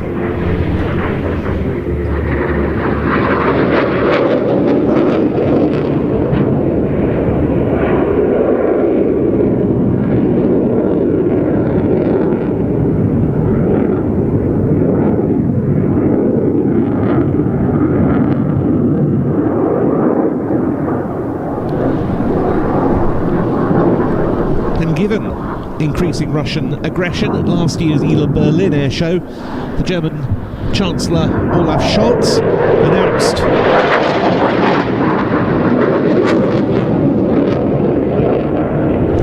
that Germany will be buying 20 more Eurofighters, as it's a sign of its commitment to NATO in the wake of the Russian invasion of Ukraine.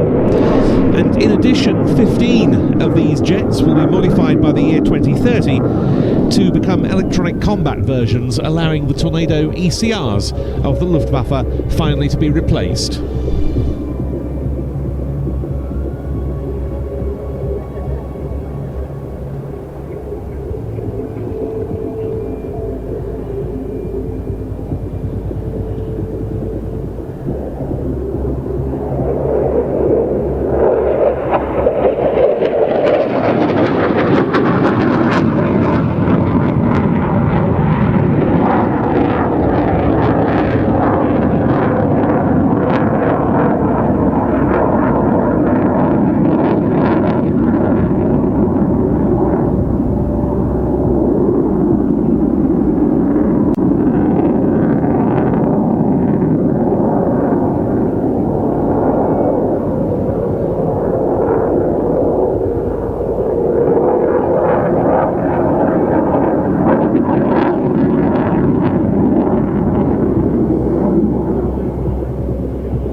And another great example of a pilot being able to take full advantage of the unrestricted airspace and the beautiful conditions here to make a really dramatic rolling vertical departure. An aircraft that symbolises so much really of what NATO air power in the 21st century is all about. And so a very appropriate way in which to close the flying display here on day one of NATO Days and Czech Air Force Days 2025.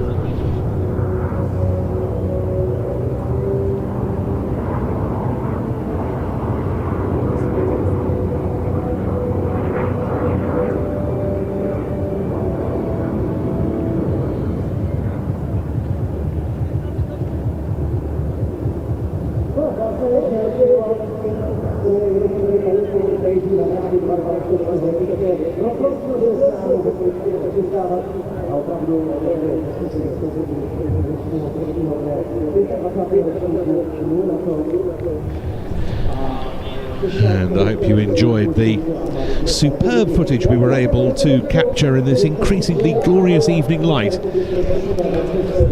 that final display of today's show.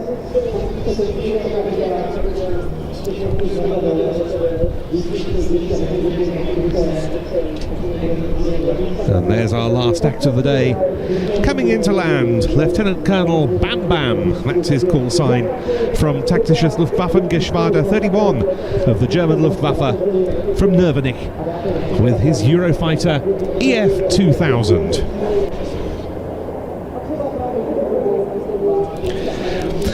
And that's, as I say, the final flying item of the day.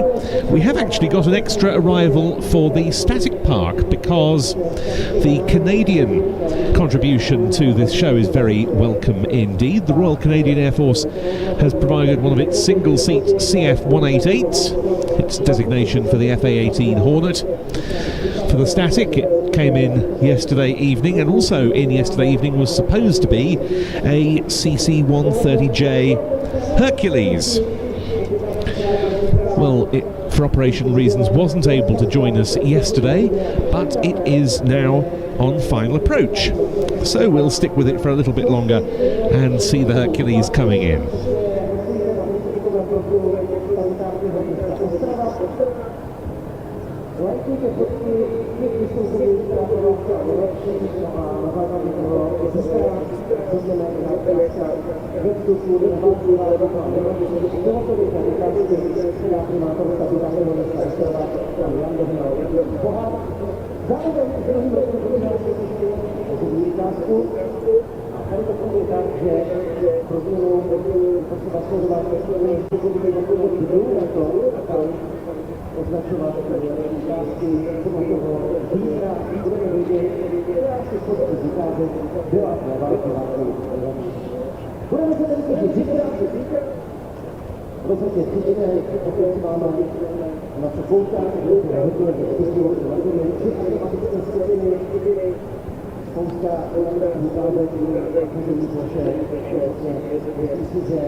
The Hercules that's about to land, one of the stretched CC-130J 30 models, operated by the Air Task Force Prestwick from Prestwick Airport near Glasgow in Scotland. And this is part of Operation Reassurance, the biggest overseas mission mounted by the Canadian Armed Forces.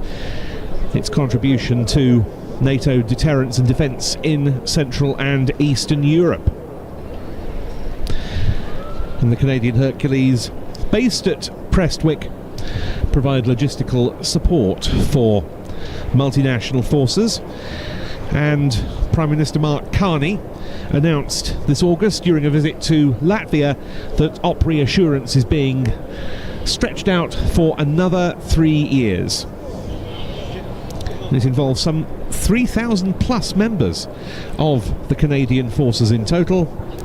And here's another representative of that, the CC-130J 30 Hercules, into land to join the static display here.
And I think it's really apposite once again to bring our broadcast to a close today with another reflection of a current real-world NATO air power mission, namely Op Reassurance by the Canadian Armed Forces, with the arrival of that Royal Canadian Air Force CC-130J 30 Hercules.